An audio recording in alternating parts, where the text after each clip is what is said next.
Introduction. Boredom prevailed, whether on Earth or within this realm of cultivation. Mu Changqing, feeling utterly listless, retrieved the tome titled Comprehensive Compendium of Spirit Talismans and began to peruse its pages. The book contained an extensive array of tutorials for drawing spirit talismans, detailed and thorough, covering everything from the first to the fourth rank, anything beyond that held no relevance to Mu Changqing at his current stage. After all, the fifth rank corresponded to the realm of the primordial spirit, a realm entirely distinct and beyond comprehension. Li Zixiang was even more bored, having nearly devoured all the fruits on the platter, now engaged in a contest with a pomegranate seed. After crushing the pomegranate kernel in her mouth without chewing the seed, she discreetly spat it out, concealing her face with her sleeve, and arranged the seeds on the table to form the character Mu Changqing. Chapter 1. The Coronation. In the beginning, God created the heavens and the earth. The earth was formless and void, and darkness was over the surface of the deep. And the Spirit of God was hovering over the waters. Yemen sat before a table, draped in a pure white robe. In his hands rested a tightly closed book, inscribed with the title, The Seven-Star Bible. He made no attempt to open it, for its contents resonated within his heart. These were the revelations bestowed upon humanity by the seven gods, and every believer of the seven, every individual of Andalian blood, had listened to the divine gospel in their infancy. Before him stood a tarnished bronze mirror, its mottled surface reminiscent of an ancient artifact. It was said to have originated from foreign lands, traversed by merchants, processed in mire, and eventually found its way to King's Landing, where he placed it. The reflection revealed a figure with dark hair and deep black eyes, clear within the mirror's surface. Yemen gazed at his pale visage. Devoid of any necktie or embellishment, his unadorned attire starkly contrasted with the opulence of the surrounding architecture. Above, a mural depicted the abstract forms of the seven gods. A bearded man holding a scale occupied the most prominent position. He was the Father of Heaven. A man wielding a long sword symbolized courage and strength, while diligent individuals often remained loyal to the image of the blacksmith, who grasped a hammer. The purity of a maiden, the compassion of the Holy Mother, and the wisdom of the Chronal were blessings from the seven gods. The stranger hid in the shadows, symbolizing death, and the unknown followers often sought to forget this deity. Yet the homeless wanderers regarded him as their final refuge. The ignorant often mistook these as seven distinct deities, yet they represented the seven different manifestations of the singular divine figure in the Holy Scriptures. Yemen bowed his head, continuing his monotonous prayers. He had performed such prayers for 14 years, extending from the erroneous spring through the prolonged summer, perhaps even into the forthcoming long night, until death. Yemen quietly awaited the final moments to pass, akin to the darkness before dawn. He understood that the outcome was predetermined today. He would be crowned. This fleeting moment, seemingly brief, felt infinitely distant in his perception. Bang! The door swung open, revealing a nun clad in a flowing white robe, adorned with symbols representing the seven gods upon her breast. Mother Masani. Yemen rose, turning to embrace her, executing the customary greetings with impeccable grace. In that moment, his gaze fell upon the marble sculpture outside the window, depicting the blessed Baylor and the Bishop King, a monarch of the Targaryen dynasty. He was the architect of this grand edifice, and thus it bore his name. Your Grace, Sister Masanti inclined her head in a respectful greeting once their embrace concluded. Her melodious voice pulled Yemen from his fleeting reverie, prompting him to nod in acknowledgement. Mother Masani continued, The Archbishop Council has concluded, and they request your presence. A weight lifted from his mind, akin to a boulder plummeting from a great height. Yemen felt a sense of tranquility settle within him. I shall go at once. He understood that had he faltered, it would not have been this nun who came to him, rather his colleagues would have arrived in a collective effort to console him. Only triumph would summon such an inconsequential nun to deliver tidings.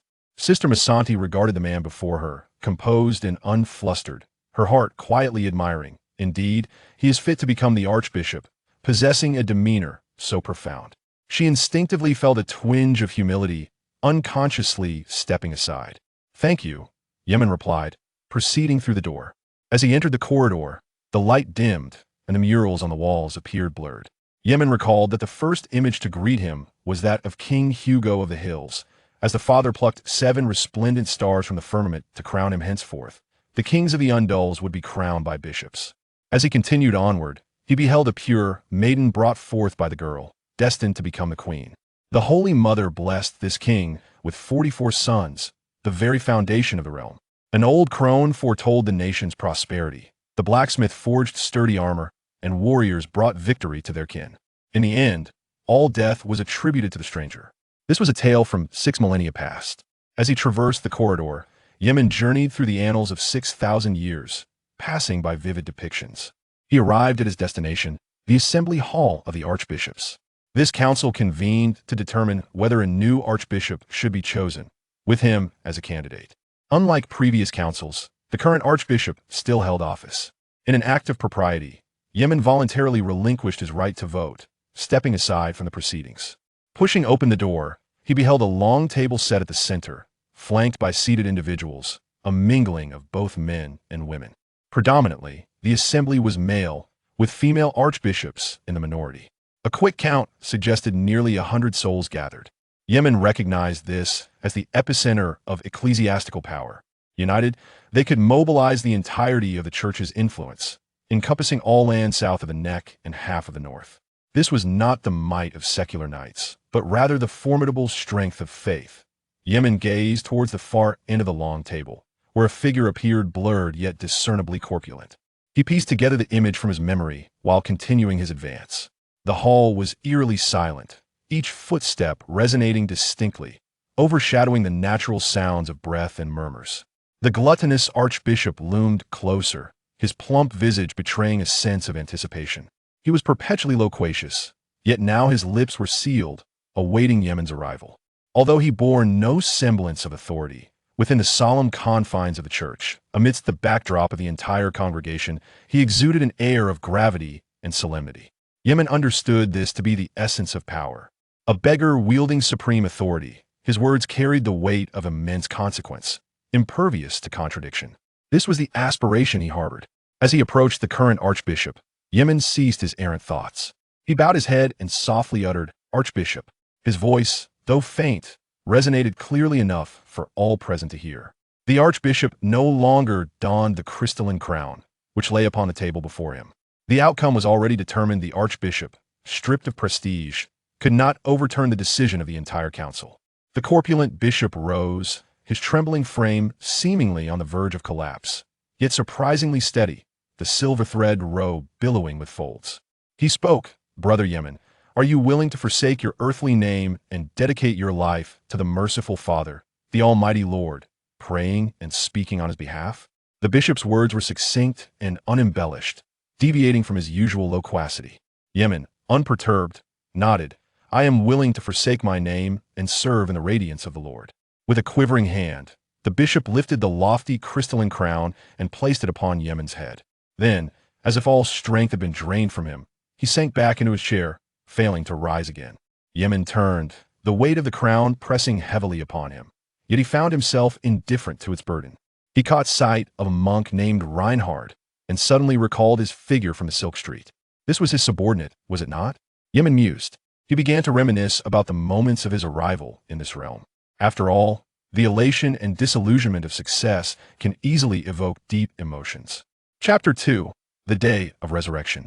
When 1,000 years are completed, Satan will be released from his prison and will come out to deceive the nations at the four corners of the earth, Gog and Magog, to gather them for battle. Their number is like the sand of the sea. Yemen vividly remembered that upon awakening, his garments were neat and clean, yet they served to console the deceased. It felt as though a weight pressed upon his eyes, rendering them unyielding. Only when his feeble hands removed the obstruction from his sight could he once again behold the light. Yemen surmised that he must have transcended into a realm far removed from his original world. For in the mere blink of an eye, his surroundings had shifted from the confines of a building to the grandeur of a church. The relentless crashing of waves filled his ears, surging like a tempest, which only served to heighten his agitation. A gnawing hunger clawed at him, as if he had not tasted sustenance in an eternity. Simultaneously, an overwhelming dread enveloped him. He found himself in an utterly alien environment. He stifled the chaotic emotions swirling within, admonishing himself to remain composed, to mask any semblance of fear upon his countenance. With great effort, he endeavored to rise from his frail and weakened form, attempting to step outside. In that moment, he realized that this was no longer his original body. It was small and frail, not yet fully matured, resembling that of a child no older than 6 or 7. He leaped from a bed, only to feel a sharp pain at the back of his head, akin to a crick in his neck. Turning to investigate, he touched the area, the icy sensation unmistakably vivid. The corners of his mouth twitched involuntarily. The bed, fashioned of stone, was anything but conducive to the comfort of the living. He continued to survey his surroundings, which predominantly bore the architectural style of a medieval church. Much of it eluded his understanding, yet the image of a 7-pointed star stood out distinctly, exquisitely carved, etching itself into his memory. With each breath, it felt as though moisture permeated the air, ceaselessly provoking his senses. A profound unease settled within him. Having dwelled in the northern hinterlands, he instinctively harbored a distrust of marshlands and found himself ill-suited to the damp, oppressive climate. He attempted to venture through the heavy, brown wooden door, which stood wide open, not far from the stone bed he had just vacated. As he neared the threshold, fatigue began to weigh heavily upon him, the dual specters of hunger and exhaustion clinging steadfastly to his form. Upon stepping outside, his vision expanded, yet his mind grew increasingly weary, a cacophony of disjointed thoughts and indistinct images flooding his consciousness. Rubbing his temples with one hand, he struggled to dispel these intrusions while the other braced against the doorframe, striving to maintain an upright posture. It dawned upon him, albeit belatedly, that the symbolism of the deer was overwhelmingly prominent within the chamber. The walls were adorned with carvings of majestic stags.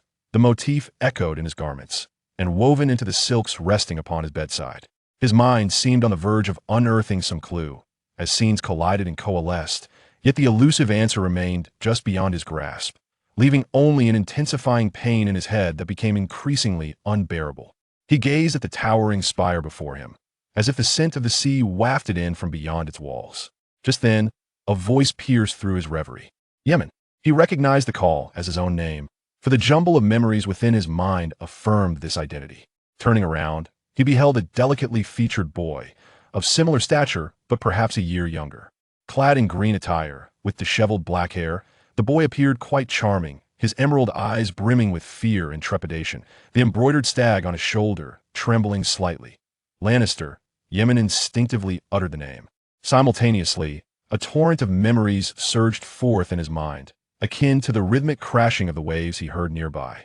He comprehended that whether it was the 7-pointed star emblem or the countless antlered crowns, regardless of the memories and fatigue of this body, or the palpable fear and trepidation emanating from the boy before him, he understood it all. It dawned on him that he, or rather the former inhabitant of this body, had succumbed to illness.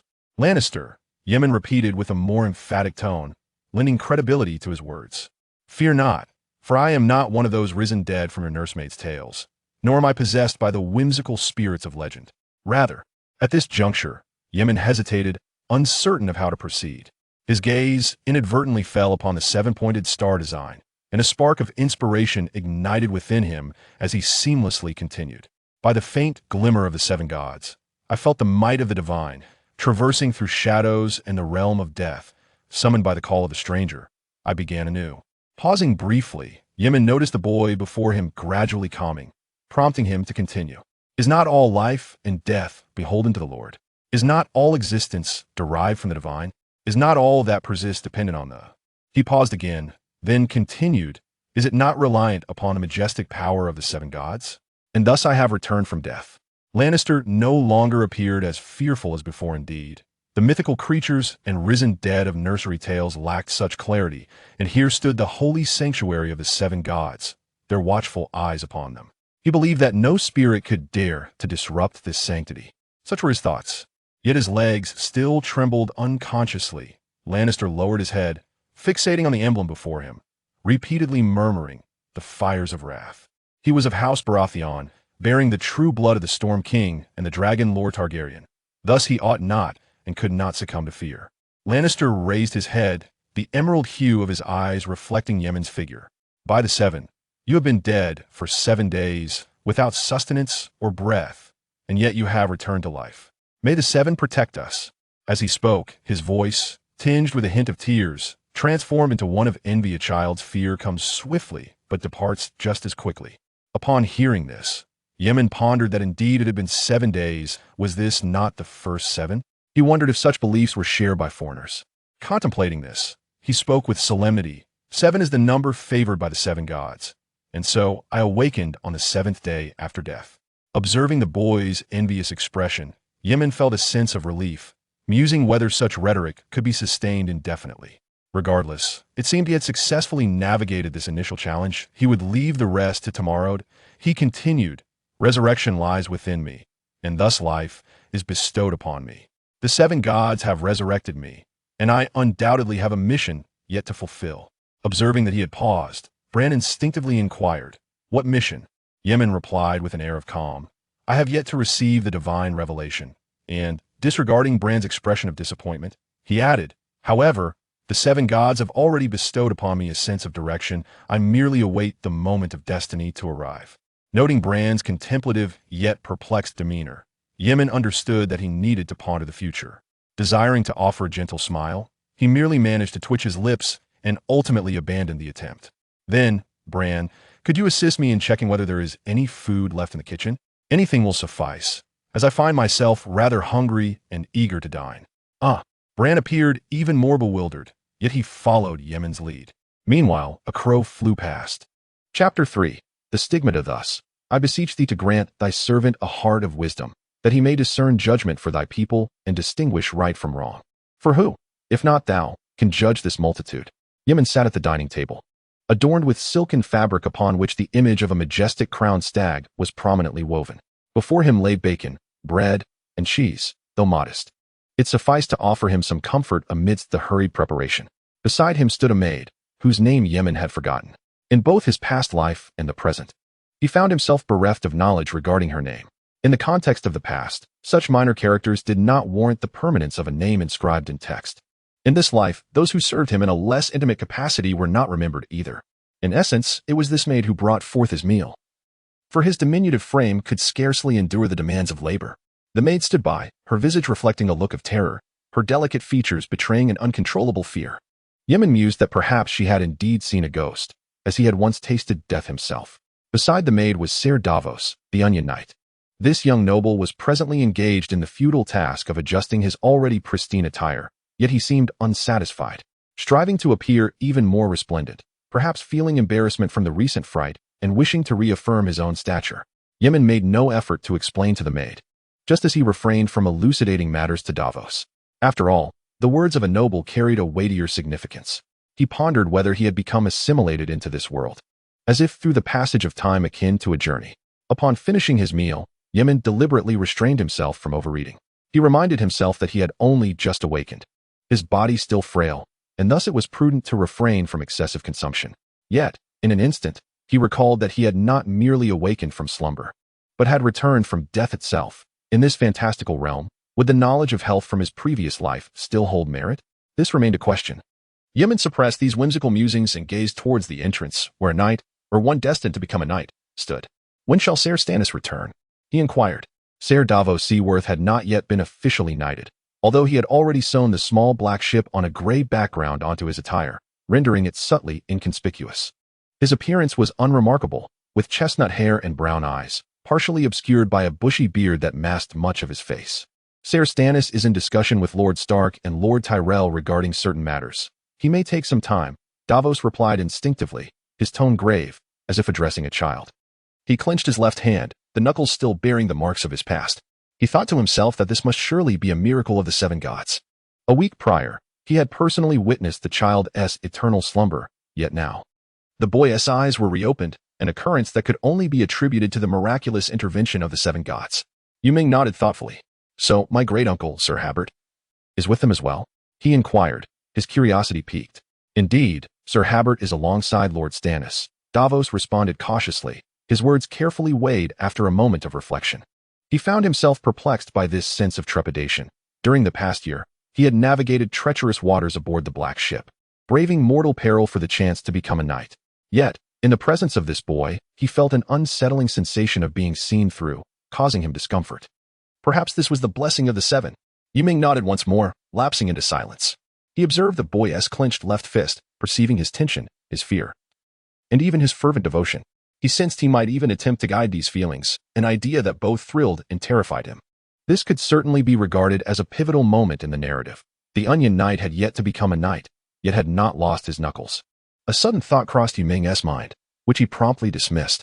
He sought to delve deeper into his psyche, beyond the superficial memories, to uncover something more intrinsic, more primal. Iron and sword, steel and slaughter, ice and fire, life and death. Everything unfolded within this grand symphony, until an abrupt dissonance shattered the harmony. The world had not yet reached its conclusion. Fate had already been sealed. Suddenly, he perceived a scar, accompanied by a drop of blood. As Yu Ming took note of it, he became fully alert, gazing at the indifferent expression on Lisa's face, the fear etched upon the maid's countenance, and the knight's solemn visage, prompting an involuntary smile. This was his first gift in this world, akin to the mythical golden touch bestowed upon every traveler in legend. The stigmata, a mark left by a saint's suffering, was said to possess extraordinary power. Yu Ming recalled the earlier vision, feeling an uncanny resemblance to the blessings bestowed upon the legendary king who commanded the 72 infernal spirits. Ultimately, regardless of the circumstances, he could derive inner strength from this experience, providing him with solace. Maester Crescent, Lisa suddenly called out. Upon hearing this, Yu Ming turned, bowed respectfully. Maester Crescent. The term Maester is exclusive to Westeros, referring to scholars, doctors, and scientists educated in the Citadel, who serve as advisors to the nobility and are sometimes referred to as Knights of the Mind. Maester Crescent, now advanced in years, had surpassed his 60s. His face lined with wrinkles and his graying hair unkempt, having served the Baratheon family for many long years. Children, Maester Crescent greeted the two. Clisson promptly turned his attention to Yu Ming. Despite having heard the servant's report, he was still taken aback upon seeing Yu Ming with his own eyes. He personally diagnosed the boy, yet remained powerless, ultimately witnessing the child close his eyes. As a scholar, he had always been skeptical of omens and prophecies, harboring doubts about the existence of the gods. However, when he beheld the miraculous resurrection before him, he was neither as naive as the young and oblivious Renly to dismiss it lightly, nor as meticulous as a devout knight. He could not help but ponder that perhaps all of this was the design of the seven gods. Finally, Clisson let out a long sigh, invoking the blessings of the seven. He then said, "May the seven bless you, child. You are destined to bear greater responsibilities and face greater hardships."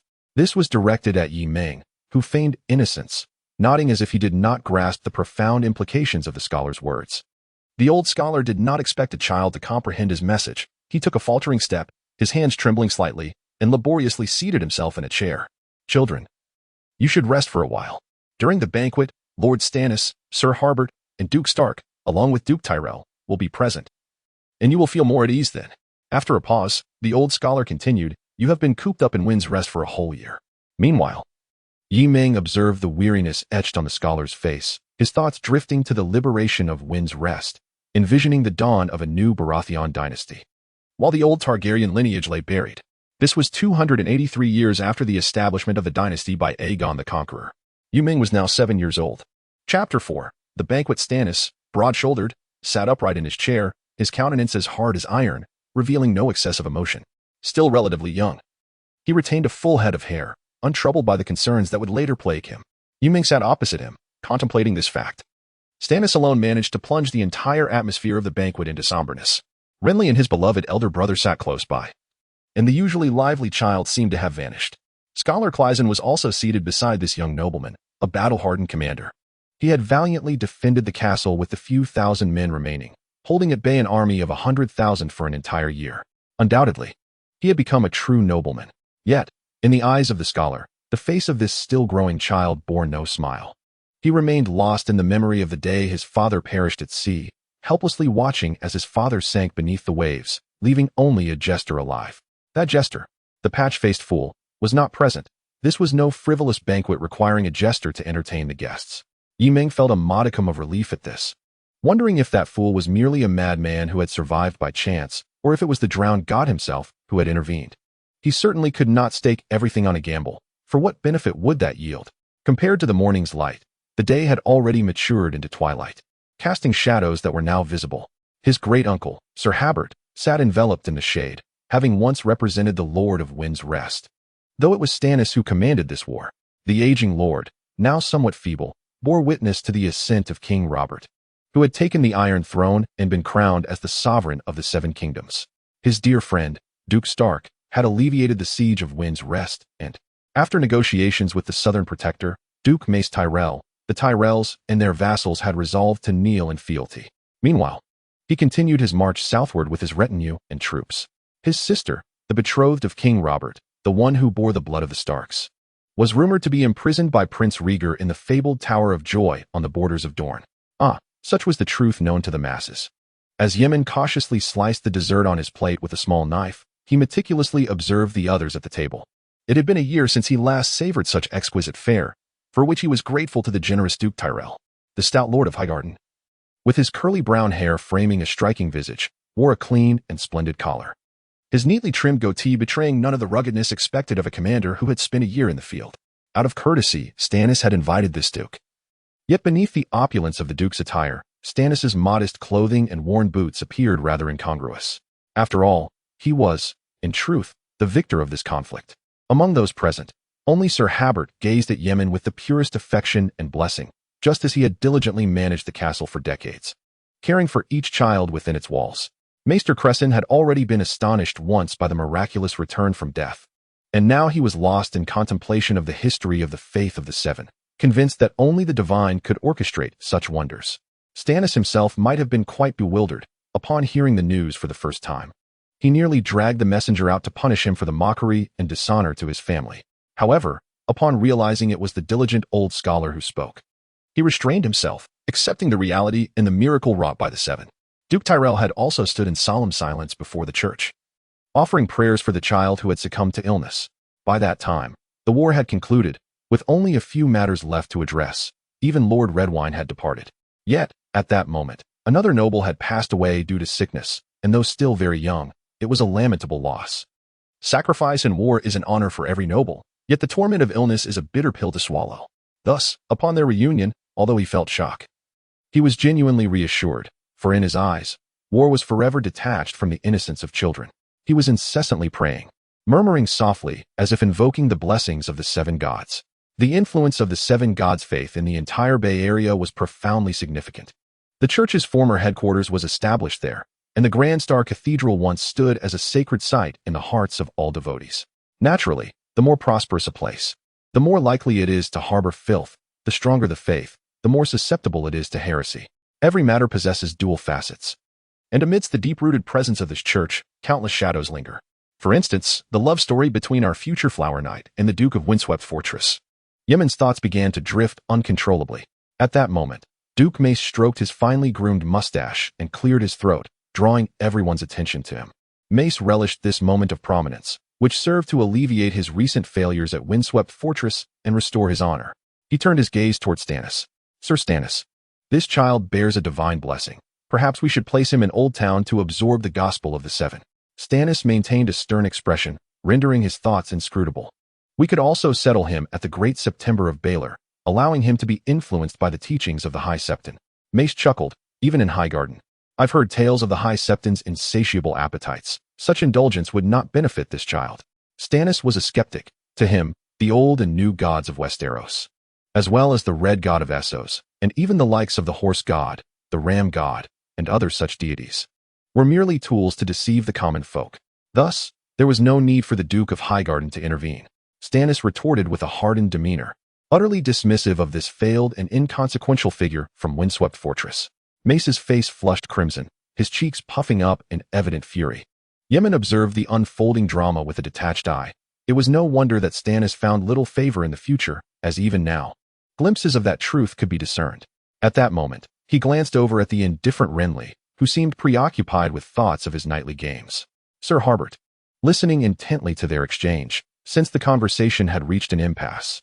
As the elder present, he felt it was his duty to mediate the frigid atmosphere. Stannis, perhaps we should allow this child to make the choice. The Seven will guide us to the best decision, Sir Harbert suggested, directing his gaze toward the two most prominent figures in the room. Stannis furrowed his brow, observing his uncle's pale hair, and ultimately acquiesced. So be it. Stannis already considered himself the future Duke of Windswept Fortress, especially since Robert had claimed the throne in King's Landing. The fortress should rightfully be his. What is your opinion? He inquired of Yemen.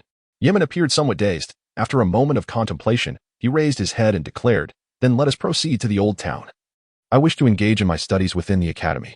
Stannis nodded in agreement, indifferent to such trivial matters. Duke Mace, having quelled his earlier ire, perceived this as a sign of the Seven's favor. As for Stannis, he was merely a stubborn stone trapped in the castle, hardly worthy of concern. Child, he continued, my wife hails from House Hightower, and I assure you, you shall receive a warm welcome in the old town by the name of the Highgarden Duke. Yemen rose and bowed, expressing his gratitude to the esteemed Duke. Duke Mace erupted into hearty laughter, and the atmosphere of the banquet shifted to one of harmony, while Stannis remained as aloof as ever. Chapter 5. The invitation from the Red Keep. 3 days had passed since his coronation, and Yemen gradually acclimated to the role of the High Septon, which, in truth, entailed little actual labor. Aside from the king's decrees, the High Septon enjoyed a schedule of freedom, engaging in the prayers of the faithful, among other duties. However, the king did not always summon the High Septon. King Robert harbored a singular interest in revelry and tournaments. Seated upon his throne, adorned with iron swords and entangled in thorns, he was slowly succumbing to decay. Prime Minister Jon Arryn, hailing from the ancient Arryn lineage, was the guardian of the Vale and the most honorable knightly family in the Seven Kingdoms. Reputedly a descendant of King Hugo of the Hills, one of the oldest undull noble houses, the Prime Minister, devout in his faith to the Seven, wielded the authority to appoint the High Septon. Regrettably, the aged minister, burdened with the weighty affairs of the realm, found little energy left for prayers at the Great September of Baelor. Yemen sat in his chamber, relishing the rare tranquility. The fireplace flickered with light, subtly visible during the day, yet extraordinarily beautiful when reflected in the copper mirror. He was acutely aware that the High Septon could easily serve as a mere talisman or a means of amassing wealth, tasks that were rather effortless. And even the king would not chastise him for such matters, often indifferent to trifles, even if one wished to slightly breach the rigid codes of conduct. A simple act of shedding the white robes, removing the crown, and donning common attire would suffice to blend in. Who would truly care? His predecessor had navigated such liberties without consequence. Thus, the king's minstrels sang his merry tunes, while the nobility of the Seven Kingdoms offered their respect only in ceremonial gestures, ultimately leading to their demise at the hands of the riotous populace of King's Landing. In life, one could evoke laughter, and even in death, leave behind tales for others to recount, embodying a certain fearless spirit of internationalism. As the new High Septon, Yemen understood the necessity of eschewing the path of his predecessor.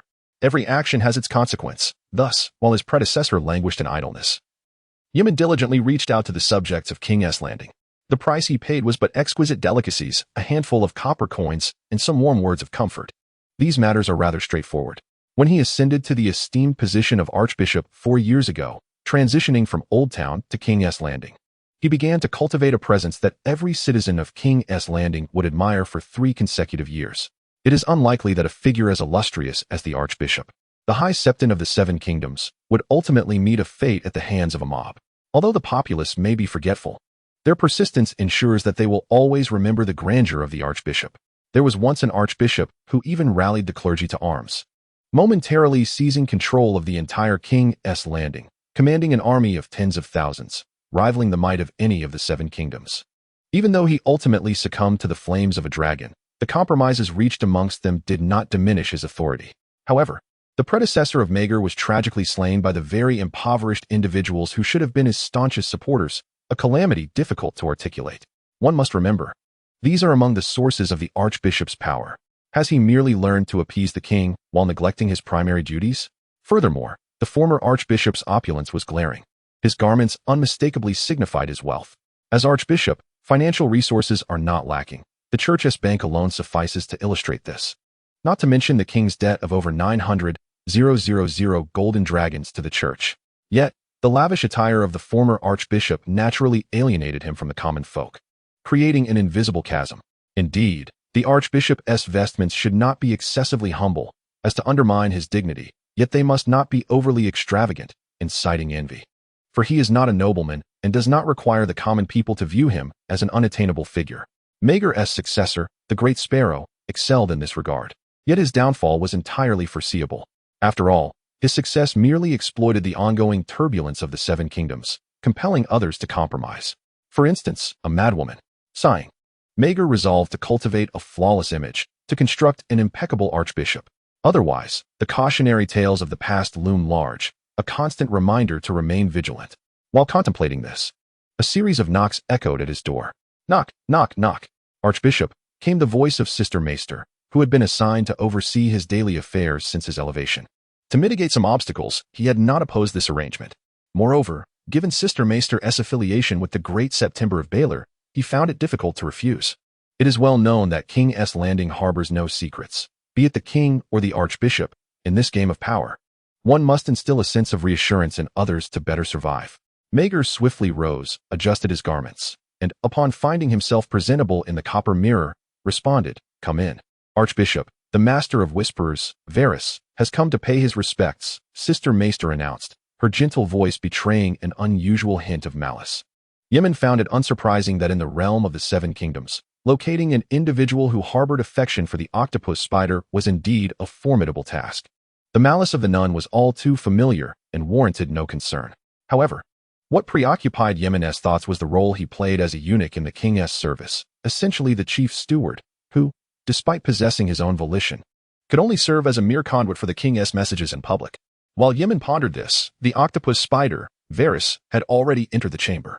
The rotund man, devoid of any hair atop his head, was enveloped by an overwhelming scent of perfumed powders that obliterated the once fresh air. "Lord Varys, your rudeness is quite apparent. The High Septon has yet to invite you in," the nun exclaimed, her anger palpable as she regarded the eunuch. "Pray forgive me, your grace. The newly appointed High Septon and this esteemed nun cannot expect a eunuch to maintain decorum in every aspect of life," Varys chuckled. The nun, feeling a tinge of shame for her ire towards the eunuch, fell silent. Observing her retreat from the trivial matter, Varys promptly shifted his attention to Yemen. "Your grace, the king requests your presence at the palace."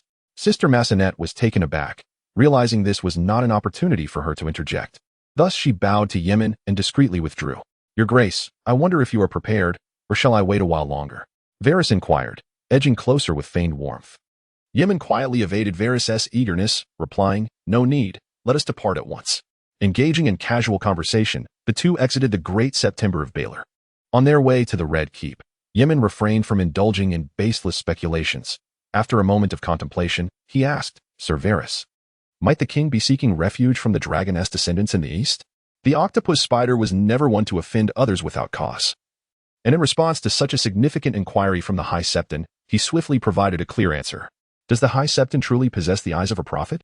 His Majesty hopes you might offer him some insight." Varys feigned astonishment. Yemen nodded, grasping the implication. It was now the year 297, marking the inception of A Song of Ice and Fire. Chapter 6. The Stable Boy and the Octopus Spider. Upon their arrival at the Red Keep, Yemen and the eunuch dismounted, and a stable boy quickly approached, leading their horses away to the stables. Yemen expressed his gratitude. The stable boy promptly prostrated himself, repeatedly insisting he was unworthy. Observing the boy's attire, which was relatively respectable yet marred by some stains on his face, Yemen noted his overall lack of vitality and dullness, leading him to doubt the boy's potential for future achievement. Contemplating this, he stepped forward to assist the stable boy to his feet, gazing into the boy's furtive, emerald-green eyes. "Under the seven gods, there exists no distinction of high or low. We are all but lambs of the Lord, and we must strive forward, for all is merely a test from the Lord." Ma Tong was astonished. In his eyes, the noble archbishop before him, the earthly representative of the seven gods, uttering a simple thank you was a stroke of divine fortune. Yet, to his surprise, the archbishop extended his hands to assist him, offering words of encouragement that filled Ma Tong with a sense of guilt. He questioned whether he could truly live up to the archbishop's expectations, solely the faith in the seven gods. Finally, he gestured with his hands to form the pattern of the seven-pointed star and spoke. This time, his words were imbued with an unusual fervor, as he firmly believed in his forthcoming redemption. "Archbishop, my name is Simon."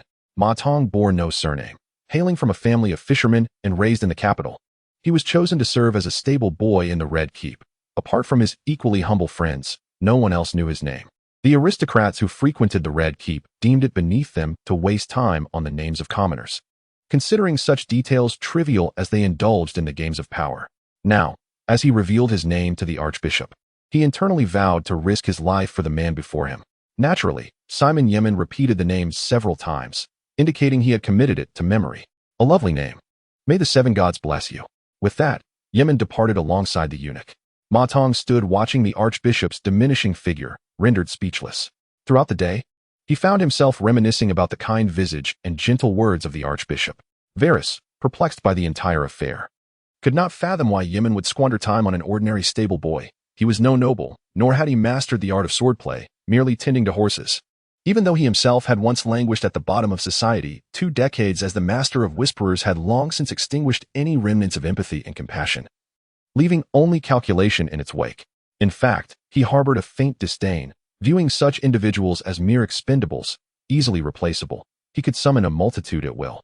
Men and women of all ages and professions, his minions were a testament to that. Certainly, the ever-sophisticated Varys would not voice such sentiments outright. Instead, he sweetly praised, "Indeed, the Archbishop embodies compassion.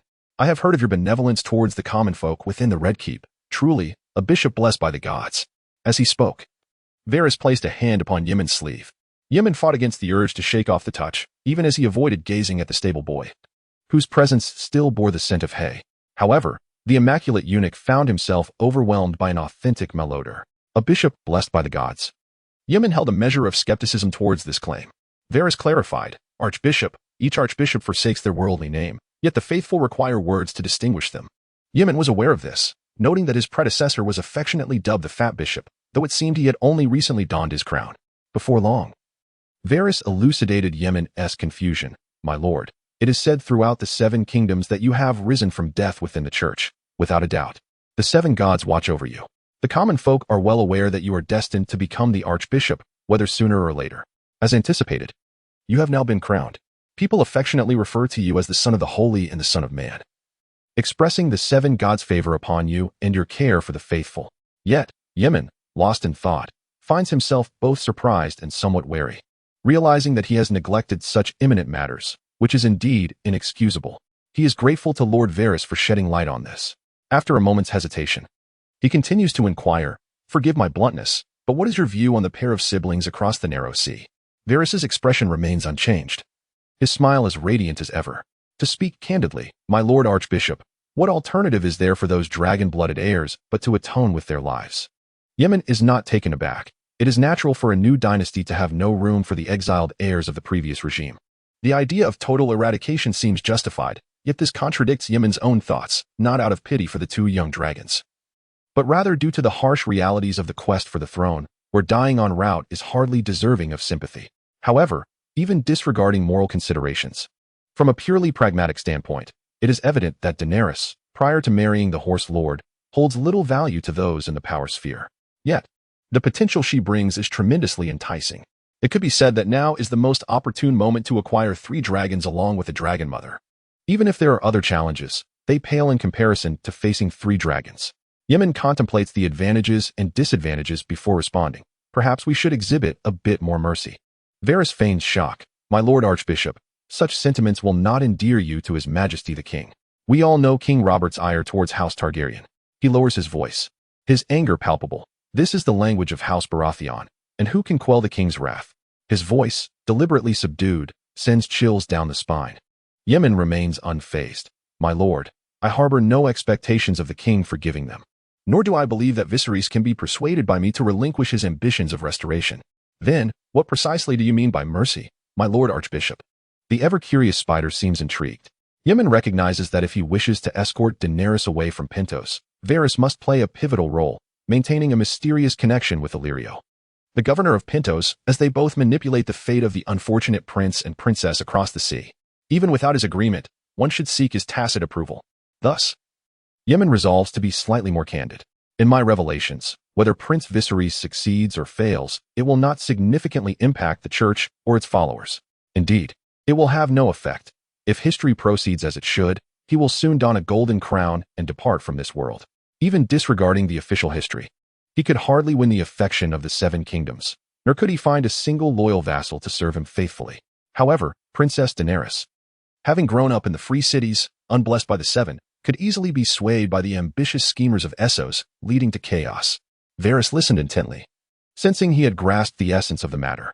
"Thus, I hope to bring Princess Daenerys back to Westeros, to convert her to the faith, thereby cleansing her past transgressions," said Yemen with righteous fervor. Chapter 7. The King Varys was taken aback by this audacious notion. He halted his steps. "Your Grace, allow me a moment to ponder," he requested. The eunuch regarded the man before him and the tower behind him. Was that the Maiden's Tower? He seemed to envision a cardinal reminiscent of St. Baylor. Yemen fixed his gaze upon the eunuch, finding no cause for surprise, for he distinctly recalled instances in Western history where princesses of fallen houses sought refuge within the church. enduring a lifetime of torment. With such examples in mind, his thoughts never dwelled on how to compel Daenerys to swear her fealty to the Seven. His primary concern was always how to persuade Governor Illyrio and Prince Viserys to relinquish their claim to the princess. Additionally, there was King Robert, whose enmity towards House Targaryen was well known. However, if he had chosen to overlook Maester Aemon at the Wall, surely he would not concern himself with a princess hidden within the church. Even if King Robert were to take an interest in the matter, it was likely that the Honorable Lord Jon Arryn and the future Duke of the North would dissuade him. After all, on the eve of his demise, he had rescinded the assassination order against the exiled prince. Has there ever been a precedent for such a scenario in the history of the Seven Kingdoms? Varys emphasized, his typically jovial countenance now marked by seriousness. Yet, this could indeed be an advantageous proposition. The king would not need to sacrifice his honor by dispatching assassins or employing poison against a mere girl, nor would he have to fret over her potential offspring. And you, my lord, need not exhaust your wits in executing his majesty's bidding, Yemen remarked with ease. As for me, I could gain a princess capable of hatching dragons along with 3 dragons themselves. Furthermore, Princess Daenerys would no longer be forced to wander aimlessly, ensnared by plots and treachery, ultimately facing betrayal, condemned to a life of tragedy. This is splendid. It could be described as a win-win, if not a win-win-win for all parties involved. And how?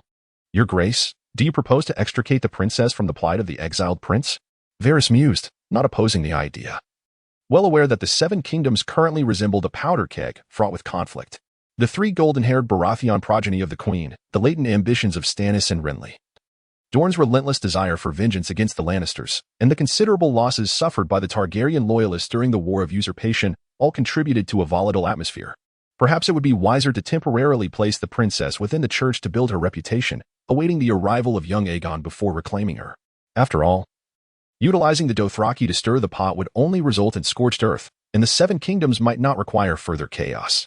One must always take a chance. I firmly believe that the Seven will bless us, Yemen replied gravely. From that moment until they reached the king's audience chamber, the two spoke of nothing notable. Upon entering the chamber, they found King Robert's table laden with empty wine bottles and a variety of foods, his bloated belly filled with drink and delicacies, and beads of sweat continually trickling down his forehead. Alas, he had ultimately succumbed to decay upon the Iron Throne. In Yemen's memory lingered the image of Robert in his youth, vibrant and composed, with a clear gaze, wielding his warhammer fearlessly. He was a stark contrast to the disheveled figure before him now. Beside him, Lancel Lannister poured more wine, while the Kingslayer, Jaime Lannister, stood guard at the door. Noticing their arrival, Robert addressed Varys after they took their seats. Eunuch, inform the High Septon about the matter regarding those cursed dragons. As he spoke, Robert lifted his goblet and took a hearty swig. Varys displayed no reaction to the king's insult. He had endured far greater tribulations. Your Grace, across the narrow sea, Prince Viserys seeks to wed his sister to the king of the Dothraki in exchange for an army to reclaim Westeros. Varys explained the situation across the sea.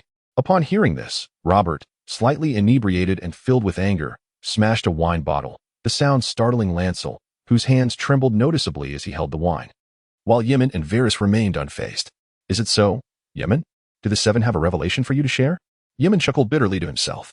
9 years prior, in Old Town, he had predicted the Iron Islands rebellion a year in advance to elevate his standing, presenting this prophecy to the Duke of Mesthoril, who had been skeptical and related to the king. When the rebellion indeed occurred as he had foreseen, his reputation soared. However, the consequence was that a host of nobles sought to pry into their futures, and as a false prophet, he could hardly speak freely in a realm where prophecies genuinely existed. Ultimately, he attributed everything to the revelations of the Seven, using the excuse of not wanting the Iron Men to tarnish the promised land of the faithful to escape scrutiny. Thus, Robert's inquiry appeared reasonable in his eyes. The Targaryen Dragon King would always pose a threat to the Baratheon dynasty. As he aged, the Dragon King grew older as well, and his inner anxiety intensified. He was acutely aware that even now, in taverns across King's Landing, he was referred to as the usurper. Your Majesty, the High Septon has relinquished his name. Varys reminded him. By the Seven Hells. Silence, eunuch. Can you not allow me to continue in peace? Robert retorted. The eunuch fell silent. He was never one for straightforward counsel. Yemen felt a tinge of nostalgia. Since his coronation, no one had addressed him as Yemen, and he feared he might eventually forget his own name. Your Majesty, he began, on the way to the Red Keep. Sir Varys spoke to me briefly about the scions of dragons. If you wish to inquire about Prince Viserys, I can assure you there is no need for concern. He shall never claim the Iron Throne, destined instead to rot alongside his golden crown. He hesitated when it came to Princess Daenerys, contemplating his words. The king, growing impatient, urged him to be forthright, stating he had no reason to fear a mere girl. Ymma nodded, acknowledging her youth. She might one day become a catalyst for the invasion of Westeros by the faith of the Red God. Therefore, I implore you, if possible, to grant her clemency, allowing her to repent and seek redemption within the church. Robert laughed, recalling his vow to slay every dragon hatchling. And now you wish for me to pardon her? Everyone anticipated the king's wrath, with Lancel trembling in fear nearby. Yet Robert refrained from such an outburst. A decade ago, I would have unhesitatingly refused. But now, he lowered his gaze to his goblet. If you can bring that girl back, let her spend her remaining days in a church. The assembly was taken aback, especially Varys, who remembered Robert's unrestrained joy at the news of Prince Rhaegar's children's demise, now replaced by a profound desolation. Perhaps time could truly erase all, whether it be his joy for Lyanna or his hatred for Rhaegar, leaving only a cold calculation behind. Ymma felt a surge of elation. He knew he was one step closer to acquiring the Mother of Dragons. Chapter 8. The concubine. The king continued to drink, this time without restraint, the wine flowing down his throat in copious amounts, while the food before him remained largely untouched. After providing his earlier response, he appeared wearier, as if only alcohol could offer him solace, even as the wine stained the majestic stag emblazoned on his attire. Lancel scrambled to refill his cup, while the other servants discreetly tidied up the shattered glass and remnants on the floor, striving to maintain silence so as not to disturb the king.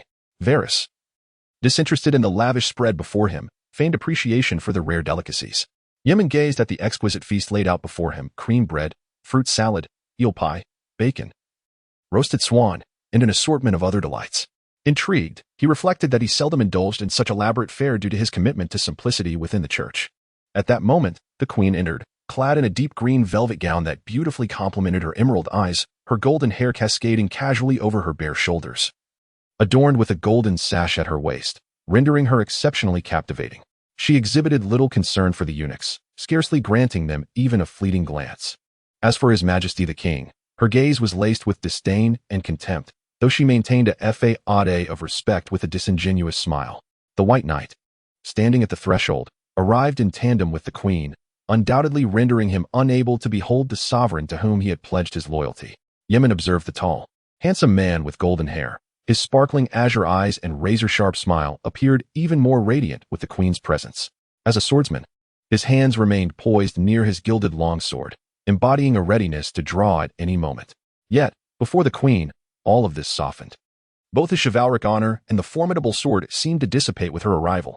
The connection between the queen and the White Knight mirrored a reflection in a mirror, with their only distinctions being the finery of their garments and the armor they wore, the floral garland in one hand and the long sword at the waist of the other.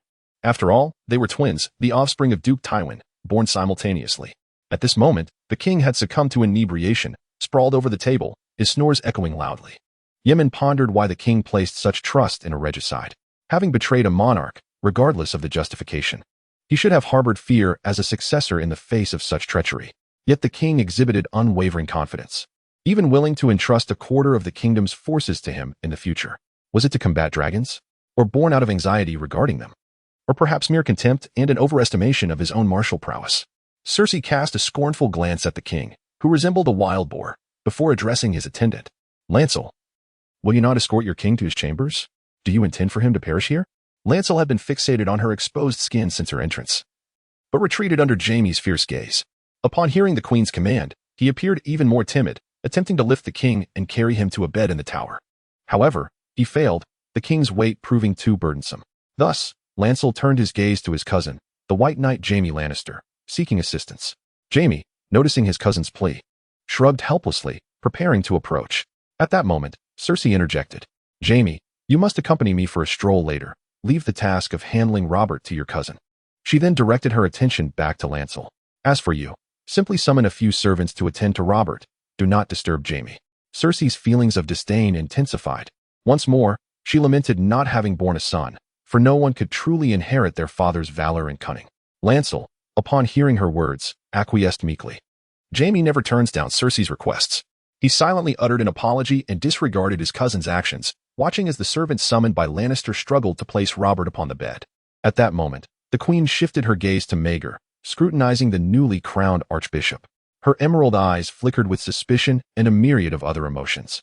She had just heard Maegor's plans regarding the Targaryen princess, which stirred memories long buried in her heart. Back then, she dreamed of marrying Prince Rhaegar, whose handsome visage and melancholic elegance rendered Jaime insignificant in comparison, let alone the crude, humorless king before her. Alas, had the Mad King acquiesced to her father's proposal, he would not have lost his kingdom, and with her father's assistance, he would ultimately triumph in war. Had Rhaegar wed her, the light of the West, he would have dismissed the wild girl from the north with disdain. If she had been embraced by the prince, she would not have endured Robert's humiliations for over a decade, but instead be met with his sweet nothings and tender affections. It felt as though this was an eternity ago. Cersei caressed her still youthful visage. For her, it was as if it were yesterday. Her time with Robert resembled a decade-long nightmare. Observing Cersei in her reverie, Maegor inquired, "What commands does the queen have?" Cersei regained her proud demeanor, responding, "Your grace. My daughter, your princess, Myrcella, has recently recovered from illness. I wish for you to escort her to the church to pray for the blessings of the seven." Maegor nodded in agreement, adhering to her majesty's wishes. She then summoned her maid and instructed, "Let her take you to where my daughter plays." Maegor followed the maid out. As for Varys, he had long since departed when the queen chose to ignore him, refraining from forcing his presence upon Cersei. He was acutely aware of his unpopularity, but had crafted an illusion of indispensability, a facade of necessity. This was also due to his astute understanding of social dynamics. He never sought to irritate others, thus avoiding the ennui of those in power regarding his existence. When all had left, only the queen and her brother remained in the room. The queen and the White Knight quickly embraced, their shadows intertwining before separating. "Cersei, though I see you every day, it is only now that I realize I am wholly yours, only now." Jaime gazed at the queen with deep affection, his hands caressing her hair, emphasizing his sentiments. "Enough, Jaime. You wouldn't want to misbehave here, would you?" Cersei remarked, though she was utterly enraptured by Jaime's adoration. His eager demeanor seemed a testament to his appreciation of her beauty, and there was no doubt that she was thoroughly pleased with his attentions.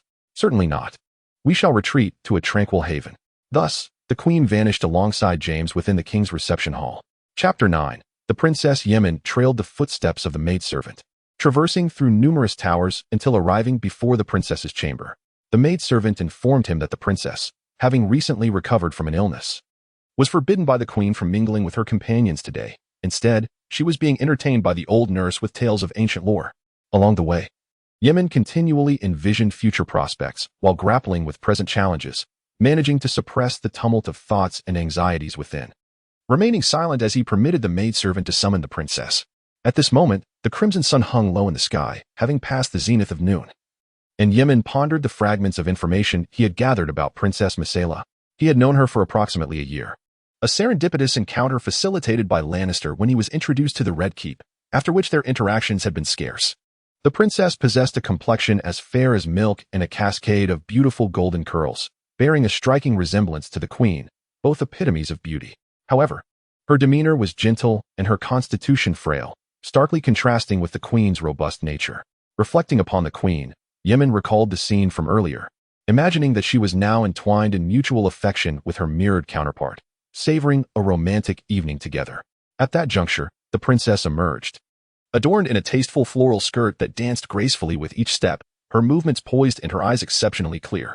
With a sweet smile, she offered a courteous greeting. "Your Grace." Yemen reciprocated, "Your Highness." He mused that the princess exhibited greater respect and sincerity than the queen. "May the maiden bestow her blessings upon you." The maiden symbolizes the pure and unsullied aspect of the seven gods, often invoked to safeguard the virtue of maidens. Upon entering the sanctuary, the towering walls loomed majestically, each of the seven god statues rendered with remarkable lifelikeness. The girl and Yemen knelt before the effigies, lighting candles before the maiden, as Yemen softly recited from the Gospel of the Maiden to seek the protection of the seven gods.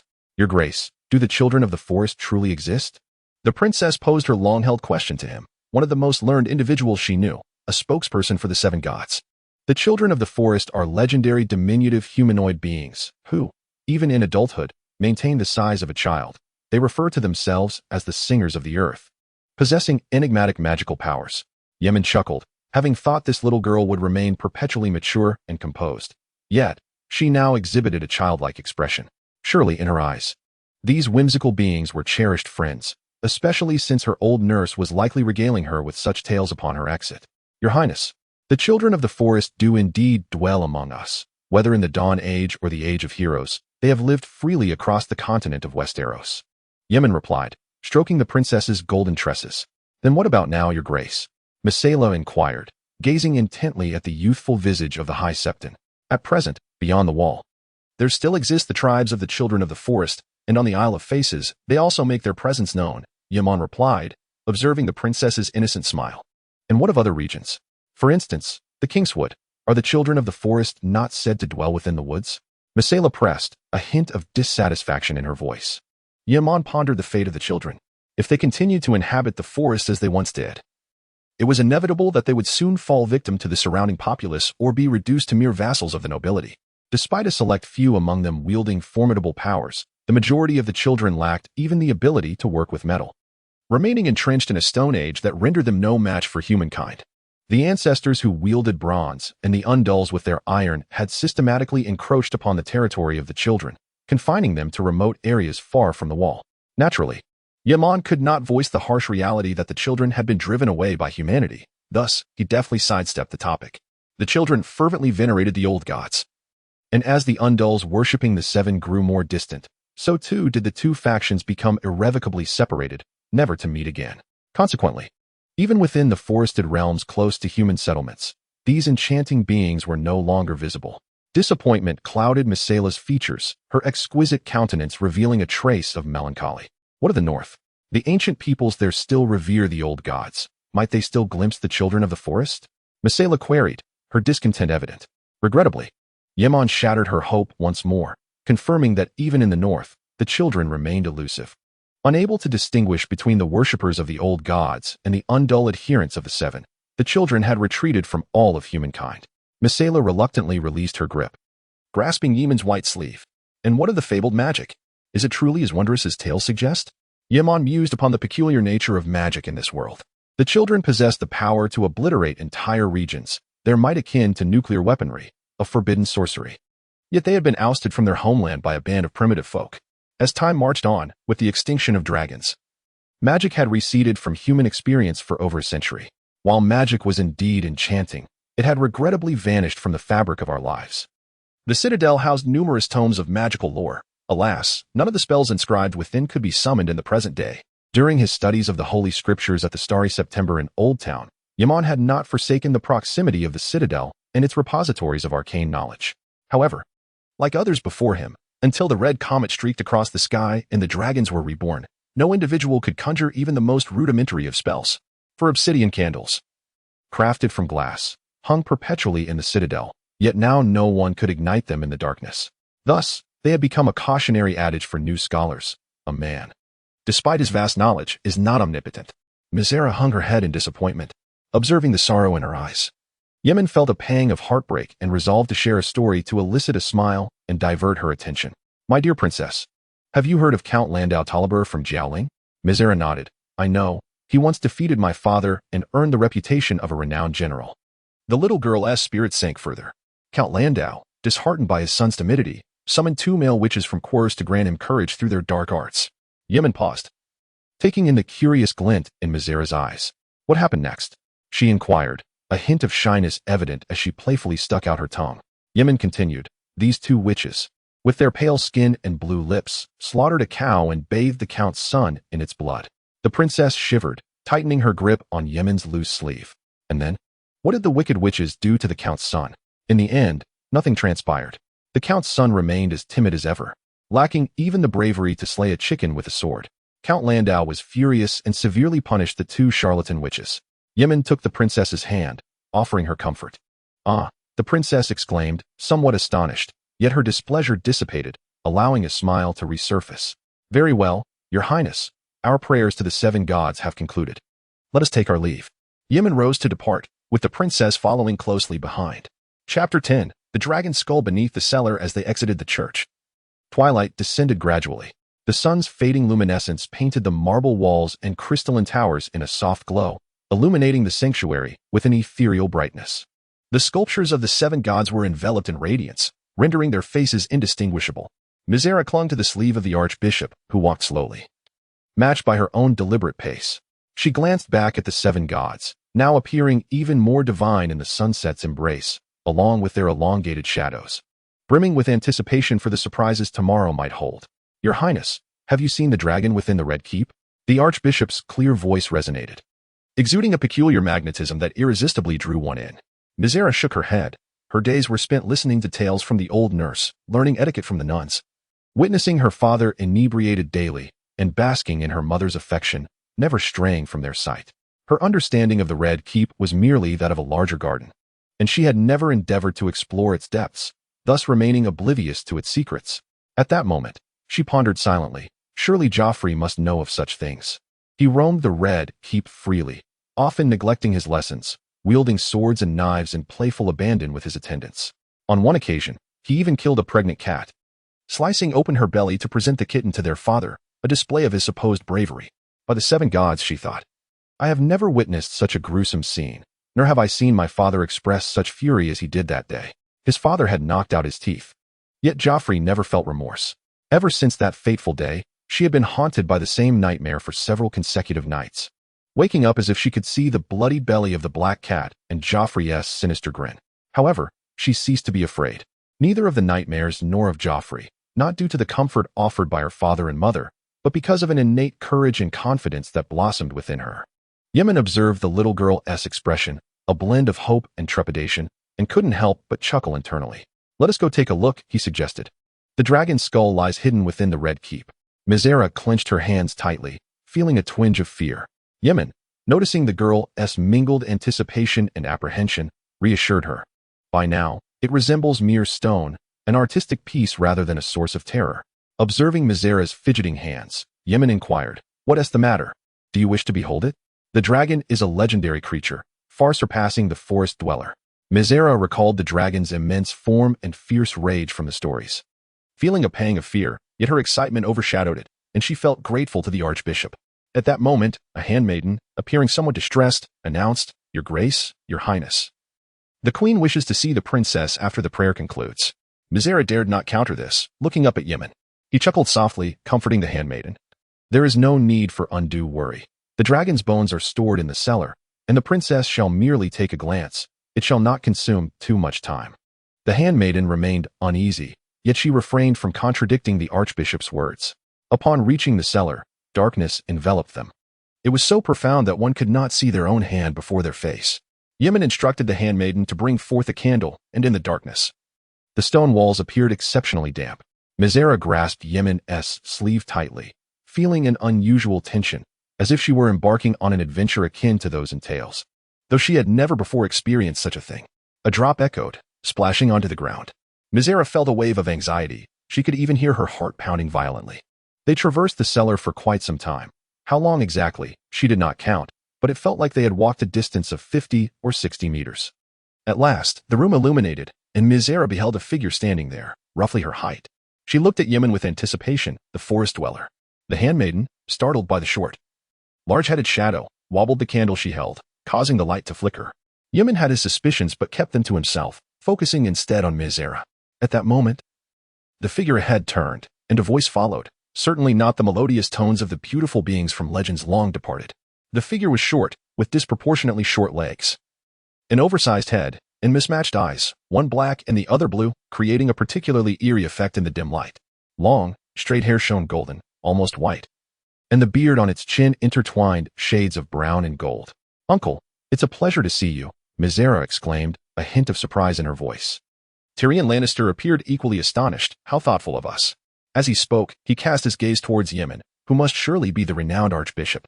Tyrion scrutinized Yemen closely, his tone laced with mockery. Yemen regarded the dwarf before him and uttered a prayer for the 7 gods' blessing. Tyrion, understanding the implication, erupted into laughter, pondering whether the 7 could truly bestow favor upon a half-man. His mirth gradually subsided, as although he held faith in the 7, he had never harbored genuine respect for the clergy, viewing them merely as a band of gluttonous idlers. Tyrion turned to Mizera, inquiring whether the princess too wished to witness the majesty of the dragon.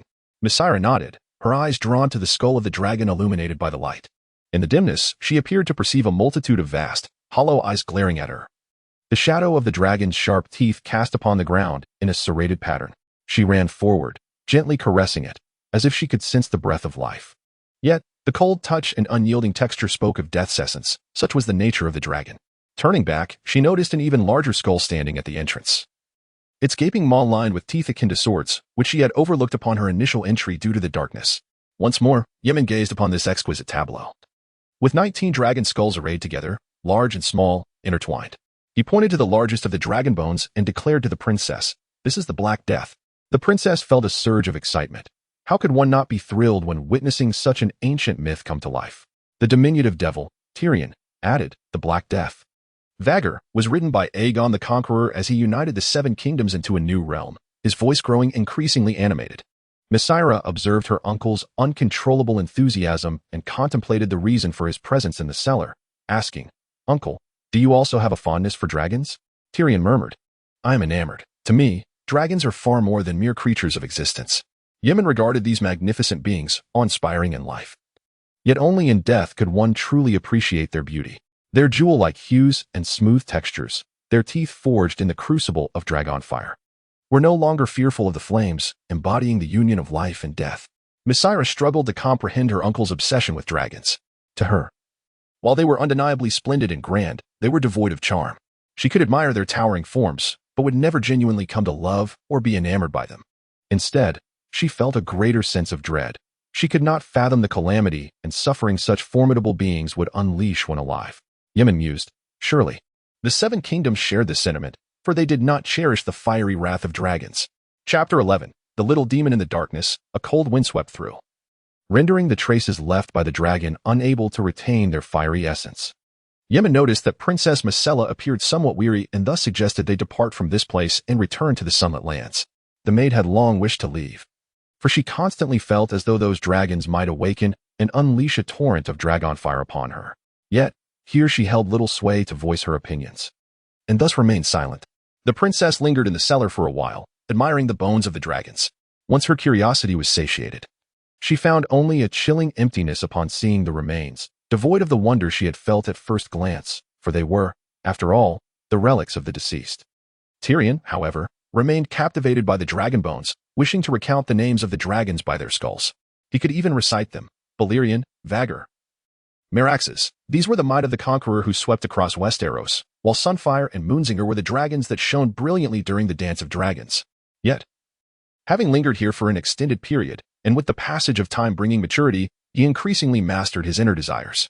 Each encounter with these bones seemed a reminder of the dragon's extinction, which, in turn, echoed the conclusion of his own childhood. The dragon rider Prince Aemon and his dragon had both long vanished from the annals of history, and reality bore the bitter truth that no knight such as Aemon existed, while the mythical dragons had met their demise. In contrast, the lions of House Lannister thrived and flourished. Tyrion observed his niece's dwindling enthusiasm and felt a sense of despondency himself. "Very well, let us depart," he said. Before leaving, he cast one last glance at the dragons, no longer attempting to cling to their memory. As they traversed the darkness, silence enveloped them. Yemen pondered the jester's state of mind.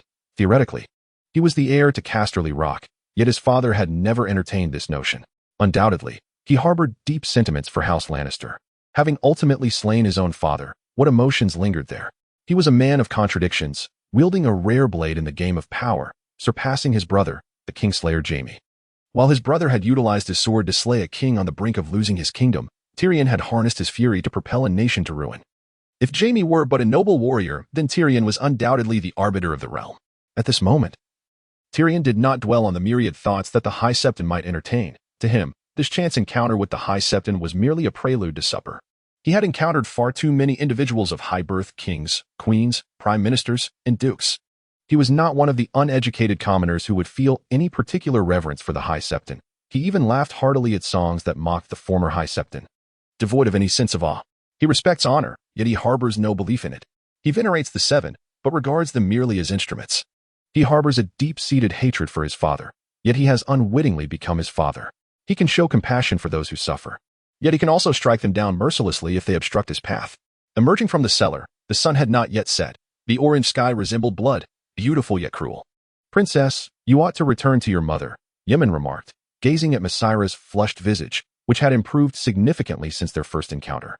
As she traversed the darkness, she clutched his sleeve rather than seeking the comfort of her uncle or the maid tasked with her care. Within her heart, She held an ineffable trust for the archbishop. Yet the time for parting was inevitable. She bid farewell with the decorum expected, but her words were insincere. She yearned for their next meeting, convinced it would be even more splendid. Next, she needed to ponder what to say upon seeing her mother, fully aware that her mother would always await her. What should she say to win her favor? She knew her mother despised every moment spent with her father.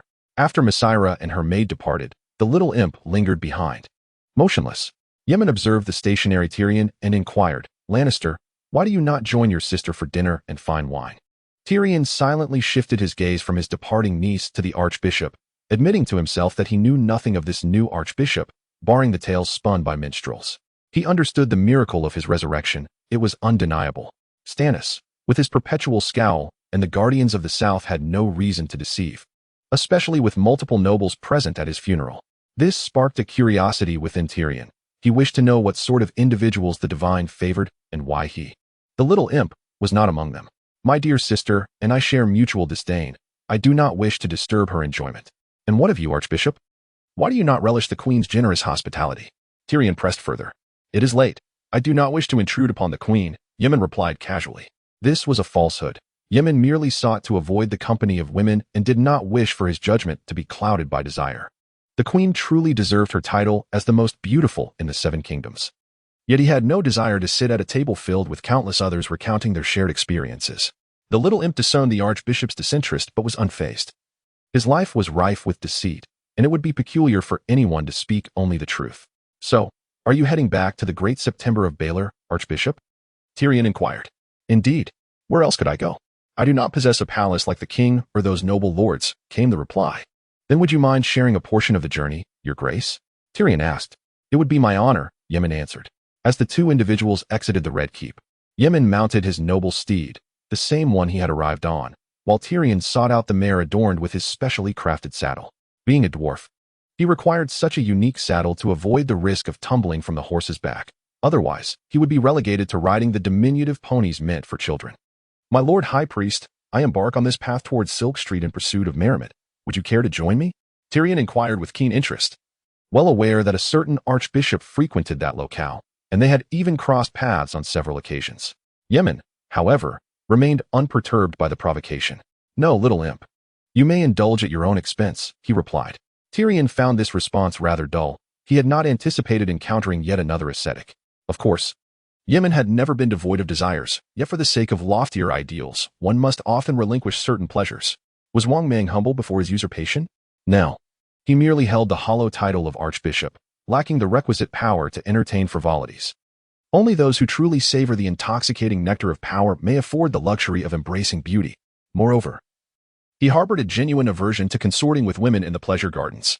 Must one solely forage for sustenance in the wilderness after a rebirth?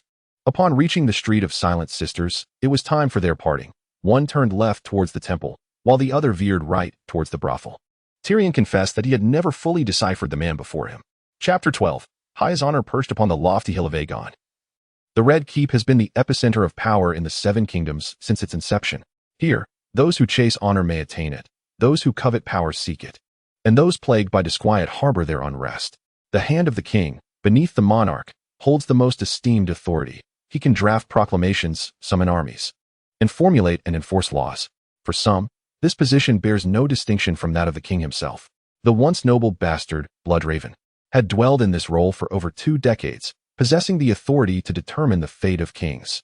Presently occupying the Hand's Tower is Jon Arryn, the foster father of King Robert, who betrayed the Targaryen dynasty after 3 centuries to ultimately crown his adoptive son. Jon Arryn is not driven by a fervent desire for power. However, as he approaches 80, he is yet to contemplate relinquishing his weighty responsibilities.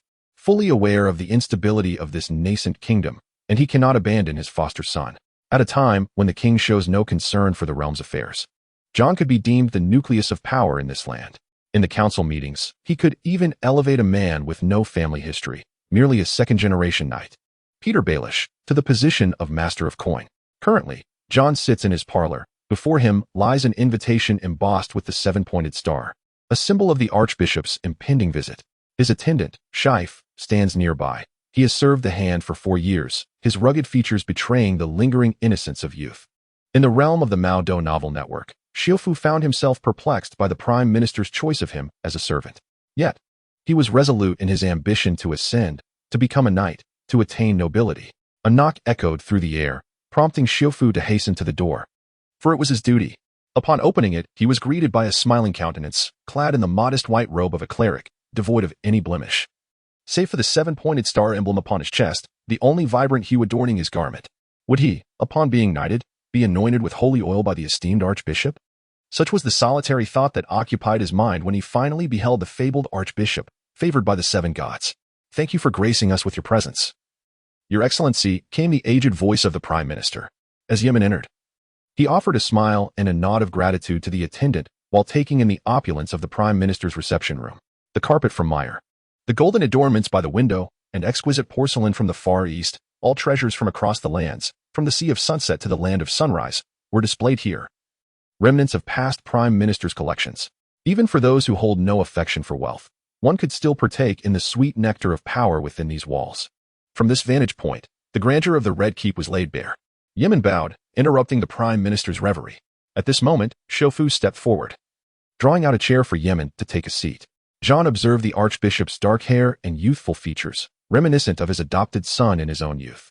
Yet, anyone could easily discern their differences. Yemen's ebony eyes bore a depth unique to him, perhaps inherited from his mother, while Robert's fiery gaze held no resemblance at all.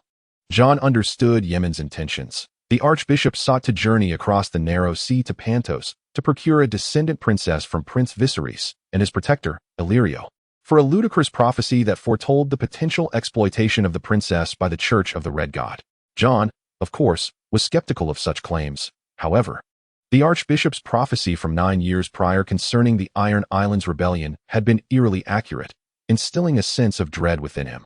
A year hence, he would be swept away by the waves, crowned by the ocean, and would lose his 3 sons, 2 to death and 1 to life.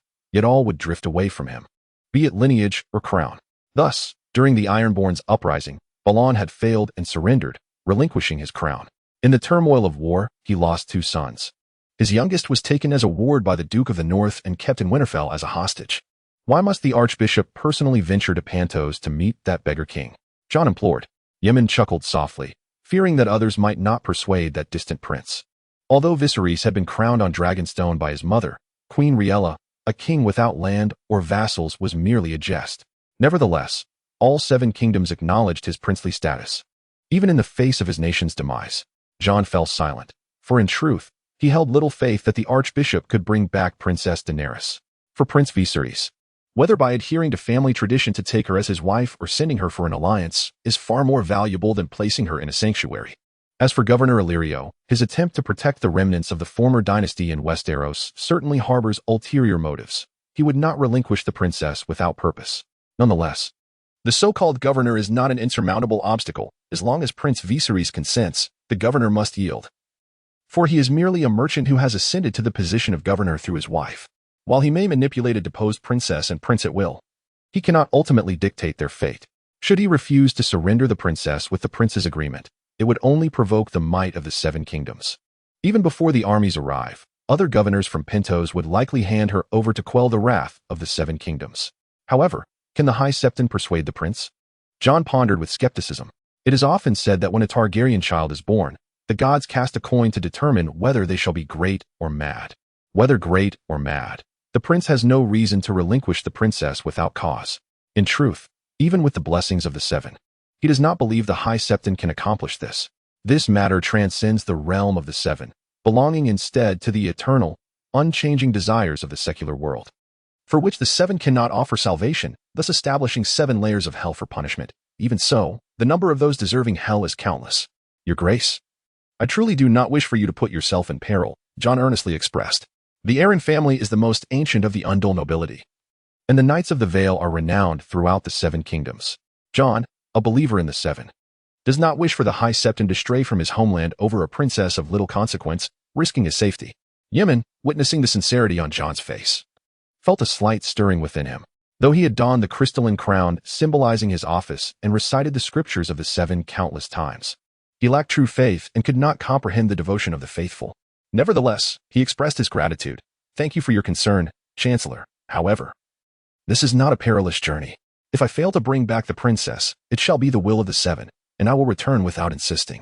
John replied, Danger does not always stem from the light before us. The free cities are rife with intrigue and assassination, never a safe haven. Observing Yemen poised to retort, John sighed. Interrupting him, enough, I understand that your grace has made up your mind and will not change it. He then fixed his gaze intently on Yemen. So please heed the counsel of an elder. For this journey, take me as your attendant. My skills in combat are adequate and may assist you in common situations. With that, John gestured toward Shuff. Yemen pondered in silence for a moment before nodding in agreement. Chapter 13. Aboard the vessel navigating the vast sea has never been a source of comfort. The evening breeze sighs upon the ship, the waves roar incessantly, and the oars crack like thunder. The air is thick with the briny taste of salt, inducing discomfort. This is no mere skiff, it is indeed a substantial vessel. Yet, whether large or small, ships of this era offer little solace, unless imbued with some arcane enchantment. Alas, in this age devoid of such sorcery, the art has long been lost. Yemen sits upright on the ship, his posture straight. As dusk descends, faint stars emerge overhead, blending sky and sea into an impenetrable darkness that obscures all sense of direction. The sailors have long since retreated to rest, for they must toil anew on the morrow. With little time to ponder the concerns of carnivores, otherwise, they risk being cast off the vessel, replaced by a more compliant crew.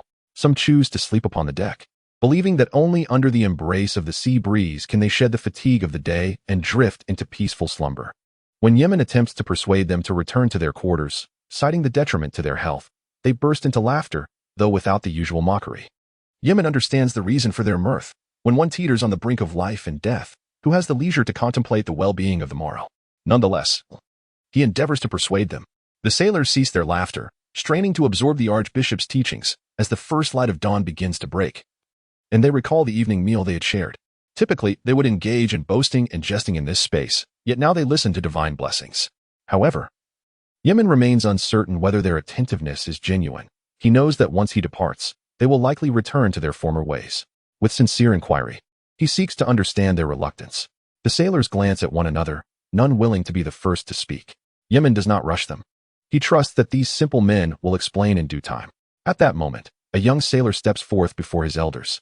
Clumsily, he draws a 7-pointed star, awkwardly performing the gestures of the church. The ritual is far from precise, riddled with errors, yet no one ridicules him, not the lowliest sailor, nor the knights standing by, nor even the esteemed archbishop in their eyes.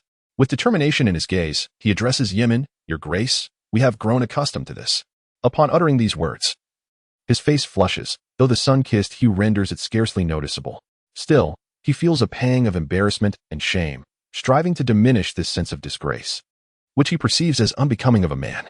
Stealing glances around, he finds no expressions of disdain, allowing him to breathe a quiet sigh of relief. Yemen nods in understanding. Habits are not easily altered. The young sailor feels a sense of reassurance wash over him. At this juncture, others find the courage to voice their thoughts, and a chorus of voices fills the air. Some lament the bitterness of life, complaining that the bed is too hard to find rest. Others express discontent with the cramped quarters, yearning for the spaciousness of the deck. Ultimately, it is an elderly sailor, the eldest among them, who speaks. He possesses the greatest experience and the highest esteem. "My Lord Archbishop," he begins, "never has a noble shown concern for our lives and deaths. The captain often attempts to befriend us, hoping we might sacrifice ourselves at crucial moments. King Robert mingles with us, yet pays no heed to our existence. Only you, dear Archbishop." As the old sailor falls silent, the others too are enveloped in quietude, overwhelmed by reflection, even as darkness envelopes them.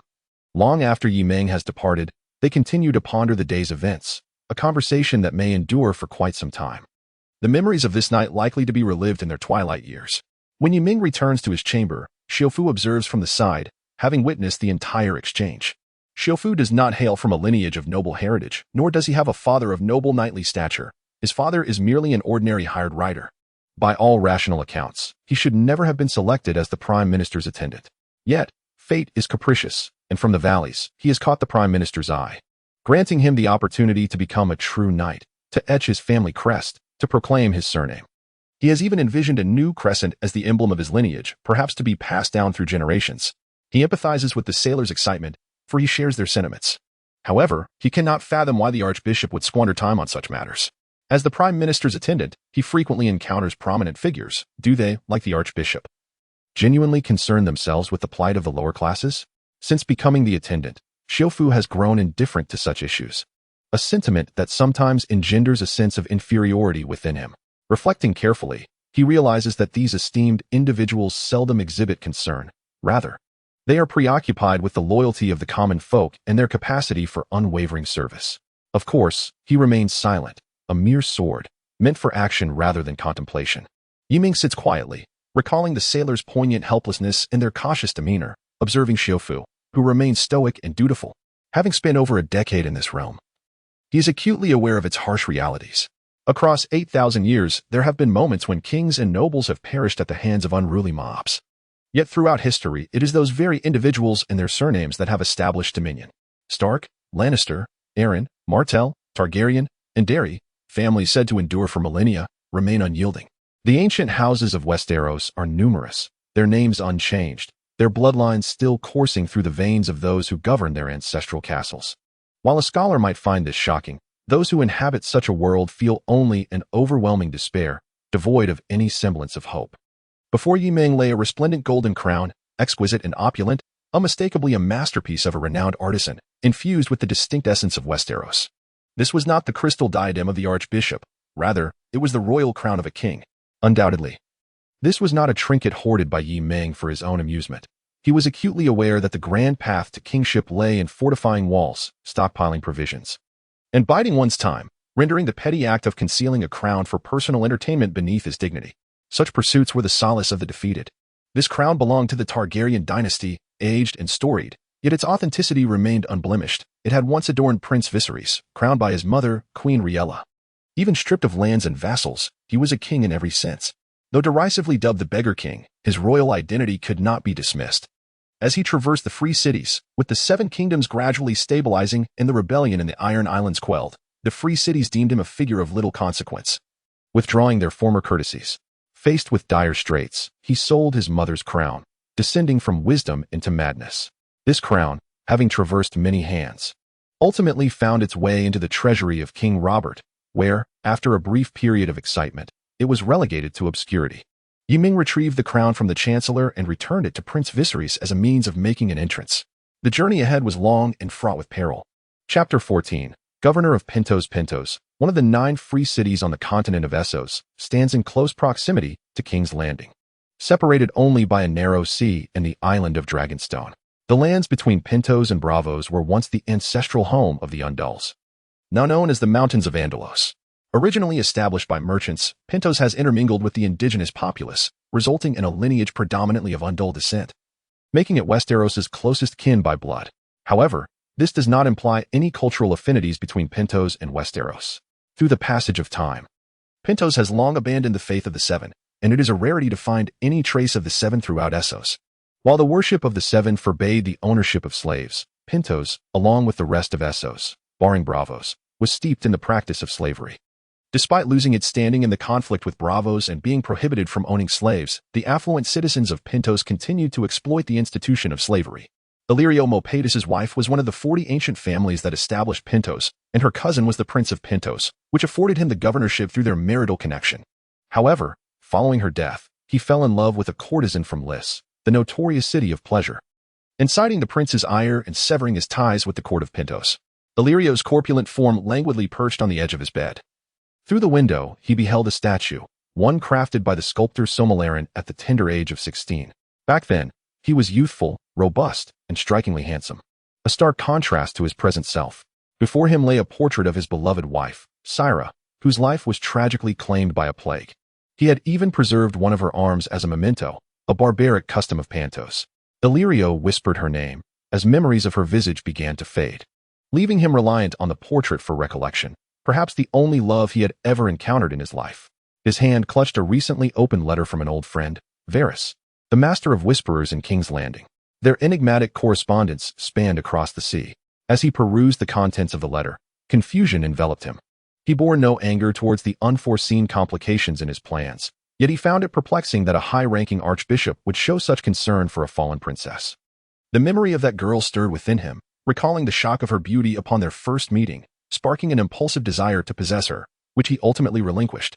Undoubtedly, the girl was inherently timid, and to ponder succession in a realm that had already fallen was truly a futile endeavor. What, then, could be the archbishop's purpose in this matter? Every action taken by an individual within the corridors of power is laden with intent, and every gesture merits scrutiny. Might there be a deeper significance at play? Could he genuinely be a mere, earnest monk, driven by an ephemeral intuition to undertake such arduous efforts? Illyrio felt a twinge of self-doubt. He recalled the infamous Red Priest of Essos, who, in fervor for their faith, would immolate anyone who dared to declare disbelief in Lawler or besmirch the Lord of Light. This, however, was not the most alarming aspect. It was their leader, the High Priest Benero, who brazenly executed a nobleman, an act that instilled genuine fear. Could it be that the newly appointed Archbishop of Westeros was of a similar ilk? Illyrio hesitated, for his understanding of these religious figures was scant, perceiving them all as madmen who nonetheless managed to sway the hearts of many. The recent archbishops of Westeros had been relatively sane individuals, merely inclined towards wealth accumulation and indulgence. What was so wrong with that? Nothing at all. It was only natural for one to seek such pleasures. In contrast, the red gods sought to burn, the male sorcerers engaged in trickery, and the green maiden offered her flesh in charity, admirable yet terrifying. Was it possible that this new archbishop had succumbed to madness, lost in his own delusions?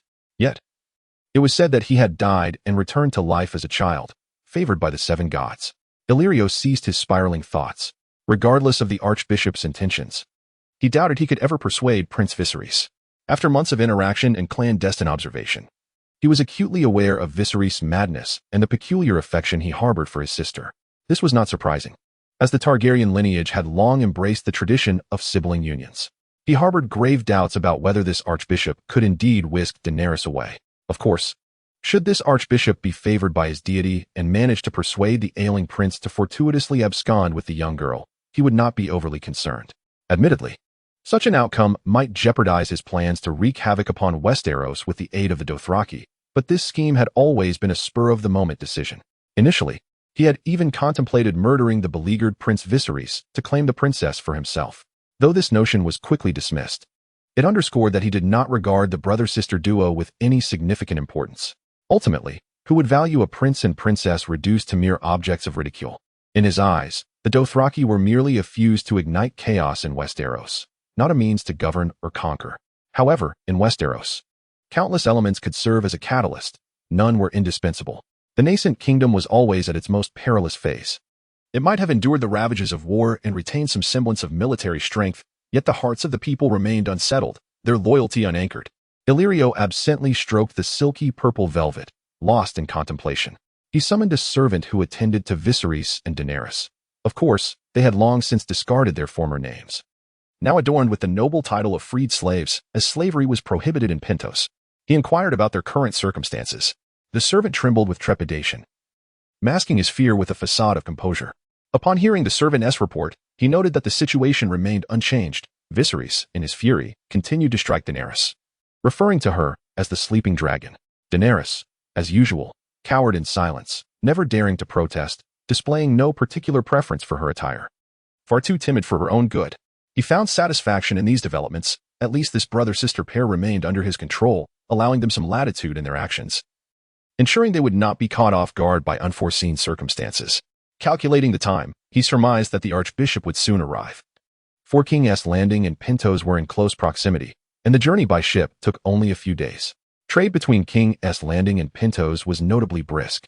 Many vessels from the free cities of Essos frequently docked in Pentos before proceeding to Westeros, and King's Landing was no exception. The archbishop was not one to indulge in the excesses of daily life. Unlike many of the debauched elite, he moved with decisive purpose. When Varys dispatched the missive, the archbishop was already aboard his vessel. He knew he was about to face yet another challenge. In the Game of Thrones, there was no room for error. The chasm between life and death was ever so narrow, and the revelries of yesterday could very well lead to demise today. Chapter 15. Arrival at Pentos. After nearly a week of tumultuous sailing, the vessel finally docked at the port. The ship was substantial, and its quarters were not small. Yet, amidst the undulating sea, what appeared to be a stable craft could hardly withstand the relentless waves. Periodic tremors coursed through the ship, indifferent to the time of day. Sailors and captains, accustomed to life at sea, had likely grown desensitized to the differences between life on board and on land. However, for Yemen, who had never wandered the oceans, this experience proved to be an insurmountable challenge. Despite his efforts to minimize his food intake, he was plagued by a persistent sensation of nausea that churned his stomach after disembarking.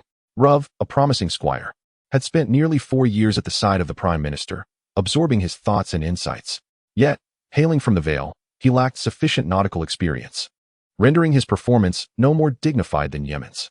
Unlike Yemen, Ruv had a penchant for drink, a common indulgence in Westeros, albeit to varying degrees. It was evident that after a day of heavy drinking, he could not resist the urge to vomit upon stepping ashore. The Vale, characterized by its mountainous terrain, held little significance for most of its inhabitants, who spent their lives amidst the hills, despite the presence of renowned ports like Goldtown. In contrast, Yemen fared slightly better, as at least his attire remained unblemished. However, compared to the attendants nearby, they found themselves at a disadvantage. Ruv had yet to be officially knighted and remained the Prime Minister's attendant, lacking a squire of his own. Nonetheless, this journey, though devoid of horseback riding, necessitated a servant for his care, and he chose a stable boy from Dragonstone, who hailed from a fishing background. This lad had spent his childhood by the sea, skillfully navigating the waters with his parents, and thus did not share the same limitations as the two landlocked knights and clerics. This stable boy, named Simon, had previously crossed paths with Yemen and had yet to adopt a surname. During their last encounter, Simon had been timid, indistinguishable from the ordinary folk, his innate fear of nobility and heartfelt humility evident in his neatly arranged clothing, though he appeared lost within. Now, however, a certain indefinable spirit shone in his eyes. Though he remained the same stable boy, he had undergone a subtle transformation. Yemen, while concealing his astonishment, pondered what could have induced such a profound change in so short a time. Did he, too, harbor the heart of a lion? Simon's blue eyes gleamed with fervor, and his once disheveled brown hair had been tidied in a manner reminiscent of Yemen. He recalled his father's teachings from his youth. Though he had failed to embody them, he had told himself to shun the allure of vice, yet found himself ensnared by the allure of drink, ultimately succumbing to intoxication and oblivion. Their family lacked the financial means and connections to seek medical assistance from a learned physician. Until the very end, he remained uncertain whether his father had perished due to intoxication or the bruises that marred his body. To this day, his father's figure gradually fades from memory, yet the blurred impressions grow ever more vivid. He had long believed that he would never cross paths with the archbishop again. However, the seven gods favored him, and heaven knows how elated he felt when Xiufu invited him to accompany the archbishop eastward to Pentos. While aboard the vessel, time became indistinguishable, the sea and sky blending seamlessly, yet he felt as if he were returning home, burdened with distant memories and the silhouette of his father. Perhaps, on the day of judgment, he would tell his father, "Your son once followed the chosen of the seven gods on a journey with the earthly archbishop, and he might even have drawn his sword to protect his life. What an honor! Even to die for such a cause would be preferable to languishing for a lifetime in stables and fishing boats. Indeed, he would willingly lay down his life for it." He had lived over 10,000 days, yet merely repeated the singular day that defined his existence. Now, this must surely be the longest journey of his life, one that could not be surpassed, Simon mused as he gazed at the white-robed figure of Yemen. At this moment, Xiufu had finished retching a mixture of red wine, cheese, beef, and bread mingling with the seawater, disappearing from sight. All eyes turned to them. The trio of foreigners was not a rarity. Pentos had never lacked for outsiders. Without the trade brought by these foreigners, Pentos could hardly be called a free trade city-state. Among the three stood a monk in white robes, a common attendant clad in simple garb, and an armored knight, all succumbing to the seasickness.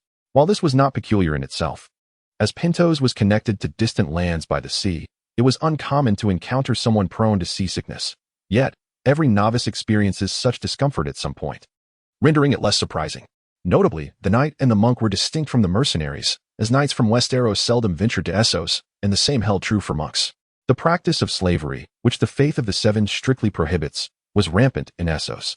Although the servants of Westeros were not necessarily better treated than the slaves of Essos, this atmosphere restricted the spread of the Seven's faith, potentially driving it entirely from Essos, with perhaps some remnants in Bravos.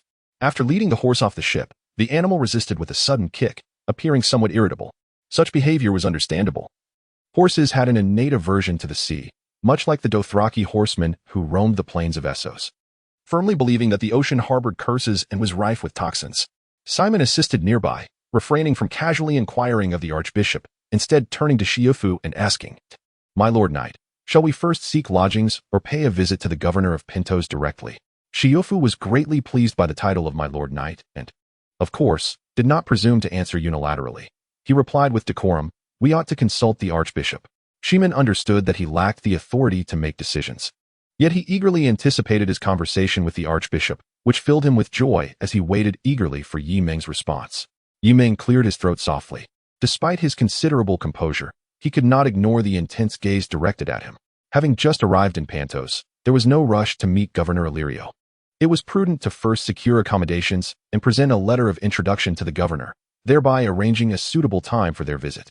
During his 4 years of service to the prime minister, Xiufu had learned much from Duke Eileen, understanding that the ancient nobility adhered to certain protocols, and that the emerging gentry often endeavored even more fervently to assimilate. Peter Baelish, known as Littlefinger, had once strived to integrate into the noble circles, only to be ridiculed and ultimately abandon his efforts. Yet, such aspirations had ingrained themselves into his lifestyle, becoming difficult to alter. Though Illyrio now held the esteemed title of governor, he had once been a mere impoverished assassin, and this necessitated a certain level of respect. As Xiufu pondered this, he prepared to heed the archbishop's guidance in seeking a respectable inn where they could stay for a night before being received by Illyrio. He replied, "I shall obey your grace's instructions." Shimin closely followed their pace, refraining from any acts of laziness. Yi Ming observed the bustling port. Alive with voices and the whinnying of horses, it was his first day in Pantos, his inaugural day in Westeros. The dragons were now within sight. Chapter 16. The exiled Prince Viserys paced back and forth in the room, a habit he indulged in when alone, as if this movement could somehow mask the turmoil within him. Although the crown no longer adorned his head, the weight above him felt more burdensome than ever. He gazed at the opulent decorations surrounding him. While a normal person might find solace in such luxury, Viserys only felt a profound sense of ennui. Born in King's Landing, his mother, Queen Riella, had told him that a grand tournament was held in the year of his birth to celebrate the occasion. His recollections of his father were scant. The populace referred to him as the Mad King, yet Viserys had no memories of his father's tyranny within the confines of the court. Only the scars borne by his mother.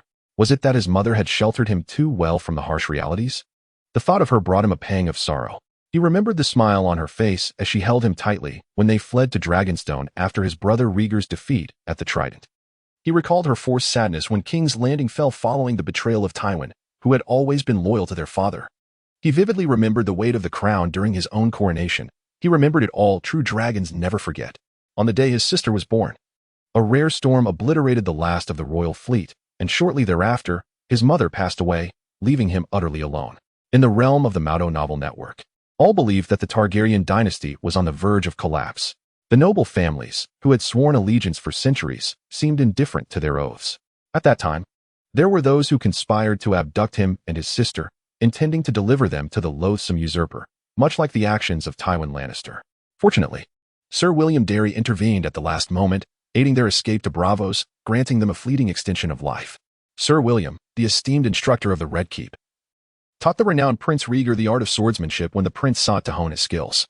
The world lauded Rhaegar, yet faced with his laughable prowess in combat, the fearless Barristan Selmy faltered, and even Arthur Dayne, the most celebrated swordsman in the Seven Kingdoms, dared not confront the prince in battle. However, during the Usurper's War, Rhaegar's true nature was revealed, a man of ineptitude, unceremoniously unseated by Robert Baratheon, the usurper, at the Trident, meeting an untimely demise. Indeed, Viserys held no respect for his elder brother. Had it not been for Rhaegar's infatuation, the Usurper's War might never have ignited. Had he not been so incompetent, Robert, a defeated soldier, would not have claimed his life, nor would the Targaryen dynasty have faced its ruin. In summary, all blame rested upon Rhaegar. In his twilight years, Sir William had grown nearly blind, his gray hair reflecting the weight of time. He recalled William's encouragement, proclaiming that he could become a second Rhaegar. Even at the threshold of death in the Red Door of Braavos, the knight continued to inspire him. Yet, from that day forth, he could no longer bear to reminisce about the Red Door. The burdens he carried were too great. The 300 years of Targaryen legacy, the crown bestowed upon him by his mother, Queen Riella, the memory of Sir William, and the countless loyal subjects still faithful to the Targaryens. He ceased to dwell on the fond memories, for joy was invariably followed by sorrow. His mother had crowned him after embracing him, only to depart from this world. And shortly thereafter, Sir William ascended to the afterlife. He and his sister faced disdain from the Sea King, and the knight's legacy was seized by a band of servants. As they wandered through the free cities, gripped by fear of Robert's might, the once warm attitudes turned cold, and ultimately, they found themselves ensnared in poverty, leading him to sell his mother's crown. All of this was a source of shame for him, and he vowed to repay every slight. When he relinquished his final vestiges of dignity, beseeching the Golden Company for aid, He hoped that they would recall the allegiance once owed to the descendants of the dragons. However, this proved to be in vain. They mocked him openly, driving him to the brink of madness, inciting a furious desire for death. Yet, he bore the weight of his quest for restoration and the responsibility for his still youthful sister, which gradually pulled him back to clarity. He endured the humiliation of being a court jester, forcing himself to ignore the insults hurled by the beggar king, viewing them as challenges befitting a sovereign. Until now, Illyrio, who appeared to protect him, had also imprisoned him within high walls. He incessantly promised him high-ranking positions upon the restoration of their kingdom. Yet, for someone who had already ascended to the governorship of Pentos, how much allure these promises held, he could not discern. Viserys incessantly endeavored to deceive himself into believing in Illyrio. However, he could never erase from his memory the covetousness he felt for his sister upon their first encounter, nor the murderous intent he harbored towards himself. What could he do, a prince stripped of arms and wealth, left merely with a title? He struggled to dismiss these discomforting recollections, yet he failed. They maintained this superficial relationship, while his life lay under her dominion. When Illyrio suggested that perhaps his sister could be exchanged for an army from the savage Dothraki, he hesitated, realizing he was swayed. Nothing could instill a greater sense of security and dignity than a formidable army. He watched his sister grow, believing she would one day be his wife. Viserys dared not envision a scenario where he would lose her. She was his last remaining kin and his future spouse. Yet, he could not reject Illyrio's proposition. Nor could he muster the courage to question himself. As the scion of a dynasty, did he truly wish to refuse? At that moment, he found himself cornered. He had lost everything that could be lost. Must he truly relinquish his sister, the one he had grown up with, to a barbarian? He dared not answer. He genuinely did not dare to respond. Viserys' pale violet eyes brimmed with ferocity as he observed his sister timidly approach, her slender form lacking trustworthiness. Come here. My dear sister, do you have something to say? Daenerys looked at her brother, finding some solace in his gaze. He did not regard her with the mocking demeanor of others. She recalled his tales of their homeland, the continent known as Westeros. Distant as if it existed only in dreams. She hunched slightly, a habit cultivated within the various courts, where they disdained those who held their heads high with pride. And she, perhaps, was not worthy of such dignity. Brother, Illyrio has summoned us to the audience chamber. There are guests from Westeros who wish to meet us. Daenerys whispered softly. A flicker of joy stirred within Viserys. Could it be that someone in the Seven Kingdoms still remembered the favors of House Targaryen? He scarcely dared to believe it. This was merely a ruse he employed to deceive his sister, for he had never entertained the truth himself. Soon, a surge of fury coursed through him. Illyrio had informed his sister before him, a blatant affront to his dignity. Well then, my sister, we should pay our respects to our guests. Let us be spirited, Viserys remarked, regarding his sister's silver hair and violet eyes, the quintessential Valyrian lineage. Her satin garments smooth and resplendent, gifts from Illyrio. Gifts. Merely a form of alternative charity, laced with glaring contempt. Chapter 17. A visit to Illyrio Shofu had delivered an invitation the previous day and received a response that very evening. Arranging for a meeting in the afternoon of the following day in Illyrio's reception room. Upon presenting the invitation and after the servant knocked on the door, Yi Ming, accompanied by his knight Shofu and his squire Simon, entered the abode of Illyrio. Before his entrance, Yi Ming observed two beardless men, unmistakably appearing as men, standing at the threshold. At this hour, with the sun high in the sky and the heat intense, both men were drenched in sweat yet remained vigilant, never succumbing to idleness. Yi Ming speculated that these might indeed be the renowned Unsullied of Essos. The Unsullied were the elite guards, never engaging in theft or exhibiting the lazy habits of ordinary men. Their demeanor was almost superhuman. When trained together, they formed an exceptional military unit, defying the common expectation of soldiers who succumb to casualties beyond a certain threshold, instilling a sense of awe. Through the rigorous training by the Astapor slavers, they had lost the ability to procreate, and their emotions as normal humans were gradually stripped away, leaving them obedient only to the crack of a whip. Remarkably, these men, hailing from diverse nations and customs, developed a new faith upon becoming unsullied. However, this was not surprising, as their training often commenced at the tender age of 5, eroding their inherent compassion until only numbness remained, devoid of even a personal name. Their identities were reduced to mere designations, changing daily, and they kept the names of their deities shrouded in secrecy, of little concern to outsiders. They were referred to by the titles of the weapons they wielded and their roles as protectors of the military, the spear lady, the bride of war, and the matron of the army. Their prowess was indisputable, yet the corresponding cost was exorbitant. not merely the initial price of acquisition, but also the ongoing maintenance. The Unsullied regularly consumed a drink known as the wine of courage to numb their senses, gradually dulling their perception of pain. As these thoughts swirled in his mind, Yi Ming traversed the main entrance, passed through the garden adorned with statues, the red-painted wooden door of the mansion, and the garden gate cloaked beneath a tangle of pale green ivy. After navigating these grand thresholds, he arrived at Illyrio's reception room. The opulence of the governor of Pentos was evident even from this single residence. He possessed a dozen similar houses, yet he did not indulge in ostentation. As Yi Ming entered, Shofu remained outside, clad in armor and wielding a sword, his expression grave, while Simon, dressed in plain cloth, attended to the horse they had brought. Though guests could bring attendants to the host's banquet, they were still expected to uphold the host's dignity. Yi Ming gazed at the figure seated at the head of the table, an imposing presence whose corpulence led one to wonder if his voluminous robe might burst at the seams.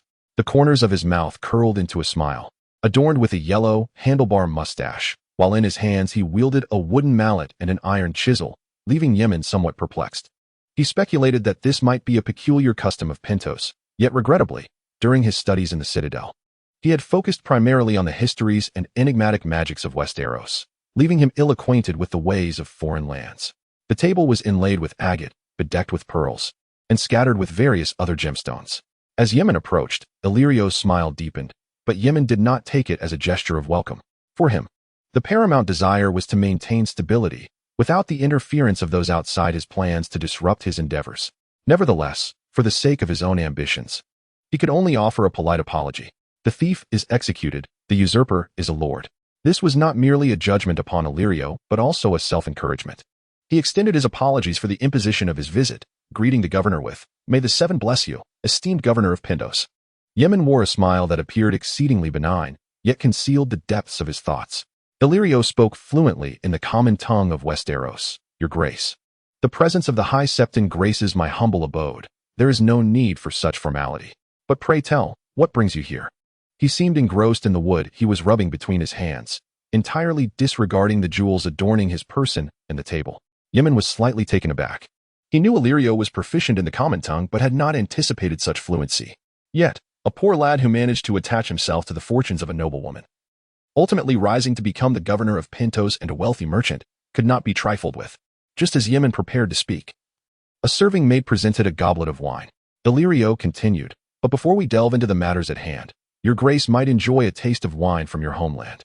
Yi Ming took a delicate sip, the rich, robust flavor enveloping his senses. "Pray tell, esteemed governor, where does this wine originate? Is it from Westeros?" Illyrio erupted in a hearty laughter, his corpulent form shaking. "Your grace is indeed amusing. The exquisite wine from the arbor is renowned across the lands, esteemed by many a highborn. How is it that you cannot discern its origins?" Yet beneath his jovial exterior, Illyrio's mind was rife with caution. His friend, the spider, had informed him of the previous High Septon's insatiable appetite for delicacies and his keen ability to identify the provenance of wines and meats. Most connoisseurs could discern the origin of a vintage with but a single taste, yet this new High Septon was utterly unlike his predecessor. Unable to recognize the celebrated wine of his homeland, this was indeed unsettling. What hidden depths might lie within a man who was both upright and unpretentious, yet bore such a profound lack of discernment? Yi Ming shook his head. "In my youth, I listened to the gospel of the seven gods at the Grand Star Temple in the Old Town, and as I grew older, I perused books in the Academy City. Both monks and scholars were not particularly fond of fine wines and exquisite cuisine, and my knowledge of such matters was quite limited." The rotund man seemed to stifle a laugh. After all, who could be unaware of the church's wealth, abundant as the stars, and the Old Town's reputation as a bustling hub? The southern territories were especially affluent, so why pretend otherwise? He turned slightly, sneezed, and patted his round belly, apologizing to the esteemed archbishop for the amusement. "I have grown somewhat old," he mused, "and I recall a time when I was free from such trifles." Yi Ming chuckled softly, remaining silent. Then, Illyrio casually took a handkerchief to wipe his hands. "Now, esteemed archbishop, might you enlighten us on why you have ventured across the narrow sea to meet a merchant?" In truth, Illyrio was not particularly interested in this topic. He had already learned from his friend, the octopus spider, that the monk before him had come for the princess. "Governor," he retorted, "what reason would a merchant have to protect a prince and princess of little worth, especially when other free-trading city-states avoid such associations?" Yi Ming released his wine cup and countered. Illyrio paused, taken aback by the directness of the reply. Perhaps it stemmed from a genuine benevolence. This wealthy merchant sought to perform acts of kindness in his twilight years, hoping for divine favor. Chapter 18. The conversation on the surface, Yemen merely chuckled softly, conveying his distrust of Illyrio. Yet, internally, he was tumultuous. A merchant claiming to act out of conscience and morality was akin to a well-groomed courtesan professing eternal vows to her clients, or a worthless beggar proclaiming that money held no significance for him, as it was merely a number. Such absurdities were laughable. Naturally, Yemen would never voice his inner mockery aloud. Pondering and speaking are two distinct matters, and normally, no one is a Trisolaran. The governor's benevolence is commendable. Surely the gods will bestow their protection upon you. A merchant capable of trading anything, including slaves and even souls, sees only value, with his final destination being hell. Illyrio remained noncommittal. He understood that no one would believe such rhetoric. Yet, a plausible lie is often more comforting than the bloody truth, and people tend to choose ignorance, opting to deceive themselves. His words were gentle, and his demeanor amiable, unlike some who were aggressive. He appeared to be merely a respectable individual engaged in legitimate businesses such as silk, gemstones, and dragon bones. Yet, who could fathom that behind the scenes? He moonlighted as a slave trader, deeply entwined with Astapor of the Slave Bay, his hands stained with blood. A gentle breeze swept through the window, bringing a hint of coolness, while the water in the pool outside rippled in response. Illyrio averted his gaze from the eyes of the archbishop, directing his attention to the scenery outside the window. Perhaps, Your Grace, you find it hard to believe, he sighed. Every few years, a governor of Pentos meets an untimely demise, without exception, whether through poisoning or by the blade. The true architect behind such assassinations remains a mystery. I merely wish to offer a prayer for my own protection. Illyrio's sincere gaze lingered on the lifeless landscape, with only the sounds reaching the ears of Yemen. A living soul. Yemen nodded repeatedly, his countenance filled with compassion, appearing truly persuaded by the governor's words. May the gods bless you. However, at that moment, Illyrio had turned his head back. So, Your Grace, may I inquire about the purpose of your visit? Illyrio pressed once more. Though he was well aware it was concerning the unfortunate princess, yet he could not allow that knowledge to surface. He set aside the object he had held and gestured for candor. After all, he was in the position of advantage, with Yemen having sought him out. Yemen was aware that Varys had undoubtedly informed his friend of the circumstances, but he could not reveal this. Thus the two influential adults embarked on a mutual performance of pretense. Yet, they were no longer inclined to dance around the subject. As a successful merchant, Illyrio's ability to speak in circles was indisputable. However, Yemen, seasoned by the town's ambience, was equally adept in the art of political discourse. After lengthy exchanges filled with tentative probing, neither party had disclosed their true thoughts, and trust remained a distant notion. Illyrio did not believe that a mere cleric could be devoid of desire and ambition, while Yemen was acutely aware of his true nature from the outset. Trust had never been established between them. Their mutual suspicion was unlikely to dissipate over a banquet, but rather intensified. Both men were merely engaged in a game of conjecture, interpreting each other's words and expressions. Yemen recognized that the time for revelation had arrived, even if the other already knew. Nevertheless, this was a game where both parties were cognizant of the stakes, fully aware of the cards they held. Ah, Your Excellency, to speak plainly, my purpose here is to seek the favor of Princess Daenerys, with the hope of facilitating her return to Westeros, to embrace the seven gods. Yemen finally articulated his intent. He certainly did not expect Illyrio to acquiesce, and merely not obstructing his efforts would be considered fortunate. Yet, how could he refrain from interference? For the common man, openly sheltering a prince of a fallen dynasty while opposing the seemingly secure king of the Seven Kingdoms is utterly incomprehensible. However, for Illyrio, who publicly lacked a family or children and found it arduous to cultivate close relationships, such risks held little significance. He had long been unafraid. The sole factors capable of unsettling him were the ambitions concealed within and the careful weighing of potential gains and losses. Illyrio feigned astonishment, shaking the flesh upon his visage and stroking his beard. Could it be that His Eminence the High Septon ventured forth for this purpose?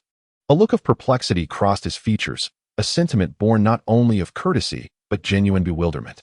He truly could not fathom why a prelate, capable of basking in the splendors of wealth and privilege, would willingly traverse the narrow sea merely for a princess of negligible worth.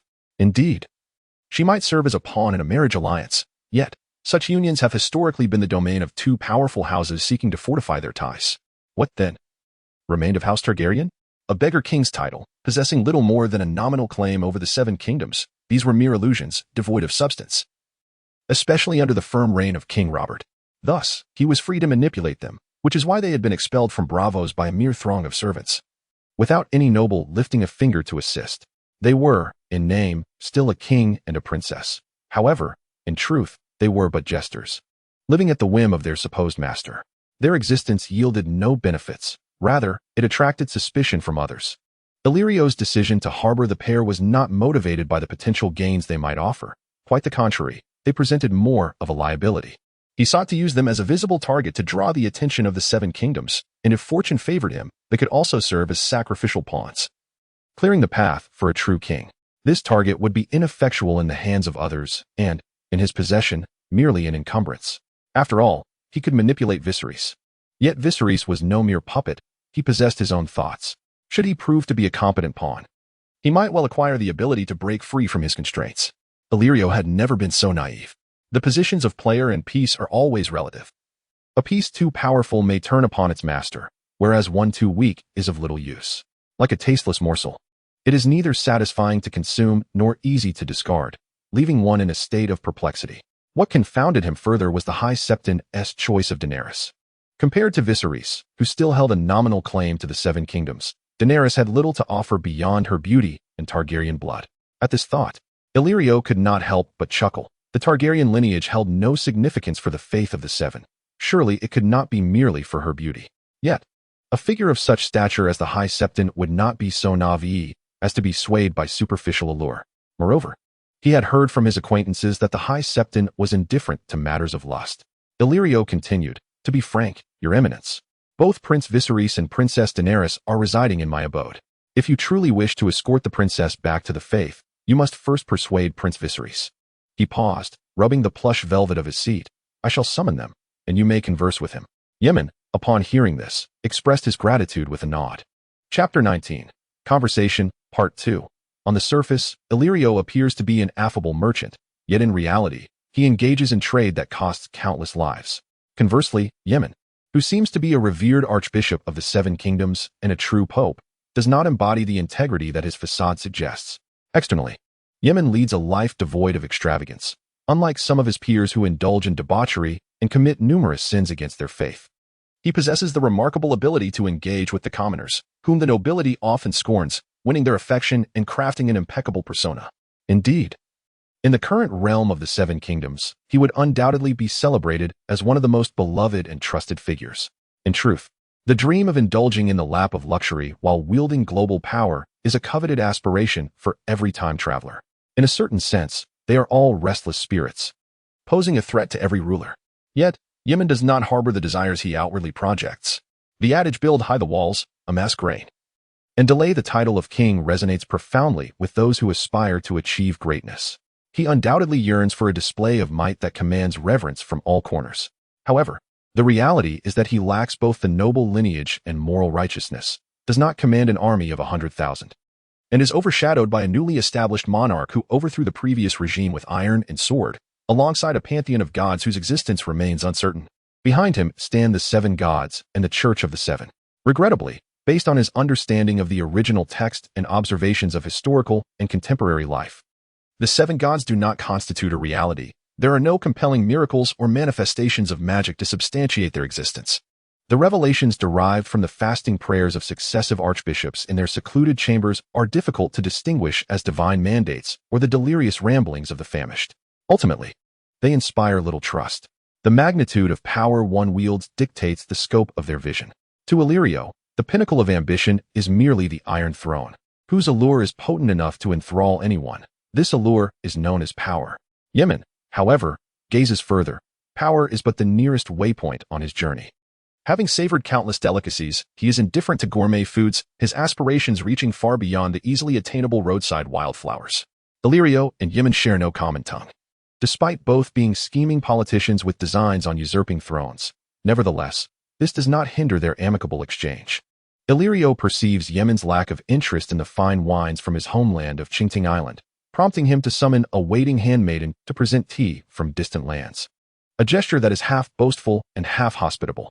The archbishop has undoubtedly grown accustomed to the exquisite wines of Changqing Island. I wonder if he would be inclined to sample the legendary delicacies from the farthest eastern reaches of the Essos continent, known as the Land of Dawn. As Yimeng gazed at the tea before him, An inexplicable melancholy washed over him, reminiscent of the mundane rituals of a past life. He was simultaneously astonished by Illyrio's extensive connections, truly a testament to his prowess as a successful merchant. It is noteworthy that Pantos lies at the westernmost edge of Essos, while the Land of Dawn is situated towards the east. Aside from the mythical remnants of magic in Asha, the ocean stretches beyond. It is remarkable that His Excellency the Governor could procure such exotic goods from the Land of Dawn while in Pantos. Yi Ming took a gentle sip, the fragrant liquid gliding down his throat, evoking a sense of tranquility akin to a distant essence from his homeland.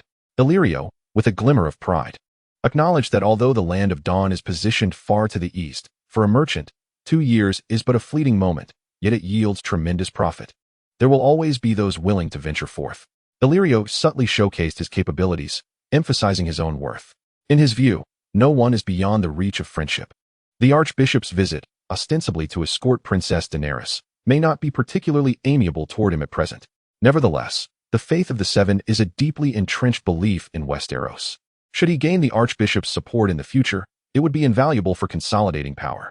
Even Aegon I, the conqueror with 3 mighty dragons, ultimately renounced his ancestors' worship of the Valyrian gods to embrace the faith of the Seven for true dominion over Westeros.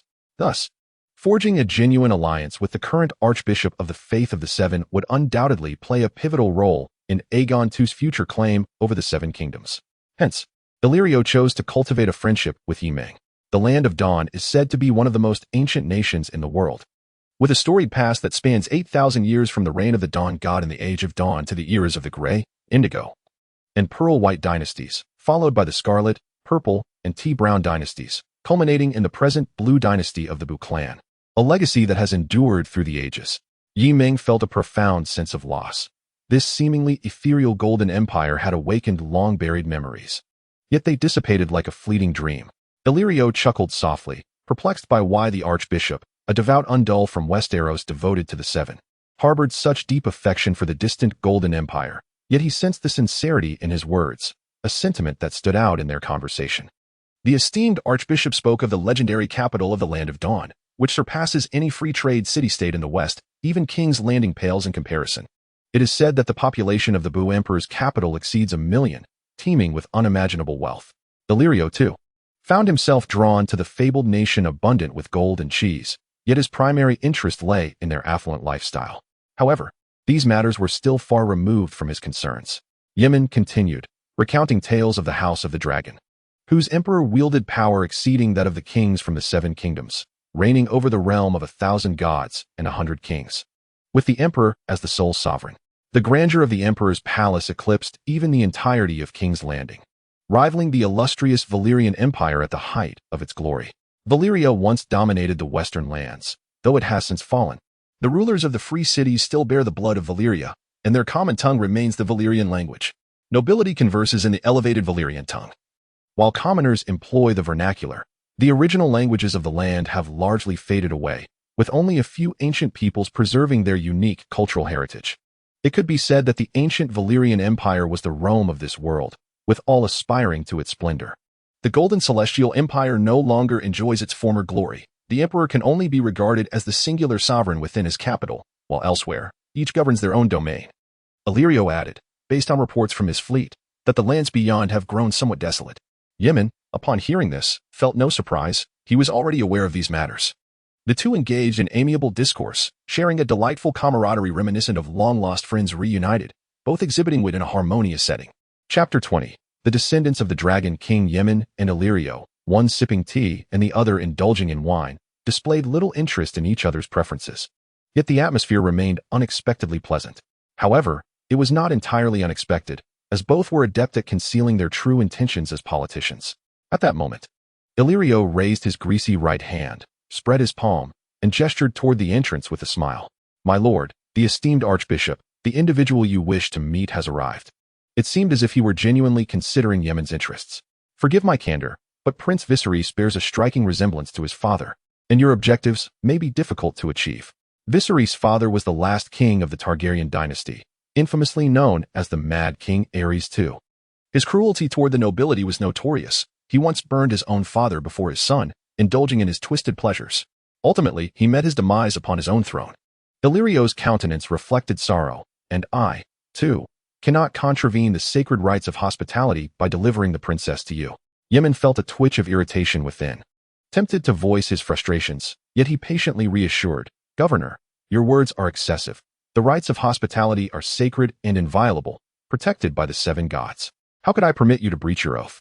The rites of hospitality dictate that during a guest's stay in a host's home, as long as they have accepted the host's bread, neither party may harm the other. This sacred law has been upheld in Westeros for millennia. In the free trade city-states of Essos, similar regulations exist, stemming from merchants' desire to protect their reputations in order to amass greater wealth. Naturally, some individuals with no prospects are even willing to sell their souls, let alone an ancient covenant. In Westeros, however, few dare to sell the sacred rites of hospitality, as such actions are often met with disdain by the 7 gods, and even the old gods. It is said that violators face the curses of the deities, leading to untimely deaths. Yet, this does little to intimidate those blinded by greed. A notorious example of this is the infamous Red Wedding that occurred amidst the civil strife in Westeros. Yemen turned his gaze toward the entrance. The prolonged conversation had left Shivo being entertained by Illyrio in the adjacent room, leaving only 2 individuals at the door. Surely, they were Prince Viserys and Princess Daenerys.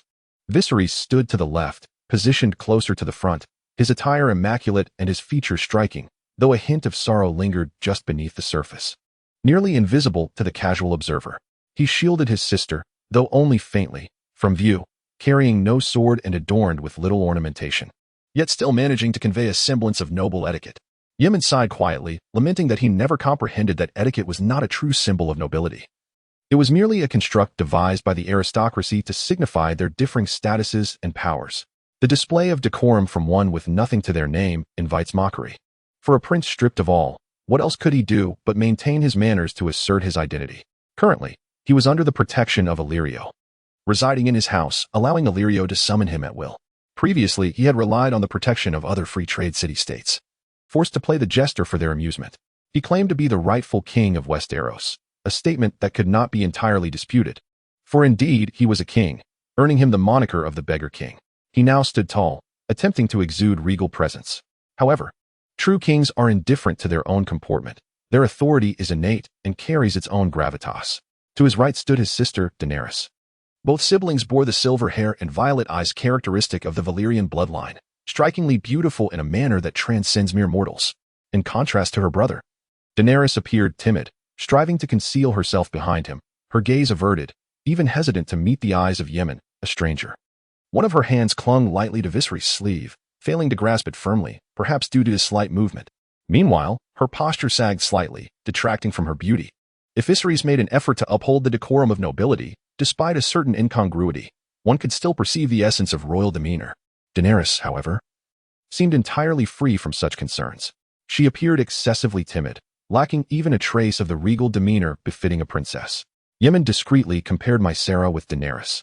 Despite Mysera's lineage from the noble West, she seemed somewhat inferior when juxtaposed with Daenerys' silver hair and violet eyes, which transcended mere mortal beauty.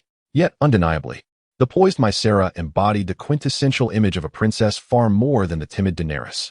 Perhaps this disparity epitomized the distinction between a legitimate princess raised within the confines of courtly etiquette and a displaced princess wandering in exile. At that moment, Illyrio stepped forward to introduce Yemen, proclaiming, "His Grace, King Viserys III, rightful ruler of the 7 kingdoms, sovereign of the Undulls, the Rhoynar, and the First Men, and his sister, Princess Daenerys of Dragonstone." Simultaneously, he subtly winked, urging Yemen to embrace this title. Amused, Yemen refrained from openly disputing the assertion that King Robert was the true ruler of the 7 kingdoms. He was acutely aware of Illyrio's intentions. He performed a slight bow, acknowledging his grace Viserys. As he bent, he instinctively thought how fortunate it was that Shireen was not present. Otherwise, he would have had to contemplate how to navigate the Prime Minister's inquiries upon his return. Viserys was taken aback, for few treated him with such respect.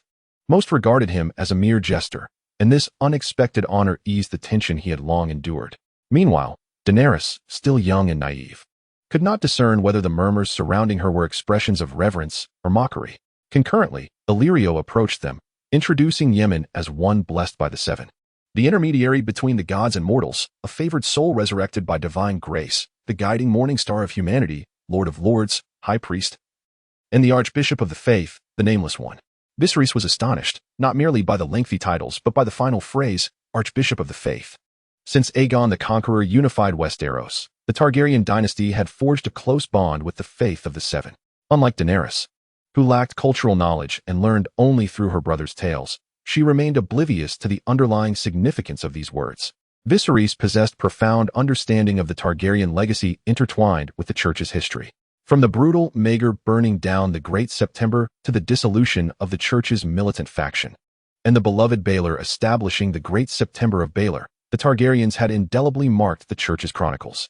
Viserys recognized that to truly govern Westeros, the Church's support was indispensable. Undoubtedly, a king crowned by the Archbishop bore the most legitimacy. Thus, Viserys and his sister advanced, bowing deeply once more to acknowledge the Archbishop. Chapter 21. The Last Scion of the Dragon. Part 2. Viserys was a gaunt figure, his complexion pale, his hands fidgety, exhibiting both excitement and apprehension.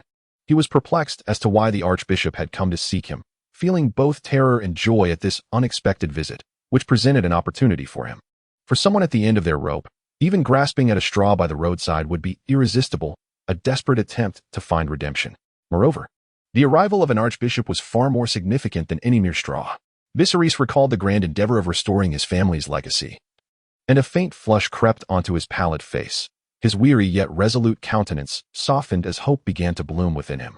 If even the archbishop was willing to support him, it was evident that the usurper's reign was deeply unpopular. The narrative he had been instilling in his sister, that the realm, from commoners to nobles, yearned for the return of the true dragon, now seemed to find validation. Daenerys, observing her brother's shifting demeanor, felt a surge of anxiety. His breath quickened, his hands clenched tightly, and her violet eyes widened with fear as she sensed her brother's wrath rising once more. The wrath of the sleeping dragon was a term Viserys had coined to describe his violent outbursts towards Daenerys, a means to vent his own anger and pain. She silently prayed, hoping that whichever deities presided over them, the seven gods, the Valyrian ancestors, or any other divine entity, would ensure that the brother who shared stories with her at night and allowed her to cling tightly to his shoulder would remain forever by her side. After the customary exchange of greetings, Illyrio took his leave, his eyes sparkling like the jewels he cherished. All present were esteemed guests from Westeros, and it was indeed an honor to convene in my hall. However, I am not the host of this meeting and should not dominate the discourse. Thus, I shall take my leave, hoping that the esteemed guests enjoy their conversations. As the governor of Pentos, I too have my responsibilities, and I ask for your understanding regarding my absence. With that, the rotund man commanded his servants to clear the table of drinks and set up a fresh spread of food, inviting the three to take their seats once more. Illyrio then departed. Ymond glanced out the window. Dusk was approaching. He pondered whether Illyrio had truly left without wishing to know what Ymond intended to use to persuade Viserys, and whether he could ultimately take Daenerys with him. It was important to note that both the prince and princess were cards in his hand, each holding significant value. However, Illyrio might have arranged for someone to eavesdrop, relaying the information to him later. After all, if Illyrio were present, certain topics would indeed be best left unsaid. Such intelligence gleaned from the shadows would likely align with Illyrio's interests, and certainly with Ymond's as well. Just as Ymond was about to speak, he noticed Viserys suddenly rise from his previously seated position, displaying a look of palpable excitement. Your Grace, is it not due to your discontent with the usurper's tyranny that you have clandestinely ventured here, seeking to pledge your allegiance to the one true king of the Seven Kingdoms? Ymond found himself at a loss for words, unable to express his thoughts, a perplexing situation indeed. Yet it was a courtesy he felt compelled to extend. He silently reminded himself of the greater purpose at hand. Meanwhile, Viserys continued to speak, inquiring about the lineage of the esteemed High Septon. Just as Ymond was about to respond, Viserys abruptly interrupted him, stating that upon becoming a monk, one must relinquish their family name, and upon ascending to the role of High Septon, one must forsake their very name. Ymond remained silent, inwardly mocking the thought that if he revealed he once bore the sigil of the crown stag, would Viserys continue to flatter him or fly into a rage? Yet, the voice of reason within him quelled the impulse for jest. Oh, esteemed High Septon, do you wish to pledge your loyalty to the true dragon? This time, Ymond refrained from speaking. He understood that the prince merely sought to unburden his heart in the presence of a rare noble from his homeland. His solitude was profound, with only his sister as a confidant, for those who live by begging are incapable of preserving their dignity. Years of fear had rendered his spirit sensitive and fragile, compelling him to cling to the remnants of his meager dignity through violence. The more one loses, the more fervently they desire to regain what was once theirs. Viserys did not wait for Yemen's reply, as he assumed the usurper had already incited the wrath of all Westeros. He then attempted to deceive himself. Yemen understood, as did Viserys, that after more than a decade of prolonged summer, King Robert's reign had solidified far more than at its inception, with only the ambitious still stoking the flames of desire among the populace. Yet, these were truths he was reluctant to acknowledge, once admitted. What reason would he have to persist in the endeavor of reclaiming the throne? Beside them, Daenerys paid little heed to their discourse. Having already taken up her fork to begin her meal, she had witnessed her brother's madness too often to be fazed by it. His bouts of inexplicable excitement had become routine. He always told her that from the nobles in the Red Keep down to the commoners in flea-ridden dens, all awaited the return of the true dragon, longing for his rule. They too would ultimately raise the banner of the three-headed red dragon, crossing the vast narrow sea to re-establish their dynasty. In that time, all of Westeros would kneel before him, hailing him as the magnificent King Viserys III. Daenerys was unaware of what the Red Keep truly looked like. Her brother had told her it stood upon the territory of King S. Landing, established by their ancestor, the conqueror Aegon. Thus only members of House Targaryen held the right to reside within its walls. His brother often referred to King's Landing as a foul city, with Flea Bottom standing out as its most wretched district. This perplexed Daenerys. If King's Landing was indeed so deplorable, why were they compelled to return? Whenever she posed this inquiry, her brother would invoke the terrifying wrath of the sleeping dragon, using his fists to remind her that it was their land. Gradually, Daenerys began to entertain visions of King's Landing. The city was established upon 3 hills, named after their ancestors, Aegon, Visenya, and Rhaenys. Atop Aegon's hill stood the Red Keep, a citadel within a city, its walls painted a striking crimson, hence its name. Behind the throne room of the Red Keep lay the skulls of all the family's great dragons, standing in solemn grandeur, resembling ancient kings adorned with crowns and grave expressions. Yemen paid no heed to the girl's musings, nor did he listen to Viserys' seemingly fervent, yet utterly nonsensical promises of titles and grand visions. He mused inwardly that there were too many leaders, for here he was, a prince of a fallen dynasty, yet commanding not a soul. He interrupted Viserys' unengaging discourse with a soft utterance. Robert Baratheon is destined to depart from us forever, never to return. What? Viserys nearly toppled from his chair at Yemen's words, his previously flowing speech abruptly halting. A torrent of speculation surged within him. Had the usurper contracted some grievous illness? Or was he cursed by the old and new gods for his treachery? Or perhaps he had been struck down by an assassin. Daenerys ceased her meal, lifting her head, her violet eyes shimmering with beauty. Yet, she refrained from speaking, fearing that a misstep in her words might invoke her brother's wrath. Viserys struggled to suppress his myriad conjectures. Gradually regaining his composure, he reminded himself to maintain decorum, addressing the High Septon. Could you kindly repeat that? I believe I missed it. Yemen observed Viserys' forced calm and Daenerys' curious gaze, stifling a chuckle as he repeated, Robert Baratheon, King Robert, is to pass away. This time, Viserys comprehended fully, disbelief coursing through him. What could have led to this? Had someone grown discontent with his rule and resolved to assassinate him? His voice trembled with doubt, and in that moment, he felt as though Yemen were mocking him, relishing in his misfortune. Yemen shook his head, emphasizing the title, Your Grace, hoping to rouse Viserys from his stupor. I witnessed King Robert's demise in a vision granted by the Seven, revealing the grim truth of his impending end, Yemen declared.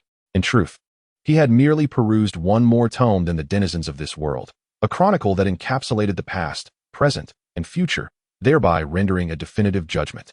Viserys, with a taut heartstring poised to snap, delicately inquired, Your Grace, are you certain that you beheld this revelation in the light of the 7 gods? Or might you have indulged a tad too liberally in your cups? Though Viserys left his thought unfinished, his skepticism was palpable. Yemen offered a faint smile. It was evident that Viserys would not simply acquiesce, for should he do so, he would more closely resemble the mad King Aerys too. Alas, the mantle of madness had already found a new bearer in the form of King Joffrey, who would undoubtedly ascend to that throne, leaving no room for dissent. Yemen continued, Your Majesty, you may have heard of my foresight regarding the Ironborn Rebellion. A year prior, I accurately predicted Balon's insurrection and its inevitable conclusion. Upon hearing this, Viserys managed to regain some composure. He sensed Yemen's earnestness, yet doubt still lingered in his mind. Yemen pressed on. King Robert will not survive beyond the year 298 of the conquest. At most, he has but 1 year remaining. It was clear to Viserys that Robert would not live to see that time. He would meet an untimely demise, a death steeped in ignominy. Viserys stroked his fingers thoughtfully, yearning to convince himself of the veracity of Yemen's claims. Your Grace, as far as I am aware, all prophecies are shrouded in ambiguity, rendering the truth elusive. They are invariably ensnared by the mists and snares concealed within the prophecies, preventing a true glimpse into the future. Viserys, seasoned by experience, had encountered a myriad of fantastical professions in Essos and was no stranger to prophecies. Simultaneously, the Targaryen lineage was steeped in superstition regarding such foretellings. His father, Aerys, had what his mother due to a prophecy, and his brother, Rhaegar, was equally enamored with various omens. Thus, Viserys was no exception. Yemen nodded in agreement, wishing to affirm Viserys' assertions, for prophecies often invite multiple interpretations, leaving room for reasoned explanations of unfolding events. However, he did not rely on prophecy to make his predictions. Your Majesty, surely you are acquainted with your ancestor, the Dreamwalker Daenerys? Viserys nodded. The names Daenerys and Daenerys bore striking similarities, yet Daenerys was Viserys' forebear, who had precisely foretold the destruction of Valyria, thus ensuring the survival of House Targaryen after that cataclysm. Some could only glimpse vague illusions and prophecies, while the exceptional could perceive a clear future. Yet, the might of the seven gods was far beyond the comprehension of mere mortals. Yemen sought to convey that the seven were incomparable to ordinary sorcerers. Their prophecies, nay, their revelations, were strikingly lucid and direct. He sighed inwardly. Indeed, the seven had no true power, and he did not possess the gift of prophecy. Viserys believed. Yet in comparison to his sister Daenerys, despite having wandered through Essos for many years, traversing nearly all the free cities, his childhood experiences and aspirations of kingship continually urged him to uphold faith in the seven. His reverence for the seven was not easily shaken. For him, the seven represented not merely a belief, but an indispensable cornerstone of his claim to the throne. His ancestors had instilled in him the understanding that to solidify dominion over the seven kingdoms, one must share the faith of the majority. Will the usurper truly perish next year? Viserys inquired, still somewhat incredulous, unable to fathom that the nemesis of House Targaryen would meet such a hasty end. Yemen fixed his gaze intently into Viserys' eyes. I swear by the seven, what I speak is true. Though he privately harbored doubts about his own faith in the seven, Viserys felt reassured. He trusted a cleric, a man who had ascended to the position of High Septon, to possess unwavering devotion to the seven, which was beyond question. After all, even he, bound by sacred oaths made in the name of the seven, would not dare to transgress. Surely, a High Septon's piety would surpass his own. Viserys exhaled deeply. He had heard wondrous tales of the High Septon and believed he could sense the divine inspiration of the seven. Moreover, he was convinced that the seven would not favor Robert, the usurper who had betrayed House Targaryen. He ardently wished to believe this prophecy. Daenerys, seated nearby, remained oblivious to the notions of honor and duty, yet seeing her brother in this rare moment of relaxation, combined with the tales he had shared of the Targaryen family's enmity towards the usurper Robert, filled her heart with joy. Daenerys' emotions were transparent, and Yemen easily discerned her radiant smile and sparkling eyes, revealing her unguarded happiness. Simultaneously, Viserys found himself more composed. He was uncertain why Yemen had come to impart this news. However, his years of wandering and begging had taught him that every gift of fate had already been prized in the shadows. He ignored the sumptuous feast laid out on the table, his focus solely on Yemen's unblemished white robes. He pondered what he could offer in return, whether as the destitute man he was now or as a king in the future. He softly asked, Then, High Septon, what is it you seek from me? Chapter 23. The Last of the Dragon Kings, Part 4. Your Majesty, I hope to escort your sister back to Westeros, to temporarily embrace the faith and be nurtured by the teachings of the seven. Yemen stated with great solemnity, revealing the true purpose of his visit, while shifting his gaze toward the still bewildered Daenerys. As Daenerys listened to the lengthy titles bestowed upon her by the figure before her, who even hesitated to reveal his true name, her beautiful pupils blinked with apprehension. She set aside the silver utensils in her hands, slightly turned her body, and cautiously shifted her gaze towards her brother, afraid to make any unnecessary movements. The fear of being abandoned by him loomed large. Apart from her brother, there was no one else she could rely on. The glances from others were tinged with greed and possessiveness, further amplifying her trepidation. Upon hearing her name, Viserys felt a sense of relief, yet a peculiar confusion washed over him. Why Daenerys? He pondered, for in his eyes, apart from her noble Targaryen lineage and nominal title as the Princess of Dragonstone, her beauty was the only trait that held any value. Nonetheless, her timid demeanor diminished the allure of her appearance significantly. However, Such attributes should have held little weight for the High Septon. The bloodline and status indeed held a certain allure for those ambitious nobles seeking to elevate their standing, yet they were insufficient to incite conflict with usurpers, thus detracting from their overall appeal. Moreover, the High Septon had long since abandoned his surname and identity, rendering those concepts meaningless to him. As for beauty, it was doubtful that he would harbor much interest in feminine charms, and he honestly believed that his sister was not particularly striking within the Targaryen family. Of course, this notion was a misjudgment on his part. Your Grace, may I inquire why you desire this young girl? Viserys furrowed his brow, utterly perplexed. For her dragons. For her destined ability to hatch great dragons, Yemen thought, recognizing her as the mother of dragons, the wealthiest woman in the realm of ice and fire. Although he could not voice such sentiments aloud. Your Majesty, this too is a revelation from the seven gods. I cannot allow a royal bloodline to be lost to the winds. Yemen appeared quite mystical, finally embodying the enigmatic nature of prophecy while maintaining a righteous demeanor. Viserys found himself at a loss. High Septon, as far as I am aware, I am the rightful heir to the seven kingdoms. Why would you wish to take my sister? Good question. Perhaps it is because you lack the ability to hatch dragons. If you could do so, well, I would still take your sister, and perhaps one other. Yemen dispelled those strange thoughts, addressing the king sincerely.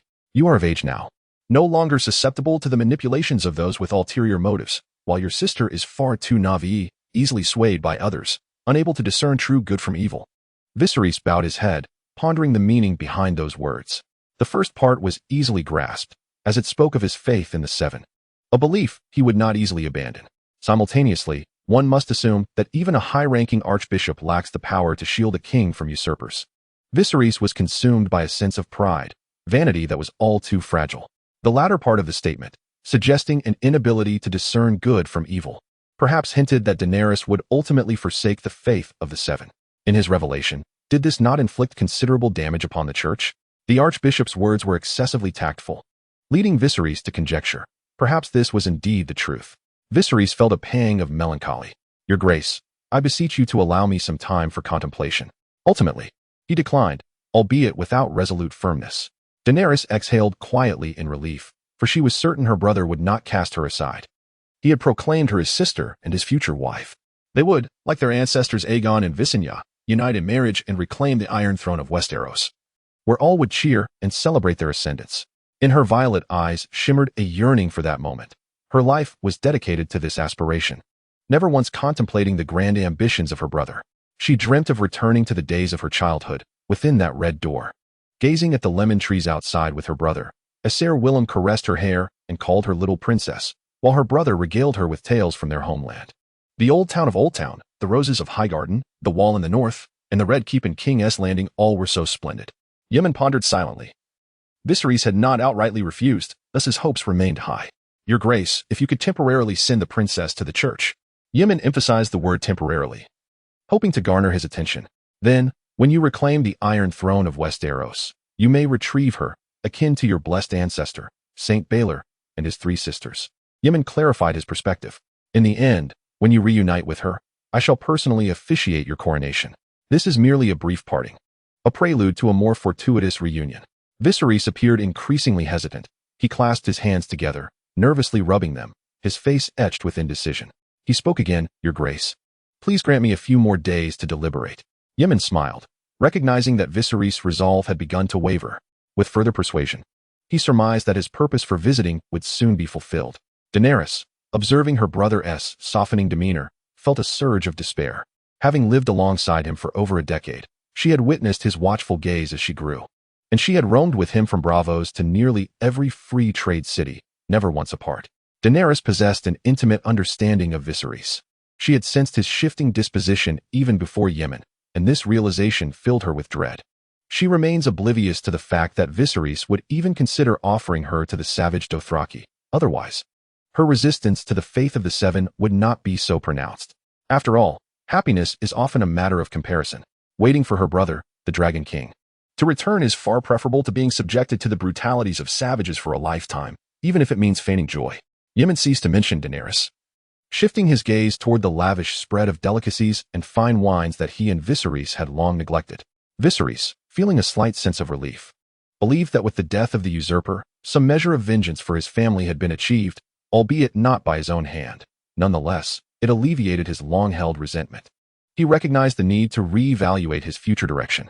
He regarded Yemen, who he perceived as his own hidden gem, suddenly presenting him with uplifting news. Regrettably, much time had passed, and the moment was no longer conducive to conversation. However, the High Septon would not depart swiftly, and he could still seek counsel. Lacking a scholar at his side and being unaware of the dynamics in Westeros, he dismissed the words of Illyrio. Who would believe that a merchant could partake in the games of nobility? In the end, Viserys poured a glass of wine and toasted to Yemen. To you, my Lord High Septon, please drink. Chapter 24. Worry Illyrio observed the figure kneeling before him, clad in coarse, humble garments, with an unassuming demeanor. He would scarcely stand out in a crowd. This was his freed slave, bound to him by a contract spanning generations, having sold his life for a mere pittance. He had tasked him with monitoring the conversations of his guests after his departure, concealed within the hidden alcove of the drawing room. Indeed, he had also concealed an alcove within his own chamber, a notion inspired by his old friend Varys' tales of the secret passages constructed by the kings of King's Landing within the Red Keep. After all his kings had departed this world, only his old friend retained full knowledge of this secret.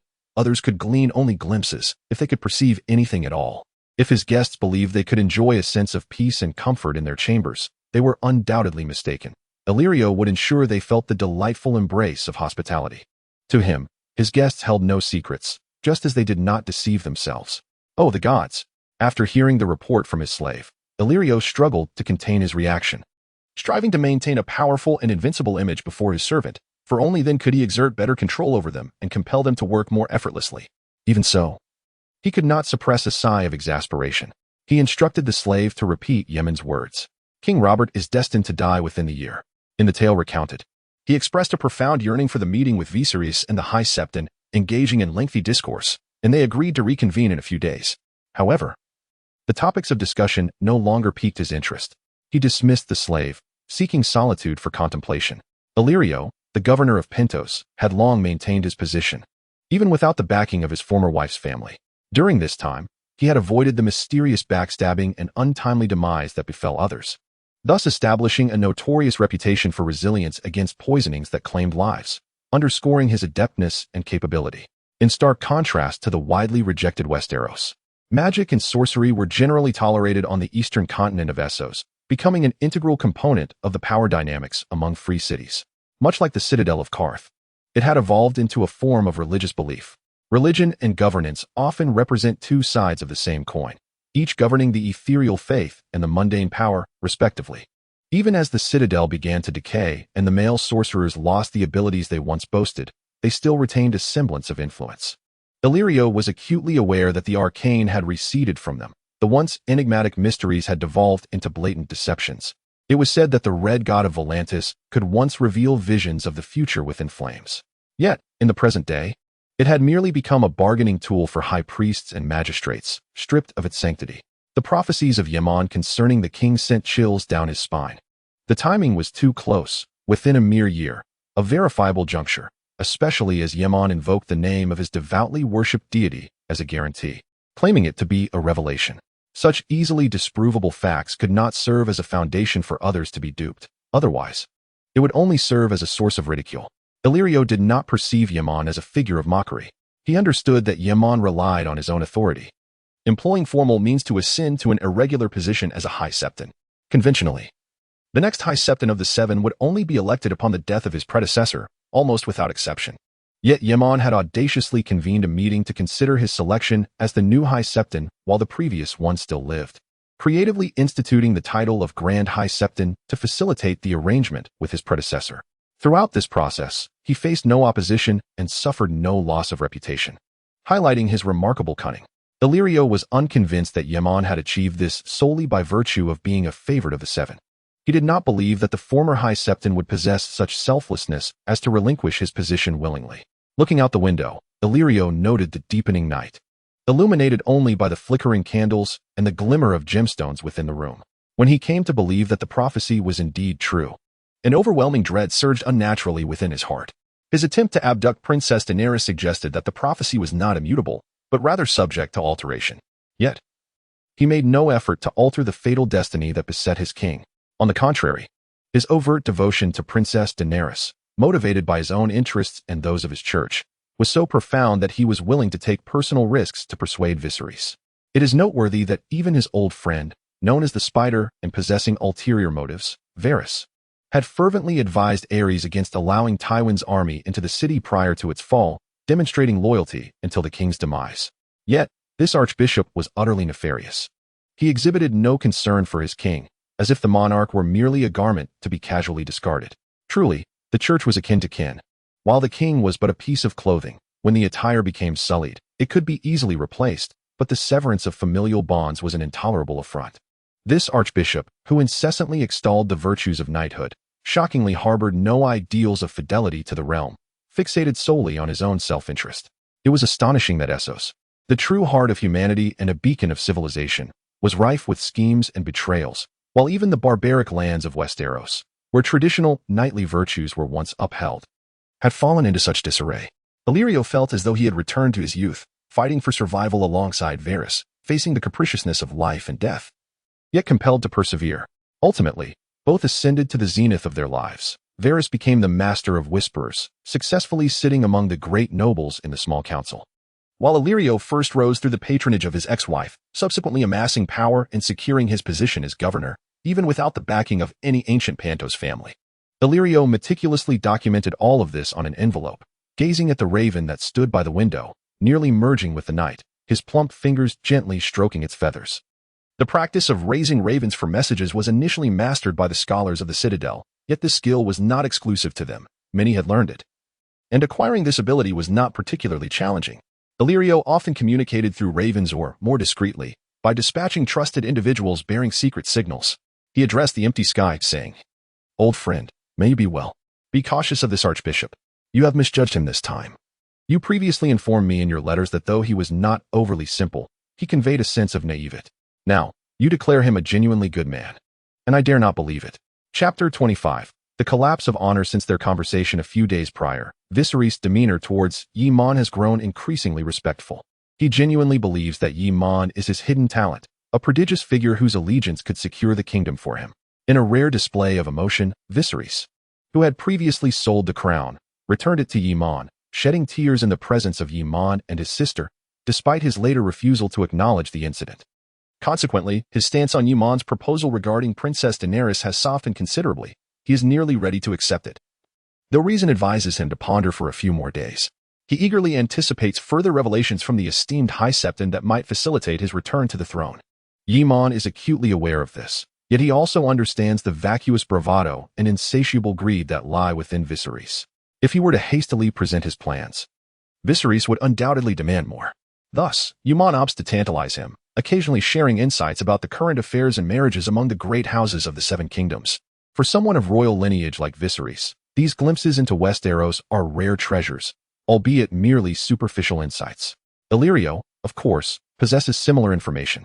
Yet his approach to Viserys has always been one of a guarded, semi-imprisoned protection, maintaining only a veneer of respect when interacting with him. At times, he struggles to uphold the facade of praise. Naturally, Illyrio has never genuinely cared about the information Viserys requires, and the fallen prince, dependent on others, does not dare to fully trust Illyrio or command him as a subject.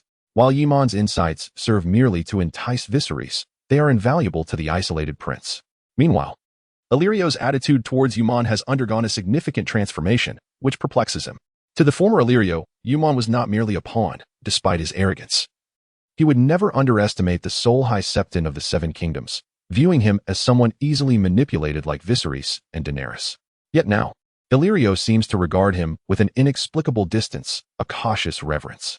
Yi Mon speculates that this shift may stem from his remarkably accurate predictions regarding the king's demise, coupled with his nonchalant demeanor.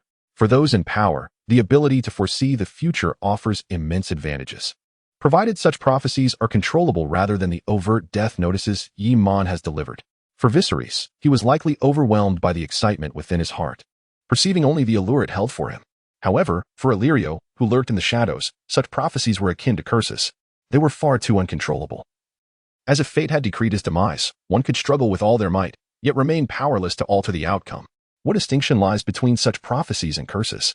Yet, with regard to Yemen, he was entirely beyond his control. He lacked the confidence to wield authority over Yemen as he did with his servants. making it prudent to maintain a respectful distance for the time being. Soon, Illyrio would host a banquet, an occasion he could no longer evade. Thus, he felt compelled to invite Yemen, for to sever this connection entirely would be unwise. Illyrio found himself in a state of indecision. He genuinely desired the friendship of the High Septon, recognizing its potential benefit for the future, yet he was wary of forming a deep bond. Fearing the unintentional onset of a death prophecy, ultimately, he acquiesced, for he was not a mere merchant fixated solely on profit and loss. Rather, he was one who, in pivotal moments of youth, would risk everything for a fleeting chance as a mercenary. Illyrio personally escorted Yemen to the banquet he had organized, which was a modest affair, devoid of grand figures such as the Centaur cows or the Lord of Summer Isles, and certainly absent any great lords from Tyrosh. Meanwhile, he encountered Viserys, whose array of titles upheld his dwindling dignity. Perhaps the prophecy from Yemen served as a tonic to his spirits, for his complexion appeared notably flushed. However, he did not bring Daenerys, as he needed to maintain his dignity in the presence of his sister. After delivering Viserys to the gathering, Illyrio turned his attention to other guests, as he was the host of the event. Meanwhile, Shifu, temporarily serving as Yemen's guard, abstained from attending the function, believing it inappropriate to meet the Prince Viserys. In truth, a significant portion of the common folk in Westeros nostalgically recalled the prosperity that King Aerys had once fostered, even if such memories only surfaced amidst turmoil and suffering. Coming from humble origins and having received the formal knightly education before the Prime Minister, Shifu found it particularly challenging to confront Viserys. Thus, Yemen refrained from imposing upon him. As the banquet unfolded, Viserys, upon sighting Yemen, eagerly approached him. Yemen, in response, steeled himself to engage with the prince, grateful that mere flattery and timely expressions of astonishment would suffice to create a pleasant atmosphere. The garden was suffused with the fragrances of various spices, mingling harmoniously with the aromas of wine and meat, all of which intoxicated the senses. Although it was not yet evening, the black lanterns adorning the walls were filled to the brim with oil. The scene was one of indulgence and opulence, a veritable feast of excess. At that moment, Yi Ming unexpectedly caught sight of an individual clad in the attire of a Westerosi knight, a visage that evoked a sense of familiarity amidst the kaleidoscope of eccentric costumes surrounding him. Although Yi Ming understood that relying on outward adornments to discern one's identity was not a prudent habit, human perception often succumbed to sentiment rather than reason. He inquired of Viserys, hoping that the more acquainted Illyrio could provide him with an answer. "Your Majesty, do you know who that knightly figure is?"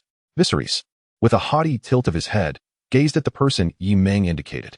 The individual was a robust middle-aged man with dark skin and thick hair, his impressive physique accentuated by his baldness. Viserys too noted the knightly garb, a nostalgic reminder of his father's illustrious Kingsguard, the Dawnblade White Bull. Yet, the mere thought of them inevitably led him to recall the traitors, the Kingslayer Jaime and the so-called Fearless Baelish. With a tinge of melancholy, he replied, "I'm afraid, my lord, I do not recognize that individual." At that moment, Illyrio approached, having just concluded his dealings with guests. Upon hearing their earlier inquiry, he chuckled, his plump face adorned with wrinkles. He first bowed to Viserys before greeting Yi Ming. Viserys felt a twinge of awkwardness as Illyrio drew near. His recent coolness towards Illyrio, who was to be his future master of coin, was rather unbecoming.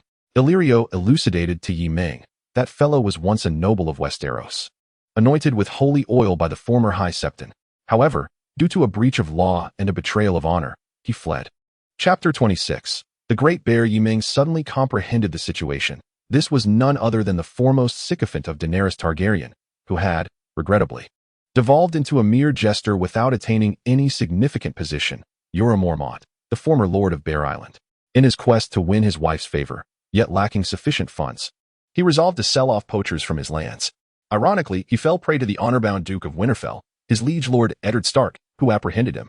Under the 7S doctrine, the trafficking of slaves, whether selling or buying, constitutes an unforgivable sin.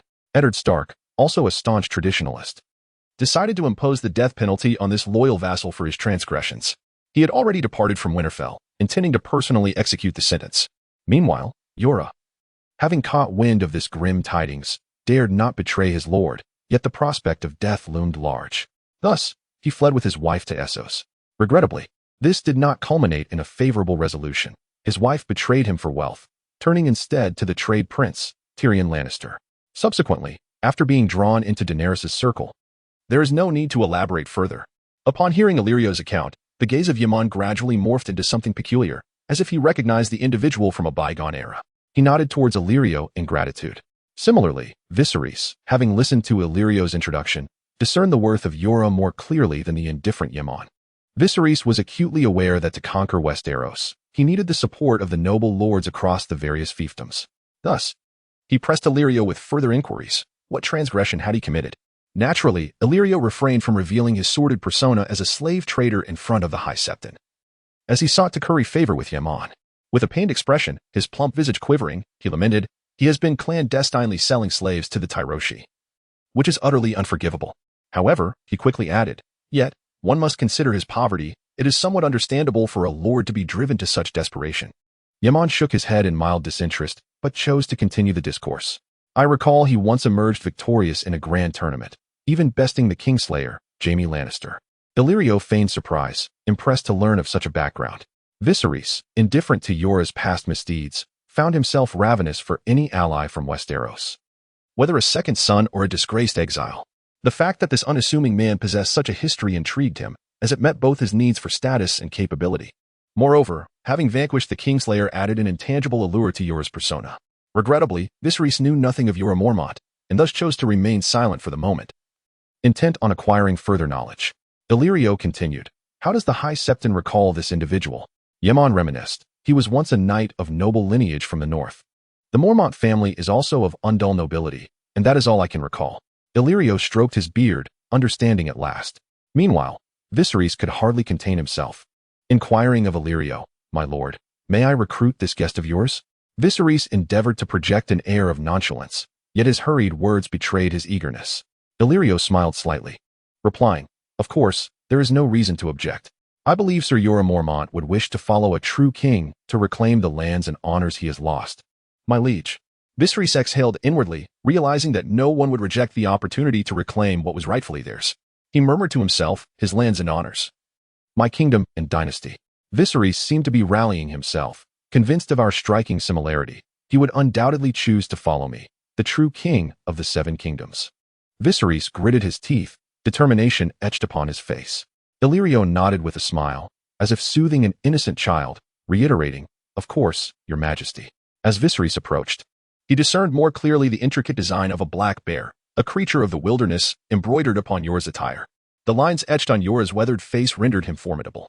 Yet, such trivialities held no weight for Viserys, who had long convinced himself that he was a true dragon, unyielding and fearless. He held a finely crafted goblet, half filled with wine, the patterns on the cup reflecting the liquid within. He raised the cup in a toast, addressing Jorah in the common tongue of Westeros. Sir Jorah, initially standing alone, felt the weight of solitude. In this foreign land, he lacked a confidant to share his thoughts. Thus, he could only pour and indulge in his drink in solitude at this gathering. Suddenly, a familiar voice reached his ears, not the language of Essos, but the common tongue of his homeland, stirring a sense of nostalgia within him. In Essos, hardly anyone spoke the common tongue of Westeros, not even the wandering Undulls.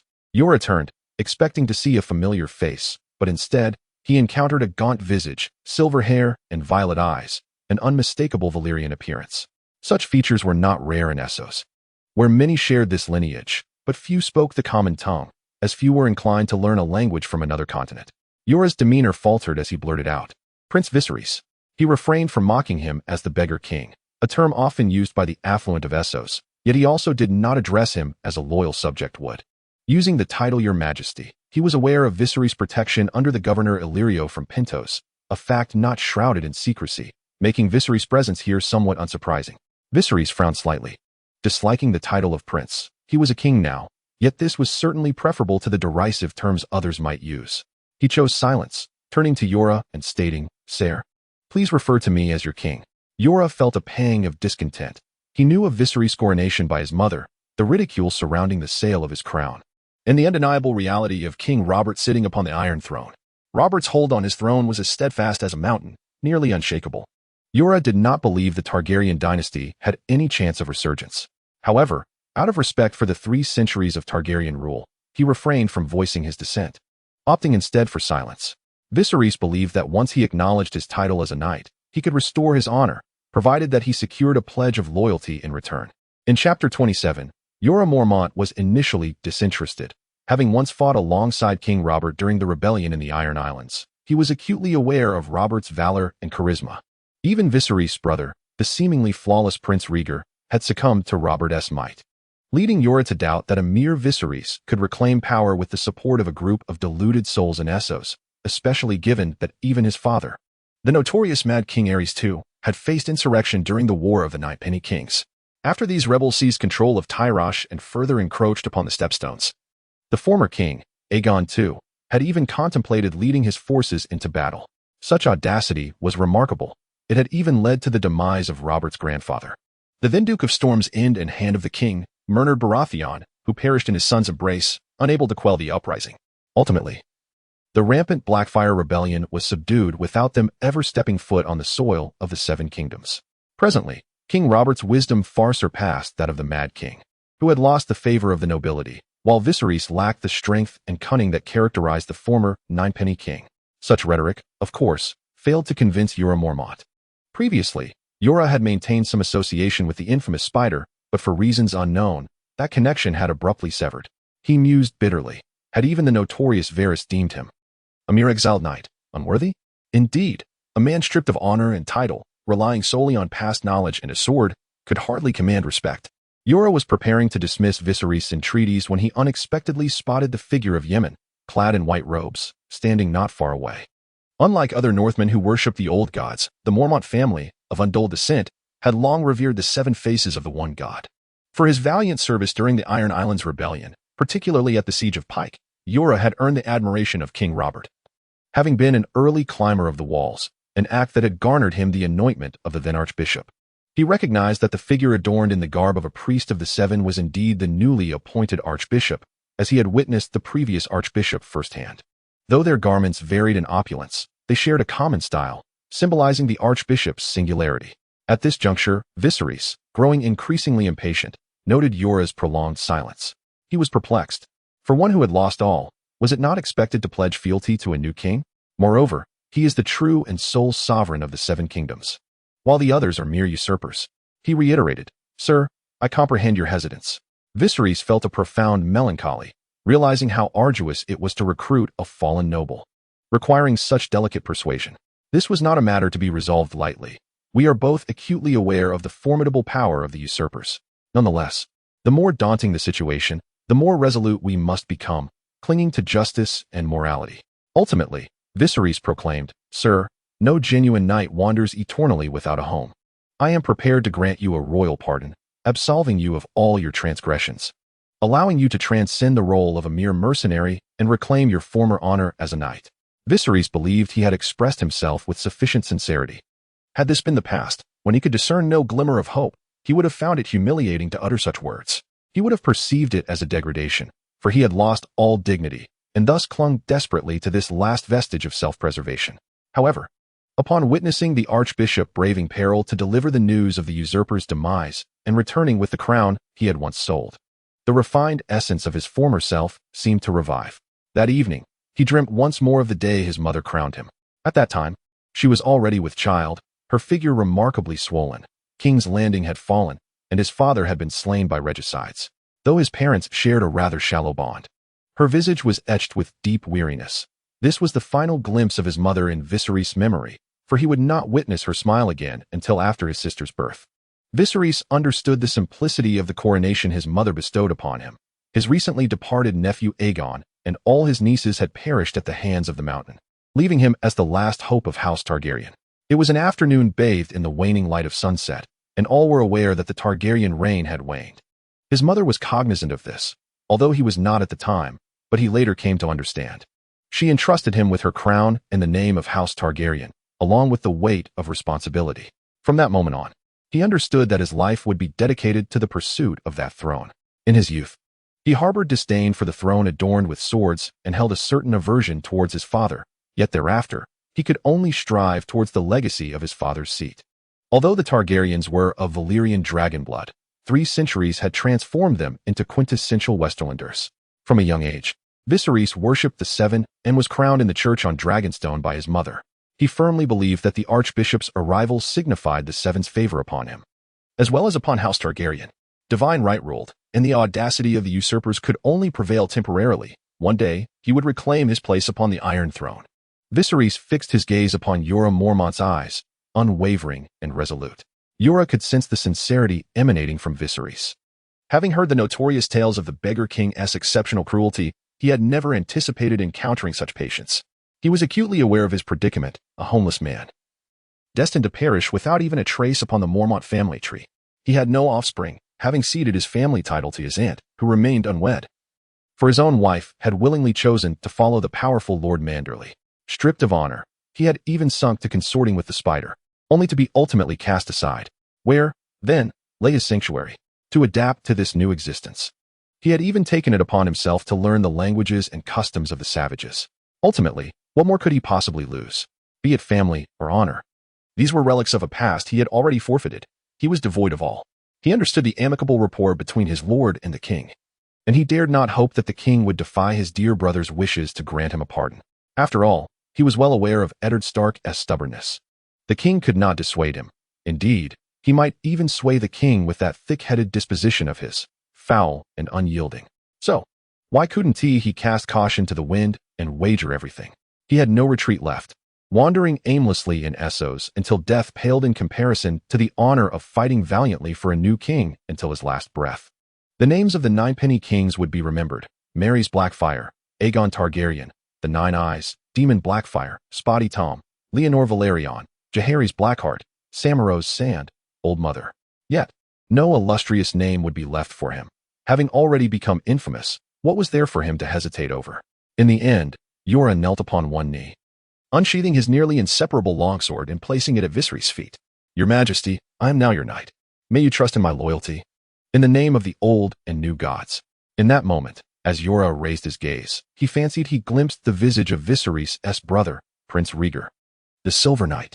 Chapter 28 concludes. Viserys observed Jorah Mormont kneeling before him, an unusual sensation swelling within him. He recalled his mother's teachings about what it meant to be a true king. For long, he had struggled to comprehend this notion. What constitutes a genuine monarch? In his ignorance, he could only learn from his father, who embodied the true ruler, having presided over the dynasty for over 2 decades, quelling countless rebellions. He should have continued his reign, were it not for Rhaegar's downfall and the treachery of the Lannisters. Yet now, gazing at Jorah Mormont, who had pledged his fealty, he remembered him as the former Earl of Bear Island, a true knight, a genuine nobleman. He was not one of those mercenaries devoid of any honor. He had sworn his loyalty to him. Viserys had never been more lucid than at this moment. He understood that his father was his father, and he was himself, Viserys III. His father had his own path to kingship, and he had his own. Lowering himself, he disregarded the astonishment of those around him as he picked up the sword Jorah had placed at his feet, assisting the man who had just sworn fealty. He took out the finest cloth from his garments and meticulously wiped the blood and dust from the blade, scrubbing earnestly until the cloth was stained with grime. He then returned the sword to Jorah Mormont, his tone solemn and grave, proclaiming, "If you so desire, I shall appoint you as my Kingsguard, the White Knight." After this, he casually discarded the soiled cloth, along with the remnants of his past. Jorah Mormont reflected upon his family, now inherited by his aunt, and felt a pang of sorrow for his wife, realizing he might never marry or bear children. In light of this, perhaps becoming a White Knight in service to a fallen king was not such a poor choice after all. He accepted the sword, saying, "Your Majesty, it is my honor to serve as your White Knight, the Kingsguard." Viserys nodded in satisfaction, aware that this was but his first step. Meanwhile, many around them whispered. At the governor's banquet in Pentos, only a handful understood the customs of Westeros or spoke its common tongue. The majority were merely spectators, uninterested in delving deeper into the significance of the moment. Yemen and Illyrio observed the scene from a distance, both feeling a sense of reflection. Illyrio had not anticipated that the once arrogant yet insecure Viserys III could truly win over the former Lord of Bear Island. He knew that, based on his previous understanding, unless his old friend had promised something to that Undul, he would never bow to a thief. Indeed, while Viserys now bore the title of king, to the one seated upon the Iron Throne, he appeared nothing more than a brigand. Such was the nature of things, no matter the law or principle. One must ultimately yield to the sword. Just as his old friend often discussed, the king, the priest, the merchant, and the soldier, while the king, priest, and merchant desired the soldier to slay the other two. In the end, who would survive? In truth, the soldier wielding the sword decided who would live before the blade. Law, faith, and wealth offered no grounds for compromise. Yemen watched the remarkable transformation of Viserys, astonished, realizing that this time he would not don a golden crown. At that moment, Illyrio absent-mindedly rubbed his wooden mallet and remarked, "Indeed, Your Grace, our king has changed significantly." Yemen could not help but agree, "Yes. The disparity between Viserys and the man we first encountered is striking."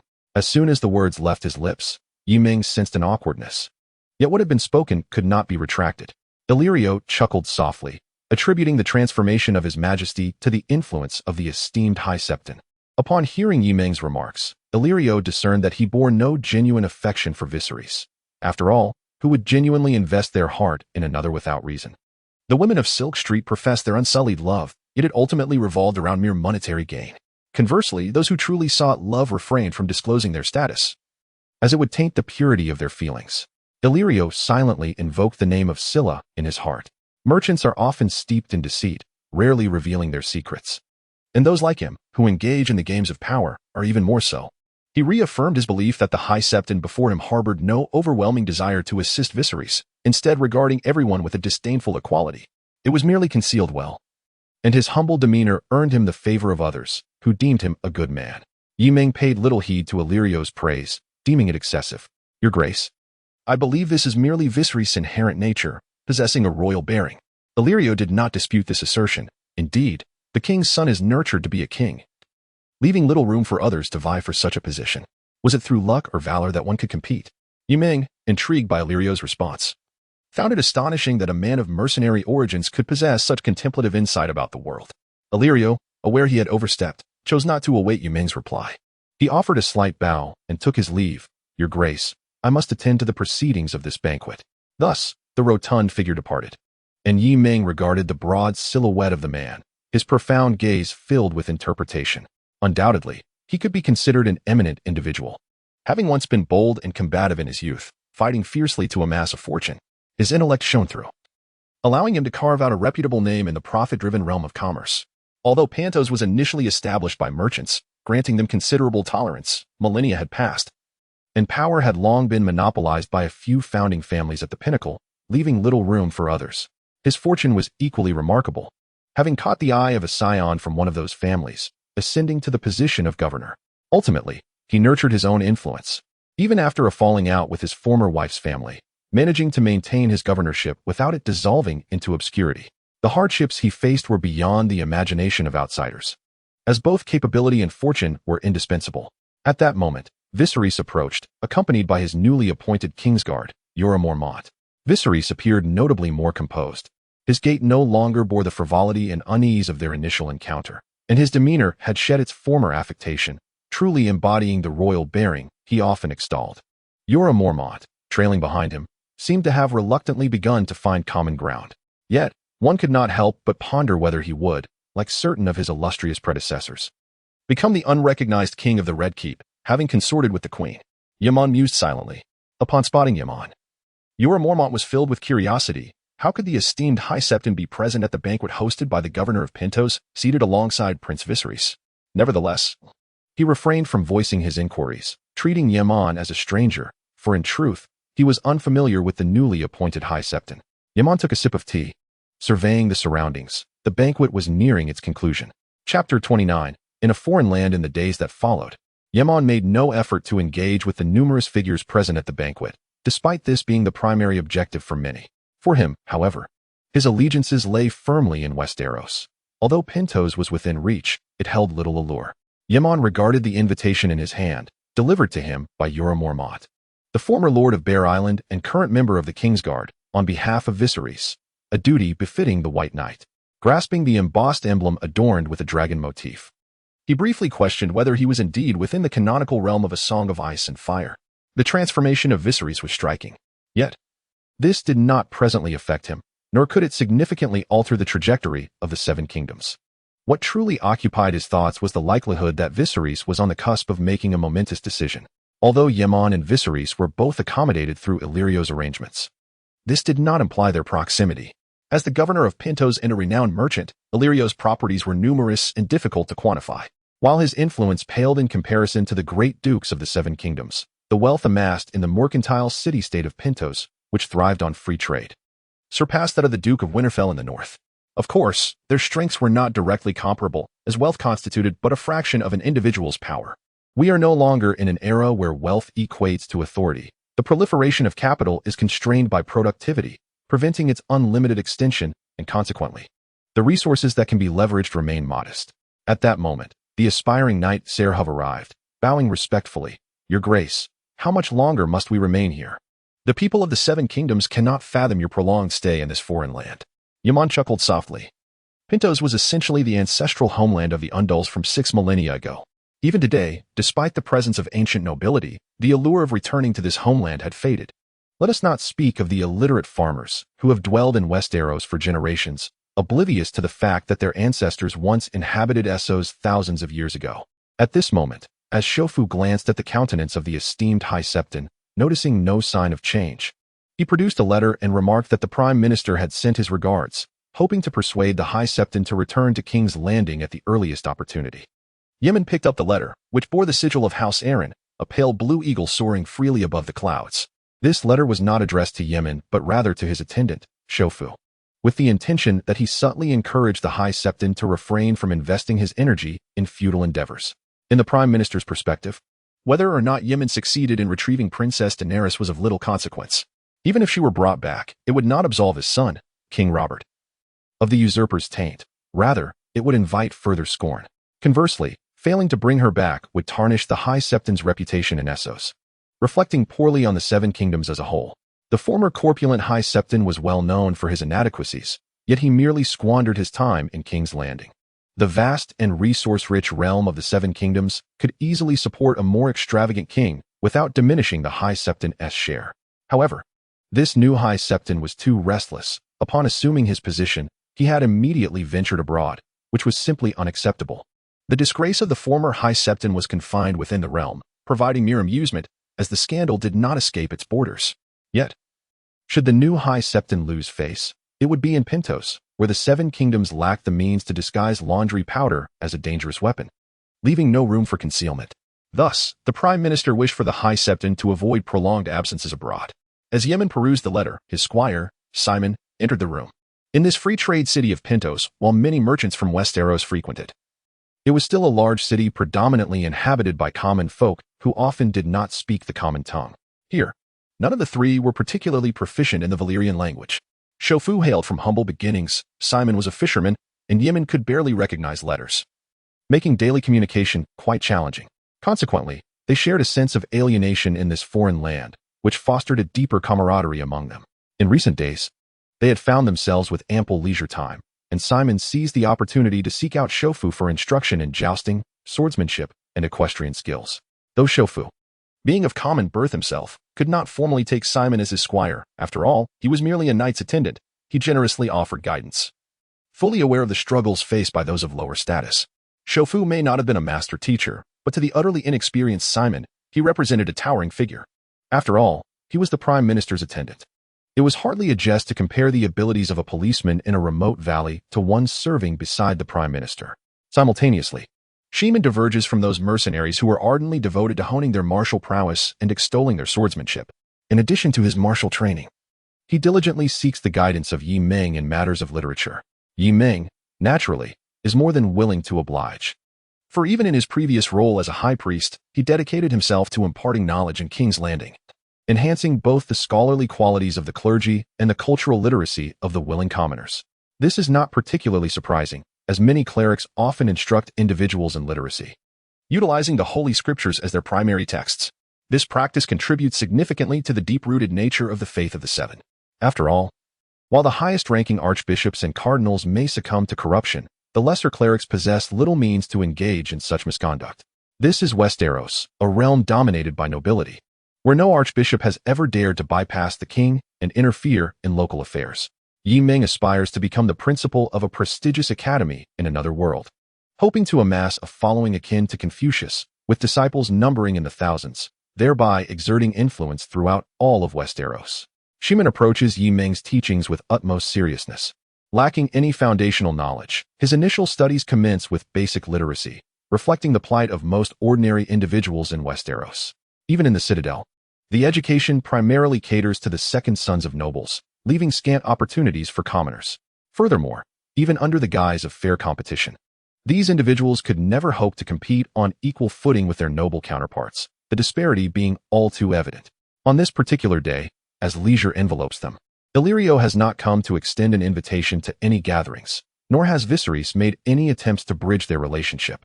Yi Ming also has little desire to wander aimlessly through the streets, for, at the end of the day, the larger cities, apart from their architectural structures, bear little distinction from one another, offering nothing of particular interest to behold.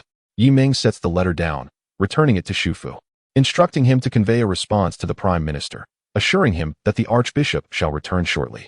Xu Fu accepts the letter, expressing his reluctance to press the esteemed Archbishop. Yi Ming shakes his head, replying that they indeed must return soon, as Prince Viserys' response will soon be revealed, and regardless of the outcome, they cannot linger indefinitely. With this reassurance, Xu Fu departs with the letter. Meanwhile, the stable boy, observing from the side, gazes in curiosity, having just learned to read. He struggles to comprehend the situation and stands idly by. Yi Ming calls him over, picks up a copy of the Holy Scriptures, and begins his instruction anew. Chapter 30. Siblings. Viserys presents a white robe made of silk before Daenerys, saying, "Sister, behold this garment I have specially crafted for you. Feel the fabric. It is of exquisite quality, rivaling the embroidery of the Red Keep." His words are imbued with an unmistakable tenderness, and the softness in his violet eyes is equally undeniable. Daenerys caressed the fabric, as smooth as water, a material she had only heard of in the tales recounted by her brother. She felt a long-lost essence emanating from him. The same essence of the brother who would regale her with stories of their distant homeland, sing lullabies to lull her to sleep, and teach her to read. Yet, these memories only instilled fear within her.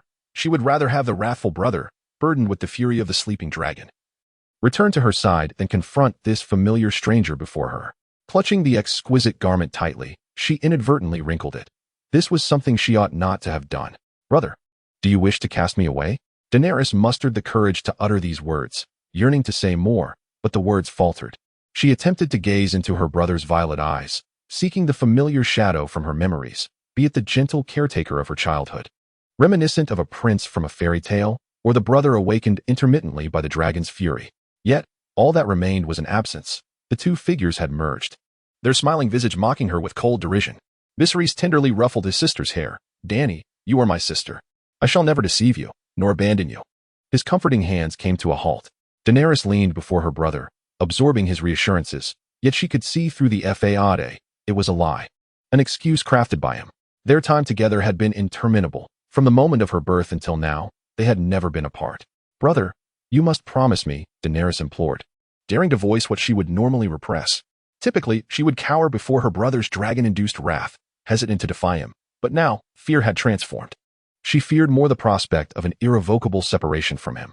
Viserys regarded her with an unfamiliar gaze, one of indulgence, as if appraising an object, a lifeless form. But not as he would look upon his sister, his wife. Of course, Dany. Daenerys felt a deeper dread envelop her.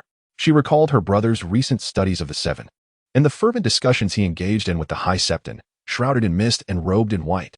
Her eyes glistened with unshed tears. "Brother, swear to the Seven that you shall never forsake me, that we shall remain united forever." Daenerys pressed on. Viserys' countenance stiffened. He had not anticipated his typically obedient sister to display such rebellion, disregarding his words. He nearly gritted his teeth to acquiesce. He had long ceased to fear the gods' curses. If he could reclaim his throne, what did it matter if the Seven cursed him 100 times? What fear was there in the depths of hell? And if he failed to restore his birthright, what distinction lay between hell and the realm of men? Observing her brother's wavering demeanor, Daenerys, with a heavy heart, spoke. "Never mind, brother, I trust your promise. You need not swear, I was merely being willful."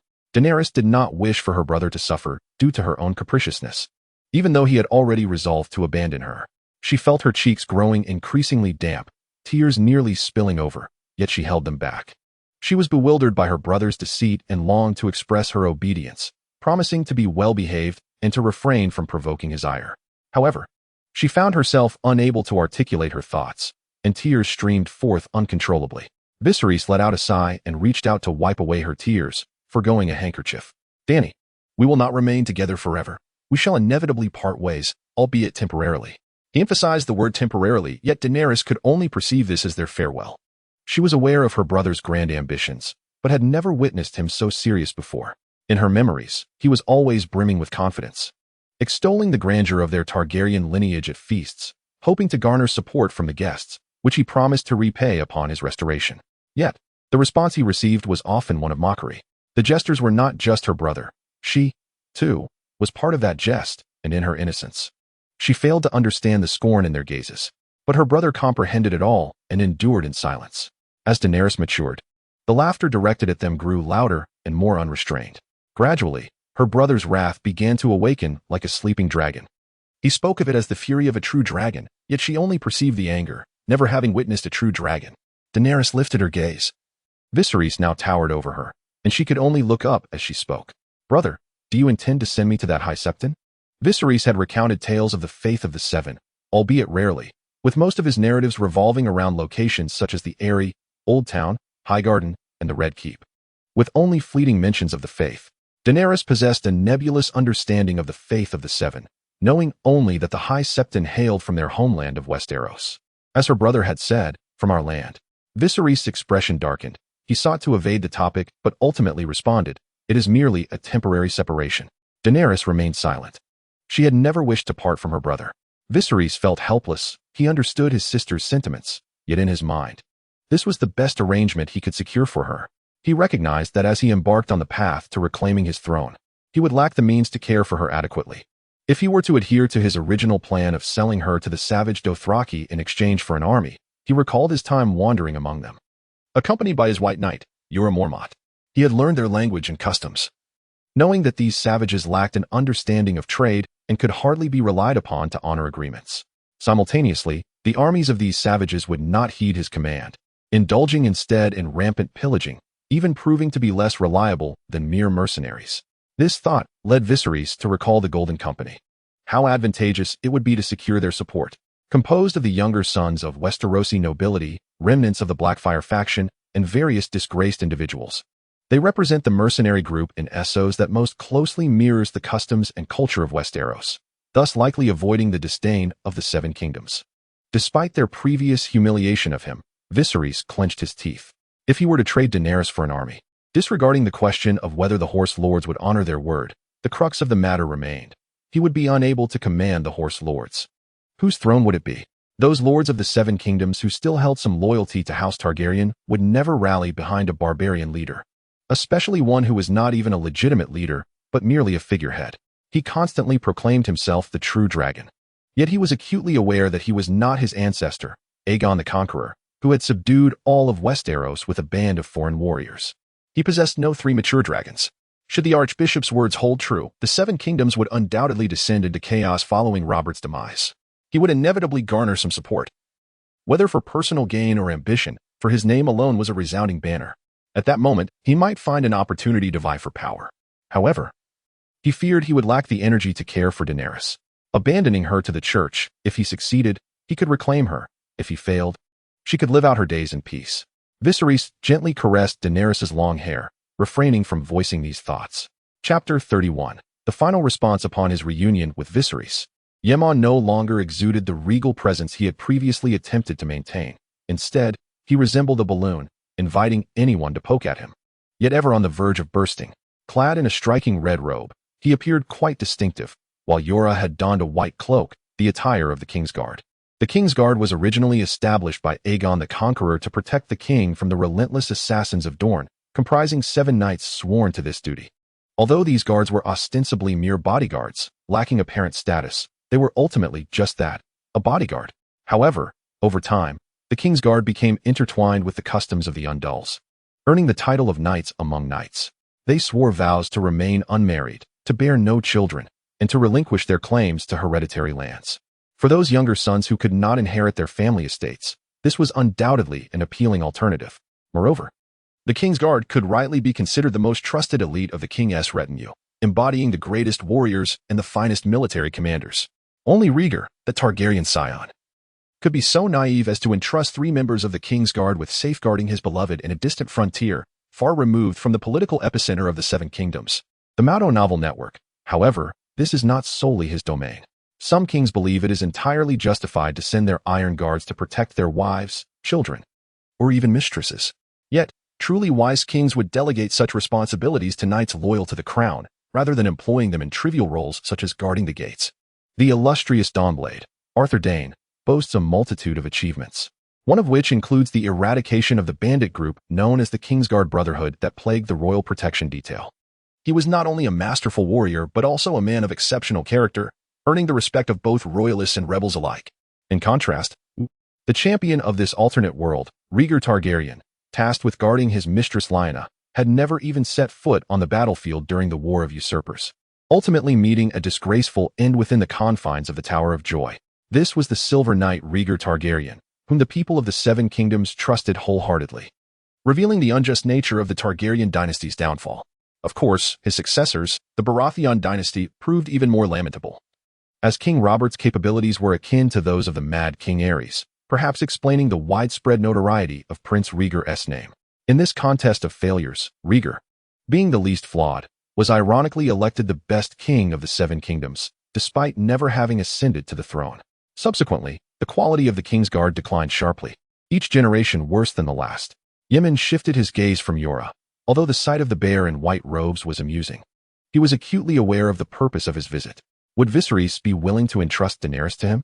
From his perspective, it was challenging to provide a definitive answer. Handing her over to the church was certainly different from selling her to another. By entrusting her to the church, Viserys could continue to make promises and propose alliances while indulging in his escapades. Should he succeed, all would be well, but if he were to fail, who would care about the fate of allies? After my demise, let the floodwaters rise. My only sister would be under the church's care, ensuring her sustenance throughout her life. In the room, only the three of them remained. Illyrio was absent, likely already aware of Viserys' response. Daenerys was also not present in this meeting concerning her fate. She possessed no voice, only to be a pawn in the hands of destiny. She was not yet the mother of dragons, commanding 3 mighty dragons and an army on the vast plains to come. Viserys' pallid face lacked the usual flush of excitement, appearing rather normal. He invited Yemen to sit and offered him tea from the Far East, sourced from the treasury of his lordship, noticing Yemen's keen interest in it. Yemen regarded the gaunt Viserys and expressed, "Your Majesty, it is a pleasure to see you again. I am greatly honored." Viserys replied, "Your Grace, it is wonderful to finally have you here. I have awaited your arrival for some time." At this moment, the sun had just risen, and the hour was still early. Yemen observed the dark circles under Viserys' eyes and acknowledged, "I appreciate your patience, Your Majesty." However, this time, Viserys was not swayed by the charms of his majesty, remaining remarkably composed. "Your Grace, I presume your visit to Pentos is to discuss my sister," he articulated calmly, discerning the purpose of Yemen's arrival. Had this been a previous time, Yemen might have suspected that Illyrio had secretly informed Viserys, yet now he felt that Viserys had deduced this conclusion independently. After all, he no longer bore the semblance of the Mad King Aerys too. Grasping such a straightforward answer came easily. In the realm of power, there exist neither sages nor fools. All navigate the intricate labyrinth of emotion and reason in tandem. Yemen recognized that this matter could not be concealed. "Indeed, Your Grace. At times, candor proves to be the most effective approach, facilitating a swift warming of relations between two individuals." Viserys contemplated inquiring about the so-called prophecy concerning his sister, but the question was swallowed before it could escape his lips. It had become inconsequential. Regardless, he had resolved to send his sister away, rendering further inquiries pointless. "Your Grace, should you escort my sister back to the church, will the usurper pose a threat to her? I harbor significant concerns." Viserys voiced his apprehensions. Yemen, upon hearing this, sensed an opportunity. For if Viserys were not contemplating entrusting his sister to him, he would not even consider the matter. However, he refrained from mentioning the fact that King Robert had generously pardoned her, permitting Daenerys to reside within the confines of the church. Such talk would be sheer folly. Yemen was confident, having secured the necessary permissions. Moreover, he could not relinquish the dragon that was so tantalizingly within reach. "Rest assured, Your Grace, the church can guarantee the safety of Her Highness the Princess." Viserys pressed on, "Your Grace, after all, this is my sister. I have watched her grow. How does the church intend to ensure her protection?" He deliberately omitted the Targaryen tradition of sibling marriage, a taboo within the 7 scriptures. Though in this world imbued with magic, it might very well be the sole means of preserving pure bloodlines. Suppressing his inner excitement, Yemen maintained an unchanging visage, still smiling. As Princess Daenerys posed no threat to King Robert, Viserys paused, his expression contemplative. Yemen continued, "Your Majesty, do you recall your great-uncle Aemon, who was destined for the throne?" Viserys strained to recollect memories of him. Indeed, he was one of the Targaryens. I remember he chose exile, donning black garb, and traveled to the Wall. Viserys hesitated. A surge of emotion coursing through him as he realized that Aemon was still alive at over 100 years of age. May the Seven protect him. Aemon nodded, noting that he still served as a maester in the Night's Watch, and despite his advanced years, his health remained relatively sound. Viserys was filled with exhilaration. Not because an elderly man could offer him assistance, but simply from the knowledge that he had family watching over him. The mere realization that he was not traversing this world alone brought him a profound sense of satisfaction. The king is eternally solitary. Robert paid him no heed, caring little for an old man exiled to the Wall, much like he would disregard a nun residing within the church. Aemon regarded Viserys and said, "Your Majesty, Robert only cares for you, the true blood of the dragons, the legitimate heir of the Targaryen dynasty, the king of the Seven Kingdoms. The rightful master of the Iron Throne, Viserys III." Aemon reiterated, "The usurper only concerns himself with you, Your Majesty." Viserys gazed into Aemon's sincere black eyes, and for a fleeting moment, he genuinely believed that the High Septon was indeed considering his welfare. However, once reason returned, he dismissed this notion. Viserys fixed his stern gaze upon Aemon and inquired, "Your Grace, will Robert truly perish within a year?" If Robert was indeed fated to die, then he would certainly have the opportunity to raise an army in Westeros, without needing to rely on mercenaries or the savage Dothraki. Aemon nodded, "Your Majesty, I assure you." Ultimately, Cersei would fulfill this task. It was easy to imagine how a wife might conspire to eliminate her husband. Jon Arryn, the Hand of the King, was slain by the wife infatuated with Petyr Baelish, yet no one suspected foul play. King Robert Baratheon met his demise through the secret treachery of Cersei, also deemed an unfortunate accident. A wife may not always love you, but in daily proximity, she undoubtedly knows you well. Thus, orchestrating a perfect crime in ancient times becomes considerably simpler. Viserys seemed to exhale a sigh of relief. "Your Grace, I hope you will look after my sister." Aemon felt a surge of joy within, maintaining a grave demeanor. "I promise, Your Majesty." 3 great dragons. The Conqueror could use this to dominate Westeros. The future would be mine. After Aemon departed, the sycophant Yora stepped forward, gazing at Viserys. "Your Majesty, do you truly intend to entrust Princess Daenerys to the High Septon?" Yora was already aware of Aemon's true identity and was profoundly shocked at the notion of King Robert's imminent death, considering how robust Robert was. He still remembered the king's valor while quelling the Ironborn rebellion.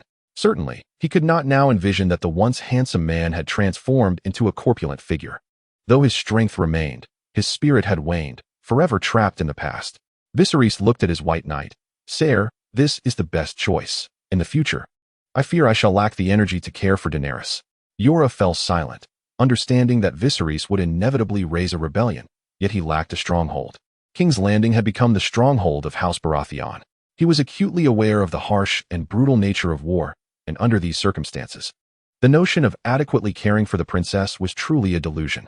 Moreover, the odds of success for Viserys are exceedingly low, and the risks are far too great. Viserys fell silent, gazing out the window with a sigh. Though the sun was still high at noon, he felt as if he had already glimpsed the sunset. It remained uncertain whether it heralded the dusk of House Targaryen or merely the lingering light of House Baratheon. 3 centuries passed. The 2 houses that once shared both glory and disgrace had long since parted ways. Chapter 32. The Dothraki having received Viserys' consent. Jain was already prepared to escort Princess Daenerys away. His purpose for coming had been fulfilled, as long as the Mother of Dragons was present. The future of hatching great dragons was assured. As for the dragon eggs, while they were indeed rare artifacts, he had no intention of purchasing or requesting them from Illyrio, for that would reveal his intentions too plainly. Upon returning to King's Landing, he could take his time to search, and while living dragon eggs were scarce, fossilized ones were not particularly hard to come by for those who stood at the pinnacle of power. After all, it was the living dragons that were truly exceptional. Just as Jain was preparing to depart and bid farewell to the governor of Pentos, Illyrio approached him of his own accord. The governor, beads of sweat glistening on his forehead, appeared aged and no longer possessed the vigor of his youth. "Are you preparing to leave, Your Grace?" Illyrio discerned Jain's intent. This was not unexpected. Having achieved his goal, Jain had no reason to linger in the 7 kingdoms or to beg for survival among the heathens of Pentos. Jain nodded, intending to express his gratitude for the governor's hospitality during his stay, yet he found that Illyrio had already arrived. Observing the beaming, rotund figure before him, Jain couldn't help but speculate about the governor's true motives. hoping they would not impede his return journey. The governor waved his hand, his demeanor as amiable as ever. "It is my honor to host your grace," he said. Though Illyrio's physique was ample, the vibrant crimson of his attire lent him an air of vitality. He stroked his golden handlebar mustache, the oiled hairs shimmering in the sunlight, as if spun from gold itself. Tomorrow, the call of the Dothraki was set to arrive in Pentos, and a grand feast would be held in his honor. Illyrio had initially intended to inquire whether the high priest wished to attend, but it seemed that Jane was already set to depart. Intrigued, Jane found himself genuinely curious as to why a band of savages would be so well received in Pentos. Illyrio burst into laughter. "Your grace. Such sentiments must not be expressed in the presence of those savages. They care not for your title, be it governor or high priest." Jane chuckled heartily, pondering whether the barbarians would indeed concern themselves with rank. Illyrio adorned each finger with various gemstones, symbols of status within this mercantile capital, where wealth was invariably entwined with power. This rendered his gestures of raising and lowering his hand sluggish. The esteemed archbishop chuckled, acknowledging that while the barbarians held no regard for their own status, they were invariably sensitive to insults from others. Subsequently, Illyrio spread open the palm of his right hand, revealing 4 resplendent gemstones. The archbishop, standing behind the Dothraki horse lord, was confronted by a formidable contingent of 40,000 roaring warriors, an undeniably daunting sight. Yemen, somewhat perplexed, inquired whether Pentos allowed these barbarians to extort them. Although 40,000 was a considerable number, it was likely that no more than a third possessed any combat experience. And if the elite exceeded 5,000, it would indeed be commendable. Beyond that, there existed a significant number of the elderly, infirm, and women and children. What was there to fear? In the Seven Kingdoms, a place like Pentos that permitted such extortion would surely find its grip on power precarious. Tywin Lannister's father had faced rebellion due to his excessive weakness and reluctance to engage in warfare. It was only when Tywin ascended as Duke, heralding the reigns of Casterly Rock and obliterating 2 venerable noble houses, that he secured complete dominion over the Westlands. Illyrio shook his head, noting that the circumstances of the 2 nations differed greatly. Despite the Dothraki's demands, Pentos was entirely capable of enduring them. However, should they choose to confront them militarily, one must not overlook the treaty with Braavos forbidding military expansion. Furthermore, no governor could bear the immense financial burden of hiring multiple mercenary companies to defeat the Dothraki. With a sigh, Illyrio lamented that while the treasury could sustain the financial needs of the Dothraki, defeating them would necessitate contributions from all governors. Yemen found himself at a loss for words. The argument was clear and the rationale simple, yet it raised questions about the spirit of the great song. Was the fighting spirit of a commercially prosperous nation truly so feeble? Illyrio coughed lightly, asking if the esteemed archbishop understood. Moreover, the valuable items plundered by the Dothraki were frequently sold here at reasonable prices, rendering any provocation unnecessary. Yemen expressed his respect for this viewpoint, surmising that had the horse lord Drogo not met his untimely demise, his growing Khalasar would eventually compel them to experience the lesson of the whip of God. Hopefully, they would not come to regret it. Illyrio then inquired whether the archbishop would be willing to wait an additional day to partake in the banquet before departing. Yemen hesitated. While he harbored complete distrust towards Illyrio, he found it difficult to believe that Illyrio would truly resort to treachery, as the risks were excessively high. Moreover, perhaps due to memories from a past life, Yemen remained ever vigilant towards such nomadic peoples, perceiving them as potential threats to the future governance of Essos. He wished to witness these Huns of Essos firsthand. Gazing at Illyrio, he pondered the latter's true intentions. After a moment of contemplation, Yemen ultimately resolved to acquiesce. After all, during these recent days, Illyrio has treated himself with great courtesy. Despite knowing that he is far from a virtuous man, Yemen is acutely aware that he would not resort to blatant treachery, for he too is entangled in this web. Such actions would inevitably expose him to the Iron Throne, a fate far worse than direct assassination. At this juncture, maintaining a low profile is of utmost importance. I am grateful for Governor Illyrio's invitation. I shall attend tomorrow. Ultimately, Yemen accepted the invitation extended by Illyrio. With a smile, Illyrio expressed his gratitude, thanking the esteemed archbishop for his graciousness. Having spoken, Illyrio took his leave. Xiao Fu stood nearby, having overheard the entire exchange, filled with confusion as he regarded Yemen, questioning why the archbishop would wish to attend a banquet hosted by that barbaric king. Yemen shook his head and countered, "Governor Illyrio has entertained us for so long. He has personally invited me this time. It would be remiss of us to refuse." Xiao Fu found himself at a loss for words, while he might contest other reasons. The etiquette of a would-be knight is paramount. Even as a commoner, Xiaofu aspired for his descendants to embody the refinement of nobility a millennium hence. Yimon reassured him, "It is merely a matter of postponing our return by a few days. It shall not impede our journey." With a sense of resignation, Xiaofu acquiesced. Finally, he remarked, "I still harbor reservations regarding the barbarian's trustworthiness. I hope you will allow me to accompany you, esteemed Archbishop." Yimon consented. Although he did not foresee any imminent danger, it is prudent to have an additional layer of protection, and the presence of a sharp sword is always advantageous. Do not underestimate Xiaofu, who will one day face the mountain. His capabilities are underscored by his position as the Prime Minister's attendant. Akin to Jon Snow's role as a steward, the mountain, however, exceeds the capacity of ordinary men. At the doorway, Shimin appeared timid, sharing in the concern for the Archbishop's safety but reluctant to voice it. Yimon noticed his demeanor and cheerfully said, "Shimin, you shall accompany me tomorrow as well. This is a grand banquet with many attendees. It is also our final days here, and you shall gain valuable experience." Xiaofu furrowed his brow but remained silent. Shimin nodded eagerly, expressing his gratitude to the Archbishop. Chapter 33. The feast today marks the banquet of the King of Ma. Yimon declined the luxurious palanquin arranged by Illyrio, opting instead for a servant to guide him and a horse for transportation. Fortuitously, this servant spoke a modicum of the common tongue of Westeros, which brought Yimon a sense of comfort in this foreign land.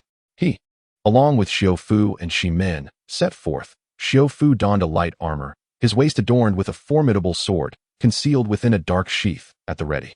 Shimin likewise mounted a steed, which appeared rather ordinary, merely suitable for travel. The governor's palanquin was vast, akin to a small chamber, providing a comfortable passage within. Not far from them, the governor of Illyrio and Viserys occupied the palanquin, yet his sister, Princess Daenerys, was conspicuously absent. This was not the wedding originally planned, rendering her presence unnecessary. Jorah Mormont, also mounted, trailed leisurely behind the palanquin. Through the curtains, one could sense the opulence inside. Indeed, even its exterior was enough to leave one in awe. The feast hosted by Khal Drogo was held outside the city, within his palace. The palace stood by the sea, where the relentless sound of the tides could be heard. It was a tower of 9 stories, its brick walls adorned with pale ivy, exuding vitality and a refreshing chill, resembling anything but a place of permanent residence. The portly governor disembarked and stood side by side with Viserys. Viserys' arrival was no surprise, as he had long participated in the festivities of the noble elite of the free cities, seeking their support. These nobles were eager to witness a king at their gatherings, adding a touch of nobility to the occasion. Until their patience wore thin, Viserys remained undeterred. Illyrio explained that this was a gift from the governors of Pentos to Khal, as the free cities had always maintained amicable relations with these nomadic chieftains. Yimon speculated that this was due to Pentos being prohibited from possessing a substantial military, left only to safeguard itself, thus compelled to appease these transient nomads. Otherwise, the result would be nothing but scorched earth, where even victory would fail to mend the losses. After exchanging pleasantries with Yimon, Viserys departed, intent on seeking those willing to champion his cause at the feast, ambitious souls, merchants, and knights alike. Yimon remained noncommittal, pondering that perhaps this was the extent of what a dispossessed family could do in their quest for resurgence. Much like the efforts of someone seeking support in London, only to suffer from a phobia of the English upon ascending the throne, Viserys found himself in a similar plight. He understood the necessity of engaging with these nobles. Yet the experience of being regarded as a jester awakened the fury of the sleeping dragon within him, a tiresome game for the timid. At the entrance stood an unsullied, seemingly of Dothraki descent. He bore the typical bronze skin and dark almond-shaped eyes of the Dothraki, yet his face was devoid of any facial hair. In contrast to the disdainful armored Dothraki, he donned the bronze helmet of the Unsullied. It remained uncertain whether these Dothraki regarded him as kin or merely as an Unsullied. However, Yimon harbored doubts about the Dothraki's concept of kinship. Despite their shared faith in the so-called horse god and their rough Dothraki tongue, there existed no unified nation, nor a true leader among them. The majestic steed that rides the world has been passed down through generations, yet ultimately, no one has succeeded in realizing it. Presently, only Khal Drogo seems to be the closest to achieving this. After all, he commands the largest Khalasar among the Dothraki, with a population exceeding 100,000, including over 40,000 able-bodied men, those above the age of adulthood. In terms of military potential, he pales in comparison to any of the 7 kingdoms. Even the sparsely populated north boasts a population tenfold that of his own. However, when it comes to sheer numbers on paper, he can certainly rival them. Nevertheless, this nomadic army, burdened with families and wandering hither and thither, is inherently fragile and perilous. Its fragility stems from the Dothraki tradition, should Khal Drogo perish. His tribe would inevitably splinter, leaving no opportunity for generations to unify. Furthermore, the Dothraki are a people of the horse, valuing their steeds above all else. Devoid of any infantry, which severely constrains their prospects for growth. Although they may possess craftsmen acquired through plunder, they have not assimilated any skills, relying solely on raiding for their sustenance. Thus, despite their appearance, reminiscent of the braided hairstyles akin to those of the Qing dynasty, wandering without a fixed abode, their formidable combat prowess is akin to a fleeting mirage. In truth, they do not don armor, their weaponry is rudimentary at best, and they are akin to the Huns, threatening, yet not formidable. It is no wonder that the free trade city-states remain indifferent to these savages. The danger they pose lies in their barbarism. While a savage army may not be the strongest in combat, they are undeniably resilient, and coupled with the advantages of cavalry, their rapid assaults are no jest. They are incapable of governance, bringing only bloodshed in their wake. Most critically, they possess deeply ingrained languages and beliefs, their unique customs well known to all. Convincing them to become the shield of the gods is far from a task achievable in a single generation. Yemen gazed into the room, filled with foreigners, assassins, mercenaries, and nobles from Meereen, Tyrosh, Pentos, and beyond. Among them were peculiar beings, including the sun-kissed inhabitants of Summer Isles, and even a red-robed priest. Yemen sighed, lamenting the pervasive spread of the red god's faith in Essos. Were it not for Westeros' singular occupation of a vast continent, rich in history and culturally confident, they would likely look down upon the inhabitants of these free trade city-states. The traditional feudal system is also notably exclusionary. Thus, the red god's faith might very well find a foothold within the Seven Kingdoms. Much like the old gods of the north, it may be a minority faith, yet one that proves difficult to eradicate. Indeed, it poses a genuine threat to the faith of the Seven. Yemen felt a twinge of melancholy. Like the scholars of the Citadel, he wished dragons, magic, and deities were mere figments of imagination, existing solely in the realms of fantasy. Ordinary clergy need only to steadfastly believe in the greatness of the Seven, but as the High Septon, his considerations are far more complex. Alas, do the gods truly exist? This is a question. Yet, the seven gods surely do not exist. There is no magic, no miracles. If we truly consider that death is the only miracle, with everything else being mere magic, does that imply that only the god of cold and the god of flame are genuine deities? What then? Should we make of the time manipulation by the three-eyed crow? Yet, Yemen chose not to dwell on these thoughts, as they felt somewhat distant to him. Zhuge Cao stood at the center, towering over everyone else present, his physique robust and powerful, with long braids cascading down and his copper-hued skin glistening. It is said that he has never suffered defeat in the vast plains. At this moment, Illyrio had approached Zhuge Cao, his face adorned with a broad smile.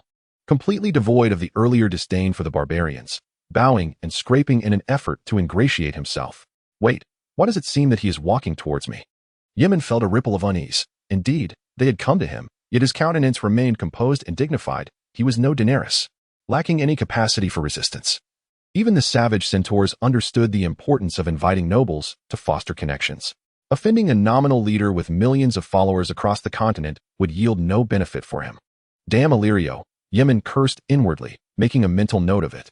Cao, with his onyx-like black eyes, gazed at Yemen, their deep pupils locking in a silent exchange.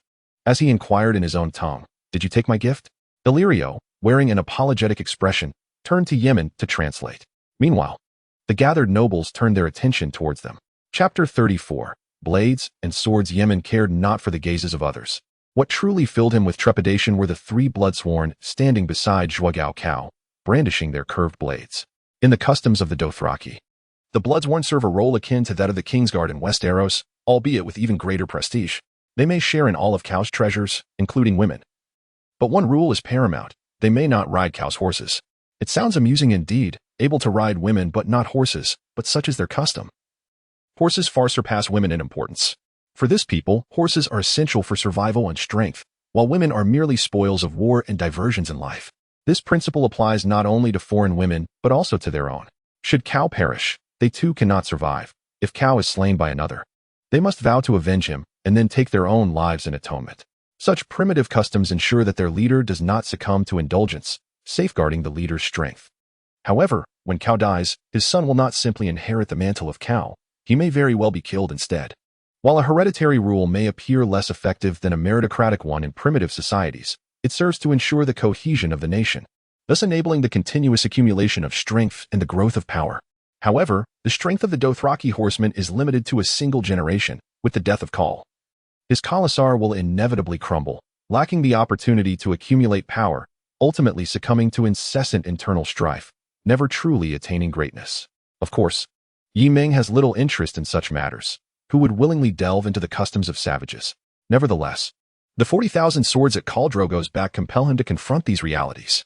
Yi Ming silently adjusted his breathing, feigning confusion while restraining Shofu's impulse to draw his sword, pulling him back from charging forward. "What is it that His Majesty the Horse Lord has said?" "I have not had the pleasure of meeting you," Yi Ming remarked. Observing Illyrio translating for Drogo, his heart filled with resentment. What else could it be? The sight of Illyrio, who had encountered the others, surely meant it was none other than Princess Daenerys. Drogo uttered a series of incomprehensible phrases, none of which Yi Ming could grasp. Ultimately, it was Illyrio who stepped forward to translate. "Governor, I thank you," Yi Ming thought bitterly, vowing that this treacherous wretch would pay dearly. Yet, upon reflection, it seemed he had instigated this confrontation. Illyrio had no allegiance to him whatsoever. Still, this did not excuse Illyrio's despicable behavior. Once he seized control of Westeros, he would relish seeing what further turmoil could arise from young Aegon and himself. Illyrio, wearing an apologetic expression, smiled disingenuously, exhibiting none of the traits of a scheming puppet master. He addressed Yi Ming. "This stems from matters concerning Princess Daenerys. His Majesty King Viserys had initially resolved to barter her to the Horse Lord in exchange for an army." As he spoke, Illyrio shook his head, continuing, "The king had entrusted me to make the arrangements, but later, His Majesty reconsidered and decided to hand the princess over to you." After a moment of silence, Illyrio appeared to wrestle with his own guilt. Although the king showed little regard for his casual agreement with the Horse Lord, the latter could not accept such a breach of promise. A few tears even welled in Illyrio's eyes as he lamented, "My lord, this is all my fault. I failed to foresee this." Yi Ming observed Illyrio's theatrical display with a sense of revulsion. "So, you too are one of those Corsi who express emotions through tears?" Nonetheless, he admired the cunning of his duplicity. Truly, a man of his caliber deserved respect for thriving as a governor in a free trade city-state. Yet, he suppressed his disdain and consoled, "This is merely a coincidence. How could it relate to your excellency?" Illyrio wore a troubled expression, inquiring, "How shall the Horse Lord address this matter?" Yi Ming found himself at a loss, caught unprepared. Just as he pondered, Drogo spoke once more. Upon hearing, Illyrio appeared astonished, then turned to Yi Ming to translate. "The Horse Lord wishes to host a tournament. If you emerge victorious, this matter shall be settled, and Khal will acknowledge your valor." Willingly conceding, Illyrio was perplexed. The typically savage Horse Lords, though adhering to the customs of hospitality and refraining from violence at feasts, harbored no traditions of peaceful resolution. He did not anticipate that this Horse Lord would exhibit such civility and demonstrate any strategic thinking. Was this truly a Dothraki, known for their singular-mindedness? Indeed, Illyrio had no intention of assassinating Yaemon, as such an act would yield no benefit. However, it did not deter him from hoping to foster a transaction with the Horse Lord, although their agreements were merely verbal and Viserys had shown signs of treachery. As long as the Horse Lord wed the princess, he would inevitably nurture ambitions of marching into Westeros. Whether driven by a sense of honor to uphold his pact with Viserys or by aspirations to ascend the throne, both motivations would lead him to that decision. The Horse Lords may not conquer Westeros, but they could certainly incite chaos, thus presenting an opportunity. After all, Illyrio felt no attachment to Daenerys and would not hesitate to sacrifice her future. Viserys had previously consented to this arrangement, with nothing to lose. He could only grit his teeth and accept the outcome. This could not be attributed to him. He was reluctant to play this card without extracting any advantage from it. Yet he did not anticipate that Drogo would be inclined toward conciliation. If Yaemon triumphed and the Horse Lord relinquished Daenerys, then this card would be rendered useless. Would he truly allow it to be squandered? Illyrio silently shook his head. It was a common occurrence to invest without return. If victory were achieved, it would have to be accepted as such. Now, he needed to contemplate how to mend his relationship with Yaemon, as the church's power could not be underestimated. Upon hearing Illyrio's words, Yaemon retorted, "Your Excellency, what if we lose?" Illyrio lamented, "If we are defeated, your envoy will surely find no refuge, a life for a life. And the princess cannot be taken away. I shall personally speak with His Majesty, King Viserys." Illyrio felt a tumult of emotions. He had not anticipated that Khal would care so little for the princess, though this behavior conformed to the Horse Lord's customs. Such a so-called wife presented as a gift was regarded by them as akin to a slave, utterly unworthy of consideration. However, this revelation obliterated his plans. Regardless of whether Yaemon won or lost, he would only sacrifice a subordinate, a trifling price in Illyrio's eyes. Moreover, the horse lords could no longer adhere to their prior agreement. Sivo, listening nearby, felt no fear whatsoever. He, or rather most Westerlanders, possessed a confidence born from basking in the glory of the Seven, believing themselves to be civilized, and he held the savages in disdain. He eagerly volunteered, "Your Grace, allow me to go." He cast a glance at the eager Simon, who had only trained with a sword for a few days and lacked any experience. Yaemon nodded, aware that he had only Shufu as an ally by his side. To choose any other hired knight would not only be a slight against him, but also a gamble with uncertain outcomes. Naturally, he would not entertain such a notion. The tournament, under the faith of the Seven, was a matter for knights, yet for that band of savages, different rules applied. The contest would not occur during the current feast, but rather after its conclusion. Otherwise, where would the dignity of the House of Cal be placed? This was not a matter to be taken lightly. Through Illyrio's relay, Yaemon learned that the timing set by Drogo Cal was for the evening following the banquet. Either victory or blood would serve to atone for the horse lord. Yaemon observed Shufu, brimming with excitement. Even if he did not regard defeating a savage as a noteworthy achievement, the opportunity to represent the High Septon against heretics was undoubtedly a moment worthy of chronicling in the annals of his family's history. He suppressed his inner concerns and urged Shufu to exercise caution, for blades show no mercy. Chapter 35. Blood. The banquet stretched nearly the entirety of the day, with all attendees reveling in the festivities. The great lord of Tyrosh and the mercenaries from Pintos shared fine wines, while the Prince of Summer Isles and the shaggy wildlings sat at the same table, with ladies and guests exchanging kisses. Yaemon watched as Shufu indulged in the wine from the arbor, his demeanor wild and gallant, showing no apprehension about the impending duel. Meanwhile, although Simon could only aspire to such grandeur from within the Red Keep, he did not exhibit excessive enthusiasm. He occasionally glanced at Shufu, conveying his concern. Yet when Shufu turned to him, he offered encouragement. Shufu insisted on pouring Simon a drink, boasting that this was a splendid opportunity for glory and urging him not to envy too much, asserting that one day, when he honed his swordsmanship, he too would have similar chances. Simon, despite his worries for Shufu's safety, found himself uplifted by Shufu's carefree spirit. He partook in the fine wines, and though his face flushed from the richness of the drink and he appeared slightly tipsy, his upright posture attested to his capacity for alcohol. Prince Viserys learned of this development and expressed profound regret, lamenting his past ignorance while also conveying his concerns. Ura Mormont, standing nearby, offered to provide translation support for the High Septon, having spent time in the vast Dothraki Sea and possessing knowledge of their language and customs. Furthermore, he was one of the few knights from the north who adhered to the faith of the Seven and was eager to assist the High Septon. He even volunteered for the task, but Yaemon declined. Allowing him to participate would betray a lack of trust in Shufu, preferring instead to rely on a wandering knight, even one who had once been a count of Bear Island. Though he did not overtly display disdain for Illyrio, the subtle distrust in his words was unmistakable.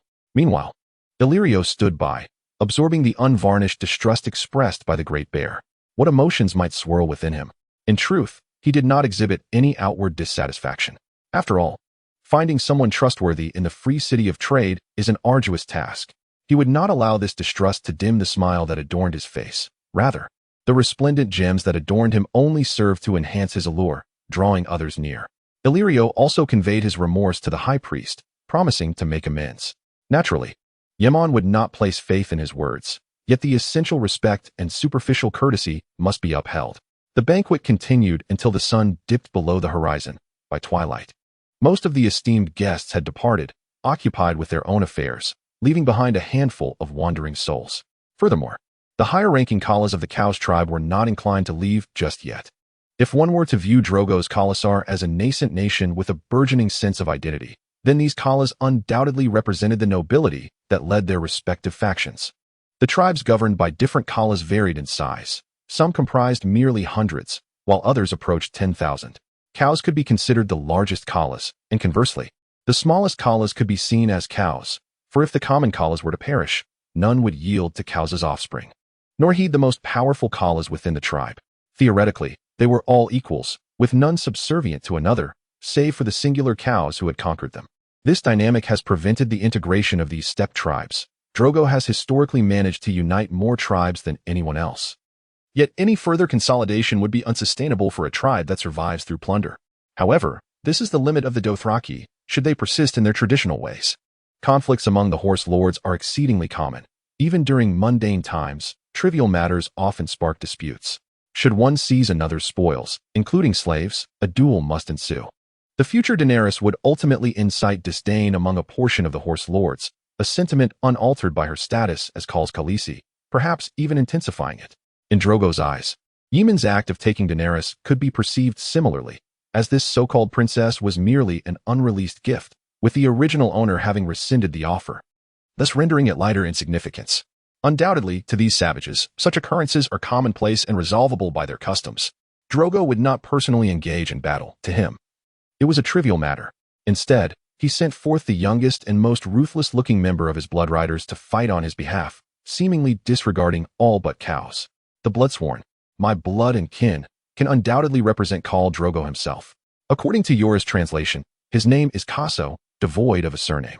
Among the Dothraki, even Khal has no family name, which is a source of disdain from the free cities and other nobility. Without father or mother, neither lord nor vassal, they are akin to beasts. At this moment, both Kaso and Shifu were present on the field, however, not far away. One could still witness some horsemen engaged in heated disputes, perhaps due to the revelries of the banquet. Kaso rode a black stallion, entirely unarmored, lacking even stirrups. Yet his gaze was icy, staring across as if he were a corpse, embodying the very essence of death. Shifu, on the other hand, was mounted on a brown horse, clad in light armor, easily portable yet not particularly formidable in defense, though it was certainly superior to Kaso's utter lack of protection. He bore no helmet and was adorned with a blue cloak, the edges embroidered with his personal crest, which he proclaimed would soon represent his family. A coat of arms is an essential emblem of nobility, a lifelong aspiration for which he had fought. Every commoner under the seven gods yearns for the day they may possess their own insignia. The two stood merely 20 meters apart, a distance that would vanish in the blink of an eye during a nightly charge, leaving no time for reaction. Kaso wielded a curved sword, a weapon favored by horsemen for close combat. In contrast, Shifu did not carry the traditional lance used by the Westerosi cavalry but opted for a one-handed sword. The reasons were straightforward. He had not brought the cumbersome and easily damaged lance, and no suitable lance was available to him. The importance of weaponry is self-evident. Rather than struggle with an unfamiliar weapon, it was wiser to fight with his trusted longsword. Westerosi knights favored the long sword over the lance, as the latter was more suited for large cavalry charges, a scenario rarely witnessed in Westerosi battles. This, in turn, contributed to an unspoken anxiety within Yemen. However, Yemen refrained from offering counsel. Although he had trained with a sword, he could not compare to these seasoned knights, fearing his good intentions might inadvertently lead to disastrous consequences. Simon shared similar sentiments, remaining a novice in the realm of knights. The standoff between the two did not endure for long, as they sought each other's vulnerabilities. The sole expertise of these warriors lay in the art of killing, for which they dedicated themselves wholeheartedly. Yet, to the onlookers, particularly Yemen, who possessed little combat experience, the tension was palpable. Aside from himself and Simon, the horse lord, his bloodsworn, and the Dothraki warriors reveled in raucous cheer, displaying no concern, relishing their daily lives. Jorah Mormont and Viserys displayed evident anxiety, standing opposed to the majority of the assembly, motivated by faith and self-interest. As for Illyrio, he remained indifferent, regardless of the outcome. He had already secured his victory. Under the waning sunlight, the glaring rays of the setting sun pierced through, as Yemen blinked his eyes and the battle commenced. Both combatants spurred their horses into a rapid gallop, weapons raised in anticipation of their encounter, striking and parrying, attacking and defending. The clash remained indecisive. The combat was meant to diverge in that fleeting moment, only to resume in the next round. Yet neither party retreated. They remained entangled upon their steeds. The resonant clang of their weapons echoed clearly even from several dozen meters away. While Xiufu's longsword was undoubtedly a masterpiece, Kiso's curved blade was equally formidable. With a jarring sound, the conflict reached its conclusion. Xiufu lay in a pool of blood, his azure robe stained crimson by the blood of the silver moon emblem, forming a striking scarlet mark. Nonetheless, he had emerged victorious. Chapter 36. The Price of Life and Death. Yemen gazed at Xiufu, sprawled in the sanguine pool, his breath feeble. Blood gushing from his collar, saturating his clothing and armor, his gasps devoid of exhalation, appearing beyond salvation. Yemen restrained Shimen, who was eager to rush forward. This was the domain of the horsemen, and it was imperative to exhibit respect, for all desired to be honored. Not far from him, Kiso lay still, his curved blade cleaved and discarded, blood staining not only the edge but also seeping from his hand where the impact had struck. Kiso had parted ways with the steed he had sworn to never abandon. The black horse now collapsed atop him. The surrounding horsemen had lost their jovial, spectator demeanor, enveloped in an unusual silence. Though death was not a song of lament for the horsemen, neither was it a source of terror. They encountered death regularly, both that of enemies and their own kin. Yet this time, it was a bloodbound warrior of their Kao who had fallen, undoubtedly. Those who held such a title were among the mightiest of their kind. Kiso, so young and far from the frailty of age, now lay lifeless. He had been pierced in the chest by the long sword, falling from his mount, crushed beneath the weight of the black horse he had cherished since childhood, leaving no chance for survival. Despite the Andalusian knight's evident demise, it was undeniable that he had been the last to fall.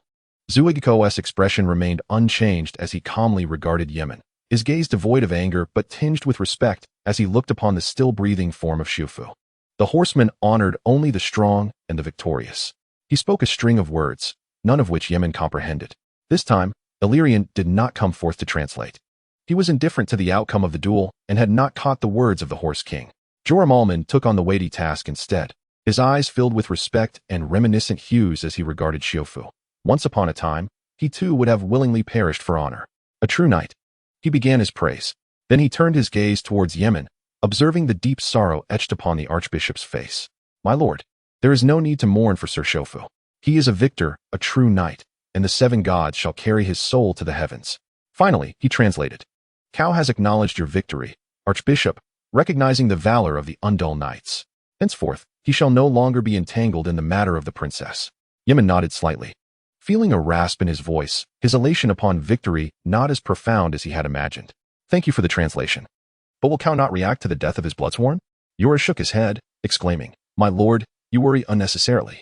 The customs of the horse lords differ from those of the 7 kingdoms. Even in the 7 kingdoms, a knight's family does not seek vengeance for his death in a duel. Yura paused, gesturing towards the Dothraki whispering nearby. The horse lords only acknowledge strength. A warrior who perishes in combat is not only scorned by the call, but even ordinary horse lords look down upon a kinsman slain in a one-on-one challenge. Yemen glanced at the Dothraki, disdain evident as they pointed and whispered about Kaso.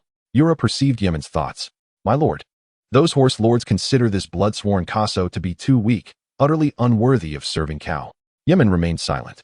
Yura surveyed the surroundings, noting that no one was paying attention, and lowered his voice to express his contempt. These savages possess little more than brute courage. They shall never rival the knights under the 7's banner. They even mock Kaso for having fallen from his horse. Yura understood the customs of the horse lords, yet this did not preclude his disdain for their barbarity. These were 2 separate truths. Yemen said nothing, aware that honor is forged in blood and tempered by steel, yet it brings forth only endless death. In the distance, the call had already departed for the palace, leaving only a few ordinary Dothraki still observing the scene. Yemen released Sheeman, who immediately rushed forward, with Yemen closely following. His step steady. Yura and Viserys trailed closely behind, while Governor Illyrio lagged at the rear. Sheeman was the first to reach Shofu's lifeless body, kneeling beside it. Afraid to touch it even slightly, tears streaming down his cheeks, yet no one mocked his display of grief. Under the faith of the 7, people believe the deceased find eternal redemption in paradise, but that does not preclude their sorrow for the loss of loved ones and friends. Though they will eventually reunite in heaven, to hear the judgment of their deeds, the parting in this moment evokes profound sadness. Yemen arrived second. Shofu was already gone. He may have triumphed, yet he did not survive longer than his opponent. The curved blade had sliced through his throat, sending him tumbling from his steed. At that moment, he was beyond saving, merely clinging to life until he found solace in witnessing Kaso being trampled beneath his horse. After that, the blood flowed freely, an unstoppable torrent. Shofu still grasped his sword, while Kaso's curved blade had flown away. He triumphed, his victory both noble and righteous, albeit at the cost of a life. Yemen, Viserys, and Yura stood in silent mourning, all devout followers of the 7. Yemen gazed at the lifeless eyes of Shufu, a wave of sorrow washing over him. This was the first person to die for him, and it was entirely conceivable that he would not be the last, as long as Yemen persisted in his grand ideals. Unlike the noblemen who had long been desensitized to the deaths of their retainers in the relentless pursuit of bandits, Yemen was not so hardened. He had witnessed death before and occasionally served as a judge of justice, yet these experiences paled in comparison to watching a man sacrifice his life for him. The former was in the name of duty, while the latter was in the name of ideals. Yura inquired, "My lord archbishop, from which realm does this knight hail? So valiant and fearless?" Yemen struggled to maintain his composure. The perpetual smile that adorned his face now vanished. "He comes from the Vale," he replied. Yura murmured to himself, acknowledging the reputation of the Knights of the Vale, which was indeed well-deserved. Westeros was astounded that a single knight could slay a member of the Blood Oath, akin to a roaring warrior defeating the Kingsguard, and he found himself laughing at his former naivety. Of course, he remained unaware that the quality of the Kingsguard was in decline, and in the future, an ordinary knight might truly be able to slay one of them. At that moment, Yemen's thoughts turned to Shufu's dream of becoming a knight, of ascending into the nobility, a dream that now seemed forever unachievable. Yemen vowed that upon his return to King's Landing, he would have Shufu's name inscribed upon a stone monument and petition the hand of the king to knight him, ensuring that this name would echo through the annals of history for 30,000 years. A man who refuses to remember the names of those who die for him can never inscribe an everlasting chapter worthy of praise and remembrance in this grand epic. As Illyrio approached, Yemen took note of him, steeling himself to engage with the merchant. "It is imperative, my lord governor, that we properly prepare Sir Shufu's body for transport back to King's Landing. He must not rest in a foreign land. I wish to lay him to rest in the Vale." Illyrio did not present himself with an air of indifference. Rather, he appeared to be the most sorrowful among them, surpassing even Yemen, and standing shoulder to shoulder with Simon in his grief. "Of course, my lord archbishop, it is my duty to do so. The knight's death is also my responsibility." Yemen, listening to the sound of the gemstones clashing in his hand, felt a surge of derision at Illyrio's self-reproachful words. Illyrio, brimming with sincerity, sought to cultivate a rapport with the archbishop, dismissing any previous discord as merely the result of a knight's passing. He was confident that Yemen would not reject his friendship. "My lord archbishop, before your departure, I am willing to offer some form of compensation for my actions." He did not wait for Yemen to decline. The alluring voice of Illyrio echoed, presenting 3 fossil dragon eggs valued at over 100,000 gold dragons from Essos. Illyrio further elaborated, describing them as an exceedingly rare work of art. Chapter 37, The Visitor from Afar. Yemen's heart stirred. Not solely due to the immense worth of the gold dragons, but rather because of the 3 dragon eggs, which vividly conjured visions of 3 magnificent dragons that would one day soar the skies. Though his heart still burned with rage, he found no necessity to maintain a facade of refusal. This matter could be addressed later, as it was evident that the esteemed governor recognized his lack of energy to contemplate such concerns at present. Illyrio nodded, surveying the onlookers surrounding them. "Of course, I comprehend the intentions of His Eminence, the Archbishop." Yemen gently grasped the inconsolable Simon, who, despite their brief acquaintance, had become a somewhat elder friend and mentor. Simon was taken aback by the untimely demise of the man who had previously exuded confidence and disdain. Yet, blood and steel do not deceive. Yemen observed as Illyrio's slaves cautiously lifted Sir Shuff's lifeless body, a pang of sorrow piercing his heart, but his forward march would not falter. On his return, he chose not to ride. Instead, he sat in the sedan prepared by Illyrio, alongside Simon. Westeros did not accompany them, silently gazing at the receding figure of the archbishop, his mind haunted by the image of Shuff's gallant demise. He glanced at his white knight, Yura, pondering whether all knights of the 7 kingdoms possessed such bravery. He understood that Yura had a far deeper knowledge of Westeros than he, the prince who had departed his homeland at the tender age of 7. Yura nodded, then shook his head. Indeed, the knights of the 7 kingdoms could be ranked among the finest of all military orders. However, the number of knights in the realm was not substantial. Sir Shuff would surely rank among the elite. Westeros continued to reflect on the earlier scene, contemplating the total number of knights in the 7 kingdoms. With a wry smile, Yura recalled, "Your Grace, if we are to count knights, the North likely boasts around 1 to 2,000. Before Westeros could revel in this news, Yura doused him with cold water. Yet, the faith of the old gods does not dominate the mainstream. Knights of the 7 resemble closer to 5,000. And the North possesses the smallest population among the 7 kingdoms, significantly lagging behind the others." Westeros felt no disappointment. Indeed, that was the reality. The following day, Yemen gazed upon the stone sarcophagus before him, solid and weighty, akin to the greatness of the noble knight in life. He wished to perform a mass. Yet there was no chapel of the 7 present, thus he would have to postpone this sacred rite until his return to King's Landing. Meanwhile, the body would not wait for rituals. To prevent decomposition, Yemen commissioned a grand marble coffin to house the remains of the fallen knight. He was soon to embark on his journey homeward. As it was upon their arrival, 3 individuals stood together, one of whom, a sworn knight, had already dedicated himself to the Almighty, while another was a princess from a distant kingdom. Illyrio awaited in silence, cognizant that this would be their final meeting. Regardless of his inner thoughts, he had to gaze towards the future, for it was that which he fervently pursued. Yemen, clad in a white robe now marred with imperceptible stains, spoke, "Your Excellency, I am grateful for your generous gift." 3 fossilized dragon eggs from Essos lay beside him, aligned perfectly with the stone sarcophagus of Shifu. Yemen could not refuse this offering, for it symbolized not only an invaluable work of art, but also the potential to wield the most significant card in the future. Yet, he could not shake the guilt he felt over Shifu's passing. Illyrio smiled, convinced that he had brushed aside this minor unpleasantness. After all, it was merely a night, and he had expended a fortune of gold dragons. "I appreciate your understanding, Your Grace." Illyrio didn't even glance at the sarcophagus, as if it had always been there. Nor did he express any interest in the dragon eggs. While the exquisite artifact was indeed a treasure worthy of collection, it held little intrinsic value. As for the gold dragons it represented, opinions varied widely. For the impoverished, it was a staggering sum, worth risking several lives, even capable of hiring a modest mercenary company for a time.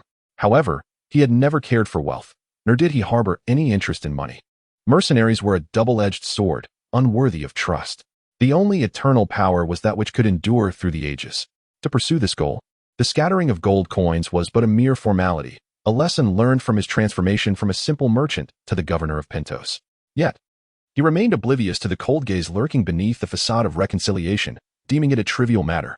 Yemen maintained a placid smile, appearing gentler and more harmonious than before. "Your Excellency, before we part ways, I wish to establish a deeper connection and propose a business venture." Illyrio chuckled lightly. "Of course, I would be delighted to engage in business with Your Grace." To him, this was merely the prologue to a promising future. And as for the knight lying in the sarcophagus, who would truly care?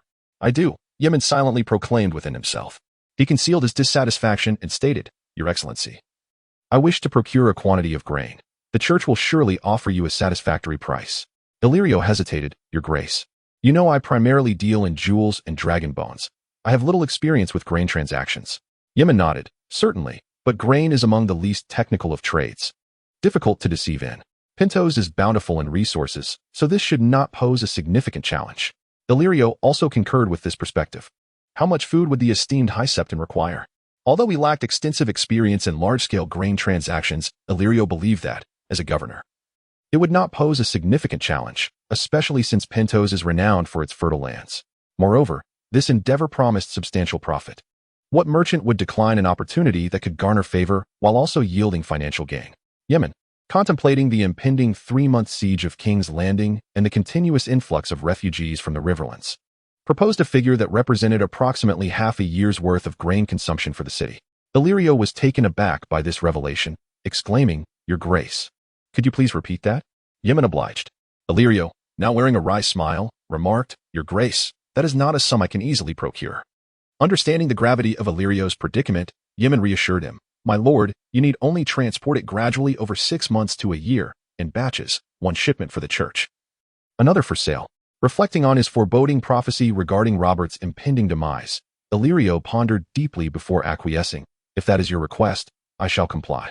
Yemen sighed internally. In Westeros, there was no option for large-scale grain transactions, as these were controlled by various noble houses. Only in free trade city-states was there a focus solely on profit, indifferent to the plight of food scarcity, for they would not succumb to starvation themselves. "Thank you, my lord governor," Yemen expressed gratefully. Illyrio departed, having achieved his desired outcome. Meanwhile, Yemen enlisted the sailors to assist in loading the stone coffin aboard the ship, which had been docked at the port, awaiting their return journey. Princess Daenerys was bidding farewell to her brother, who assured her that this was merely a brief separation. Yet, for her, it was fraught with the terror of the unknown. Viserys gazed at his sister as she prepared to board the vessel, silently offering her his blessings while also praying for his own future. As the moment of parting approached, he turned to Yemen and inquired, "Your Grace, what should my next steps be?" Although Viserys did not fully trust Yemen, he was aware of the latter's ambitions and his lack of loyalty to the usurper, a trait that many in the West would commend, making him more inclined to heed Yemen's counsel. Yemen, meeting the prince's earnest gaze, replied, "Your Majesty, you should consider traveling to Dorne. It would be the most suitable place for you." He refrained from mentioning the wedding that awaited him there. Viserys contemplated this suggestion after years of defiance. Dorne had indeed become a traditional ally of House Targaryen. Ura Mormont, listening from the sidelines, offered no comment, having been away from the Seven Kingdoms for so long. He now served merely as a member of the Kingsguard. Yemen bid farewell to the prince, carrying with him the fruits of his journey to Pentos, 3 fossilized dragon eggs, a Targaryen princess, and a body that had perished in honor. As Yemen approached the ship, he was intercepted by a woman of peculiar demeanor. Her eloquence matched only by the red lacquered mask adorning her face. "Your Grace, I wonder if you would permit me to accompany you to Westeros," she proposed, adding, "This is the guidance bestowed upon me by fate." Observing her attire reminiscent of the mysterious Essos, Yemen felt a flicker of recognition and consented. Chapter 38, The Cleric, the Sorceress, and the young girl. The tempestuous winds clashed with towering waves, battering the rocky shores as Yemen gazed back at the receding Pentos. This journey, though not entirely to his satisfaction, had yielded bountiful rewards. Turning his attention to the silver-haired, violet-eyed girl, now 13 years of age, he noted her entanglement in the tumultuous power struggle, ensnared within its relentless grasp. The girl conversed with the Essos sorceress, inquiring about tales from distant lands from one of the ship's few female passengers. The sorceress, introducing herself as Casey, claimed to hail from far-off Essos and had spent a considerable time in Karth. At the mention of this name, Yemen was reminded of a famed prophecy. To journey north, one must first go south. To reach the lands of Dorne, one must travel east. To advance, one must retreat. To find the light, one must traverse the shadows. Without hesitation, he acquiesced to her request. Regardless of the sorceress's intentions, her powers were undeniably real, unlike those of her fraudulent peers. Even though the tide of magic had yet to arrive, her worth was indisputable. At the very least, Yemen could employ her to guard against the fervent Red Priestess Melisandre, serving the Lord of Light, lest he or those around him succumb to an untimely and inexplicable demise. Yemen's thoughts drifted as the ship navigated through tumultuous waves, moving further from one continent while drawing nearer to another. The people of Westeros prided themselves on their civilization, viewing the honorless, profit-driven Essos as a realm of exile. The Golden Company was comprised of such second sons who, finding no space for survival in Westeros, sought their fortunes in Essos. Conversely, the inhabitants of Essos, believing themselves to be prosperous, regarded Westeros as a land of failures, whose ancestors had fled across the narrow sea in disgrace. Yet, in the face of true interests, both Westeros and Essos would disregard the superficial veneer of civilization. Simon stood beside Yemen, knowing he would never again tend to the brown steed of that radiant knight, who had perished alongside his master on the path of triumphant charge. In addition to that, he wore an unassuming sword at his waist, a relic left behind by Xiufu. He had no relatives, and Yemen persuaded him to keep the sword as a memento, to serve as a teacher. Just as Xiufu had taught him in life, the sword must be held firmly. Shimen did not refuse. He genuinely wished to do so, in memory of that night. Shimen gazed at the witch who claimed to hail from Ashai, asking the archbishop why he had taken her in. He hardly dared to utter the word witch, for Westeros had long distanced itself from magic, perceiving such aberrations as harbingers of calamity, a consequence of the joint influence of the citadel and the church. Ultimately, Shimen overcame his trepidation and inquired about the witch from Ashai. The sound of oars slicing through the water masked his hesitation. Nevertheless, Yemen still detected the fear in Shimen's trembling and disdainful voice. "Shimen, we must attain a deeper understanding of magic, so that we may not be harmed by it." Shimen remained perplexed, persisting in his stance. "But, Archbishop, magic has long ceased to exist. Even the dragons of House Targaryen have vanished for ages." He cautiously cast a glance at the last scion of House Targaryen, still unwilling to meet Princess Daenerys's gaze, as she conversed with the witch. "Shimen, you must understand that all things which appear to have receded from us still exist. They have merely hidden away. Magic is one such thing, and so are dragons. They shall ultimately return, and we must be prepared." Yemen replied. Following this journey, the bond between Yemen and Shimen had grown considerably closer, even though one remained an archbishop and the other a squire. Shimen, still naive, nodded and asked, "Archbishop, shall we allow that witch to continue her association with Her Highness the Princess?" Yemen turned to regard the witch, who was engaged in conversation with Daenerys, or rather, the young princess was inquiring about stories of Ashai and the differences between it and the free cities or Westeros. Yemen shook his head. Magic has not yet returned. The light of the red comet has not yet traversed Westeros and Essos, bringing mysterious powers back to the continent. The male witch of Karth is still regarded as a joke, and there has been no large-scale emergence of aberrations beyond the wall, so far away in the Far East. Ashai claims to have preserved the power of magic. Is that truly the case? Yemen maintained his skepticism. They might indeed possess some semblance of mystical power, but it had diminished to the point of struggling for survival. The citadel also retained some arcane tomes. Yemen had perused them during his time in Old Town, and the elder of the High Tower spent years at the apex, reportedly researching these strange forces. Yet, no significant discoveries had been made.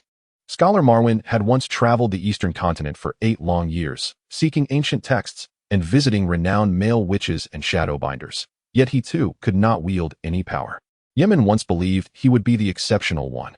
However, the esoteric texts proved unfriendly to him, ultimately revealing that he possessed no greater advantages than others in this realm.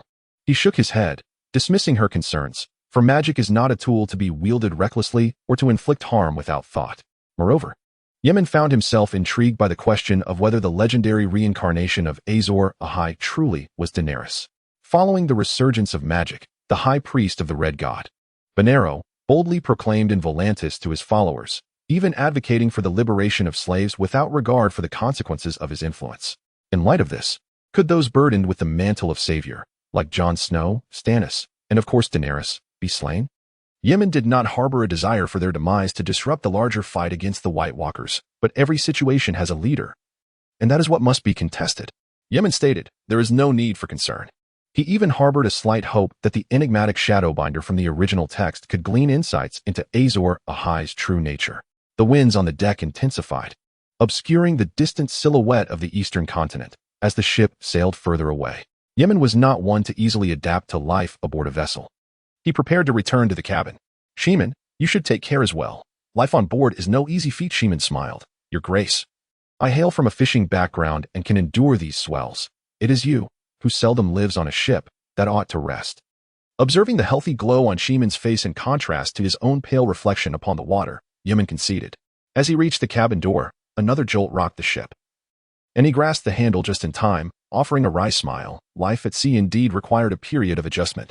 He glanced at Daenerys and Missandei, who had ceased their conversation.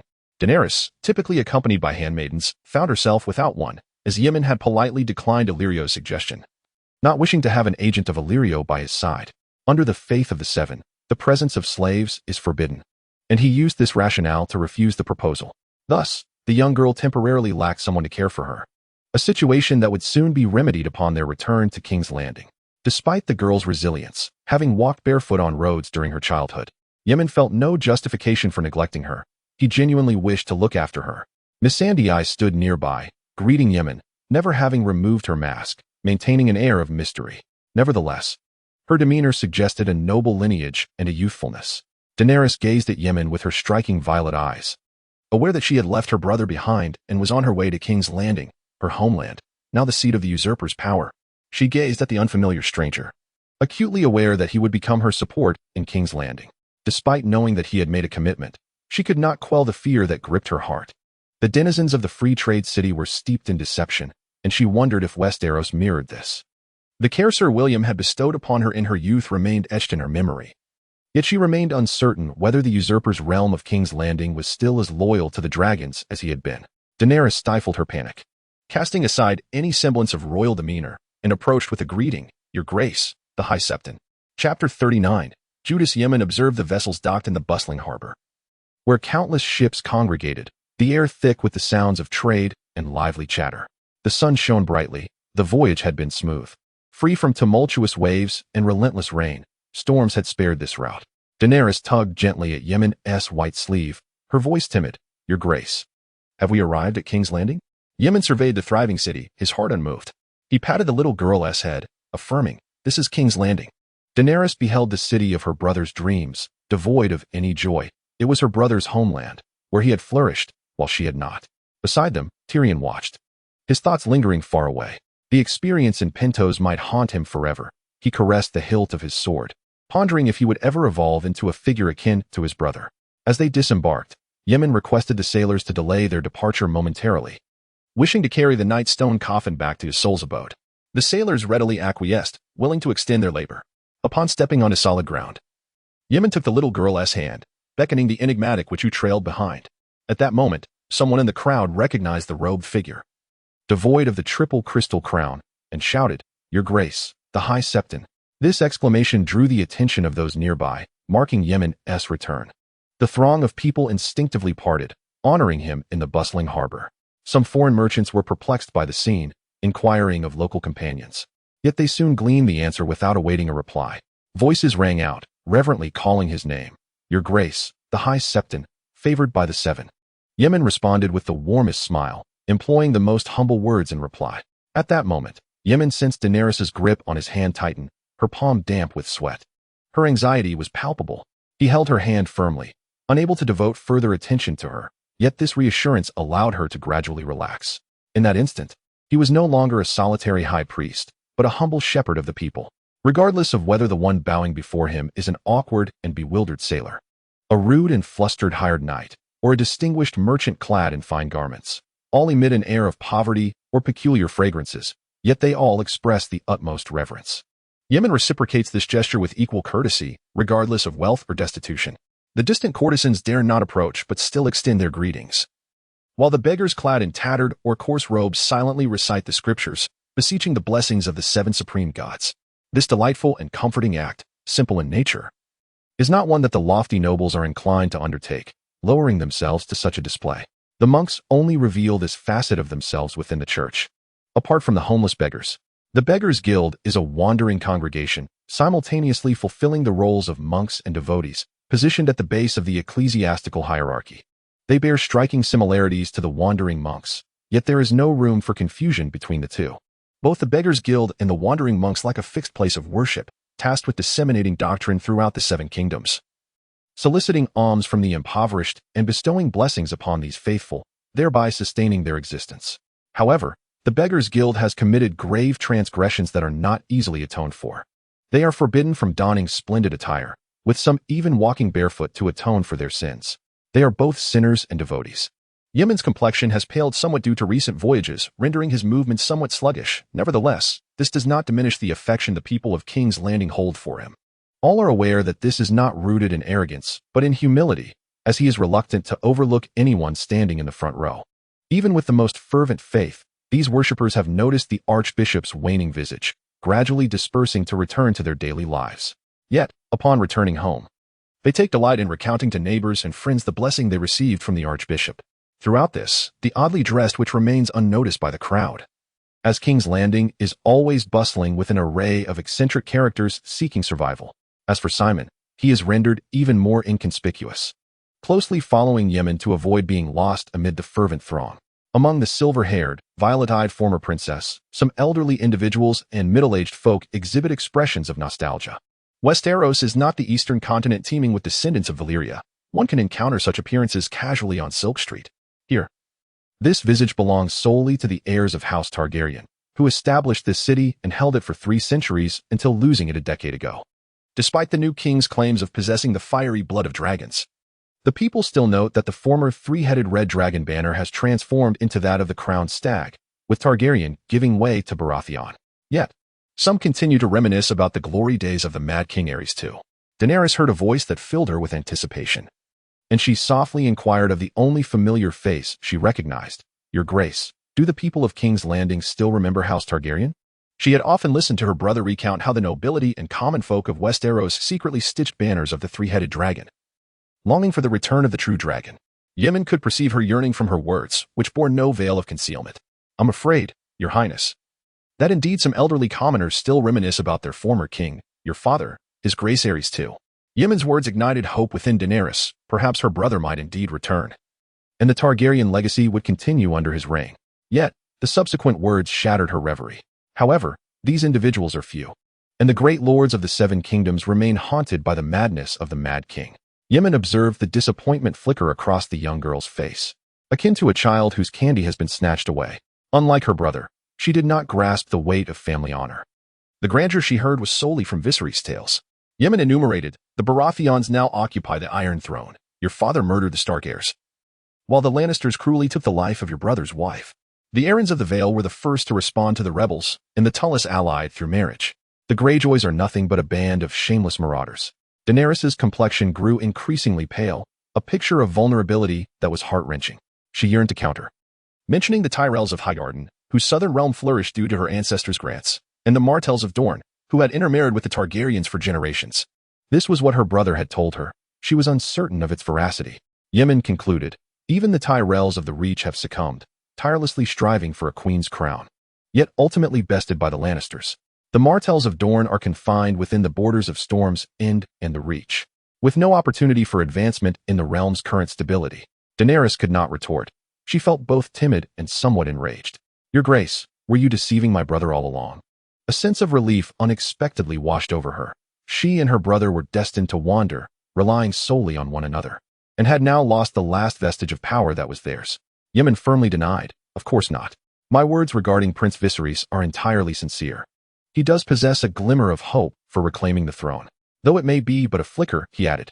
"Yet you just mentioned that the girl seemed skeptical of your words, which presents a contradiction." Yemen shook his head. "Everything is orchestrated by the Seven, even if they do not exist." Daenerys fell silent. The witch, Kaith, had been silently listening to their conversation, observing Yemen's demeanor without interjecting. At that moment, a monk clad in a gray robe approached, exhibiting an earnestness unmatched by those before him, as he prostrated himself upon the ground. Daenerys beheld the archbishop, who usually wore a gentle smile, now expressing a truly joyous laugh, markedly distinct from his previous amiable demeanor. "Judas, you have finally arrived," Yemen said as he helped the gray-robed monk rise from the ground. In Chapter 40, The Hall of Reflection, when Yemen assisted Judas to his feet, tears glistened at the corners of his eyes, and his brown irises sparkled with elation. The dust on the ground clung to his gray robe, and his tousled brown curls appeared somewhat disheveled.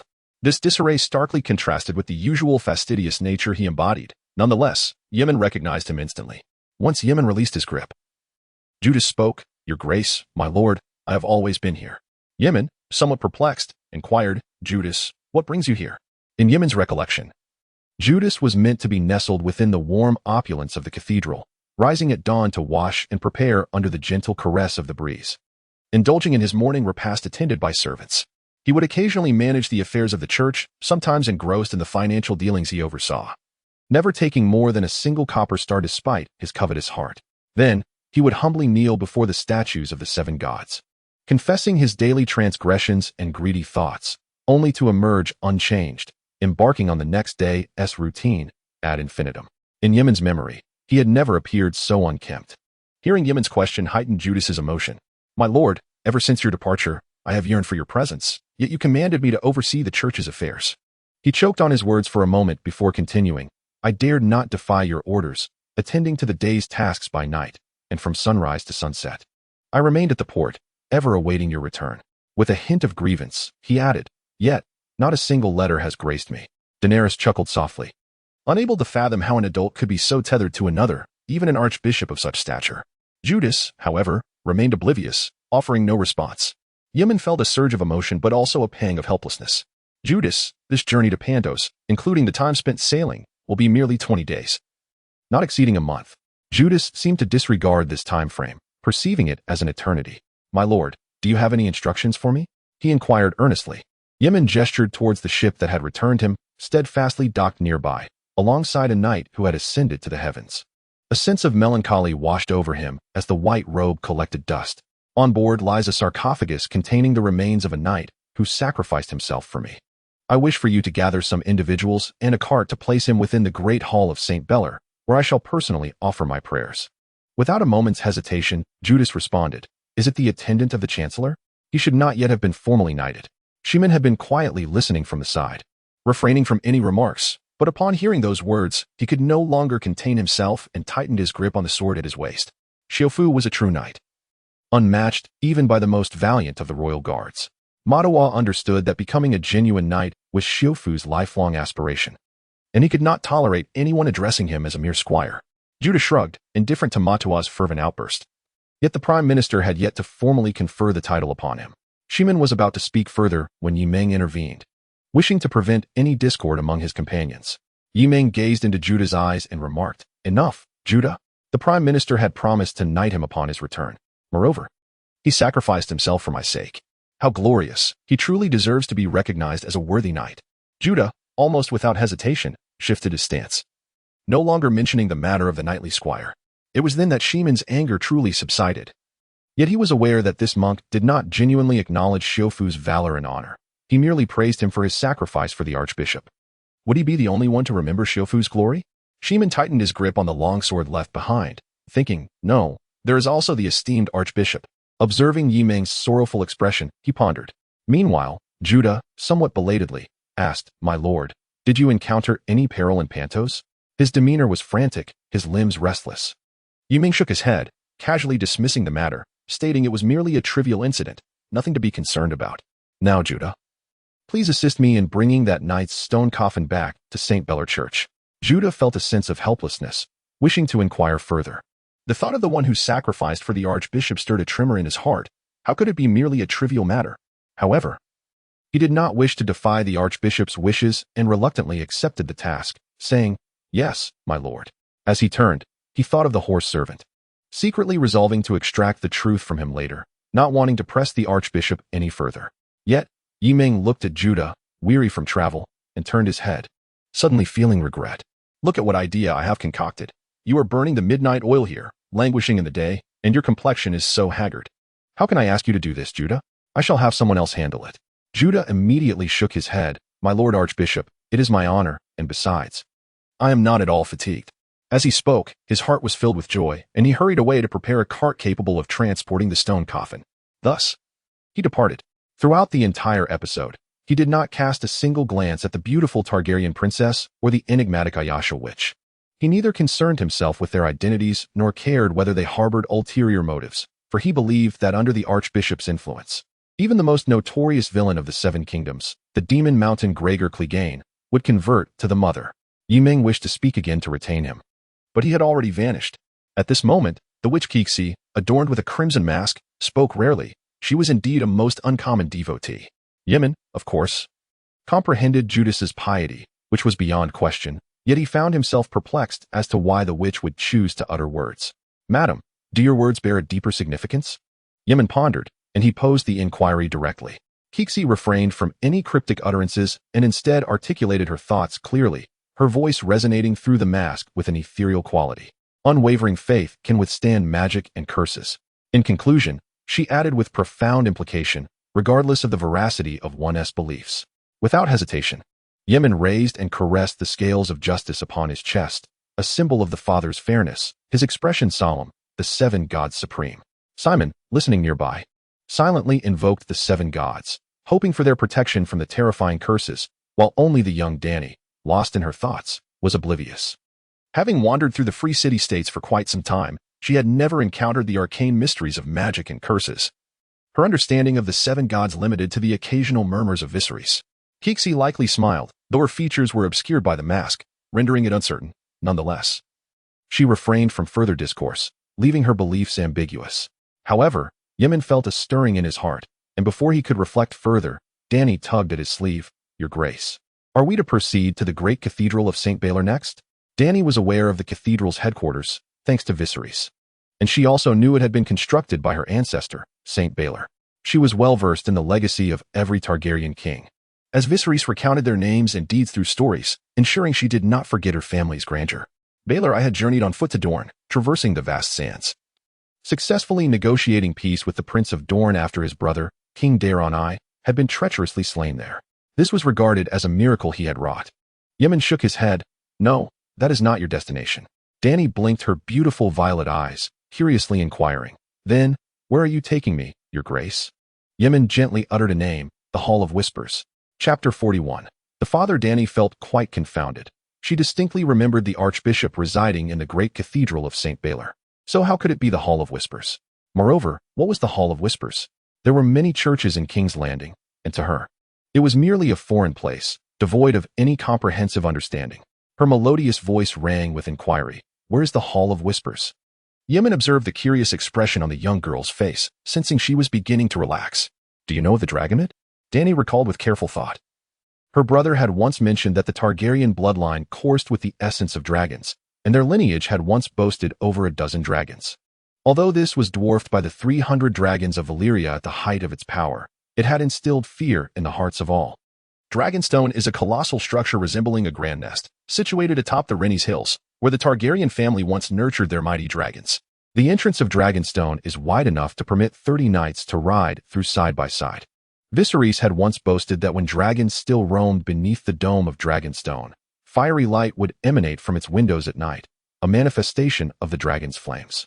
As the people gazed upon the glow of these dragons, they would cower in fear, instinctively supporting their reign and expressing gratitude for the Targaryen king's benevolence. She acknowledged this knowledge.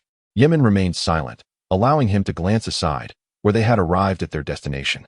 Daenerys observed the sight. This magnificent edifice appeared remarkably pristine.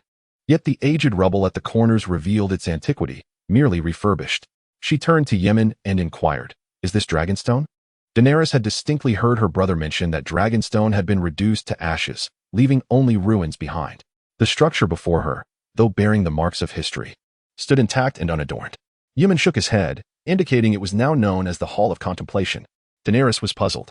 Yemen then turned to Siwyn, who wore a bewildered expression and expressed his gratitude. "Siwyn, thank you for accompanying me to Pentos this time."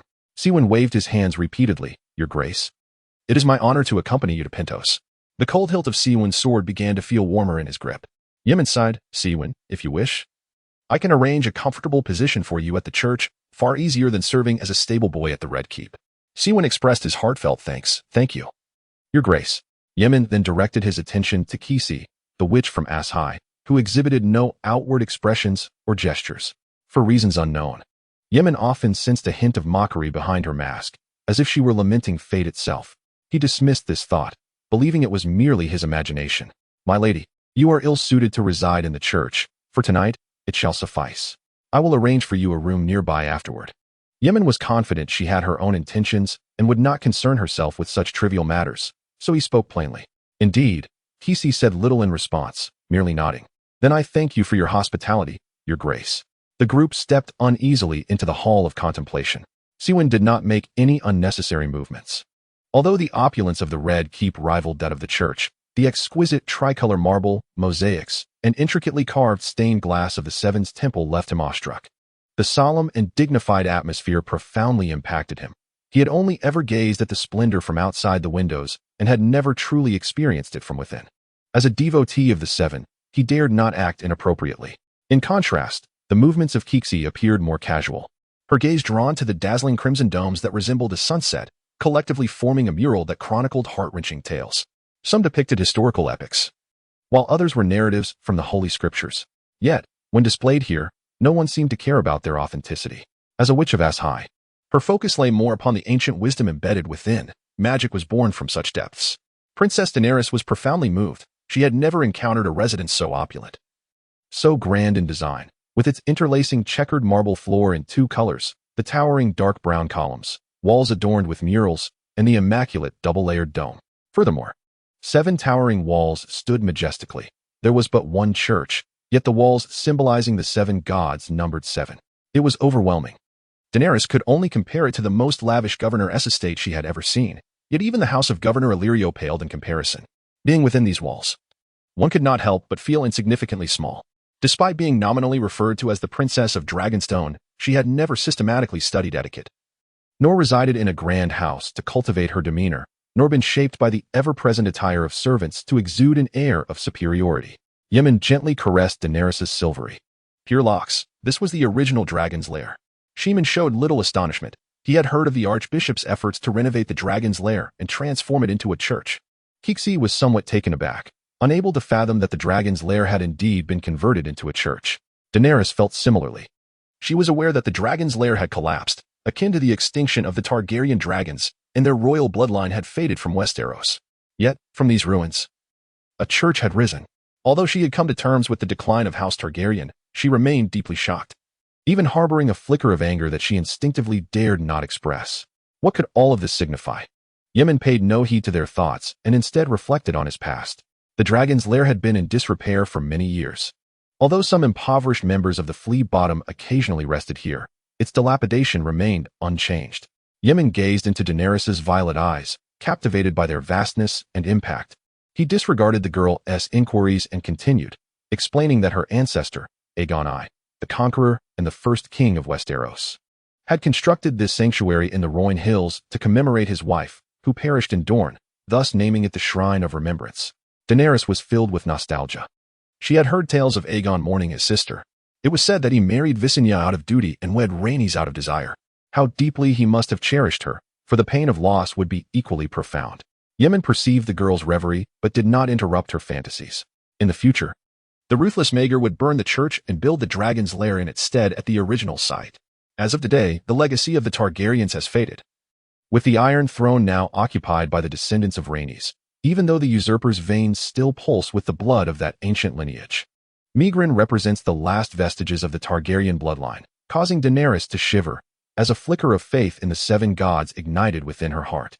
Yemen, indifferent to the fantasies swirling in the young girl's mind, bore witness to the eventual destruction of the dragon's lair, where a cleric led a band of men to slay all of House Targaryen's dragons, marking their irrevocable loss. They also forfeited the very essence of their dominion over the seven kingdoms. Yemen mused. What constitutes the essence? The dragons embody that essence. Without them, the kings would remain in a state of unease. Daenerys murmured softly, realizing how the dragons had vanished. She secretly wondered, had there been dragons, would the Targaryens still have lost their strongholds, their lands, and their throne? Gradually, she began to comprehend her brother's obsession with dragons. The reason he deemed himself a sleeping dragon. Did her brother ponder such thoughts as well? Daenerys fought to suppress these musings, for her brother had forsaken her, handing her over to the High Septon. Yet tears streamed down her cheeks, falling to the ground in the very place that once epitomized the glory of House Targaryen, now transformed into a church. She looked up at the High Septon, clad in white, who noticed her tear-stained eyes. Yemen wished to avoid any discord with the future mother of dragons, yet he found himself perplexed by the girl's sentiments. He could only ruffle her hair gently, as one might do with a cat.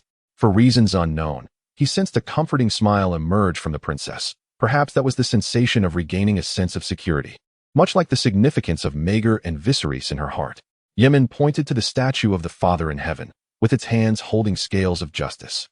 In the end, I have reshaped this place, transforming the dragon's lair into a church, which has since been referred to as the Hall of Contemplation, reclaiming its name from 3 centuries prior. After a moment's reflection, Yemen added, since my arrival in King's Landing, clutching the scales that symbolized the Father against his chest. His heart swelled with fervor, and his words carried a hint of madness. I believe in the Father. I am the Father. This declaration had never been uttered before anyone. Chapter 42. The night it was the following day, and Princess Daenerys remained in what was once the dragon's lair, now the Hall of Contemplation, with Kaith stationed nearby, while Ser Jorah was appointed to the Great September of Baelor. Having arranged everything, Yemen made his way once more to the Red Keep. Once again, he beheld the walls constructed of pale red stones and the towering 7 spires. This place was replete with all manner of amenities, a veritable citadel for the nobility. Here, there was a sacred grove for leisurely strolls, a temple for prayers, dungeons to imprison wrongdoers, and the thickness of the walls surpassed even that of King's Landing. The walls of King's Landing, when compared to those of the great noble houses of the 7 kingdoms, are far from majestic. Whether it be the renowned Harrenhal, the illustrious Dragonstone, or even the formidable Casterly Rock, Eagle's Nest, and Winterfell, King's Landing cannot hold a candle to them. Of course, the Riverlands Riverrun, encircled by 3 rivers, and the coastal stronghold of Sunspear, flanked by the sea on 3 sides, each possess their unique characteristics. Prior to the unification of the 7 kingdoms by Aegon the Conqueror, the lords of the 7 realms were embroiled in constant warfare, and their fortifications served a markedly different purpose compared to the bustling ports of free trade city-states. As lords, their primary concern was security, while enjoyment and luxury ranked low on their list of priorities. In those times, even kings often met untimely ends. After millennia of selection and construction, their walls grew thicker and more impenetrable with each passing generation. Had it not been for the flames of dragons, only familial strife could have truly breached these formidable strongholds.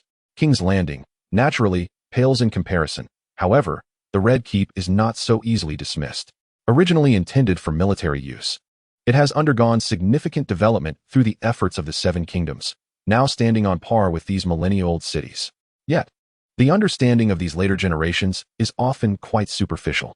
For instance, the youth approaching, clad in a green tunic and possessing a handsome, regal demeanor, appears almost childlike in his innocence. Lancel, observing the advancing white-clad cleric, is struck by the resemblance to a younger King Robert, exuding charm and royal bearing. My dear Archbishop, Lancel quips with a playful demeanor, what brings you away from your cathedral to the Red Keep? Is there some matter concerning my esteemed brother, the king? Yemen, gazing at the new Duke of Dragonstone, who is ensnared by the glow of his own charisma, feels a sense of resignation. They have known each other since childhood. Lancel is a year his junior. They endured the harrowing siege of Dragonstone together during their formative years, until Yemen's memories fully resurfaced, followed by his subsequent journey to the Great Star Cathedral. He shakes his head. Of course not. His Majesty has never been one to concern himself with what he deems trivial matters. Isn't it the Prime Minister who oversees the affairs of the realm?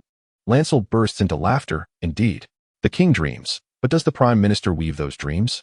I can hardly fathom how my elder brother would fare without his beloved mentor.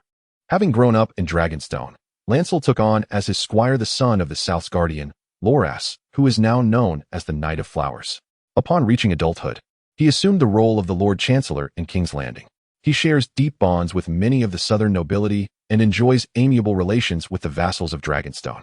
However, he is less familiar with the king's mentor. Moreover, Jon Arryn, having surpassed the age of 70. Despite the presence of certain nobles in the Seven Kingdoms who are even older, such as Walder Frey of the twins, who has reached the venerable age of 90, has taken an eighth wife, reportedly on the brink of pregnancy. This situation elicits both disdain and envy. However, it is indeed time for the hand of the king to contemplate matters of succession. Yemen chuckled, remarking that such sentiments ought not to be expressed in the presence of your royal brother, for he would certainly not let you off lightly. Lancel, well aware of this fact, jested that he would never dare to broach such topics with the king, as he perceived the hand to be far more akin to a father than our own sibling. Lancel understood Robert's profound respect for the hand, and while he too held the hand in high esteem, it was a far cry from the paternal bond shared between Robert and the hand. It was no surprise, given that Lancel was closer to the Tyrell family of the Reach, who were once adversaries of the hand and now subjects to be regarded with caution. Yemen nodded with a smile, inquiring whether Lancel would accompany him to the hand's tower. Initially, Lancel considered declining, as he had little personal rapport with the hand. Although both served as royal ministers, he was often referred to as the brother most resembling Robert in his youth. Yet the hand did not regard him with any particular distinction. As the master of laws, his competence was merely adequate, despite catering to the interests of the great nobles. Many viewed him as an ornamental figure. Regrettably, this faade was so striking that it deceived certain unsuspecting nobles, though the hand was certainly not among them. As he was well aware of Lancel's true capabilities, thus, he found himself closer to his brother Stannis, who, despite his general aloofness, was more relatable than Lancel. Lancel had intended to resolutely refuse and instead join his beloved squire, the Knight of Flowers, for a hunt to indulge in the arts, far removed from the burdens of state affairs. However, knowing that Yemen seldom visited the Red Keep and had little familiarity with the hand, he felt a curiosity to discover what the hand might discuss in their absence.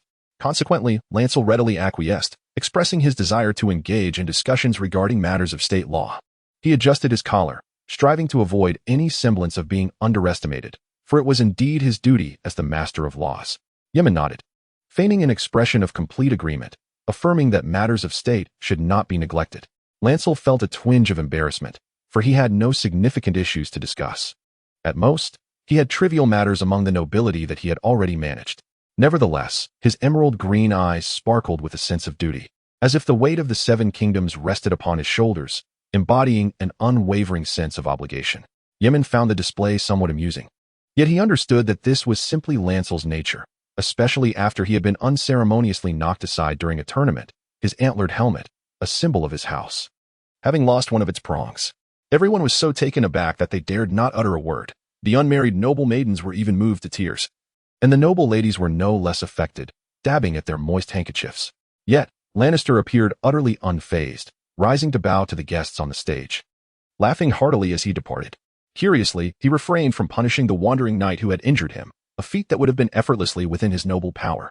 Nevertheless, the knight did not boast about his actions, as Lannister's closest attendant, Ser Flower, avenged the slight, unseating the knight with a single thrust, thus carving out his own reputation.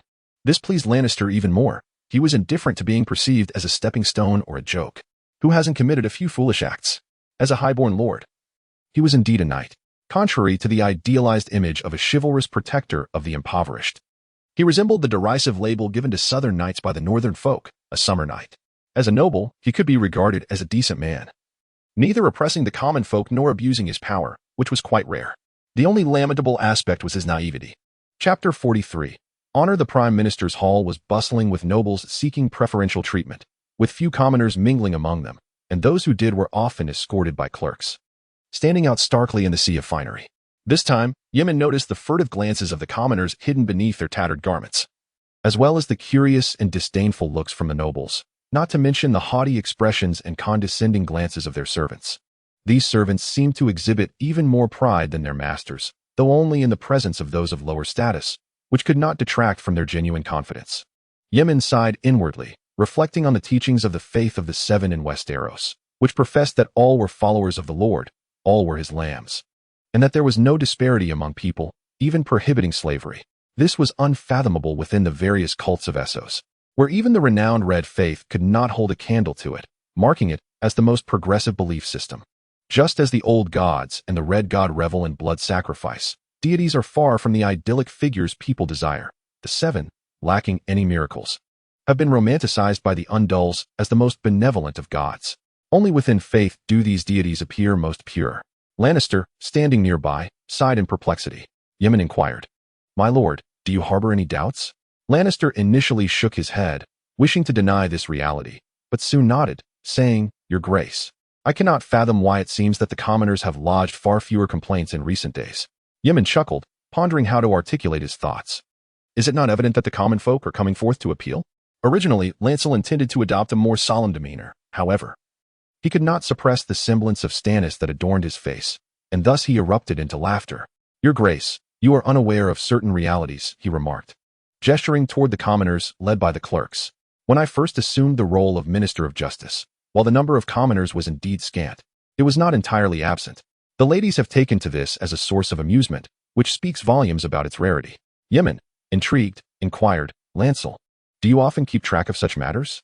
Lancel proudly shook the golden stag emblem on his chest, exuding a sense of accomplishment. "Though my focus typically leans towards the affairs of the nobility that are more easily resolved, I have not entirely neglected the concerns of the commoners." He lowered his voice conspiratorially, but, guess what? Yemen shook his head in silence. Lancel seemed unfazed, knowing that he merely needed to identify a few uncomplicated matters from the commoners, transferring the more complex issues elsewhere, and then promoting his endeavors vigorously. "Indeed, the people of King's Landing have all taken a liking to me, referring to me as a man of great compassion. No one dares to slander me as a usurper." In hushed tones, his pride swelled further as he spoke. Yemen mused to himself, "It is merely a testament to your limited abilities.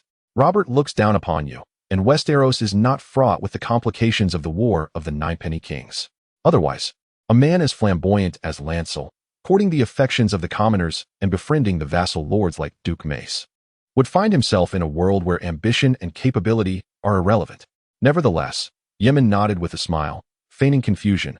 "What relevance does this have to the common folk?" Lancel appeared slightly embarrassed, explaining, "Aside from a few matters that the clerks can handle, the rest are rather challenging to resolve, especially since they have already been brought before the king." Yemen remained perplexed. Lancel cleared his throat. "Those remaining cases are largely monopolized by the prime minister. What may seem like commoners' issues actually pertain to the great nobles, rendering them difficult to manage." A light of understanding flickered in Yemen's eyes. "Ah, I see." Lancel nodded in agreement. "Indeed, it appears that the cases requiring attention from the prime minister have diminished significantly. I wonder why that is." Yemen jested. "Perhaps the nobles have begun to adhere to regulations and laws, ceasing to oppress the common folk?" Lancel erupted in laughter. "Your Grace, that is the most amusing joke I have heard. Do refrain from such comments in the future." Yemen, undeterred, retorted, "Why should it be deemed a joke?" Though he was well aware that it was, indeed, humorous. Lancel adopted a more serious demeanor, yet the underlying frivolity betrayed him.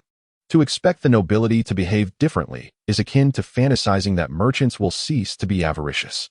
Yemen shook his head once more. "That analogy is somewhat misplaced. Everyone is driven by greed. It is not solely the merchants. When it comes to money, are the king and the common folk not all the same?"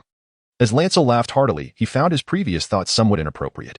After a brief moment of silence, he recalled the words of the octopus spider, which seemed to be trusted by all. Both men erupted into laughter, pondering who would be foolish enough to believe the octopus spider's tales. Lancel soon dismissed the trivial matters, such as the noticeable decrease in commoners reporting grievances. Observing this, Yemen silently smiled, and the two continued their banter as they approached the prime minister's tower. The ministers and the high septon were not hindered by the guards at the entrance. A simple inquiry sufficed for their passage. Upon entering the prime minister's tower, however, the jovial atmosphere dissipated. Jon Arryn was, after all, a rather solemn individual. Just as Lancel was about to knock and push open the office door, it swung open automatically, revealing a corpulent woman who exited with an indignant slam, showing no regard for the prime minister's dignity. Upon seeing Lancel in green attire, and Yemen in white. The woman hesitated momentarily but quickly dismissed them, for her husband was the nation's founder and serving prime minister, and she felt no need to acknowledge anyone else. Turning back, she venomously declared, "John, I absolutely refuse to send my son to Dragonstone under the care of that miserly Stannis." With that, she departed, indifferent to Yemen, Lancel, or even the prime minister within the confines of the room. Lancel gestured discreetly to the woman's retreating figure, his voice barely above a whisper. The prime minister is indeed fortunate to have married such a lady. Who would have thought the Tully family from the Riverlands would produce a daughter like her? He dared not speak any louder, lest he offend the Aarons of the Vale and the Tullys of the Riverlands, both vital pillars of House Baratheon's reign. Yemen nodded in agreement, lowering his voice even further. "I believe her name is Lisa Tully." Lancel shook his head, correcting him. "No, it is Lisa Arryn." The two exchanged a knowing smile, choosing not to elaborate further as they entered the prime minister's chamber. Jon Arryn appeared weary, his face etched with fatigue at 70. And he did not enjoy the company of the 30-something Lisa. Yet, this was his necessary duty, a sacrifice for the kingdom of his foster son, as the wolf, fish, eagle, and stag remained the cornerstones of House Baratheon's dominion. Jon Arryn regarded the two youthful figures before him, their faces brimming with vitality beneath their dark hair. A stark contrast to his own silver locks and aging frame. These would be the future allies of his foster son. Mustering what energy he could, Jon felt no surprise upon seeing them, for he was already aware of Yemen's return to Westeros and to King's Landing. Calculating the timeline, it had only been a couple of days. The renowned Varys had not given advance notice this time, as he likely wished to avoid raising suspicions about his covert surveillance. Even of the High Septon, such knowledge would unsettle everyone, including the High Septon, and raise questions about the ministers, the prime minister, and further still, the king and queen. Though Varys did not make an appearance, his legend permeated every corner of King's Landing. A smile creased Jon's wrinkled face as he expressed his apologies and extended congratulations on the High Septon's return. Chapter 44, Disposition. Lancel was somewhat taken aback, casting a sidelong glance at Yemen without much movement, and promptly remarked, "Not at all. The prime minister is wholly devoted to state affairs and inevitably neglects certain domestic matters. It is not a subject for jest." Lancel seldom visited the Great September of Baelor, as there was a chapel within the Red Keep itself. Likewise, Yemen did not frequently visit the Red Keep, for it was often filled with the gatherings of the nobility. This time, Yemen had ventured to Pentos, the nearest free trade city-state to Westeros. The two were almost separated by only a narrow sea, making the journey brief. Yemen managed to arrive in nearly 20 days, without causing much commotion. Lancel, who was generally indifferent to such matters, was naturally unaware of the High Septon's outing. Yemen, oblivious to Lancel's surprise, addressed the prime minister, saying, "I appreciate your concern, my lord. Although my trip to Pentos was not particularly perilous, it was nonetheless fraught with challenges." Lancel, still astonished, chose not to speak. Taking Yemen by the arm and leading him to a nearby seat, Jon's face wrinkled further. The High Septon had indeed encountered danger outside. Despite the church being an essential pillar of royal authority, given the divine right of kings, the conqueror Aegon had secured his claim over the Seven Kingdoms through it. However, the traditions of House Targaryen diverged from the customs of the Seven, particularly regarding the taboo of sibling marriages, which the church strictly prohibited. Naturally, the dragon kings of House Targaryen could not be subjugated by the church, and their royal instincts compelled them to continually suppress the church's power. To this day, the church's influence had significantly diminished, with the disbandment of its armed forces being a crucial step. The Great September of Baelor could even manipulate the election of the High Septon. The Baratheon dynasty followed suit, refraining from reinstating the church's military might. Nonetheless, this did not diminish the church's sanctity. Now, it appeared that the High Septon of Westeros had encountered turmoil in Pentos. Jon pondered. Could it be that the free trade city-state has yet to acknowledge the Baratheon dynasty? Yemen sighed and recounted the events, from the governor of Pentos to the call of the Dothraki, all in a matter of minutes, though his account lacked detail. Finally, Yemen expressed a tinge of sorrow, thanking the prime minister's attendant, Shifu, for enabling him to successfully bring back Princess Daenerys. He clenched his garments tightly, lamenting that Shifu had ultimately met his demise in the duel. Lancel listened intently, captivated by the tale. He had never ventured beyond Westeros, although he had interacted with individuals and goods from the eastern continent. Experiencing it firsthand was an entirely different affair. Regrettably, as the Duke of Storm's End, he was fated to lack the means for extensive travels. However, when he heard Daenerys' name, he momentarily faltered, but then recalled that she was a descendant of House Targaryen. This revelation stirred a sense of impatience within him. He struggled to maintain his composure as he awaited Yemen to finish his remarks, and then, unable to contain himself, he rose eagerly to inquire, "Your Grace, why did you suddenly travel to Pintos for several weeks and bring back Daenerys of House Targaryen?" Of course, he recognized Shofu, the Prime Minister's attendant, yet he showed little concern for the fate of a commoner and refrained from addressing Daenerys as a princess. It was indeed absurd. She was a princess, and what was he? The despicable brother of a rebel, the third son of Wind's End, a man of no consequence? Such indignities were intolerable for him. Simultaneously, the Prime Minister learned of Shofu's sacrifice amidst the blood oath with the Horse Lords, and he felt a deep sorrow. Despite his astonishment at Daenerys' return, it did little to diminish his grief. Shofu had been by his side for a considerable time, and their bond was profound. The relationship between a knight and his squire is one of intimacy, as they spent nearly every day together. Yet, upon hearing the relentless inquiries from Blue, who fixated on the Targaryen princess, a wave of irritation washed over him. "Blue, do not be so hasty." Blue dared not contradict the king's guardian, an elder of the dynasty, and reluctantly took a seat, muttering a response of compliance. Yemen found the situation somewhat amusing. The once spirited young duke now had to humble himself before the Prime Minister. Nevertheless, he kindly corrected Blue's misconception, saying, "My lord, I was only in Pintos for 20 days. Blue's expression twitched. Was this the crux of the matter? The true focus lay with Daenerys Targaryen, that remnant of a fallen dynasty. Why had House Targaryen not been utterly extinguished? Blue sincerely wished for this outcome, despite his outward demeanor as a good man. He shared the same sentiments as the king. The Prime Minister paid little heed to this, raising his frail, aged hand to rest upon the table, a hand that grasped the fate of the kingdom. His voice was slow as he inquired, "Did he die in a duel with the horsemen? Did he obtain honor and victory?" The elder hesitated to utter the word death, never anticipating that a simple journey would lead to such an end. Yemen nodded, filled with guilt. "Shofu died for me. His greatest desire was to be knighted. Though he sacrificed himself, I hope, my Lord Prime Minister, that you could bestow that honor upon him." The elder nodded. "Is he now laid to rest in the church?" Yemen affirmed, "Indeed, within the great cathedral of St. Baylor." The Prime Minister made no further gestures. "Tomorrow, I shall personally knight him. I would ask the Archbishop to oversee his funeral." Yemen replied, "Shofu died for me. This is my duty."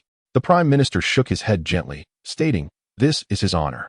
Just as a vassal dies for his lord, or a faithful of the seven dies for the Archbishop, such noble sacrifices and glorious duels are all matters of honor."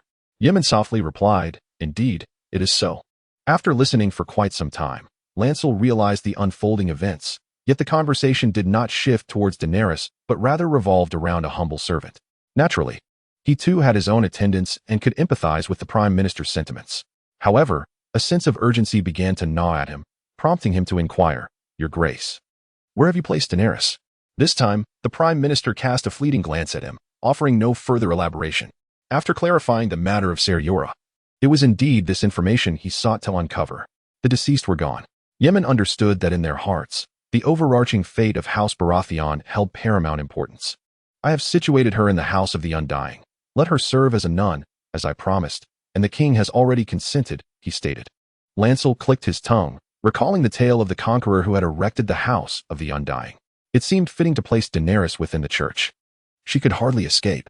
Moreover, the fact that his brother, who harbored an intense loathing for Targaryens, had acquiesced to this arrangement was surprising. Lancel glanced at the Prime Minister's melancholic visage, pondering if he truly managed to govern his irritable brother so well. Clearing his throat, he continued, "If that is the case, then let her remain there. We Baratheons are not merciless dragon kings." Lancel himself was not inclined towards bloodshed. As he spoke, another thought occurred to him. "Your Grace, the House of the Undying is the same one you previously transformed from a dragon lair into a sanctuary. I recall you have always been there." Yemen nodded with a smile, acknowledging that he had indeed spent much time there as the High Septon, and it could rightly be referred to as his refuge. The old Prime Minister fell silent for a moment. The Targaryens had originally been his liege lords, which did not align with the illustrious precepts of House Arryn. Yet, all this was for his adopted son, Robert. In a fit of rage, he had rebelled, especially given that the Mad King had mistreated the nobility. Nonetheless, he harbored certain affections for the Targaryen lineage. Indeed, Targaryen blood flowed through their veins, intertwined with that of House Arryn. After Lancel's words, the Prime Minister recognized the king's consent and, upon revisiting the topic, felt a pang of nostalgia for Robert, who had matured into a king. The Prime Minister finally spoke, "Then let us place Princess Daenerys in the House of the Undying." He added a cautionary note to Yemen, insisting she must not be regarded as an ordinary nun. Yemen sighed inwardly, reflecting, I am not merely a monk reciting prayers. How could I treat Daenerys as just another nun, especially since the mother of dragons is indeed extraordinary? He nodded in acknowledgement of the Prime Minister's admonition. Jon finally lifted a glass of vibrant red wine from the table, savoring its exquisite flavor. Yemen then took his leave, saying, Your Grace, I have conveyed all matters, and I shall not intrude upon your rest any longer. Jon nodded, feeling utterly exhausted, the quarrels with his wife, the frailty of his only son. The recent news of Ser Jorah's death and the myriad affairs of the realm had rendered this day overwhelmingly burdensome, particularly for an elder. He reluctantly lifted his head to gaze at Balon, inquiring whether the Minister of Justice had any further matters to discuss. Balon, having no pressing concerns, found himself disinclined to linger in solitude after hearing of Daenerys' predicament. Ignoring the look from Yemen, he stated, There is nothing else, my Lord Prime Minister. I shall take my leave. Jon smiled, reminiscent of a spirited child brimming with hope, then turned to Yemen, reiterating his instructions, Your Grace. I shall proceed to the great September of Baelor tomorrow to bestow the knighthood upon Ser Hugh, fulfilling his last wish. He had previously agreed to this commitment. Yet fate dictated that the honor would ultimately be conferred posthumously. Yemen solemnly nodded and departed alongside Balon. As Jon gazed at the closed door, he sighed, reflecting on yet another taxing day. The moment Yemen and Balon exited the Prime Minister's office, Balon could hardly contain himself. Your Grace, why did you not inform me earlier of the princess's situation? Yemen cast a sidelong glance, dismissing it as mere triviality, stating, It was but a minor affair. Balon, initially perplexed, recalled the burgeoning prospects of the Baratheon dynasty, and despite the king's considerable debts, deemed it inconsequential. He then reflected on the Targaryen's current misfortune and sighed softly. Indeed, it was merely a trifling matter. The two descended from the Prime Minister's tower, fully leaving behind his purview. Balon remarked, I must inform my brother of this. Yemen chuckled. I doubt it will come to that. The Prime Minister will likely relay the news directly to King Robert. Balon smiled in agreement, and thus they parted ways. Chapter 45. The Justice of the Father Jon Arryn, accompanied by his retinue, sat in a carriage as it navigated through the bustling throngs. Its destination set for the great September of Baelor, under the watchful eyes of the Seven. He felt the weight of age upon him, unable to charge forth with the vigor of his youth. Suddenly, the carriage halted, and Jon leaned forward to inquire of his commander, Have we arrived at the church? The captain, hailing from the Bronze Yon family of the Vale, was one Jon held in high regard. Yet, before the commander could respond, Jon discerned that they had not yet reached their goal.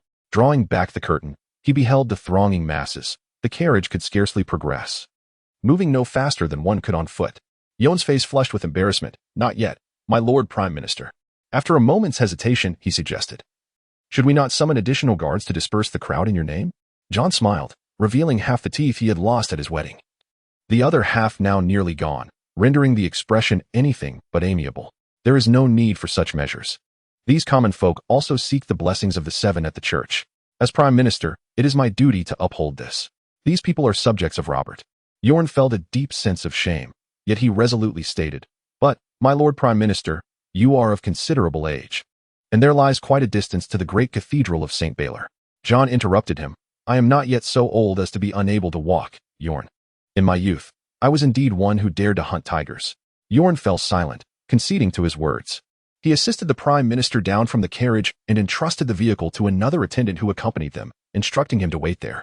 As Jon disembarked, he took with him his beloved sword, a creation of his youthful wife, Lisa, gifted to him on their wedding day, when their affection was still vibrant.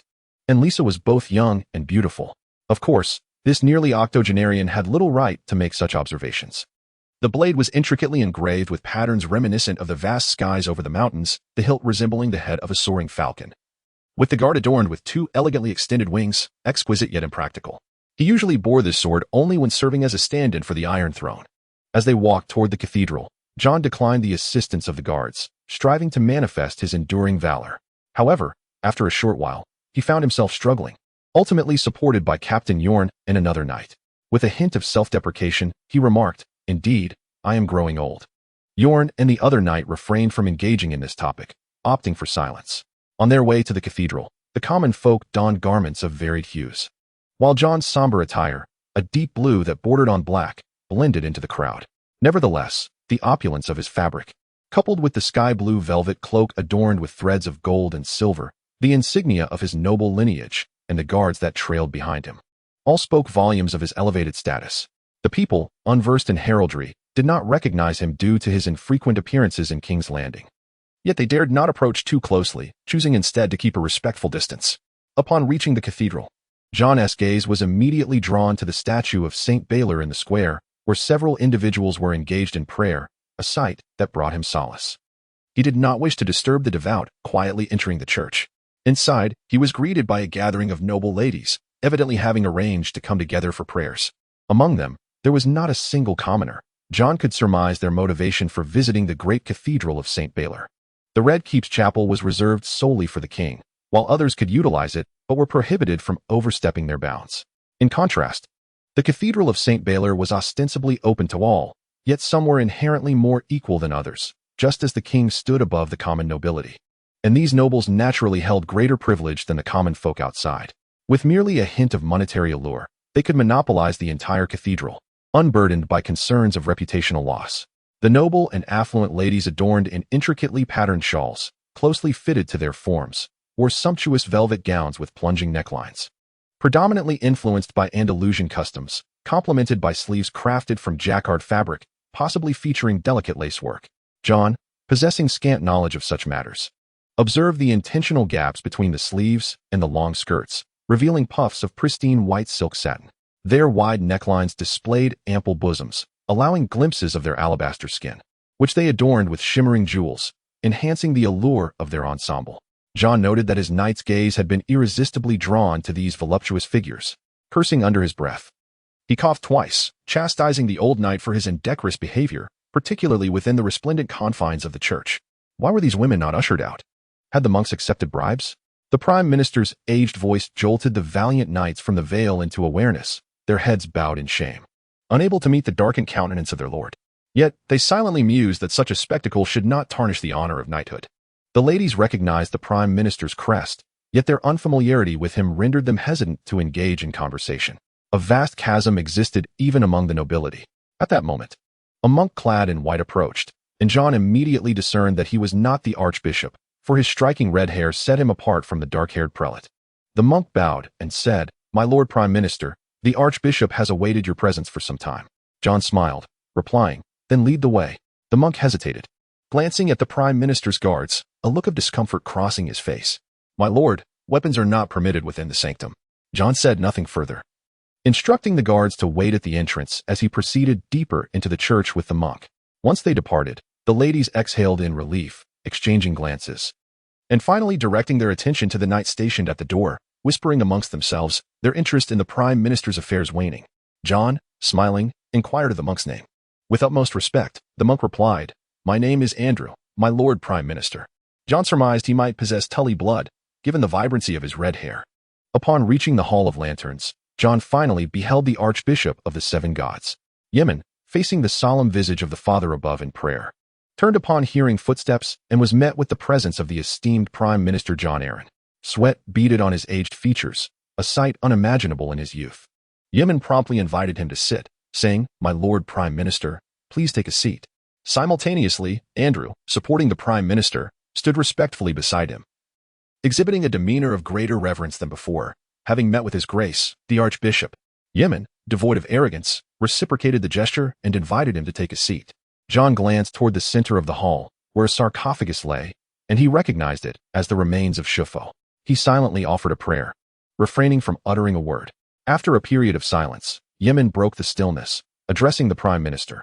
"Next, I implore you to fulfill his last wish and knight Shufo. I have kept vigil for him before the warriors in the church throughout the night." The act of knighthood was not to be taken lightly. It was not a title to be bestowed casually. Generally, the individual to be knighted must observe a night of vigil before the warriors of the Faith of the Seven, placing a sword before or upon a statue, with armor laid atop the sword, all while barefoot to signify piety. After the knighting, a monk would anoint the candidate with holy oil, signifying the favor of the seven. The higher the rank of the officiant, the greater the honor bestowed upon the knight. At this moment, Shufo's knighthood was to be presided over by the guardian of the veil, the Prime Minister John Arryn, and the Archbishop of the Seven, bringing an honor no less than that of the White Knights of the Kingsguard, despite his passing. John was taken aback to hear that the Archbishop had kept vigil for Shufo, The faintest hint of resentment he had harbored vanished without a trace. After listening to Yemen's words, he nodded and approached the sarcophagus. At this moment, he was not the prime minister, but a knight. He picked up the sword from the ground, Shufo's longsword, adorned with a crescent moon motif, and placed it on the right side of the sarcophagus, as if it were resting on Shufo's shoulder in life. In the name of the warrior, I beseech you to be courageous. The sword shifted from right to left. In the name of the father, I beseech you to be just. It returned to the right. In the name of the mother, I beseech you to protect the weak and the innocent. It moved back to the left. In the name of the maid, I beseech you to safeguard all women. This series of invocations left John increasingly fatigued, yet he meticulously completed the entire ceremony without omitting any part or taking any shortcuts, until the knighting was fully concluded. Upon returning to his seat, he found himself somewhat breathless and then offered a prayer to comfort Shufo's spirit in the afterlife. Seeing that the prime minister had completed the knighting ceremony, Yemen stepped forward to sprinkle holy oil upon the sarcophagus, just as it had been applied to Shufo in life. Thus, the ceremony concluded. Next came the funeral. Yemen prayed before the stranger, beseeching him to grant eternal peace to the departed. His obscure yet unmistakably inhuman visage shrouded in mystery. Yemen inquired of John, "My lord prime minister, I wish to inter Shufo in the churchyard. Do you have a more fitting proposal?"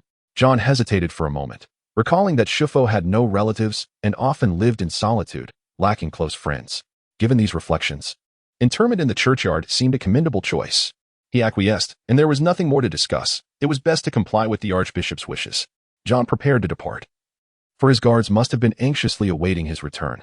Just as he was about to leave, John suddenly recalled something important. He turned to Yemen, the archbishop, and conveyed, "I have informed King Robert of your return with Princess Daenerys. His Majesty desires that you accompany her to a banquet tomorrow evening." Yemen nodded in understanding. "I appreciate the message, Prime Minister. Please convey my gratitude to His Majesty for the invitation." This time, John traversed the church alone, foregoing any assistance. Yet it was evident that he had aged further.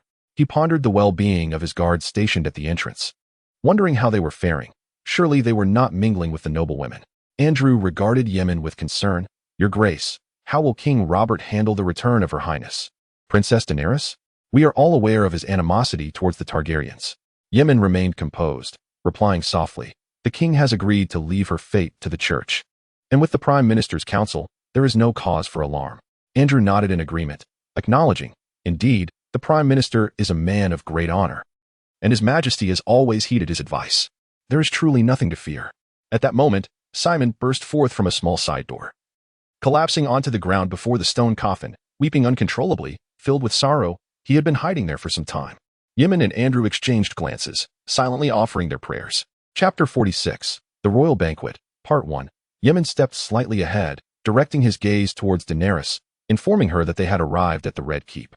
Daenerys was already familiar with this place. Viserys had recounted its significance to her countless times, declaring it their castle. Now, the archbishop guided her through throngs of people, whose eyes reflected nostalgia, fear, and a palpable sense of estrangement. Daenerys discerned that the gazes of these individuals starkly contrasted with those of the elites in the free cities, who regarded her as a mere plaything, something to be maintained with gold and entertained for a fleeting moment, devoid of respect. Their eyes were solely fixated on self-interest. The nobles of Westeros, however, were somewhat different.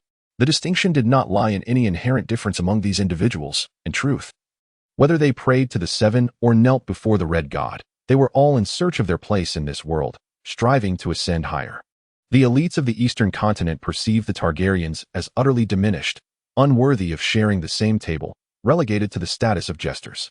Conversely, the nobles of the western continent still acknowledged her lineage. She was a descendant of the conqueror Aegon, with the fierce blood of dragons coursing through her veins, having ruled over them for 3 centuries. Despite her nation being seized, she found herself at the mercy of the church. Was Viserys in a similar predicament? He must also feel utterly degraded before those free cities. Daenerys lifted her gaze to behold the face of the man before her, who had taken her away from her brother. He was the only noble she recognized in Westeros, now grasping her hand and leading her to the usurper. This very individual had forcefully claimed her kingdom, her father's realm, her ancestors' land, her homeland. The young girl now felt a profound sense of disorientation. When Yemen turned back, Daenerys had donned a robe of silvery white, though this did not signify that she had become a true septa. In truth, she had not yet undergone the fasting required for true devotion. Her current attire merely served to indicate her future to the king. They were nearing the king's hall. Daenerys appeared increasingly cautious, for she was about to confront her enemies, whom Viserys had enumerated, urging her never to forget her hatred. Yet now, these thoughts tormented her. The sigil of the crowned stag represented the usurper king himself and his progeny. The golden-haired, blue-eyed lion was a Lannister who had betrayed her father at the most critical juncture. Among them stood the queen and the regicide, the very man who had slain her father. Additionally, there was the infamous Ser Barristan Selmy, the White Knight, who, aside from the traitorous regicide, had perished valiantly in battle, while he alone had knelt in surrender to Robert. Each time Viserys unleashed his wrath, sinking his claws into her flesh, he would repeatedly utter those names. And Daenerys could still recall his grotesque smile and powerless weeping. He was so frail. Ymond continued to hold the girl's hand, acutely aware of the fear that filled her heart, understanding her forced composure, and deriving satisfaction from the cracks in her facade. Such expressions would reassure the king, evoke sympathy from the prime minister, and convince the queen that she posed no threat, merely a child. Approaching the door, they encountered two others clad in white robes. Yet they bore no resemblance to Septons, for their garments were devoid of silver embroidery. They were the newly appointed Kingsguard, guardians of the king, upholding the tradition of protecting the sovereign in this new dynasty without alteration. The Kingsguard, established by the Targaryen dynasty in Westeros, consisted of knights meticulously chosen from the younger sons of noble families, not merely serving as bodyguards. However, upon reaching the Baratheon reign, the decline in the quality of the Kingsguard was visibly apparent. The Iron Guard of the Mad King Aerys comprises the esteemed Lannisters of the Westerlands, the Martells of Dorne, the Hightowers of Oldtown, the Danes of Starfall, the Riverlands Hightower, the ancient Durandons, and the formidable Lord of the Fringes, Bolliston Selmy. Each one hails from noble lineage, possessing both grace and exceptional prowess. However, by the time of King Robert, aside from the legacy of the Kingslayer Jaime Lannister and Bolliston Selmy, most were nameless individuals, many of them merely landed knights. The distinction between the great lords and the common knights is palpable, leading people to deem this generation of the Kingsguard as the weakest, unable to fathom that there could be worse. Bolliston and Jaime observed the approaching High Septon along with the little girl he held by the hand. Bolliston regarded the High Septon with utmost respect, yet his attention was primarily drawn to the princess of the former dynasty. He gazed at the girl, who feigned composure but could not conceal her terror. Unsure of what to say, he wrestled with his identity as a true knight, facing the daughter of the man to whom he had once sworn fealty. Yet, he now served a new lord, confronted with the daughter of his former liege. A mere child, he longed to speak, but what words could he muster? Unbeknownst to him, the king had pledged her safety, vowing to protect her life before Robert. Jaime's expression was more complex. He scarcely glanced at the High Septon, having lost his honor, and consequently, his faith wavered. His gaze fell upon Daenerys, the silver-haired, violet-eyed daughter of the Mad King, the daughter of the monarch he had slain. Soon, however, his interest waned. Neither her identity nor her hatred held any allure for him now, as he had already earned the title of Kingslayer. Ymond approached, prompting Bolliston to speak. He forced himself to accept that he was now a vassal of King Robert, unable to sever ties with the king while the Targaryens had lost their sovereign. The High Septon, the king, the queen, the hand of the king, the Duke of Storm's End, and the Duke of Dragonstone were all within. Ymond nodded gently, thanking the knight for the information. He sighed with relief that King Aerys was absent, for he was a rare madman, and no one could predict how he would disrupt matters. Throughout, Jaime exhibited no interest, only lifting his head at the mention of the queen, before quickly lowering it again. His once resplendent golden hair now appeared dull, akin to a lion still nursing its wounds. As Daenerys heard each name, her body trembled increasingly. Yet, the more she shook, the harder she endeavored to maintain her composure, striving to recall the regal poise her brother Viserys incessantly extolled. Upon entering the grand hall, she beheld the man within, a robust figure who surely must be the usurper. The High Septon had described his features to her, and his bulk seemed less than that of Illyrio. The elder is the prime minister, the youngest among them is Renly. The sole woman present is the queen, which makes them easily distinguishable. The remaining figure, whose stern expression betrays no superfluous emotion, can only be Stannis. His current domain is Dragonstone, the ancestral seat of House Targaryen. Ymond guided her to a seat, while the king occupied the main throne. To the left of the little girl sat the queen, Cersei Lannister, and to her right was Ymond, with Renly beside him. Cersei glanced at the girl beside her, feeling a twinge of disappointment. Though the girl possessed a certain beauty, it paled in comparison to that of her brother Rhaegar. Cersei could still vividly recall Rhaegar, strumming his harp, wielding his sword with courage and grace at the tourney of Harrenhal. She was destined to marry the king, a truth she had known since childhood, believing it would be Rhaegar, the dashing prince of dreams, rather than Robert. On the night of her marriage to Robert, when he called out Lyanna's name, she vowed to seek vengeance. Robert had once been handsome, but now he had transformed into a portly figure, far from the splendor of Jaime, let alone Rhaegar. With a silent sigh, she lost interest in the young girl, recognizing that she possessed nothing to usurp her position. Thus, she turned her gaze toward her twin brother standing at the doorway, who mirrored her appearance with striking similarity and beauty. The Prime Minister had anticipated this moment, yet upon beholding Daenerys, he found his thoughts dissipate, shifting his attention to the king, his adoptive son, who, despite his youth, bore an aura of impending decline. This realization filled him with sorrow. He too had aged. And what would become of Robert in his absence? Was he truly fit to fulfill the role of a capable king? Renly displayed no interest in the proceedings, casting only a fleeting glance at Daenerys before drifting into his own reverie, preoccupied with visions of flowers, fine wine, and his devoted knights of flowers.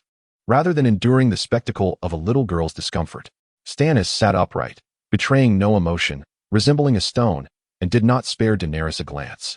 The dragons were but a memory of yesteryear. To him, the Iron Throne already belonged to House Baratheon. Among the gathering, King Robert's expression was the most peculiar. He had once pledged his heartfelt loyalty to the Targaryens on the Iron Throne. After all, his father had perished on his way home due to the madness of the Mad King. Yet, this fervent loyalty had resulted in nothing but humiliation.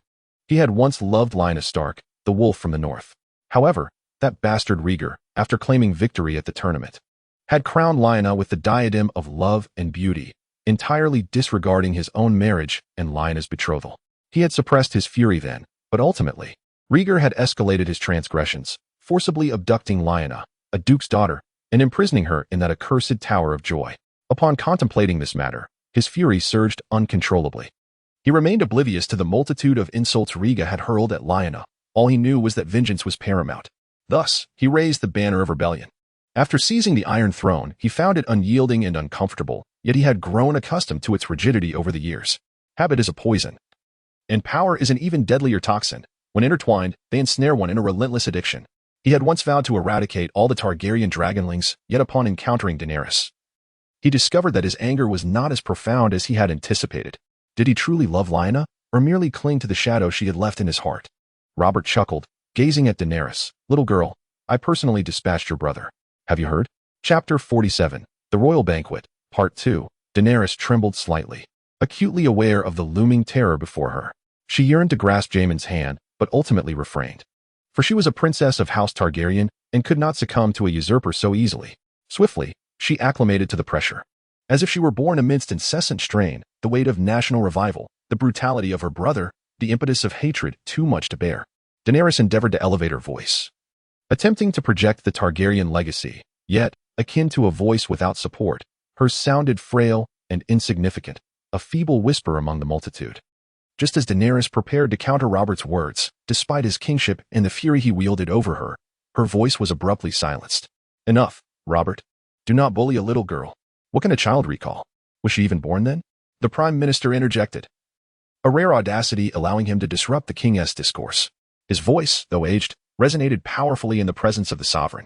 Robert scoffed, refraining from further comments. For the Prime Minister was his foster father, their bond was profound, grounded in years of shared rebellion and governance over the realm. Their relationship was akin to that of father and son, devoid of unspoken boundaries. Yet, at this moment, the Queen spoke. Cersei lifted her chin, her golden locks gleaming in the candlelight, distinctly indifferent to the paternal ties between Robert and the Prime Minister, despite her own coronation being orchestrated by him. Addressing King Robert, her words, however, veered towards Jon. Your Majesty, you must embody the essence of a king, safeguarding your authority and dignity from encroachment. Her tone was acerbic, yet the Prime Minister found himself powerless. He could guide Robert in the art of being a beloved monarch, but he could not impose the same expectations upon the Queen. A woman, a Lannister. The king ceded, yet only parted his lips, refraining from further action. Silence, woman. The attitude appeared remarkably resolute. Yet he found himself devoid of further options. This woman, no matter how many times she was chastised or struck, remained impervious to change, her bad habits firmly entrenched. He turned to the Prime Minister, Jon, and expressed his sincere apologies. Before he could finish his statement, Cersei's cold voice interjected once more, melodious yet venomous. No one dared to disrupt the king's words. The realm did not require a second blood Raven Duke. Although she had interrupted Robert herself, She regarded the queen as an evident exception, and herself as the exception to all exceptions. The blood-raven Duke, Brynden Rivers, was a bastard. And Rivers was the surname of bastards from the Riverlands. Despite being a recognized noble bastard, he remained an affront to Jon Arryn, the Duke of the Vale. He had once served as the king's hand with remarkable distinction, yet had capriciously manipulated the king, wielding immense power, a situation quite akin to the present Jon, who also held dominion over the kingdom's authority. However, his fate was not a fortunate one. He ultimately met his demise as a member of the Night's Watch, cloaked in black, alongside his loyal confidants. This statement was undoubtedly a profound curse. Robert bellowed, "Enough, woman." He attempted to raise his hand in a gesture of intimidation, urging the queen to cease her incessant prattle. Yet Cersei remained undaunted, composed as she daintily sliced a piece of cake with her fork and knife, exhibiting no signs of trepidation. It was as if Robert's hand struck against cotton, leaving him at a loss for what to do next. Of course, he had not yet acted. At that moment, Jaime, standing at the doorway, perceived the king's raised hand aimed at his sister. This was not the first occurrence, but rather a frequent event. He yearned to intervene, each time resisting the urge, having been taught by Cersei to refrain from impulsive actions. Coincidentally, Robert noticed Jaime's movement, even placing his hand on the hilt of his sword, directing his fury toward him. Meanwhile, Peter Baelish subtly stepped forward, positioning himself between the regicide and the king. Despite being a traitor himself, he did not trust the Lannisters' integrity. "Come now, regicide. You have slain one king. Do you wish to attempt a second? Let me assure you, I am not the fool Ares who allowed himself to be butchered." As he spoke, he clenched his raised right hand, reminiscent of the time he had swung an axe down upon the battlefield, much like the moment he had slain Rhaegar at the Ruby Ford. That had been the most glorious moment of his life. Jaime remained motionless. Cersei admonished, "Enough, Robert, that is my brother, your Kingsguard." Robert replied dismissively, "Indeed, the infamous regicide." Cersei seemed poised to retort. Stannis and Renly remained detached from the quarrel between the king and queen, somewhat accustomed to such disputes. The prime minister furrowed his brow. "Enough, Robert, and you too, queen." Jon glanced at Cersei, who forcibly restrained herself from further comment. Cersei secretly pondered how many more years one could live. A lioness never yields. The king, noticing the queen's sudden silence, felt a sense of relief wash over him. He seized a barrel of wine, gulping it down heartily while humming a rustic tune, seemingly titled The Bear and the Beautiful Maiden. It was both self-mockery and resignation. What did it matter that he sat upon the Iron Throne? Daenerys observed this farcical scene, remaining a silent witness throughout. When she attempted to utter a single word, she was interrupted, her voice disregarded. The Targaryens possessed no voice in this assembly of the kingdom's power players. This denial stung her more than any overt mockery, filling her with dread and sorrow. She began to grasp the madness that had consumed Viserys. Cersei noticed the glistening moisture in the young girl's eyes and couldn't help but smirk, momentarily forgetting Robert's disrespect. "Why not partake of some delicacies?" she offered, gesturing toward the table laden with an array of exquisite foods: cheese, cakes, fried fish, roasted meats, tiramisu, her demeanor warm and amiable, a stark contrast to her earlier icy disposition. Cersei had a peculiar charm that resonated with both men and women alike. Yet, before the king's boundless affection, her beauty lost its power. Daenerys expressed her gratitude. Robert, witnessing this exchange, felt that the queen was once again opposing him. But he had neither the inclination nor the energy to contend with her. She would certainly not heed his words. Cersei had always relished her self-assertiveness. Renly watched the spectacle with great amusement, especially the queen's feigned kindness juxtaposed with his brother's grim countenance, erupting into hearty laughter, scarcely touching the food before him. Robert shot a disapproving glance at his younger brother Renly, who bore an uncanny resemblance to him in his youth. "This is not a place for your merriment." Renly waved dismissively, unconcerned. Of course.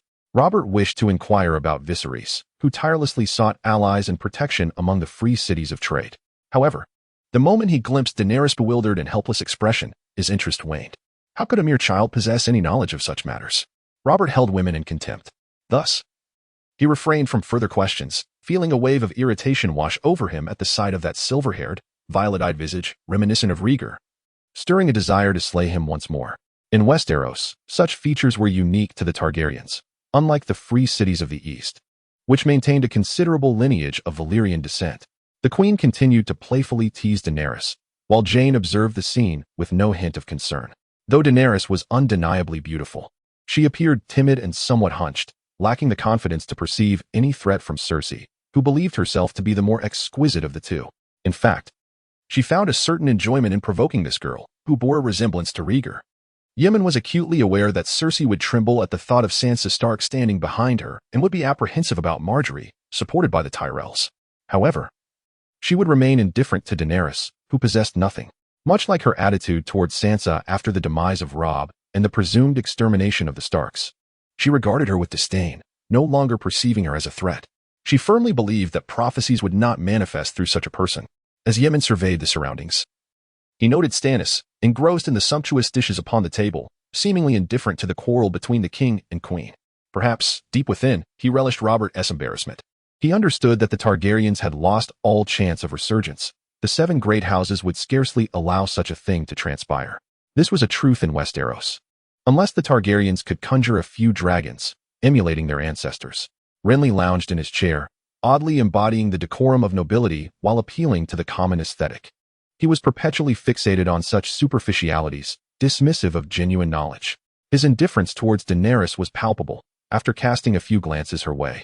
He expressed no interest in the scrutinizing banquet, showing no regard for her whatsoever. The hand of the king, however, was deeply concerned about Daenerys. Both for his own honor and for Robert's realm. He had not even touched his cutlery, striving to devise a more rational solution, yet ultimately relinquished the endeavor. For she truly possessed nothing. One cannot extract a coin from a beggar. Rehashing the legal claims of the Targaryens was an awkward affair for all involved, be it King Robert or those who knelt in fealty before him. To execute her directly, notwithstanding his inner turmoil regarding honor, was a hurdle that could be overcome. How the nobility across the 7 kingdoms perceived the Baratheons was telling. The Baratheons had no dragons and could not act with the same impunity as the Targaryen dragonlords. Moreover, even the dragonlords had acquiesced to the rules set by the nobles in the Church of Westeros. What hope did the Baratheons have? Thus, discarding her to the church, disregarding her existence altogether, appeared to be an acceptable resolution. Additionally, the protection of the High Septon, for reasons unknown, would prevent any further conflict. For the sake of the church's dignity, he would not permit the matter to escalate, nor would he allow Daenerys to be surrendered. Yemen leisurely maneuvered his fork while keenly observing the reactions around him, convinced that the situation was likely to succeed. By the mere fact that Robert had not immediately gone mad and slain Daenerys indicated his tacit acceptance of his previous promise to entrust her to the church's management. The king finally spoke, his coarse voice tinged with a hint of intoxication. "Your Grace, this dragon hatchling is now under your care." As always, he showed no consideration for Daenerys' reaction. At that moment, he was the true sovereign seated upon the Iron Throne, wielding absolute power, regardless of whether people labeled him a usurper. Yemen replied, "Of course, Your Majesty." Daenerys observed the scene before her with an unwavering demeanor, her thoughts drifting to the time when this righteous archbishop had addressed her brother as Your Majesty. Cersei noticed the girl's gaze, though she remained oblivious to her thoughts, nonetheless. This did not prevent her from leaning in and whispering discordantly into the girl's ear. "Men are inherently untrustworthy, whether they be kings or archbishops." Her words echoed, lingering in the air, seemingly laden with implication. Chapter 48. The Princess and the Black Cat. Upon exiting the king's hall, Daenerys felt an immediate sense of relief wash over her. She was acutely aware that she had been spared by the usurper, even overlooked entirely. This banquet had been organized in her honor, yet her fate lay exposed upon the table, subject to manipulation, just as it had been in the past. With no opportunity for her voice to be heard, no one desired to listen to her, they merely required her compliance with their designs. Whether it was the former Viserys or the current usurper, as she stepped through the door, she sensed the Kingslayer casting a fleeting glance her way, as if puzzled by the queen's interest in her, for they were twin siblings, intimately bonded. Simultaneously, the aging knight, known as the Fearless Barristan, who had also been labeled a traitor by Viserys, bowed deeply before her in the presence of the usurper. He was the only one among those gathered who addressed her as Your Highness, a title she could scarcely recall being bestowed upon her, except for the faint memory of Sir Willem, who, during her childhood, tenderly called her little princess while affectionately stroking her head. Such moments were sincere and heartwarming. By then, the Duke of Dragonstone, Stannis, had taken his leave after a formal farewell following the departure of the Duke of Storm's End, who had long since found an excuse to exit. The Queen, having lost interest, departed without bidding farewell to the king. Only the Prime Minister and the king remained seated, seemingly engaged in a discussion about their own affairs, reminiscing about days gone by. Daenerys was unaware of the emotions swirling within the usurper as he watched his captain of the Kingsguard pay homage to House Targaryen. She only discerned that he was likely displeased. She heard the unmistakable sound of a goblet shattering upon the floor, clearly not due to a mere slip of the hand. Yet, she remained oblivious to what transpired next, sensing only that the aged knight did not seem to embody the shameless traitor Viserys had described. Nor did he resemble the Kingslayer. When the sound of shattering glass reached her ears, she instinctively wished to turn back. But the archbishop grasped her hand and ushered her out of the room, leaving her in ignorance of all that followed. Yemen observed the despondent Daenerys as she exited. Refraining from offering her solace, she would eventually acclimate to her circumstances, just as she had adapted to the barbaric customs of the Horse Lords, and would, in time, come to understand the ways of Westeros. Yemen gazed at the sky as nightfall enveloped the landscape, the silvery moonlight cascading upon the little girl's head, harmonizing beautifully with her silvery tresses. It would have been even more exquisite had she possessed a touch more confidence in her demeanor. At that moment, a black cat suddenly leapt forth, nuzzling against Daenerys' calves, appearing quite familiar with her, as if attempting to ensnare her attention. Daenerys knelt down, cradling the charming little creature, which arched its back in apparent comfort. She observed it closely. It was truly beautiful, albeit marred by the loss of one ear.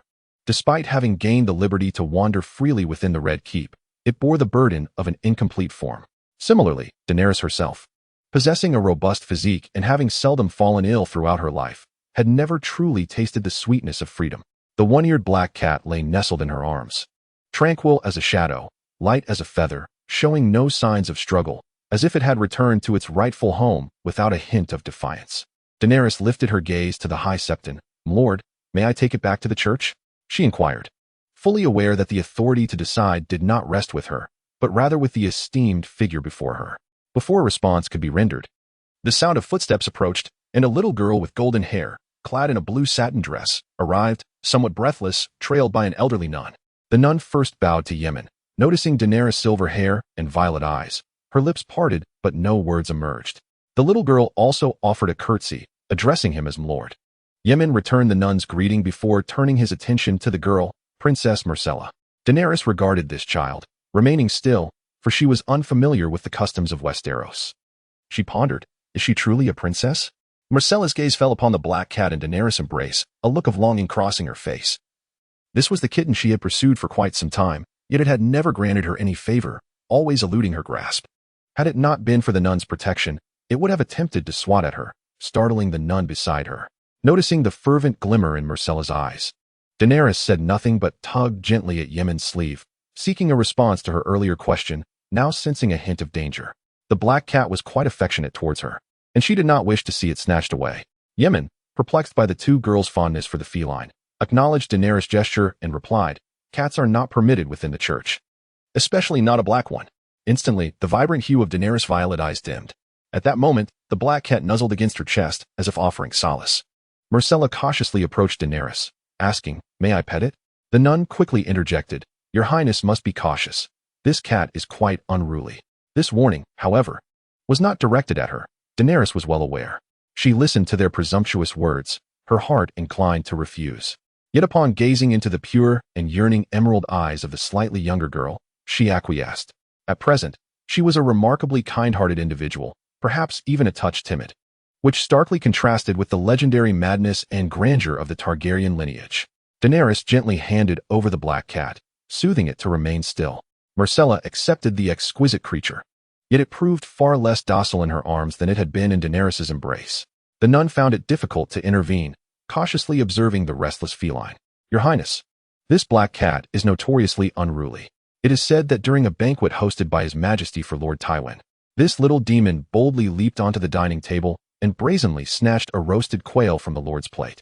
Myrcella paid little heed to the cat's audacity or her grandfather's amusing tale. Her curiosity piqued as she inquired. And then, the nun continued, "It is said that His Majesty nearly burst with laughter." She did not elaborate further, her impatience evident. "Your Highness, you should distance yourself from this little demon." Reluctantly, Myrcella, having been a well-behaved and considerate child unlike the mischievous Arya, recognized the cat's disdain for her. After a brief hesitation, she returned the black cat to Daenerys. Daenerys took the cat back and asked, "Did this black cat truly steal food from Lord Tywin?" It had taken considerable effort for her to summon the Lord. Viserys had informed her that at a critical moment, Lord Tywin had betrayed their father, his son had slain her father, while his henchmen had murdered her sister-in-law and her nieces and nephews. The nun nodded, confirming the tale. Daenerys' spirits lifted instantly as she caressed the cat's soft, sleek fur. secretly praising it as a loyal servant of House Targaryen. Amused by Daenerys's infatuation, the nun remarked, "Your Highness, we ought to return." The address of Your Highness was directed at her. Myrcella received a similar notification, with the nun informing her that the queen would expect to see her soon and would personally watch her drift into slumber. Myrcella felt a pang of reluctance, but ultimately consented, turning to the nun, "May the blessings of the seven be upon you." She departed. Daenerys, however, was loath to leave, having become somewhat enamored with the black cat. Yemen informed her that the Red Keep was teeming with cats, some languidly napping in the sun, others lively and sprightly with their tails flicking, adept hunters of mice, and there were also the feline companions cared for by the noble ladies of the court. Following Yemen's words, Daenerys felt immense joy. Since she cherished this particular cat so dearly, it could be fostered at the home of a parishioner near the church, where she could visit it often, though it must never be seen within the church itself. Despite the imposition of various restrictions, this was more than sufficient to satisfy Daenerys. Yemen then inquired if she wished to bestow a name upon her new companion. After much contemplation, Daenerys recalled her long-admired elder brother Rhaegar, the enduring presence of Viserys, her never-seen father and mother, the late Ser Willem, and even Yemen himself. Ultimately, she resolved, "Balerion, I shall name it Balerion." Chapter 49. A new year. Yemen traversed a corridor and entered a serene chamber within the starry September, the room immaculate and free from dust, where a petite girl sat quietly at a table, engrossed in the scriptures. Let women adorn themselves with proper conduct, modesty, and good works, rather than with elaborate hairstyles, gold, pearls, or costly garments, for such virtues are befitting of those who profess devotion. A month had passed since Daenerys, the princess, arrived in Westeros. Now, it was the dawn of a new year, 298 AC. At this moment, the White Walkers had truly revealed their presence, and the Duke of Winterfell was scouring for the black-clad deserter who had escaped from the Night's Watch. His name seemed to be Willem, or perhaps Charles. After considerable thought, Yemen finally recalled it was Will. Yemen quietly approached the small girl, who caught sight of him in the copper mirror before her, her face lighting up with delight. Like all children reluctant to engage in their studies, Daenerys too preferred this diversion, especially as she was tasked with reading the Seven-Pointed Star. The book was not thick and, for most, quite engaging. However, when one clutches that tome and pores over it 10, 100, or even 1,000 times, it becomes a trial of endurance. Given her unique status, although Daenerys was ostensibly a nun of the church and resided within the starry September, she could not instruct the daughters of nobility or offer solace to the common folks' tribulations like the ordinary nuns. She was to remain in solitude here for a month, a year, indefinitely, until all would forget her. The joy Daenerys felt upon seeing Yemen stemmed from the fact that the other clerics dared not take her out, lacking both the authority and the courage to do so. The Targaryens had only recently vacated the Iron Throne, and these humble clerics, upon beholding her silver hair and violet eyes, were too intimidated to engage in any meaningful conversation. Those timid souls tremble at the fearsome reputation of House Targaryen and the lofty status of royalty, while the bolder among them hesitate to approach her, lest they offend the new king. Thus, she finds herself devoid of friends in this place, save for the High Septon, who, unencumbered by such concerns, freely takes her out. After all, even the grandest of places can feel like a prison when one remains there for too long. The king is a prisoner upon the Iron Throne. The hand of the king is shackled by the affairs of court, and Daenerys herself is merely a captive of the starry September. Daenerys bows slowly, having, at long last, begun to grasp the intricate customs of Westeros over the past month, though the occasions on which she can apply this knowledge are few and far between. "Your Grace," she addresses the High Septon, who finds solace in her continuous study of the holy text, signifying her assimilation into the wisdom contained therein, rendering her, in some sense, more akin to her ancestor, Saint Baelor. This is indeed a positive development. However, this is not his foremost concern. After all, a mere girl hardly merits such profound attention. Lowering his head, his tone softens. "And what of the dragon eggs I entrusted to you? The dragon eggs have long since become mere fossils. Otherwise, they would not have been so easily acquired by Illyrio, nor would he have presented them as gifts with such casual ease. These 3 fossilized dragon eggs from Ashai can only serve as mementos of the once mighty 300 dragons that roamed the skies of Valyria, except for one, Daenerys Targaryen." Observing the look of confusion in Daenerys' eyes, he feels a pang of helplessness, yet maintains his gentle demeanor, urging her to reflect once more. He does not fear the legendary spies of the Spider, for his understanding of the Red Keep is rooted in the complex network of tunnels left by the Targaryens, which permeate nearly every significant chamber. This knowledge allows him to cultivate an illusion of omnipotence before others. While insights regarding the Citadel require merely a few golden dragons to sway the famished scholars, the scholarly profession is not one that can afford to disregard bribes. They too harbor desires and needs for the gleaming golden dragons. To Caitlin, the port appears utterly familiar, yet the chasm between nobles and commoners is vast. He need only ensure that these literate little birds remember the sigil. Yemen dares not claim intimate knowledge of every monk, nor can he easily discern their loyalties. However, if all others shun the exiled princess, and yet someone maintains an unusual interest in her, it can only serve to burden that unfortunate soul further. Sending him to preach in the icy north or to toil in the Iron Islands, where the church has been raised and the populace is known for its insularity. Certainly, Varys may speculate on the secrets concealed within, yet he remains oblivious to their depths. For none believe that dragons will return. These legendary creatures have vanished from Essos for over 3 centuries and have been absent from Westeros for nearly a century. Aside from the courageous explorers who occasionally encounter pterosaurs and Catharos, no one has laid eyes on a dragon. Pterosaurs are, in fact, entirely distinct from dragons. After a moment of contemplation, Daenerys discovered several dragon eggs beneath her bed. Life at the convent was markedly different from her previous experiences. Although the provisions and accommodations were of a commendable standard, the inconvenience of movement surpassed even the confinement she had endured in her Illyrian abode. There, a few daring handmaidens would occasionally jest with her, and she would partake in gatherings that sought to invite the Targaryen Dragon King, allowing her a breath of fresh air. However, within the church, none dared to defy the archbishop's words, and those few monks who engaged her in conversation soon vanished from her sight. Over time, others ceased to speak to her, leaving her to clutch the sacred text day and night. Only the archbishop visited her weekly, and when she inquired about these matters, Yaman informed her that they were the machinations of those with ulterior motives. Reluctantly, she accepted this explanation. The archbishop seemed indifferent to her association with the witch Kaith, who was certainly beyond the reach of any nefarious individuals. Her one-eared black cat, named Balerion, had been adopted by her, and she could visit it whenever she wished. Daenerys gingerly placed the dragon eggs on the ground. In her dreams, she sometimes beheld visions of colossal dragons, yet upon waking, the details were often lost to her, leaving only a vague impression. She vaguely recalled a great dragon adorned with white scales and enormous crimson eyes, the most exquisite of the eggs being the white one. It bore beautiful patterns, resembling a true work of art. Daenerys caressed it tenderly, akin to a mother with her child, feeling the bond of blood that connected them. She kept this matter to herself. Yaman observed Daenerys' evident preference for the most beautiful white egg rather than the historically significant largest black egg. He was both surprised and unsurprised, surprised by the significant shift in the trajectory of fate, yet unsurprised due to his own manipulations. He had immersed that black egg in his own blood, aware from the tomes he had perused in the Citadel and the revelations Kaith had shared that blood symbolizes life. Imbued with power, the nobler the bloodline, the more extraordinary its potency, with the blood of kings being the prime example. Thus, the citizens of the free trade city-states would often perform blood sacrifices for their monarchs, though they had long forgotten its true significance. Centuries of tradition still whispered the truth to them.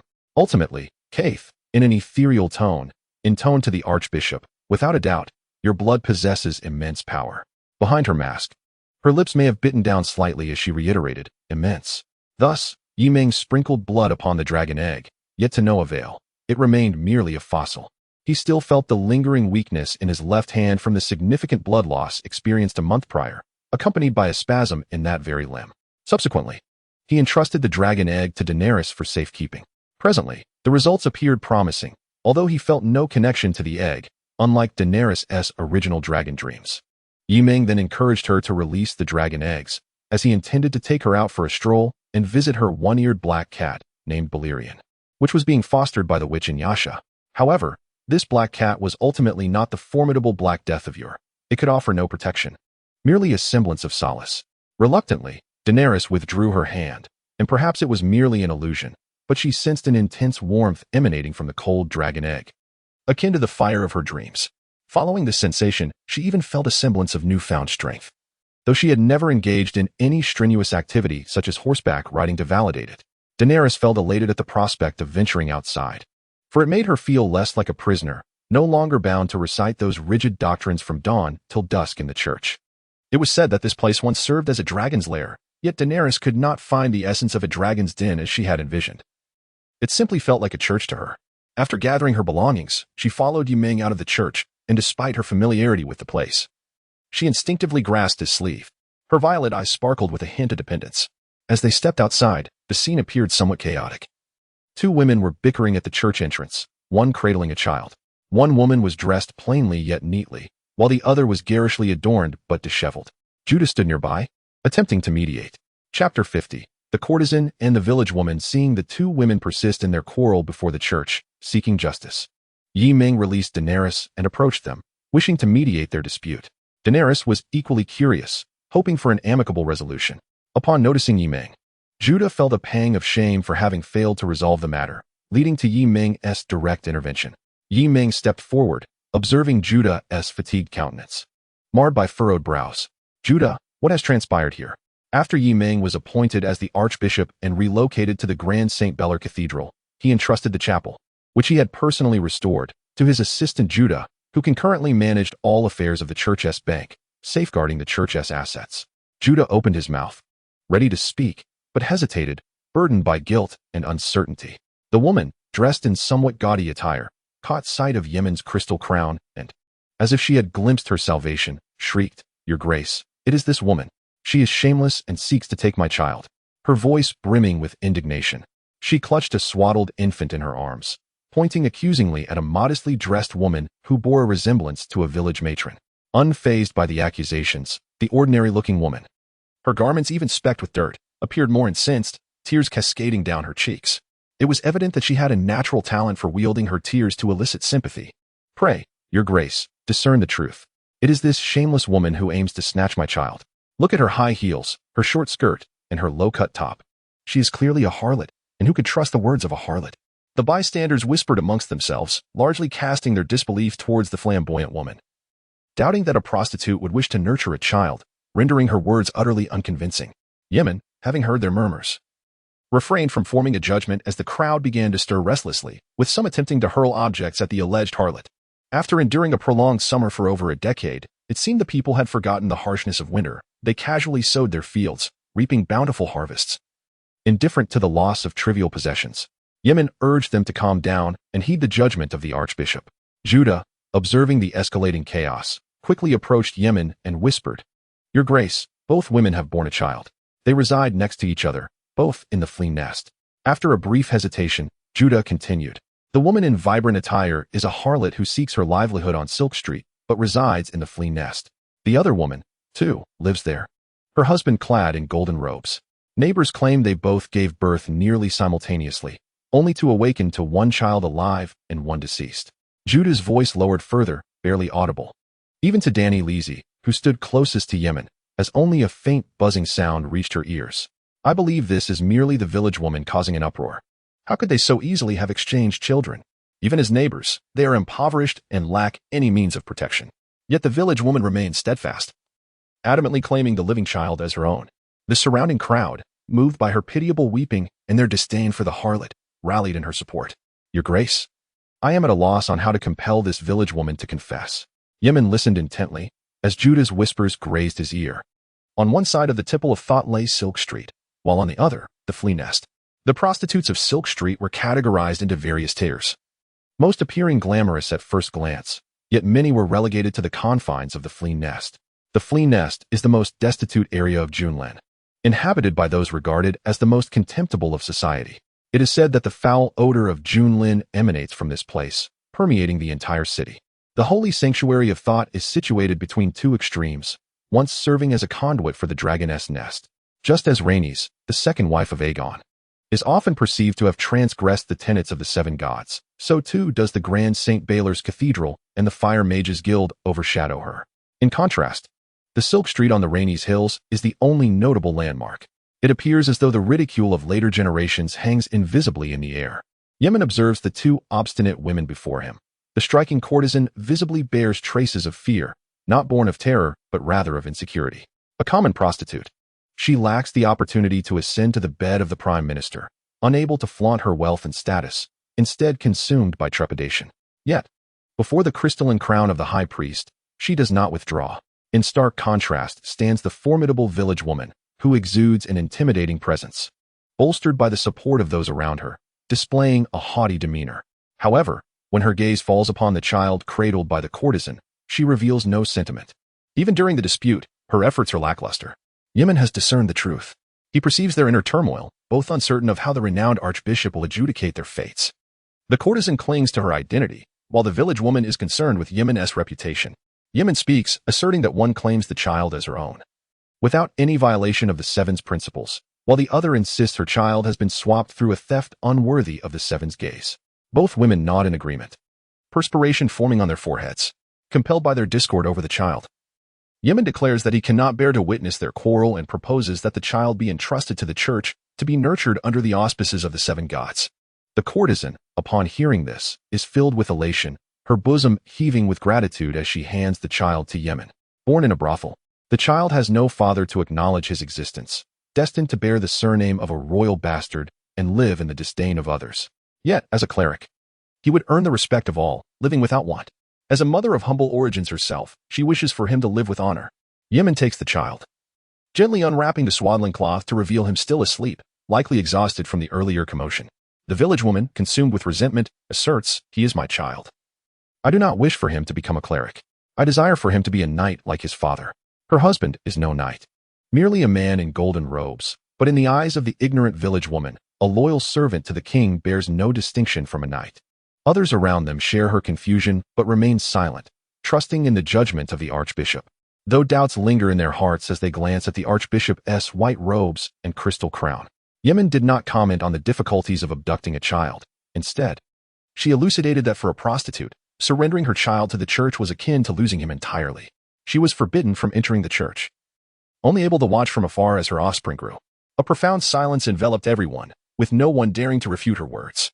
At last, tears streamed down the prostitute's face, dampening her color, while the village women averted their gazes, their eyes flickering with discomfort, observing the contemplative silence that had settled around her. Yemen pondered why she should cling to a child that was not truly hers. Only for her own flesh and blood would she consider the future. The onlookers believed that for a child of a prostitute to be raised in a church was undoubtedly a tremendous blessing. Yemen pointed to the prostitute, asserting without doubt that she was the child's true mother. Turning her gaze to the village women, she asked, "What more is there to say?" The village woman broke down in tears, exclaiming, "I accidentally crushed my own child. My husband will beat me and cast me out." Yemen sought to comfort her, saying, "The child bears no sin. He shall ascend to heaven, and you will find redemption on earth." The seven gods would not allow such a tragedy to occur. The village woman quieted, her thoughts returning to her deceased child, and began to weep softly. Everyone present now recognized the child's mother. Offering praise for the archbishop's divinely bestowed wisdom, the prostitute looked on with longing, asking, "Your Grace, will you still take the child to the church to raise him?" Her face bore a mix of reluctance and fear. Yemen shook her head, affirming, "Of course not. This child shall be under the protection of the seven gods." The onlookers secretly envied her. Chapter 51. Grain. Seeing that the matter was resolved, Judah felt a sense of relief and turned to Yemen, who was playfully engaging with the exiled princess beside her. After hesitating for less than a second, he approached to report, "Your Grace, a recent shipment of grain has arrived from the ships." Yemen paused in her caress of Daenerys' silver hair, inquiring, "Ah, is it from Pentos?" Daenerys, listening to their serious discourse, felt no connection to their words, despite having walked barefoot during her most destitute times in the free trade city-states. Yet, none of this bore any relation to poverty, let alone the experience of hunger. She had never known such a reality. She was born at the dawn of a new, prolonged summer that had persisted for over a decade, never having witnessed winter nor traveled north. In Essos, crises stemming from famine were rare. These free trade city-states lay upon vast plains, their climates and fertile lands akin to the most bounteous river valleys of Westeros, and the extended summer had ensured their abundance. Judah nodded, affirming, "Yes, my lord, the grain comes from that esteemed governor of Pentos, Illyrio, and the quantity is substantial." He concluded with a figure. Upon hearing this, Yemen's spirits lifted considerably. In Westeros, there exists no custom of large-scale grain trading. Instead, they hoard their provisions within their granaries. Of course, these supplies also sustain the church. But it is impossible to take them freely. The king would not permit such actions. They extend hospitality to their lords and armies only when the troops pass through. Consequently, for Yemen, as a high priest, to amass grain on a grand scale in Westeros is nearly an insurmountable challenge, as all are acutely aware of the value of food. However, the free cities present a stark contrast. With sufficient wealth, almost anything can be acquired, embodying pure mercantilism. Yet, substantial grain trading necessitates considerable capital, attainable only by the privileged elite. Yemen inquired, "Has the delivery been completed?" Judah nodded, confirming that the numbers were clear, devoid of any discrepancies. Judah understood Yemen's concerns. After Yemen entrusted this matter to him, he had been busy organizing the storerooms, hiring accountants skilled in calculations, and procuring measuring tools, striving to ensure everything was executed meticulously, without any flaws. Judah speculated on Yemen's intentions behind the early grain reserves. In Westeros, the seasons generally follow a pattern of one spring, for long summers, one autumn, followed by 4 winters, forming a cycle of approximately 10 years, as summarized by the scholars of the Citadel. However, this is merely a rough estimate, differing significantly from reality. For instance, the War of Usurpation originated from a miscalculated spring, leading to over a decade of prolonged summer for Westeros and the world, raising questions about how long the ensuing winter would last. The nobles may remain indifferent, as they cannot starve, and as long as they can support their knights. They have little concern for the rabble. As a chosen of the 7, the high priest does not share their callousness. He genuinely worries about the plight of the common folk and their potential lack of sustenance. Yemen felt a sense of relief. The issue of grain is indeed critical, becoming even more so in the foreseeable future. During the War of the 5 Kings, King S Landing first lost its supply from the riverlands, soon facing the declaration of war from the storelands, with both major granaries ceasing to provide for King S Landing. Relying solely on the crownlands would be insufficient to sustain the ancient metropolis of 500,000 inhabitants, especially with the influx of refugees from the riverlands.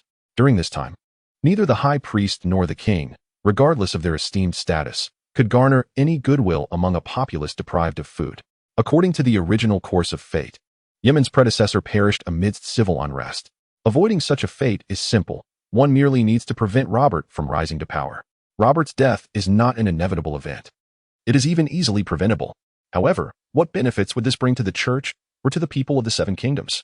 Rob possesses little understanding of governance and shows scant concern for such matters, relying entirely on the prime minister's piecemeal efforts. He is akin to a king on horseback. Setting aside other considerations, his military prowess is undeniably formidable. Furthermore, as the most prominent noble yet to succumb to folly, he would never permit the resurgence of an armed church. In this regard, he is even less beneficial to the church than Cersei, who, despite the opposition of the nobility, boldly proclaims the reinstatement of the church's military might. As a genuinely devout follower of the 7, she far surpasses Robb in loyalty. Thus, one might question the rationale behind preserving Robb's life while seeking to expel the beautiful and generous Queen Cersei. Given this reality, the only course of action is to amass additional provisions. This would not only elevate the High Septon's standing, but could also yield a crop of fervent devotees loyal to the church amid this calamity. Danger and opportunity often walk hand in hand, complementing one another. Yemen then inquired whether this was merely the first shipment of provisions. The High Septon was acutely aware of the vast quantity of food required. A mere few ships would hardly suffice. Judah chuckled, assuring the High Septon that, after remuneration, these merchants would prove more diligent than they. Even small traders were inquiring if the church was willing to purchase some scattered supplies. In this true bastion of free trade, where anything can be procured with money, the situation appeared promising. Yemen felt reassured. In years of famine, possessing food equates to immense authority, enabling swift consolidation of support. When the opportunity arises to fully restore the church's military, they would also be able to sustain this force. Therefore, as long as the prices remain reasonable, the acquisition of provisions from the free trade city-state should proceed without hesitation, even accepting a slight premium if necessary. Judah hesitated, expressing concern over the substantial financial gap. Yemen sighed, noting that presently, during the long summer, food prices are relatively low. However, when the sparrow assumes control of the church, winter will have arrived, and scarcity will drive prices far beyond current levels. The sparrow nearly depleted the church's accumulated wealth, though the archbishops scattered across various regions undoubtedly retained some reserves. Nonetheless, this is an issue that must be addressed, both for personal prestige and the church's authority. Yemen replied that only a small fraction need be reserved for daily expenses, avoiding both extravagance and excessive frugality. The avoidance of luxury seeks to prevent corruption, while a lack of simplicity serves the same purpose. After all, Yemen lacks the ability to rectify matters as dire as those faced by Emperor Hongwu, who famously dealt with corruption. He does not have millions of scholars eagerly awaiting in the fields. Judah felt a pang of reluctance. These funds were his management, now flowing away like water. Yet, he acquiesced, responding, "Yes, Your Grace." Yemen discerned his reluctance and reassured him. Upon arrival, food will be of utmost value, far more stable than the gold dragons you hold. A competent archbishop must not solely focus on faith. Money is also a means to sustain that faith. Judas nodded, assuring the esteemed archbishop, rest assured. I shall not jeopardize this. I understand the significance of food. Satisfied, Yemen nodded before leading Daenerys away. Judas watched the retreating figure of Yemen and quietly murmured a prayer to the seven, then resumed his tasks. The young girl, lulled by the conversation about food, only regained her awareness after their departure. She inquired of Yemen, esteemed archbishop, how can there be so many wicked people in this world? Daenerys referred to the villager who had attempted to seize a girl from the brothel, her thoughts lingering there. Yemen shook his head, explaining that all individuals bear original sin. Yet they are merely making choices driven by the instinct for survival. Rarely do they act with malice for the sake of goodness. The prostitute acts for the welfare of her child. The villager commits evil for her own sake, suffering for her offspring. Life is thus vibrant and complex. Yemen understood the corruption of power and the evils it engenders, a truth the powerful are acutely aware of, not considering their actions as virtuous. Heaven feels distant, while the earthly realm is all too immediate. Daenerys, with a semblance of understanding, had not previously contemplated these matters. Yemen gently patted her head. Do not dwell too much on this. We must proceed to Quasi. Do you remember your cat? Daenerys nodded, recalling the witch, Belarus, who resided with her. Yemen smiled, indeed. The Black Cat. Chapter 52. The sorceress and magic. Yemen settled Quasi in a rather inconspicuous house on Silent Nun Street, which links the Rennes Hills and the Vezania Hills. Situated between the newly constructed shrine of the Holy and St. Bellar's Cathedral. Following Silent Nun Street leads to the Alchemist's Guild Hall, the heart of the alchemical community, where, from a bird's-eye view, the hall is nearly adjacent to St. Bellar's Cathedral. The alchemists represent one of the few influential and mysterious societies in Westeros. The witch from Ashai leads a reclusive life, eschewing common social engagements and showing little interest in befriending various nobles in Westeros to expand her influence. She is worlds apart from those who dabble in sorcery. Aside from her essential daily routines, she seldom ventures outside. Yemen held Daenerys' hand with one, while knocking on the door with the other. Madam, came Quasi's clear and ethereal voice, esteemed archbishop, please enter. As Yemen pushed the door open, a shadowy figure darted forward, bypassing Yemen and rolling beside Daenerys. Mewing a few times before becoming still. Delighted, Daenerys crouched down to caress the smooth head of the little creature. She had grown fond of stroking this small sprite's head. Yet every time her fingers brushed against its mangled ear, a pang of sorrow pierced her heart. The young girl, lacking the experience and cold detachment to appreciate such flawed beauty, could only feel a deep ache, as if she had been dragged from a room, subjected to countless wounds, and ultimately closed her eyes in despair. This sensation of pain only intensified her compassion for the little sprite. She softly called out, Balerion, to which the Black Cat responded obediently, having long accepted this name. Kate approached with her usual grace, her garments billowing elegantly, adorned in hues of purple and red, devoid of any discernible patterns, merely outlined by flowing lines that suggested an ethereal form. She wore no jewels to enhance her appearance. This simple noble robe exuded an innate nobility. This Black Cat possesses remarkable intelligence, Kate remarked softly. Daenerys, still crouched, lifted her gaze, her heart filled with confusion. How does one define intelligence, my lady? Is it akin to this Black Cat's apparent ability to comprehend human speech? Yemen interjected, his tone somewhat brusque. The Black Cat seemed to grasp Yemen's impolite remarks and angrily swiped at him. Yet for reasons unknown, it appeared quite intimidated by Yemen, letting out only a few cries before falling silent, prompting Daenerys to continually soothe it. Yemen paid no heed to the cat's peculiar sounds or the interaction between it and the young girl. He remained focused on Kate's crimson mask, her expression obscured by the painted facade. It was impossible to discern her emotions. Please, enter, she said. Standing at the threshold attracts too much attention. Yemen, feeling a pang of embarrassment, replied, I apologize for my rudeness, and took Daenerys by the hand, leading her into the witch's chamber, cradling the Black Cat. Daenerys became completely absorbed in it as they stepped inside. Contrary to the chilling, dimly lit chambers one might expect of a witch, where candle flames flickered erratically amidst shadows, Kate's room was remarkably tidy, defying the traditional image of a witch. The only element that aligned with common perceptions was the abundance of books that filled the room, which leaned more towards the scholarly archetype than the sinister one typically associated with witches. Kate explained, among the old gods of Westeros, all life is regarded with equality, be it animals, plants, or the children of the forest, humans can communicate freely. Upon hearing this, Yemen was reminded of a mysterious profession, the shapeshifter. Kaith showed no irritation at the interruption. Rather, she was pleased that Yemen possessed a foundational understanding of the subject.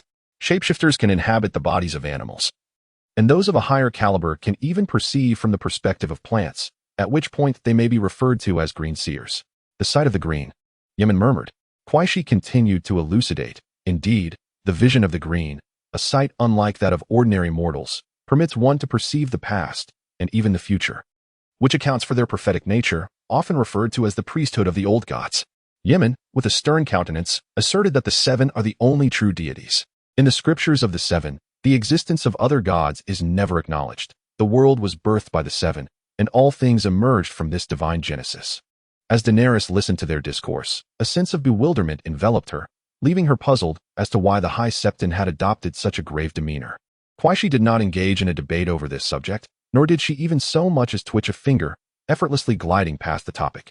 Within this perspective, humans could become shapeshifters, sharing perceptions with animals, while animals could comprehend human language, a phenomenon termed as spirituality. Yemen furrowed his brow, questioning whether this black cat could indeed be deemed a shapeshifter among felines. No, certainly not. Quaishi firmly refuted this notion, declaring that all mysteries had receded from humanity, and the time for their return had not yet arrived. Ultimately, she seemingly mentioned in passing, pointing at the black cat, that it merely possessed such potential. Yemen, intrigued, recalled that among those self-proclaimed free folk, shapeshifters appeared to be ever-present. It was said that beyond the wall, those wildlings still harbored shapeshifters. Why were they so distinct? Quaishi seemed to smirk in mockery, asserting that shapeshifters were not fundamentally different from others. Yemen countered, yet other mystical professions seemed to have long lost their efficacy. While shapeshifters among the wildlings endured, even the faceless men, the art of the faceless men, with their ability to alter appearances, could not be merely classified as a skill. It was magic, linked to the fabled Hall of the Many-Faced God, who purportedly serves all the deaths of the world. Quaishi shook her head, stating that the exceptional was never merely about being a shapeshifter or a faceless man, but rather about the position one occupies. Position? Yemen queried, perplexed. He had perused the magical tomes collected by the Citadel and had attempted to utilize those for glass candles, yet found nothing intelligible nor did anything transpire. He was indistinguishable from the majority of ordinary folk. Nevertheless, he possessed a nascent understanding of the arcane, having even sought counsel from the renowned mage, Ser Morwen, and could confidently claim to be among the most knowledgeable regarding the magical lore of Westeros. Yet, Yemen still failed to grasp the witch's words. The witch expounded, certainly. Differing positions affect their abilities. Quaishi fixed her gaze upon Yemen's eyes. You claim that shapeshifters have emerged among the wildlings. Then why have they not seized the opportunity to descend south? The Night's Watch has long since waned, and with the aid of shapeshifters, the wildlings could effortlessly traverse the wall. Yemen found himself at a loss for words. Shapeshifters were undeniably too transcendent. The young wolf lord, empowered by his wolf's perception, had risen to become a formidable military deity, unmatched in open combat across Westeros. Quaishi continued, once they depart from beyond the wall, such power will be suppressed to the point of being unusable. Yemen was genuinely astonished. Suppressed. With a deep sigh, Kix sighed, expressing uncertainty about the workings of the faceless men and their doctrines.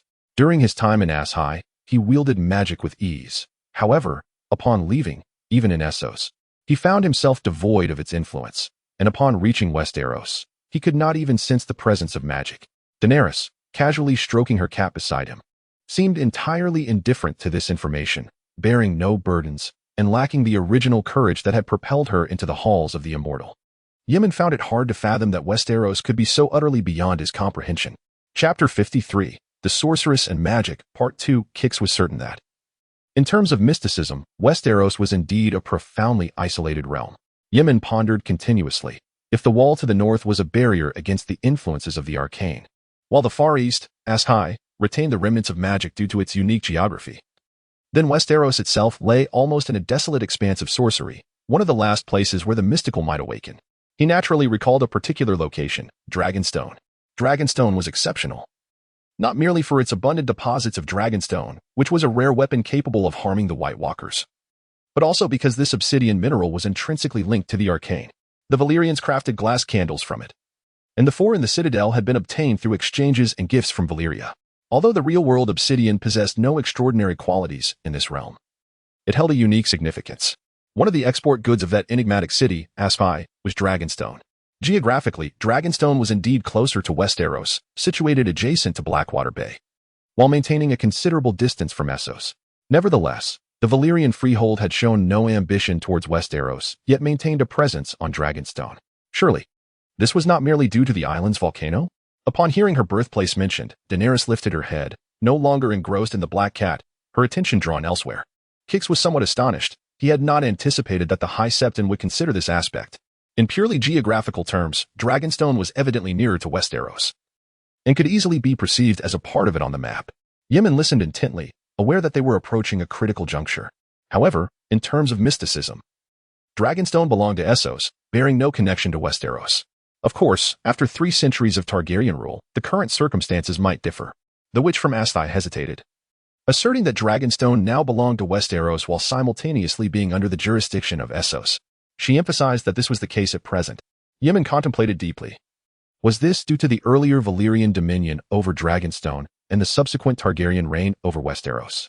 Khaleesi firmly denied this assertion, acknowledging its significant impact. However, this unique status originated from a much earlier time, now impossible to ascertain solely based on existing records. Yemen pondered, is it related to the Dawn Age? The Dawn Age dates back 8,000 years, perhaps even further, to the time when the ancestors first set foot in Westeros.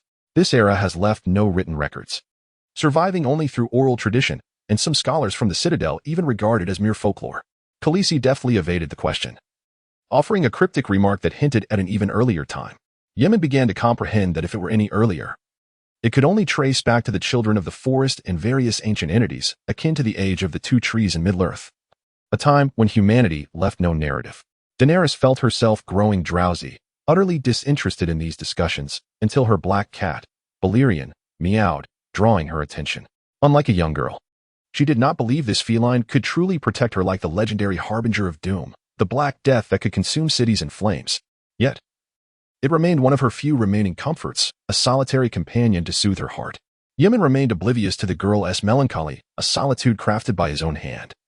As his thoughts lingered on those mythic tales, Khaleesi, however, unhesitatingly interrupted his musings. Enough, my lord.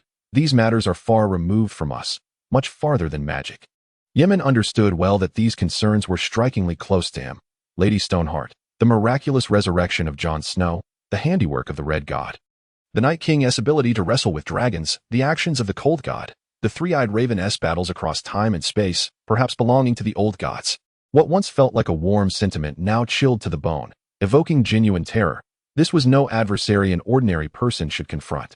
A common man might consider unfurling a white flag, dutifully performing a French salute.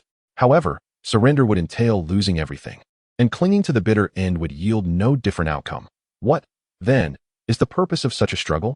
Surely, it could not be for the sake of a fleeting peace for a generation. It would be better to fight to the bitter end from the outset. Khaleesi perceived Yemen's concerns and found it amusing. He possessed the greatest miracle, yet fretted over trivial matters. My lord, do you understand how these arcane arts wield the power of death? Yemen, setting aside his worries, humbly sought enlightenment. Khaleesi withdrew a book from beside her, opening it to reveal the most fundamental principle: curses, enacted through physical contact, whether via blood or kinship. These were the methods of shadowbinders, a craft most professions were adept at. Yemen reflected, noting that the Dothraki's approach to magic was to avoid contact, thus evading most spells, and the same was true for Westeros. Kiesis coldly chuckled, noting that a nation that has endured for centuries without perishing must indeed possess a measure of fortune, yet it has also naturally distilled some invaluable wisdom over time. The citizens of the free trade city-state regard the horsemen with disdain, as they retain the power for self-preservation and even counterattack. However, for weaker nations, the horsemen are akin to a calamity. Yemen found it rather peculiar that the witch from Ashaya held such contempt for the horsemen, considering that neither her former homeland of Ashaya nor her previous residence in Korsh were places where the horsemen could act with impunity. Nonetheless, he did not delve further, recognizing that everyone harbors their own secrets. Yemen cast another glance at Kiesis's red lacquered mask, feeling an aura of mystery enveloping it, and inquired, Madam, what are the more advanced means? Kiesis replied with profound significance, that transcends mere curses. It is destiny. Yemen echoed, destiny? His confusion was palpable. Kiesis calmly replaced the book on the shelf and elaborated, indeed, destiny. Curses are but tools wielded by mortals like myself, reliant on blood, sacrifice, and contact. Sometimes even through union. Although his expression remained inscrutable, Yemen unmistakably conveyed a hint of distaste, unmasked. Kisis exhaled, noting that at higher echelons, such methods are no longer necessary. As they intervene in destiny through prophecy, Yemen queried, "Can everyone prophesy?" Prophecy is not an unusual phenomenon in Westeros and Essos. Even rustic witches can foretell the future. As evidenced by Cersei's own experience, Kisis ignited a candle, gesturing towards it. Prophecy is akin to this. Once perceived, it becomes visible to all.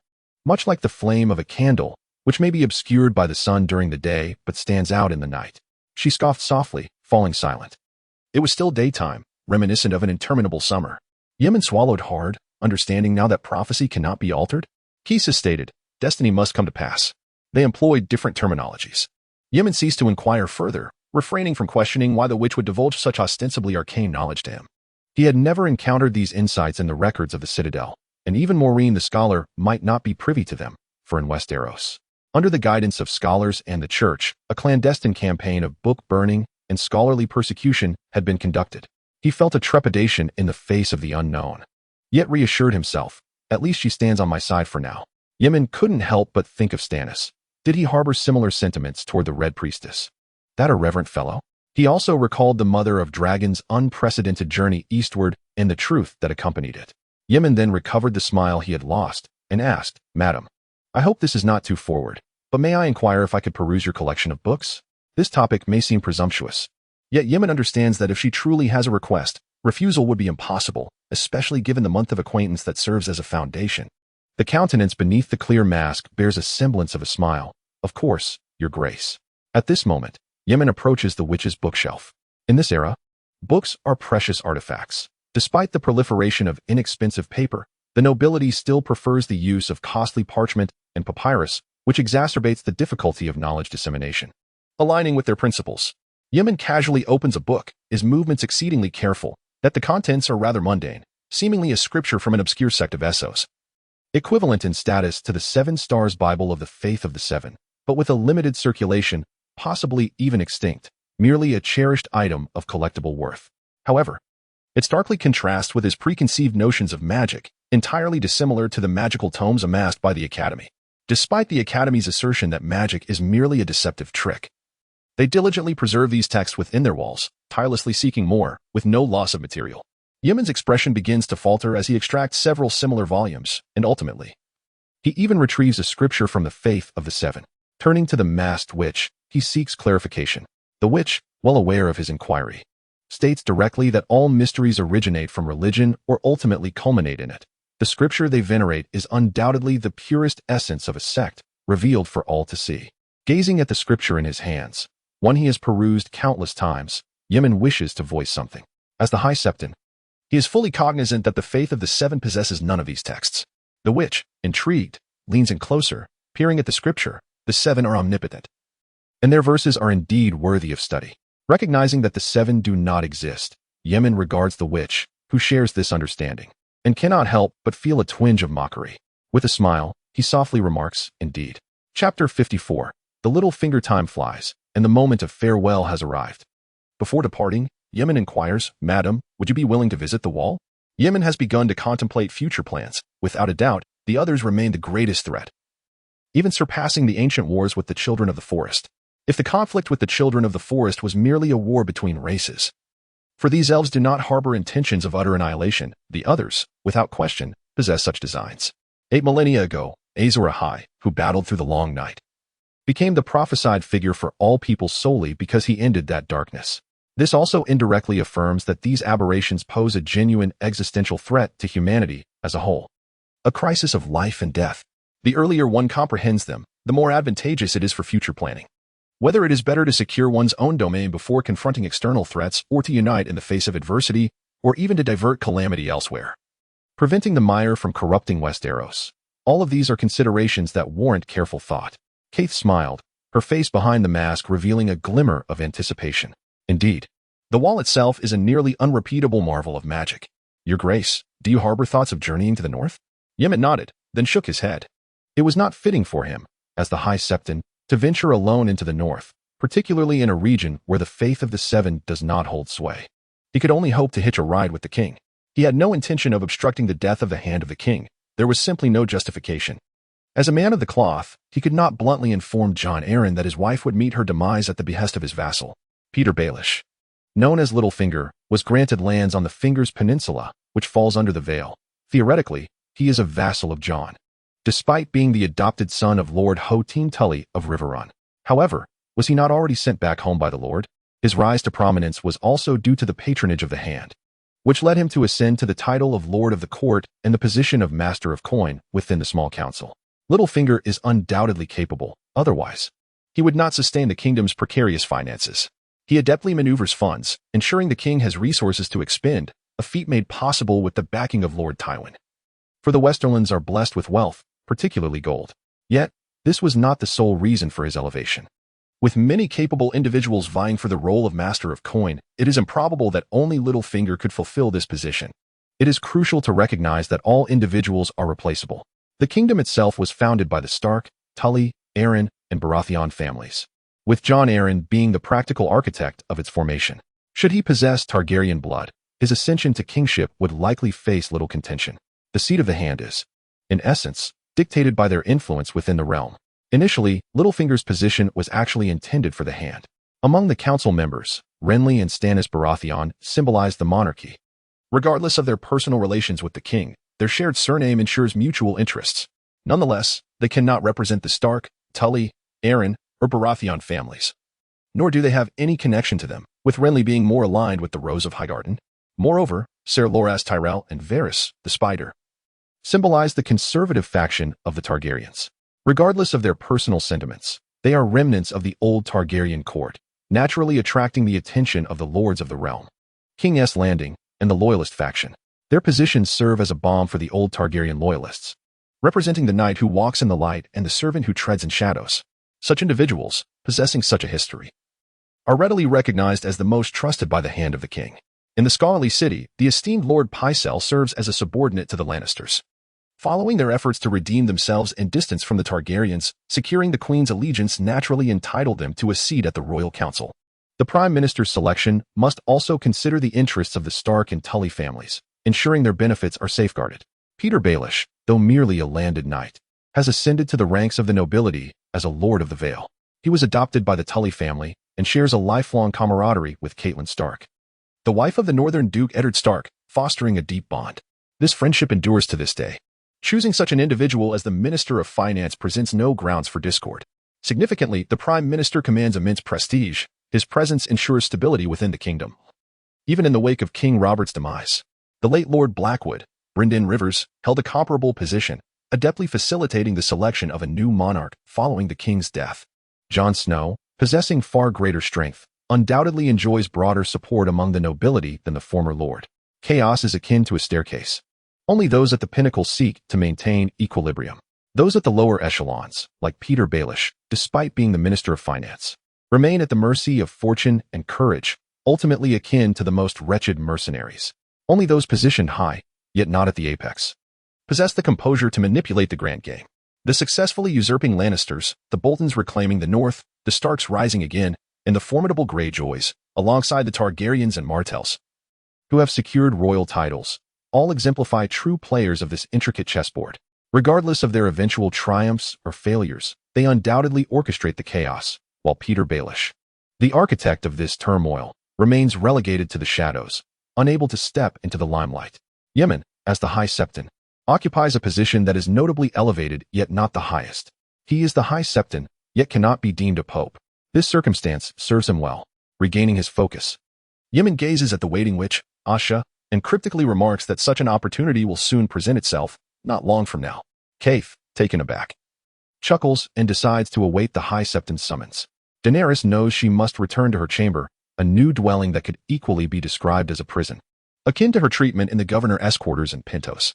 However, she has never truly known freedom, rendering her ignorant of its essence. Upon departing Kaith's quarters, Daenerys feels a wave of despondency wash over her. While she may not comprehend freedom, she does understand joy. And it is evident that joy is a rarity within the confines of the church. Yemen informed her that he would frequently take her on strolls through King's Landing, as well as to the tournaments of Westeros, and if she so wished, they could even venture to the north together. This brought a smile to the young girl's face. Upon escorting Daenerys to the entrance of the Great September of Baelor, Yemen unexpectedly spotted a figure seated within the church. He was of diminutive stature, with an unremarkable physique. Yet his handsome visage, accentuated by gray-green eyes and a small beard upon his chin, lent him an air of understated charm. Nevertheless, one could discern a patch of gray amidst his otherwise dark hair, an indication of age that seemed incongruous atop a youth's head. Yemen recognized the man before him, and before he could extend a greeting, the individual approached and bowed respectfully. "I have met His Grace the High Septon," Yemen acknowledged in return. Chapter 55. The day of the prince's naming, Yemen returned the small man's bow, although the High Septon wielded considerable influence. He remained on the periphery of the realm's power structure, far from holding the prominence of being second only to the king. As the seven-pointed star scripture states, "The people pay homage to their lords, the lords to the king, and the king and queen to the one true God." Such proclamations, while often recited, hardly reflect the true power dynamics, for the High Septon did not possess such lofty status, and only a fervent zealot like the sparrow would genuinely believe in such dogma. Ultimately, Westeros, both past and present, is a society governed by lords, with the clergy serving as a significant supplement. Prior to the Targaryen conquest, certain clerics held greater power than they do now, yet their position was often challenged by heresies due to their location in Old Town. However, following the reign of Aegon the Conqueror, the autonomy of the church diminished somewhat, yet, paradoxically, in a unified kingdom rather than the warring seven kingdoms. Certain aspects of ecclesiastical authority expanded, albeit without manifesting as true independence. Peter gazed at Yemen, envious of the position he coveted. Anyone would regard him with respect rather than disdain, dismissing him as merely a knight from the fingers. Of course, he would never embrace the life of a destitute cleric.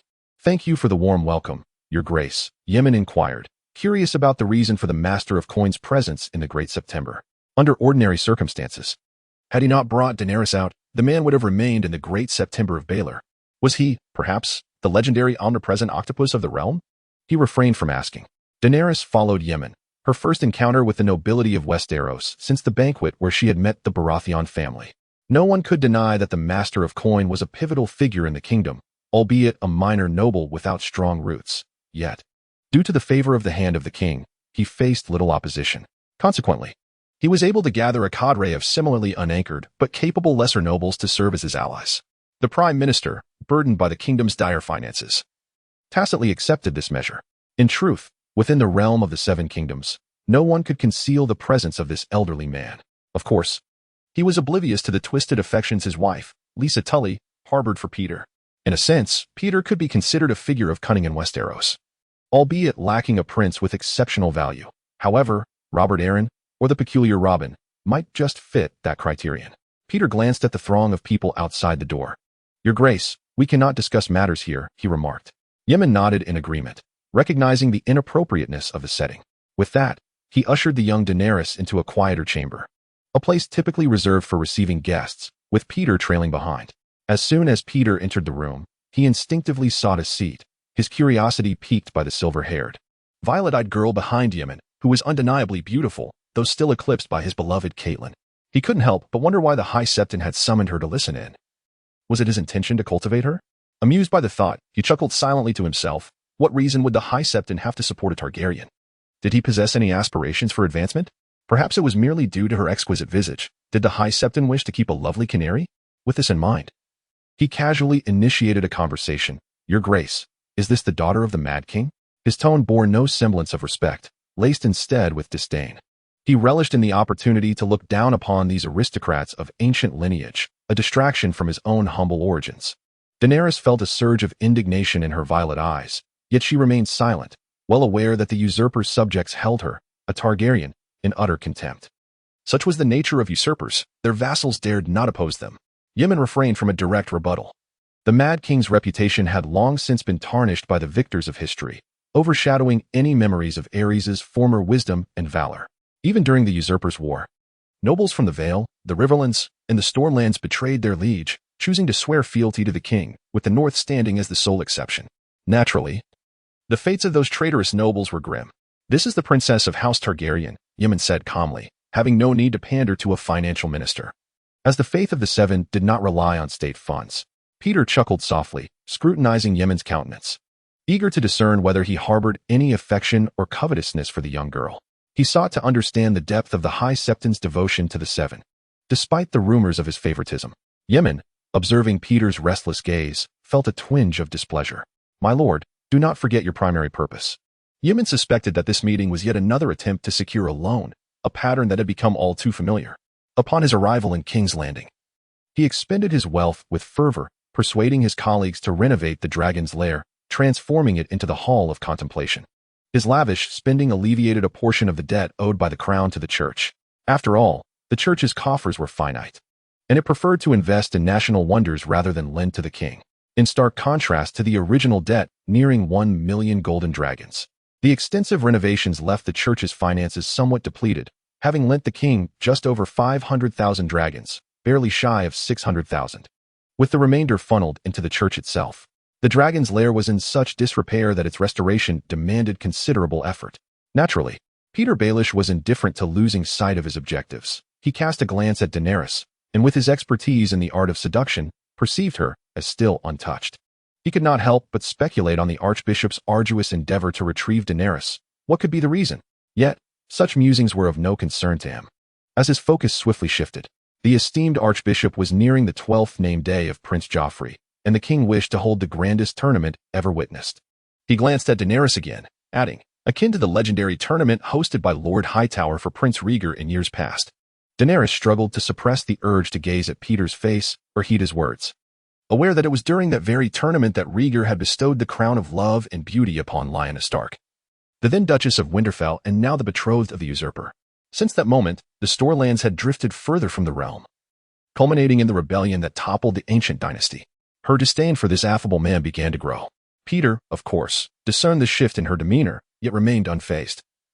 Fixated on the archbishop's visage, seeking some revelation, though none materialized.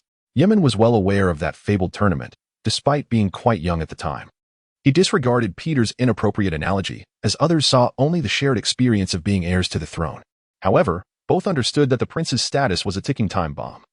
And this tournament bore striking similarities to Rhaegar's, a turmoil ignited amidst a dynasty at its zenith. Yemen directly inquired, "Does the chancellor wish to borrow funds?" Peter was taken aback. He had presumed the newly appointed archbishop, like his predecessor, would be reluctant to part with even a single copper star, skirting the topic of borrowing money. To his surprise, the new archbishop was quite forthright. "Of course, esteemed chancellor, you are aware that the kingdom's finances are far from optimistic. King Robert is perpetually devoted to exhausting every golden dragon to host various tournaments." Yemen was acutely aware of this fact. However, the jousting tournament was not merely an extravagant expenditure. Its very purpose was to consolidate the allegiance of knights across the 7 kingdoms. The paramount affairs of a nation lie in both martial prowess and religious observance. The tournament epitomized a synthesis of these two elements, serving as a manifestation of a king's prestige among the 7 kingdoms. Robert, being a usurper, had ascended the throne ostensibly due to his grandmother being a princess of House Targaryen, and after vanquishing and exiling all Targaryens, he became the most recent cadet branch. Consequently, his claim to the throne was tenuous. The incessantly held tournaments were a means of showcasing military strength, diminishing the rebellious sentiments harbored by the nobility upon witnessing such grandeur. Thus, the prime minister never hindered the king's tournaments, while only Eddard Stark believed in the honor of knighthood, viewing it merely as an extravagant ceremony, hoping to dissuade the king from it, in stark contrast to Joffrey's precarious throne and the scant number of knights participating in the tournament. One could easily surmise the significance of such events for a king. Yemen informed Peter Baelish that the church could indeed offer a sum of gold dragons to support the realm. "However, my lord, you must understand that the church's coffers are not overflowing." Yemen spoke with brazen deception, for the church was indeed wealthy, but he had already expended much of it, particularly on procuring grain, which required substantial funds, especially in large quantities. Peter nodded, acknowledging this. For the mere willingness of the church to provide assistance had already served his purpose. "Naturally, my lord, we are all aware of the church's financial constraints. Being able to alleviate the kingdom's burdens is commendable enough." Yemen nodded earnestly, pondering whether the loyal subjects under Changqing were as steadfast as he. Reflecting on this, one might conclude that the Baratheon dynasty was indeed thriving. "My lord, this tournament coincides with Prince Joffrey's name day. Thus the Lannisters are bound to contribute," Yemen remarked. Peter laughed heartily. "Of course, Lord Tywin has arrived in King's Landing. It is well known that he brings with him a wealth of gold." Yemen nodded in surprise, realizing that Tywin had already reached the capital. "Is there anything else of importance, my lord?" Peter smiled. "Nothing further. I am grateful for the generosity of your grace." With that, he took his leave. Once Peter had distanced himself, Daenerys, emerging from the church, remarked to Yemen, "I find him rather distasteful." Yemen replied, "Indeed. I share your sentiment." Chapter 56. The use of money. Daenerys observed Yemen, who remained seated, leisurely pouring himself a cup of tea from the Far East. Her curiosity piqued. She inquired, "Your Grace, are you not departing?" The young girl understood that Yemen typically did not linger in the Hall of Contemplation. As the Archbishop belonged to the Great September of Baelor, Yemen shook his head. "Of course, I shall not leave just yet. Peter has only just arrived, and he has likely already conferred with Judas. It won't be long before he comes to inquire further." Daenerys felt a tinge of curiosity. "Littlefinger?" Yemen gazed upon her exquisite visage and replied, "He is the one who just departed, a certain night." Daenerys was further perplexed. Why such a moniker? She recognized it as a profoundly disrespectful epithet. Yet this individual was the kingdom's master of coin, despite her aversion towards him. Particularly the way he scrutinized her, as though she were mere merchandise. She found herself repulsed by such blatant disdain for another. Yemen explained that Ser Peter Baelish hailed from a landowning knightly family, with a lineage not exceeding 3 generations. He was granted a title over the smallest fief of the Fingers Peninsula. It was elevated to the position of master of coin and a lord of the court, inciting discontent among the nobility, thus earning such a nickname. Daenerys nodded, understanding now. Even though she despised him, a flicker of sympathy arose within her. Littlefinger, though perhaps indifferent to this sentiment, might even feel shame at being pitted by a deposed little girl, particularly one of the kind he so scorned, an impoverished noble lacking both lineage and intellect. At that moment, a knock resounded at the door. Yemen, aware that Judah was arriving, set down his tea and welcomed him inside. Judah observed the relaxed demeanor of the archbishop and the somewhat rigid posture of the Targaryen princess upon his entrance. Realizing that the archbishop would not dismiss her, he reflected on how the bond between the archbishop and this exiled princess had grown increasingly intimate, despite their infrequent encounters, with the Targaryen princess seeing the archbishop even less than he did. Yet, the transformation of the little girl from stranger to a semblance of familiarity with the archbishop was almost palpable. While others were not exactly distant, they were certainly more estranged. Was this all part of the archbishop's deliberate orchestration? As these thoughts crossed his mind, Judah dismissed them. It was a sacrilege to speculate upon the archbishop's intentions. "My lord, Littlefinger has come to discuss a loan once more." He succinctly laid out Littlefinger's initial visit today, knowing that Judah, as the archbishop overseeing the church's finances, could influence the archbishop's decisions. Judah resolutely declined, informing him that he had no authority to decide, and all matters must adhere to the archbishop's directives. Littlefinger appeared unfazed. Upon learning that the archbishop would return shortly, he settled at the church's entrance to await his arrival. Yemen, upon hearing this, felt elated. Judah's loyalty had never wavered. He disclosed that he had already consented to the loan for the upcoming tournament. "My lord, why must we extend another loan to Littlefinger?" Judah questioned, perplexed by the rationale behind such an action, knowing that the church was already in a precarious financial state. Yemen reiterated, "Judah, we are not lending to Littlefinger. We are lending to the king." He emphasized this point. Judah's anger intensified. The king, too, must bow before the 7. Yemen pondered that this certainly did not regard Robert as a true king, yet he still sought to reassure him. It was merely a loan, which would ultimately be repaid. Judah spoke candidly. The kingdom had already borrowed 6 million golden dragons, half of which was owed to the Lannisters, along with debts to the Iron Bank. It remained uncertain when the kingdom would be able to repay these loans, while the king's debts continued to escalate. Yemen was well aware of this predicament. However, it did not serve as a justification for his refusal to lend money. The previous archbishop, despite his frugality, had already extended loans, albeit diminished due to his stinginess. Should this new archbishop be entirely unwilling to lend? Would this not imply discontent with the king? Others could be excused. Either their influence was too minimal or excessively vast for the king to heed. Yet, for him, the archbishop, to adopt such a stance was decidedly inappropriate. Yemen advised Judah to exercise patience, reminding him that the church lacked armed forces and the churches scattered across the realm were effectively under the king's protection. Judah scoffed further, recalling how, following the rebellion in the Iron Islands, the king had easily spared Balan, only for the Ironborn to swiftly incinerate the churches on the islands. However, the mention of the church's armed forces quelled his disdain. He now recognized that the church lacked the power to confront the king directly, and such an overt act would be ill-advised.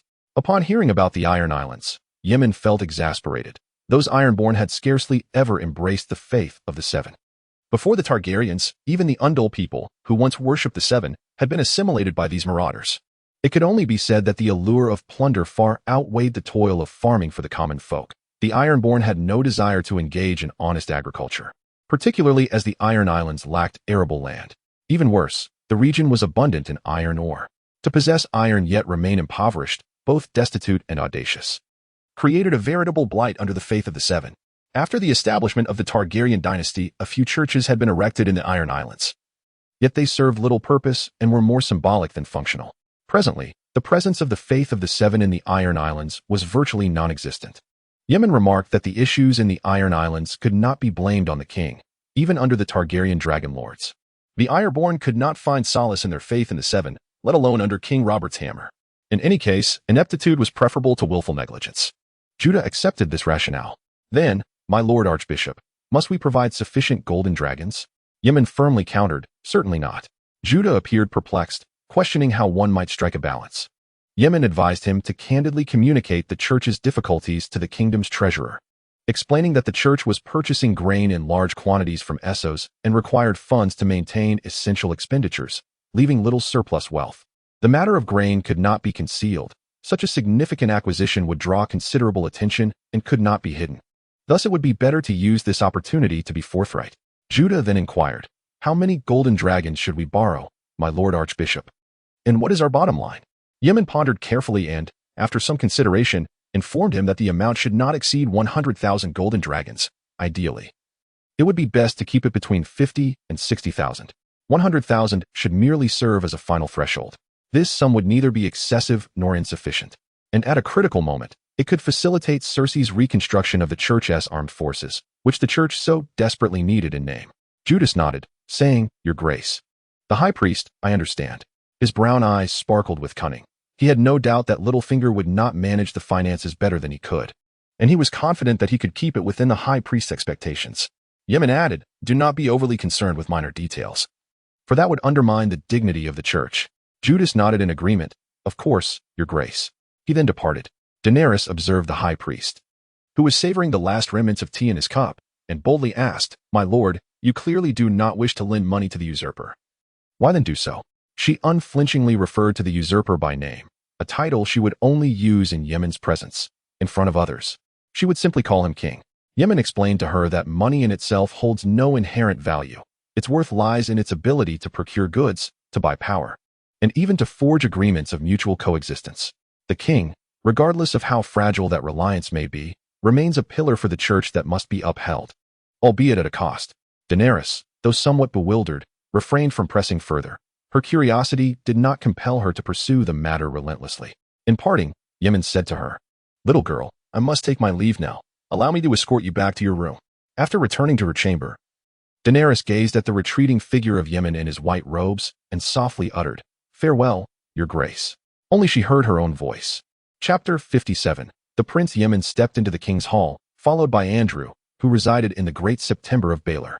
This was a feast hosted by the king for the prince, gathering nobles both great and small from the realm, as well as other lords from the Seven Kingdoms. Andrew observed the food laid out on the banquet table, carelessly wasted. Cream was slathered indiscriminately, not only on bread. He murmured, My lord, this is excessive waste. Even in the long summer, there are impoverished souls in flea-ridden corners begging for sustenance. He trailed off, unable to continue, yet the unspoken sentiment lingered heavily in the air. Yemen sighed, Andrew, even I, as the high priest of the faith of the Seven, often feel powerless.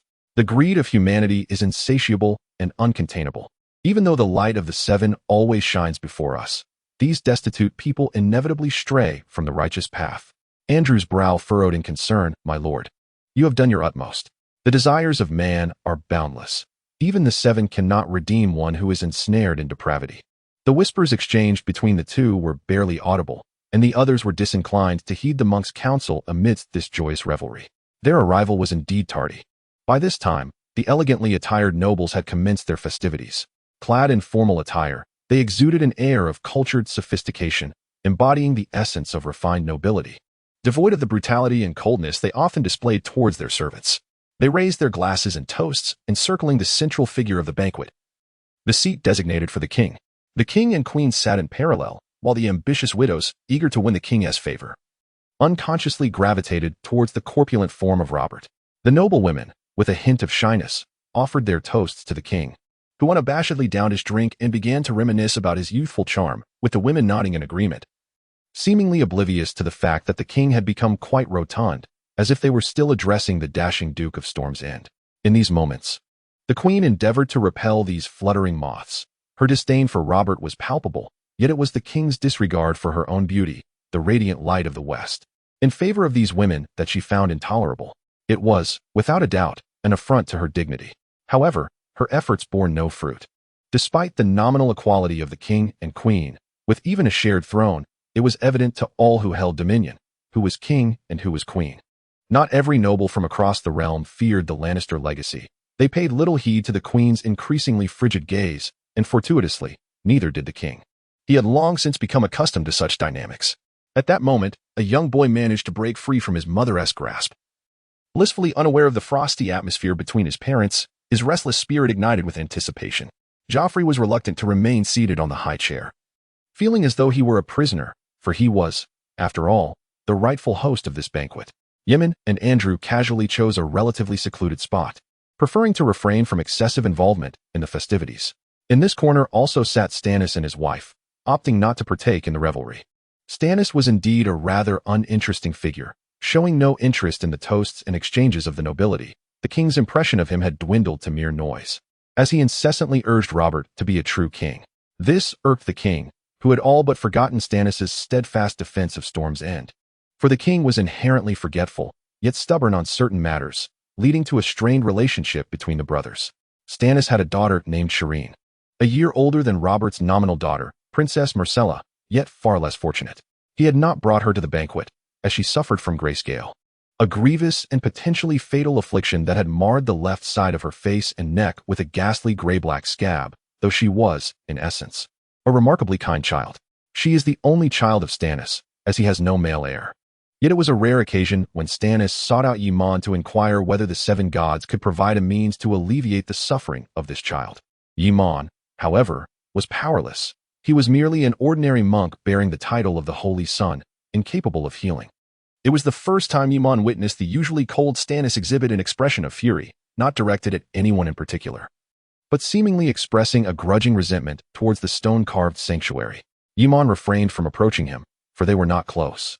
Stannis possessed an innate quality that rendered him distant from everyone, be it his vassals, his servants, or his own brother. Ymon gently poured a cup of wine, offering it first to Andrew, who sat beside him, before serving himself. Andrew expressed his gratitude, carefully cradling the cup and sipping it slowly, as if savoring an indescribable gift. The atmosphere grew increasingly lively. Prince Joffrey had been granted complete freedom, strutting about the hall with an imposing attendant in tow. The attendant's visage was terrifying, one side of his face marred by burns, prompting most to instinctively shy away from this man adorned with the sigil of 3 hounds. Wherever Prince Joffrey wandered, noble ladies could not contain their exhilaration. He appeared remarkably perfect, tall and fair-skinned despite his youth. The only lament was that his golden hair and blue eyes bore no resemblance to King Robert, a fact that some might even consider an advantage, given that the king had long since lost his youthful vigor. Initially, Joffrey relished their adulation, but soon found it tiresome. His gaze towards them quickly shifted to one of indifference, akin to that of a noble surveying the daughters of peasants. Undoubtedly, these young noblewomen were perceived as unattainable by common folk, yet before the crown prince of the 7 kingdoms, they were mere trifles, and they considered it a privilege. Joffrey, however, did not relish this feeling, for he was not inclined like his nominal father, the king, to indulge in the company of courtesans with unending enthusiasm. He soon discovered a new companion of comparable status, a pale boy who was the son of the prime minister. In Westeros, the dukes of the 7 kingdoms are distinct. Although they nominally pledge their loyalty to the king cannot treat them with the same casualness as lower nobility, while the prince is ostensibly of greater rank. In reality, a duke's legitimate heir holds equal standing to any king's son, including the crown prince. The prime minister's son, named Robert Arryn, shared the king's name, symbolizing the affection and blessings bestowed by the prime minister upon his son, despite his frail condition. Joffrey swiftly approached the excessively slender boy, whose mother, Lisa, was typically vigilant in her oversight, seldom allowing him to stray far. However, the circumstances were somewhat altered this time. Littlefinger was also present at the feast, capturing the gaze of the aging noblewoman, who, on rare occasions, allowed her child to remain in the company of his childhood companion. In no time, Joffrey found himself before the young lad, and before long, he had provoked tears from the already sensitive and irritable boy. Lisa noticed this scene and hastily abandoned her childhood companion and current lover, striding toward her child to lift him into her arms. She intended to reprimand the prince, but upon glancing at the fearsome hounds behind him, dread enveloped her. She was inherently a timid woman. After casting a furtive glance at Littlefinger, who wore his usual encouraging smile, she found some solace and proceeded to inform her husband, the Prime Minister of the realm, of the incident, hoping he would chastise the little imp. Yet, Yemen soon turned his attention elsewhere. Andrew observed the unfolding events and whispered to Yemen, "My lord, is this truly our prince?" He found it hard to believe that a boy of such stature could still be so mischievous, bullying a duke's son, the Prime Minister's child, merely out of boredom. Yemen, however, dismissed it lightly, having long understood Joffrey's disposition. Such behavior was hardly surprising. "Andrew, you must comprehend what it means to be a spoiled child." Andrew shook his head, "But he is a prince." Yemen replied with significant meaning, "Andrew, you must realize that beneath the 7 gods, there is nothing extraordinary. The highest-born prince and the most destitute beggar shall return to their rightful places in the same judgment, whether in heaven or the 7 layers of hell. Neither will be elevated by the presence of a prince nor diminished by that of a beggar." Andrew nodded, "Of course, my lord. All is owed to the great 7 gods." Yemen surveyed the somewhat chaotic gathering, observing Joffrey standing defiantly, brimming with arrogance. What distinction exists between a prince and a beggar in the eyes of the 7 gods? In truth, there is none. The farce at the feast soon subsided, as this was, after all, a naming day celebration hosted by the king for the prince, with numerous nobles in attendance. Not to mention an impending tournament, a most unsuitable venue for correcting a child's misbehavior. Andrew gazed at the now calm scene upon the stage, silently nodding and falling into a contemplative silence. Chapter 58. The arrival of the lion. Following this somewhat unpleasant feast, the nobles, having dined and imbibed to their satisfaction, were now invigorated for what was said to be the grandest tournament in the kingdom's history. Throughout the 7 kingdoms, there have always been claims of firsts, yet the newcomers remain undeterred, insisting to their subjects that what lies before them is indeed the foremost. Queen Cersei, Princess Myrcella, and the young Tommen sat in their litter. The palanquin, crafted from fabric woven with golden threads, effectively shielded all eyes from the spectacle within. Its resplendent hue, reminiscent of gold, bore little resemblance to the stag of the Baratheon crown. Rather, it harmonized perfectly with the golden locks of the Lannisters. At this moment, the Kingslayer refrained from seeking the limelight. He hardly adhered to the knightly code of his white steed by remaining at the king's side. Instead, he positioned himself closely beside the queen's palanquin, whispering childhood anecdotes to her. The imp, Tyrion, rode upon a youthful pony, equipped with a saddle of his own design, ensuring he would not tumble painfully from the horse's back. The brothers conversed, yet it was evident that Jaime devoted greater attention to the queen within the curtains. Tyrion, unfazed, often interrupted her discourse, seamlessly weaving in his brother's topics. Each time this occurred, the queen would unleash a torrent of scorn, eliciting laughter from the little imp. Jaime paid little heed to such sibling antics, dismissing them as mere jest between kin. During these moments, King Robert momentarily shed all worries, including thoughts of his queen, oblivious to the camaraderie blossoming between the Lannister siblings. In his recollection, the Kingslayer was perpetually in the company of his twin sister, seldom apart. While the little imp seemed to attract no one's concern, not even his father's, he viewed the palanquin, which he deemed fit only for women, with disdain, exerting himself to mount his formidable steed. With a jovial shake of his posterior, he erupted into hearty laughter, his mirth echoing for all to hear. Had he retained the handsomeness of his youth, he would have surely drawn even more applause. Yet, even in his current, somewhat portly state, the iron throne beneath him garnered considerable admiration. Many cherished this approachable monarch, who seemed to connect with the common folk. However, it was palpable that as the king mounted his steed, the animal sank several inches under his weight before rising again, exhaling with what appeared to be a complaint. It was evident that without such a meticulously chosen stallion, an ordinary horse would struggle to bear the king's formidable presence. In contrast, the Duke of Storm's End, Renly Baratheon, and his retinue, along with the dashing Ser Loras Tyrell of Highgarden, gallantly rode alongside one another. They sat astride white steeds, exuding a grace that aligned with the public's ideal image of kings and knights. Regrettably, the 2 riders were positioned too closely, their horses' heads nearly touching. Yet this proximity might have only amplified their allure in the eyes of some. At the feast, the ladies, adorned in shimmering gold and silver, were all seated within their palanquins, none daring to reveal themselves before the citizens of King's Landing. Each was resplendent in her own right, Yet their true visages remained hidden from view.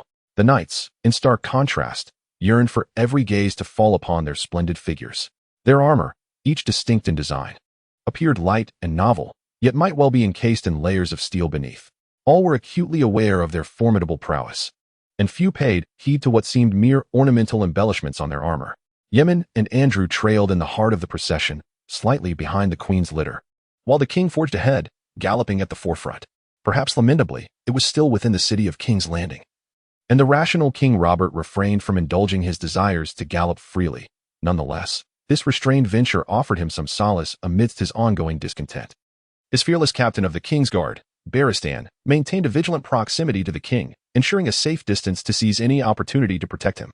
The aging prime minister shared a litter with his youthful wife, flanked by his loyal knightly retinue, positioned ahead of the queen. Yet even in this moment, hushed disputes occasionally punctuated the air within, escalating in volume to the point where nearby onlookers could discern them, mingled with the plaintive cries of a child. Our dear Robin had never endured such hardship, regrettably. The typically restless boy found himself in the company of the more boorish Prince Joffrey and was left to swallow his bitterness. Notably, Joffrey believed himself matured, deeming it unnecessary to share a carriage with his mother. As the heir to the Seven Kingdoms, he insisted on riding forth to display his prowess to his subjects. He quickly forgot his father's prior admonition, precariously mounted on a grand white steed, swaying unsteadily. 2 attendants hovered nearby, vigilant lest he should falter and tumble, for they could ill afford the consequences. As for the prince's closest hound, Sandor Clegane, who did not claim the title of knight but followed the prince with ease, his aged steed and unremarkable appearance only served to accentuate Joffrey's brilliance. The prince dared not provoke the noble scion any further, choosing instead to engage with the king's attendant, his cousin, Lancel Lannister. The spectacle of the tournament was evident. Noble knights adorned in resplendent armor, their steeds draped in gold and silver. Banners of various hues fluttering in the breeze, subtly aligning according to the factions of the Seven Kingdoms, least from the north, most from the Riverlands, yet all united beneath the king's majestic stag crown. Visible to the naked eye were hundreds of noble knights and their attendants, not including those who had bypassed the banquet to arrive directly at the tournament grounds. Witnessing this scene, all with ulterior motives restrained their restless hearts, continuing to lie in wait. Andrew was also taken aback. This was indeed one of the grandest tournaments he had ever witnessed. He turned to Yemen, the esteemed archbishop, and inquired whether he could recognize the noble crests and identify their respective families. Yemen chuckled softly. Alas, Andrew, I fear I lack such prowess. My knowledge of heraldry is rather poor, and considering there are nearly 1,000 earls in the kingdom, their emblems bear considerable resemblance, rendering them indistinguishable to me. Andrew sighed, acknowledging the truth in Yemen's words. Beyond the earls, there were countless knightly fiefs, some of which had legacies so ancient they could be likened to small cities, while others were scarcely the size of a village. With populations in the thousands, each possessed distinct crests, making it exceedingly difficult to differentiate among them. Yemen discerned Andrew's underlying concern. It wasn't that Andrew was incapable of remembering the knights, but rather that he could retain the names of the earls. Even among the knights, he had impressions of those with storied lineages. This realization brought Yemen joy, for to truly govern Westeros, merely relying on impressions of the great nobles was insufficient, as even these lords could sometimes lack complete control over their vassals. During the War of the Usurper, aside from the North as an exception, all 3 other houses had vassals who pledged allegiance to the Targaryens. The fealty of one lord does not necessarily bind another, as there are flexible channels that allow for manipulation. Upon exiting the city walls and reaching the riverbank, hundreds of tents had already been erected. The citizens of King's Landing managed to find their places, even though the prime seats had been monopolized by the nobility, which was sufficient to satisfy them. The queen descended from her carriage with her 2 children, first kissing her brother's cheek in a display of affection. Jaime initially reveled in the moment before regaining his composure. He glanced at the king he had sworn fealty to, who seemed oblivious to the scene unfolding nearby. The White Knight could hardly bring himself to blame his sister. Instead, he took their brother, the imp, by the hand, and together they sought their seats. Come here, my son and daughter. An aged yet robust voice resonated in the ears of the queen and the knight's siblings, causing them to shudder involuntarily. Turning around, all 3 beheld their father, the Warden of the West, Tywin Lannister. Chapter 59. Hear my roar. Only Tyrion Lannister, the dwarf, fully comprehended that the term son had been used in the singular, not plural. He possessed the self-awareness to recognize that the son referred to was not himself, the shameful dwarf, but rather his brother, the tall and handsome knight. He leaped forward to stand before Tywin, as both his siblings remained silent. "My esteemed father, you have another son here." Tywin's expression was impassive, as rigid and formidable as iron. "Of course, I have not forgotten you, little Tyrion. Even in King's Landing, you continue as always, squandering your time in brothels." Tywin did not regard the flush-faced imp, but rather turned his attention to the figure clad in white robes, Jaime. His gaze was profound. It was for this very white garb that he had severed ties with his old friend, the Mad King Aerys. Yet, despite the change in monarchy, his son continued to don this attire, and his disdain for the new king remained unwavering. "Jaime, I have come for this tournament," Tywin declared. Jaime observed his father, still formidable and enigmatic. He yearned to voice his thoughts, but before he could, Cersei interjected, "Father, you have come for little Joffrey." Cersei, cradling her youngest son, Prince Tommen, felt her daughter, Princess Myrcella, tugging at her sleeve. The three of them looked at their father and grandfather with hopeful anticipation. Tywin's expression remained impassive, his emotions unchanged. He regarded his beautiful daughter, the only one among them, who possessed a hint of self-importance. Her solitary virtue was her obedience, her willingness to heed his commands. "Prince Joffrey is well cared for by his mother and father. I am here for my son and the inheritance of Casterly Rock." Cersei's countenance darkened instantly as she trembled. "Father, Joffrey is also a Lannister." In her heart, she reiterated this sentiment, wishing to express to her father how unbearable his detachment toward her son was. Yet, her scant reason held her back. She was acutely aware that revealing her feelings would not earn her father's forgiveness, but rather incite his wrath. Tywin responded without hesitation or doubt, "He is a Baratheon, the son of King Robert." He acknowledged the boy's lineage, yet in his heart, the Lannister name held paramount importance. The timid, rounded Prince Tommen, still nestled in his mother's embrace, watched the argument unfold between his grandfather and mother, burying himself deeper into her arms, too fearful to utter a word. Unlike his elder sister, who appeared more like a young lady, Myrcella, clutching Cersei's hand with a sweet smile, addressed Tywin, "Grandfather, mother is a Lannister. We too share Lannister blood." She lifted her chubby brother's hand and presented it alongside her own to their mutual grandfather. Tywin's demeanor softened slightly as he regarded his expectant daughter and her more accomplished sibling. Striving for a lighter tone, he awkwardly grasped both of their small hands. An inexplicable emotion surged within him, as if they were bound by blood. "Indeed, regardless, you both carry the blood of lions." Myrcella beamed with delight, while her brother remained perplexed, still nestled in his mother's embrace, unwilling to budge. Tywin then turned his gaze to his rebellious son, resplendent as a king, yet loathsome in his white robes, a garb he had donned since the era of Aerys, refusing to shed it even through the years of Robert's reign. Jaime observed his stubborn sister and, in a moment of urgency, interjected, "Father, you have come for the tournament, haven't you?" He sought to avoid mentioning the matter of the Casterly Rock inheritance, believing that his brother could adequately shoulder their father's burdens. Aunt Gina remarked that the two of them bore an uncanny resemblance, sharing the same ambitious spirit and grand aspirations. Despite one being tall and imposing while the other was diminutive in stature, they were undeniably a father and son. Tywin set aside his inner turmoil as he gazed upon his two children, who regarded him with trepidation. A sense of dissatisfaction welled within him. It ought not to be this way. Only Tyrion, with his nonchalant demeanor, resembled him the most, yet also appeared least like a cursed dwarf. "Jaime, surely you shall claim victory at this tournament and earn great honor," Tywin proclaimed with words of blessing, though they lacked warmth, his sternness too formidable. As he spoke, memories of the tournament celebrating the defeat of Balon Greyjoy resurfaced in his mind, when Jaime was unseated by a knight from the north. He was not one to revere individual prowess. Even the towering figure of Gregor Clegane, the most notorious of the Seven Kingdoms, was merely a useful dog in his eyes, not deserving of excessive regard. He paid little heed to personal strength, believing it could not determine fate. Even the mightiest could merely summon more knights. Could one truly stand against 10 armored men? Could they withstand the force of a heavy crossbow bolt? The most formidable of bolts could fell dragons, let alone a mere knight. Yet, he understood that a lord must possess the ability to subdue his vassals, be it through unfathomable cunning, which he reluctantly acknowledged in his son Tyrion, or through admirable martial prowess.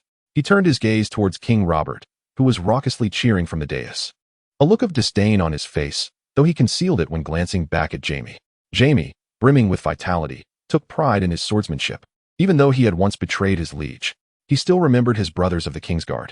During that grand tournament organized by Lord Tyrell, Touted as the largest in the history of the Seven Kingdoms, the Mad King had resolutely denied his request to return to King's Landing to care for the newborn prince. Viserys, his brother, Sir Gerald Hightower, had volunteered in his stead, yet the Mad King had dismissed him with condescension, petulantly declaring he would earn no honor. Indeed, he had received none. Still, he recalled his swordplay. He had been the youngest among the King's Guard, personally taught by the legendary swordsman, Sir Arthur Dane. The Sword of the Morning. They were his true brothers, not the likes of the current lords. Of course, father, I shall surely win the championship, Jaime declared, his face alight with pride, unable to fathom the possibility of defeat. Tywin nodded, and despite his son's disobedience, he felt a swell of pride, confident in his abilities. Cersei glanced at Tywin and inquired, Father, what of Uncle Kevin? Did you come alone? Kevin Lannister, the younger brother of Tywin, exists as a mere shadow of his elder sibling, consistently executing his tasks with impeccable precision. He stands as the most competent and esteemed member of the Lannister family, second only to Tywin himself, often remaining in his brother's steadfast company. Residing in Casterly Rock, Kevin is poised to assume the responsibilities of a capable lord in my absence. Undoubtedly, Tywin places his utmost trust in his eldest brother, whose maturity and steadiness are beyond reproach. Father, you did not attend the King's banquet. I had presumed you would not make an appearance, Jaime remarked. Tywin's lips twitched in displeasure. I have no desire to encounter that king. Tywin harbors a profound aversion to the king's boisterous demeanor, marred by mockery and the unwelcome embrace of his robust frame. Thus, he refrains from participating in King Robert's festivities. The new king bears an uncanny resemblance to his former friend Aerys, equally detestable, perhaps suggesting that all kings share this unpleasant trait. Cersei, while affectionately stroking her beloved son's golden hair, nodded with an air of nonchalance, determined not to let the truth of the situation be perceived by her children. Jaime, wishing to avoid any discourse pertaining to the king, turned his gaze toward the gently flowing waters of the river and the lush greenery of the forest, finding it a more captivating sight. Amidst this amiable exchange between father and son, one individual remained completely marginalized. His silver-gold hair shone conspicuously in the sunlight, accentuating his unappealing visage. He was merely the imp, not only in the eyes of others but also in his father's view. He was Tyrion Lannister, a Lannister, not a Highlander. Yet, does a dwarf, a half-man, truly possess a nobility that surpasses that of a bastard?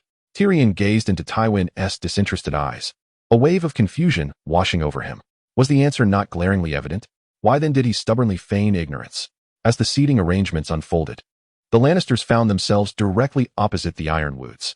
Among them, the solitary White Knight received no attention.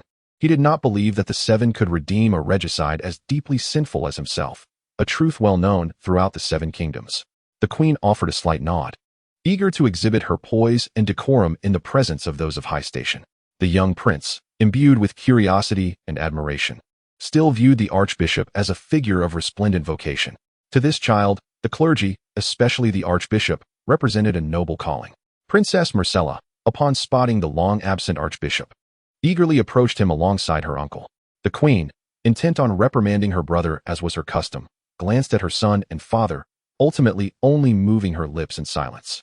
Tywin regarded the legendary archbishop with profound reverence, nodding in acknowledgement, displaying greater respect than that afforded to his own daughter. Ironwood reciprocated the gesture, turning to the rushing little princess with a gentle smile, cautioning her softly, "Be wary of the stones beneath your feet." Tyrion gazed upon the heartwarming scene, slightly waving his hand, feeling once again as if he were an outsider. Chapter 60, The Delayed Fry. Myrcella was adorned in a golden gown, devoid of any superfluous embellishments, its intricate interwoven wave-like patterns captivating in their simplicity. She eagerly dashed over, clutching her uncle, the imp, who was of her own height. Unlike her mother, the little girl held no disdain for this somewhat deformed uncle, regarding him not as a source of shame, but rather as a delightful relative with a witty tongue. Despite his fearsome visage, Tyrion cherished familial bonds deeply. His mother had perished during childbirth, perhaps instilling in him a greater appreciation for the loved ones around him than his elder siblings possessed. He loved this family more than any other member of House Lannister. Kind Aunt Jenna, the stern yet fair Tywin, the expectant Uncle Kevin, the imposing Jaime, the timid and clumsy Lancel, and even the unfriendly Cersei, who, at this moment, seemed more foolishly endearing than threatening. Not to mention the enchanting little girl before him, his niece. As Myrcella approached, she became slightly aware of her own rudeness, having forgotten the lessons taught by the nuns and maids. She quietly lowered her head, offered a curtsy, and discreetly stuck out her tongue, pondering whether the High Septon would notice her antics. With that thought in mind, she softly spoke. "It is a pleasure to see you again, Your Holiness." However, her worries were unfounded. Yemen was unfazed by such gestures, finding them rather lively. He gently stroked the small head that had come closer, taking care not to disturb her hair ornaments. "Your Highness." Yemen addressed her with a tone that lacked the requisite reverence, given his position. It was then that Tyrion approached slowly, astonished to see Myrcella's joyful demeanor. For she was not typically so exuberant. Everyone praised her for being sensible and obedient, akin to a true princess. But what, indeed, constituted a true princess? The most renowned princess of the former Targaryen dynasty, the illustrious Rhaenys Targaryen, was a splendid facade concealing flaws beneath. Myrcella resembled more closely the princesses of fairy tales. "Your Holiness, I never anticipated my niece would be so close to you," Tyrion remarked, his heavy footsteps resonating, perhaps due to the enormity of his head. Myrcella, feeling a hint of shyness, turned to her uncle before Yemen could respond, feigning annoyance as she elongated the word, "uncle." "Delightful indeed." Tyrion burst into hearty laughter, but chose not to press further. Andrew, who had been closely situated next to Yemen, found himself in a somewhat awkward position and instinctively took a step back. At this moment, an elderly monk with gray hair noticed the youthful Yemen within. He approached, gazing at Yemen's young visage, his heart laden with both reluctance and solitude, which ultimately transformed into a deep sigh. "Your Grace, the Archbishop," he respectfully greeted. He acknowledged Yemen, placing immense faith in the seven gods, believing Yemen to be their chosen one, and was convinced that he would ascend to the position of Archbishop. However, he lamented that Yemen was far too young, leaving no room for aspiration in others, including himself. What monk would not yearn to become an archbishop? It is the pinnacle of honor in the hearts of all, yet before this young man, others would not dare to strive. He is indeed the choice of the seven gods. "Brother Lucien," Yemen raised a hand, assisting him to rise. "Please, have a seat." Yemen was exceedingly courteous. Although Lucien was not his direct subordinate, it was essential to note that he remained the archbishop stationed at St. Beller Cathedral. Having cast his vote in favor of Yemen's election to the position of archbishop, Yemen understood Lucien's inner turmoil, yet he deemed it sufficient. Did one truly desire a subordinate devoid of ambition? Would one dare employ such a person? Lucien, ever humble, carefully seated himself behind Yemen, alongside Andrew. The upper echelon of the Seven Kingdoms monks predominantly belonged to their respective families, with estimates suggesting that over half, if not more, hailed from such lineages. Lucien originated from the Fleury family of Rivermouth, born in the prosperous city of Twin Rivers, strategically located to connect the north with the other 6 southern nations. Even in the waning power of Herrenberg, it was unlikely that their lord, the Tully family of Flowing City, could rival its wealth. Yemen cast a cursory glance across the assembly. Most attendees had arrived, though a few nobles were likely delayed by the distance or other reasons. Among them was a monk from the Church of the Red God and Mill, named Soros. He was bald and a dedicated warrior monk, representing the formidable Church of the Red God under Volantis, which wielded considerable influence and commanded respect even from secular authorities. His loose red robes billowed in the wind, and the sword in his hand danced ceaselessly. Lucien regarded him with disdain, viewing his antics as mere attempts for attention. Andrew shared this sentiment, but felt somewhat resigned, for the king held a fondness for him. Lucien dismissed him outright, deeming him nothing more than a court jester. Yet, Yemen recognized that Soros was no ordinary individual. He had come to King's Landing on a mission to convert the fire-obsessed Mad King, Illyris II, to the worship of the God of Light, a venture that had sparked doubts about faith itself. Strangely, even at this moment, Soros could wield the tricks of the God of Light, and he could even resurrect after the Red Comet's passage. The Lady of Stoneheart was a product of his machinations, of course. This could also be part of the Red God's plan, with him perpetually serving as a puppet, obeying his fate.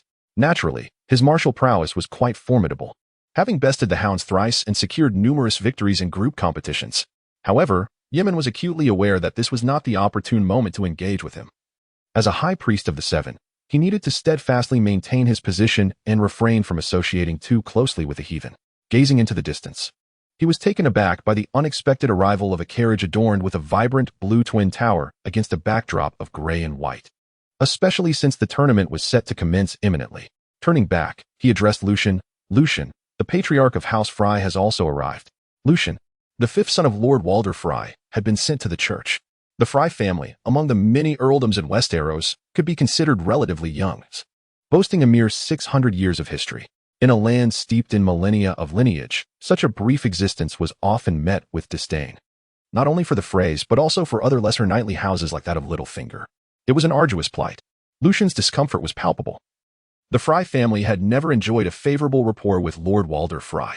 He was considerably aged, 10 years senior to the nearly 80-year-old Prime Minister Jon Arryn. This year marked Lord Walder's 90th birthday, and with his eldest son nearing 70, it was conceivable that he might soon precede him in death. He had 22 legitimate sons and 7 legitimate daughters, with his recently wedded 8th wife already expecting. This man truly embodied the principle of perpetual succession. Lucian had been unaware of his father's arrival, yet he understood the necessity of presenting himself, despite having been sent to the church and theoretically relinquishing his family name. However, this obstinate elder did not regard such conventions. In a low voice, Lucian expressed, "Your Grace, I must apologize and take my leave." Yemen grasped his sentiment. The elderly often grew increasingly suspicious. Lord Walder Fry was no exception, fully cognizant that his descendants harbored no fondness for an elder who clung to his position. Yet he nonetheless compelled them to maintain a faade of camaraderie. He realized that his son did not harbor affection for this man, who sometimes forgot their names. Yet he still demanded their respect in all matters. Of course, Brother Lucian. Chapter 61. The Tournament After Lucian's Departure. Tyrion mused upon the revelation of his lineage from House Fry. The imp held no particular animosity towards the Freys. While the family indeed did not endear themselves to the ancient houses with millennia of heritage, the matter was hardly one for a dwarf to mock.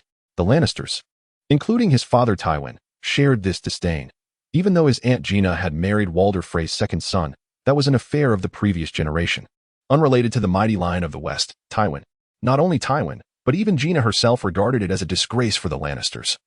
As their father had consented to her marriage to a Fry, Princess Myrcella, with innocent curiosity, inquired, "What is it about the Freys that makes them so peculiar?" The young princess had learned about the heraldry of the noble houses of the Seven Kingdoms, yet no one had taught her the lessons of prejudice and disdain. She remained as radiant as a delicate bloom. Tyrion gazed at his niece, who looked back at him with inquisitive eyes, scratching his head in uncertainty about how to recount the story of the tardy Fry. To the little girl, this tale would likely not seem dishonorable. Myrcella observed her uncle's troubled expression before turning to the archbishop beside her, earnestly beseeching him for guidance. The archbishop, too, found himself in a quandary. In the absence of the infamous Red Wedding, while the Freys were not favored by the noble houses of the Seven Kingdoms, they were hardly the malevolent figures akin to those from the dreaded lands of the Iron Islands. Navigating the tides of fortune may not have been commendable, yet it could be construed as a manifestation of survival instinct. After all, many ancient houses had succumbed during the War of the Usurper, while the Freys remained unscathed. In fact, it was possible they leaned towards the side of the rebels. Otherwise, Eddard Stark's northern army would have faced a predicament similar to that of his son. Yet, Eddard had directly allied with his foster father, indicating that Lord Walder Fry had not posed any significant obstacle. Ultimately, the moniker of the tardy Fry could not merely reflect poorly on the character of the Fry family, rather. It was a testament to the disdain that the old money of Westeros held for the new, especially as the town of the twins grew increasingly prosperous. The Fry family flourished further, which only bred jealousy amongst others. Yemen was reluctant to instill such notions in a young girl. Instead, he gently patted her head, remarking that the Freys were not particularly noteworthy, save for their somewhat unique appearance. He quietly added that this was true at least before the Red Wedding. In its aftermath, even if the Freys appeared to thrive, at least more than if they were ensconced at the river crossing, it was merely a faade, a delicate bloom atop a simmering pot, with the stark truth lying beneath. Myrcella, intrigued, turned her gaze toward Yemen, tugging at his pristine white sleeve, her emerald green eyes sparkling with curiosity, inquiring about what was so special. Yemen, however, shook his head, opting for silence. Such words were not befitting a man of his station, and with Brother Luchan as his subordinate and supporter, he felt it prudent to remain discreet. With Tyrion and Andrew also present, he was particularly wary of being labeled as gossipy. The imp was not one known for keeping secrets, and despite the universal disdain for the Freys, Yemen was reluctant to utter such sentiments. With no other recourse, Myrcella turned back to her uncle, her eyes pleading. Tyrion recognized that, in the end, it fell upon him to unveil the truth. He looked into his niece's glistening eyes, aware that her display was but a facade, yet it stirred something within him. It was akin to the rare moment when his sister Cersei had implored him for help and sincerely expressed gratitude. Tyrion harbored no animosity towards the Freys, though he held no affection for them either. Aunt Jaina was the closest person to him in House Lannister, aside from Jaime, and her opinions mirrored his own. He deliberately contorted his large face into a grotesque mask, elongating his features to transform an already unattractive visage into something utterly ludicrous.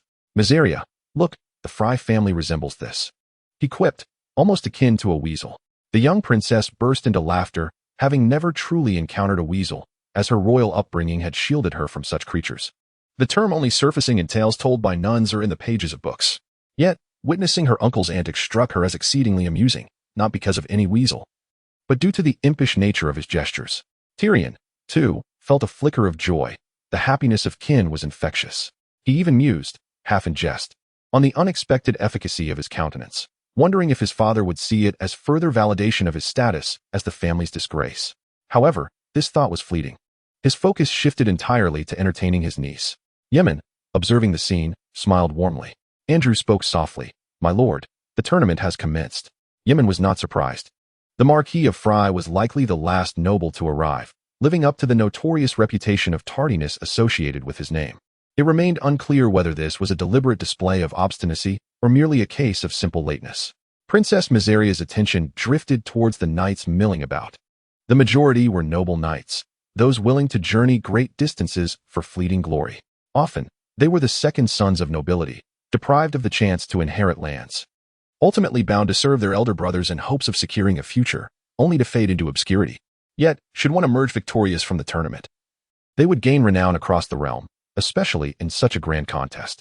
The remaining participants were predominantly free riders and wandering mercenaries, often without a home, drifting wherever the winds took them, responding to the king's call more for monetary gain. Additionally, a few foreigners participated, albeit in small numbers, lacking deep interest in the customs of Westeros, merely reveling in the glory of conquest.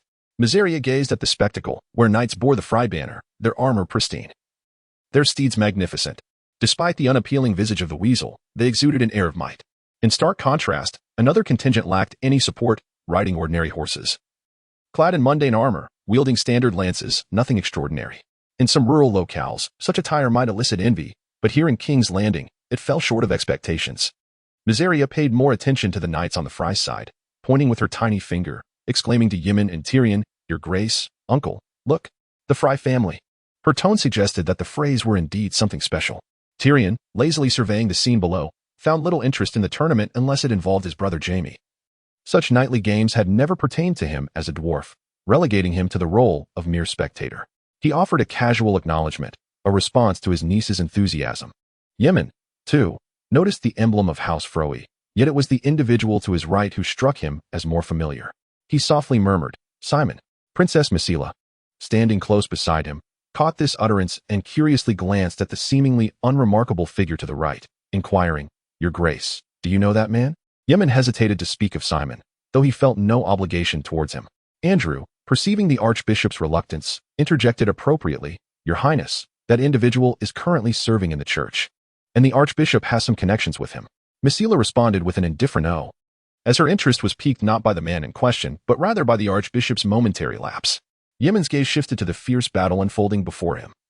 The sound of hooves thundered, dust swirled, and the clang of cold steel echoed, igniting a sense of unease within him. Despite the formality of the tournament prohibiting deliberate harm, the preference for the nobility over commoners was palpable. He found himself pondering the source of Simon's steed and armor. He hardly appeared affluent, otherwise he would not be serving as a stable boy at the Red Keep. Even now, his position within the church merely afforded him a modicum of respectability, not the means to procure horses and armor. As for thievery or other illicit actions, Yemen knew Simon was too honest for such misdeeds. How then? Had he managed to enter the tournament? All these questions would have to wait for a later inquiry. The clash between the knights of House Froey and Simon's lance was fierce, each combatant exchanging blows with skillful tenacity. Yet, the disparity in their equipment and lineage starkly illuminated the gulf in their abilities. There was no bloodshed on the field. After several rounds of combat, both remained mounted and scathed. However, all present understood that victory hinged on a singular moment. The joust between knights did not hinge solely on technique, unlike that of swordsmen.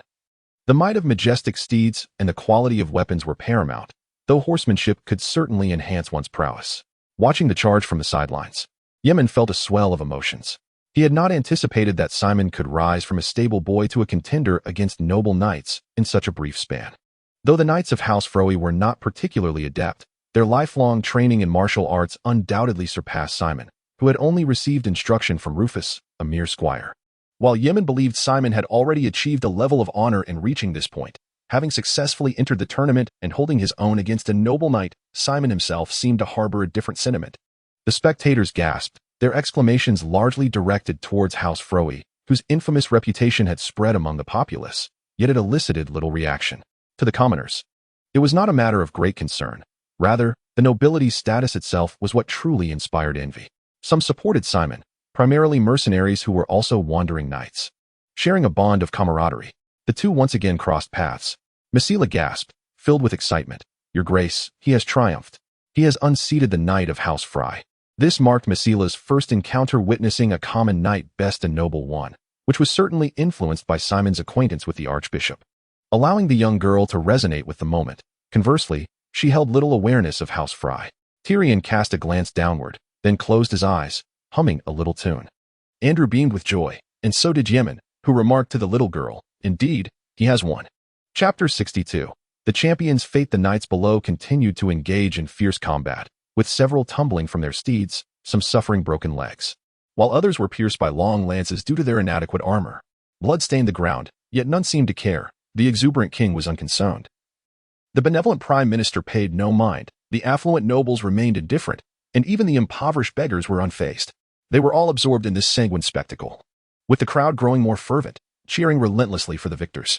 Even the guards clad in gold robes entered the fray with eager hearts, though their sole duty was to remove the fallen bodies from the arena, leaving a gaping void behind.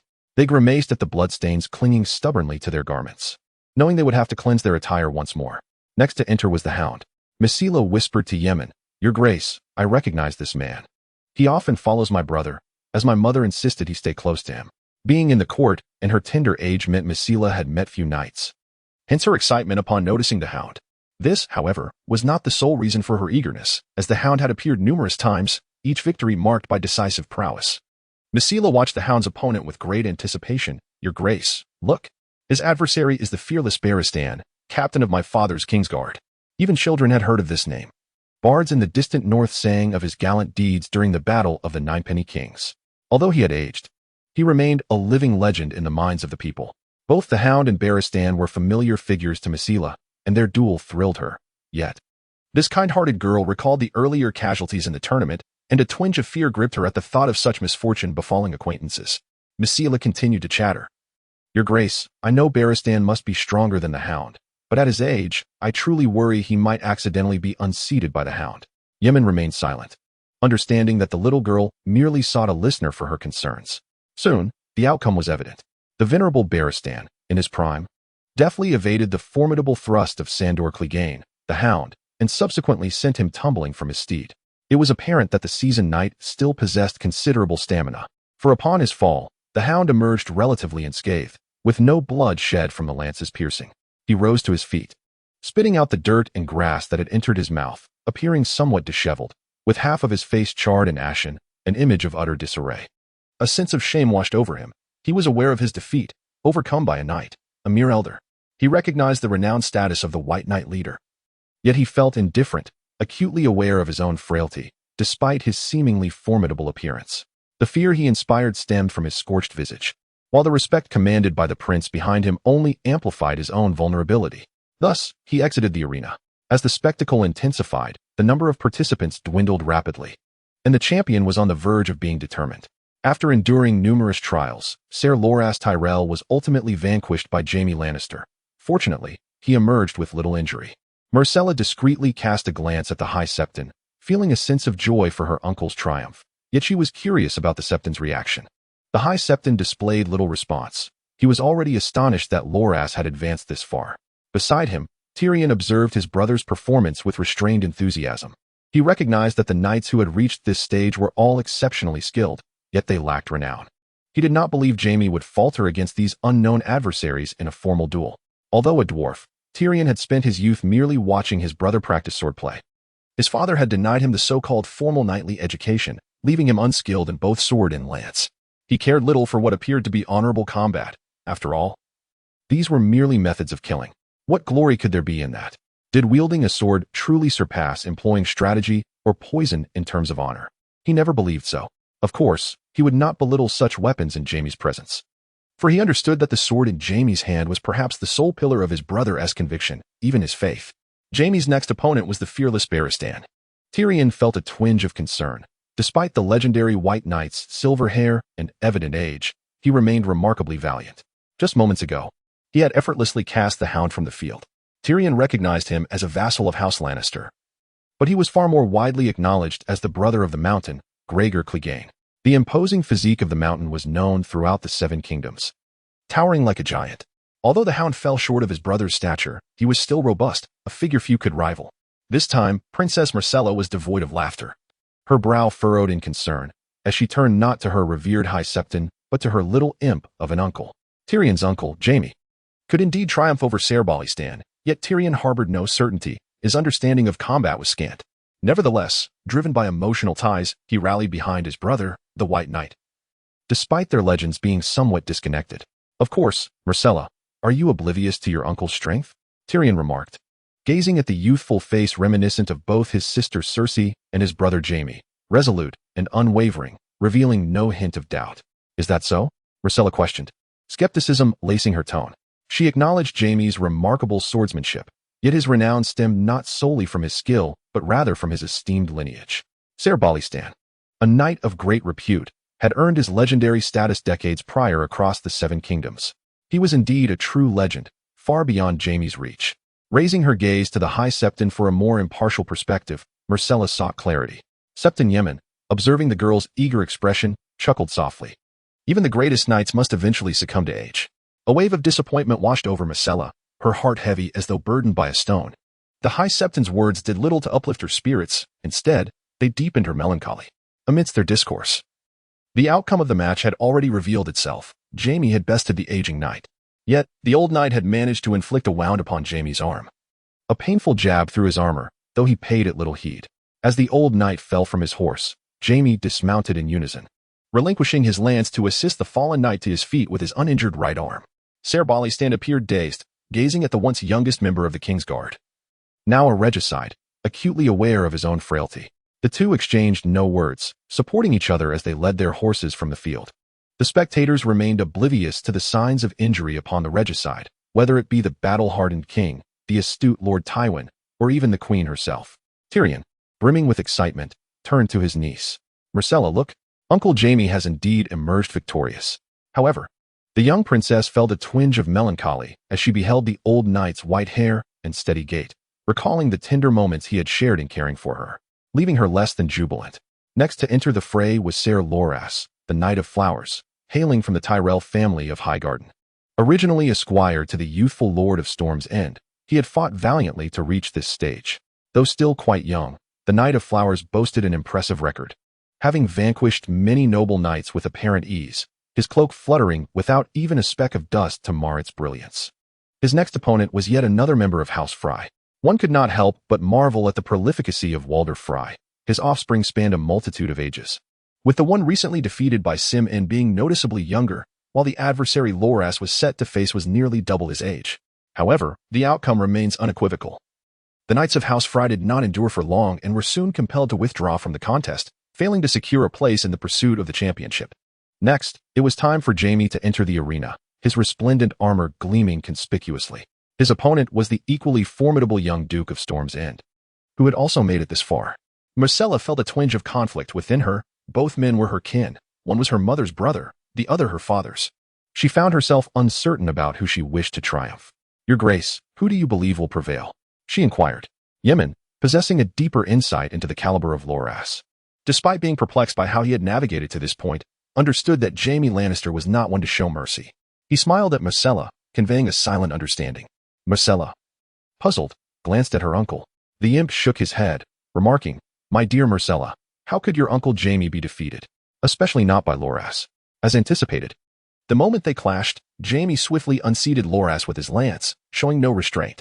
Loras tumbled, his stag helm losing a horn, yet he rose with a hearty laugh, causing the onlookers to gasp in collective concern for his safety. However, Loras felt no shame. He bowed to both the highest king and the lowest commoner. Laughing as he exited the field, the king seemed to utter a jovial reprimand. The crowd erupted in cheers for him, indifferent to the regicide's victory. After a brief respite, the decisive confrontation awaited between the Knight of Flowers, Loras Tyrell, and the Kingslayer, Jaime Lannister. Chapter 63. The crown of love and beauty. Clouds obscured the sun. Yet the crimson hues of the setting sun intertwined with the blood on the ground. This was the tournament of the Undulls, an event inevitably accompanied by bloodshed and sacrifice. The fallen were mere offerings to deities, not true gods, but the unyielding ideals that resided in the hearts of the people, a custom upheld by the Undulls for millennia. They prided themselves on their civilization, yet their nobility was scarcely more elevated than the slave trade of free cities, merely seeking to limit the bloodshed to the aristocracy. At this moment, the Knight of Flowers, Loras Tyrell, and the Kingslayer, Jaime Lannister, engaged in their duel beneath the waning sun and the gaze of the gathered multitude. They commenced with offense, followed by defense, and then they maneuvered past each other, launching into the next round of their fierce engagement. Each proclaimed their battle was for honor. For Highgarden, for Casterly Rock, one youthful and impetuous, the other in the prime of his vigor. Both wielded weapons stained with blood, and they were strangers to one another. Devoid of trust, the victor would earn a golden dragon from the king as a reward, along with the crown of love and beauty. This crown would be bestowed upon his dearest, a person heralded as the Queen of Love and Beauty. Yemen observed the exhilarating charge below, turning to the focused little imp, Tyrion Lannister, and inquired, "Tyrion, do you think Jaime will ultimately triumph?" This very question had previously been posed by Princess Myrcella, yet at that moment, the contest for the championship had not yet commenced. Without hesitation, Tyrion declared, "Of course, how could my brother possibly lose to that youthful lad?" He was well aware of Loras's name and his noble standing, even though his ducal father had never regarded him as the heir to the Westerlands, waiting instead for his brother to change his mind, which explained why he had been left in King's Landing. No lord among the seven would ever leave both himself and his heir at the mercy of the king. Such was the case for Eddard Stark, devoted to Robert, as well as for Mace Tyrell, who had distanced himself from the Iron Throne. Despite the hand of the king being close at hand, nurturing his son, it was only because the boy was too young to bear the weight of safeguarding a kingdom. Once Tyrion's brother Jaime Lannister became a member of the Kingsguard, he had effectively relinquished any claim to Casterly Rock, leaving Tyrion as the first in line after Tywin Lannister's demise. Lacking both formidable strength, an imp could never best a knight of trained skill and towering stature. A half-man would only invite ridicule. His only asset was unbounded intellect. He recognized that Loras was merely 16 years old. Despite his commendable skills, how could he possibly best a scion of House Tyrell? Had he even reached adulthood? With such disdain, Tyrion brimmed with confidence. Myrcella, listening intently, expressed her curiosity. "Uncle Tyrion, if Jaime wins, will he crown me with the diadem of love and beauty?" The rightful claimant to the title of Queen of Love and Beauty was determined by the tournament's victor. Should the champion be married yet fail to bestow the crown upon his wife, it would become a scandal. Such was the fate that befell Rhaegar, leading to the loss of his kingdom. Yet, for a girl, this was undoubtedly the highest honor, and despite her status as a princess, Myrcella still yearned for such recognition. The imp hesitated, uncertain of what decision Jaime would make upon victory. However, based on his understanding of Jaime, he responded to his wistful niece, Myrcella. "Your uncle Jaime may indeed grant it to you, or perhaps to the queen."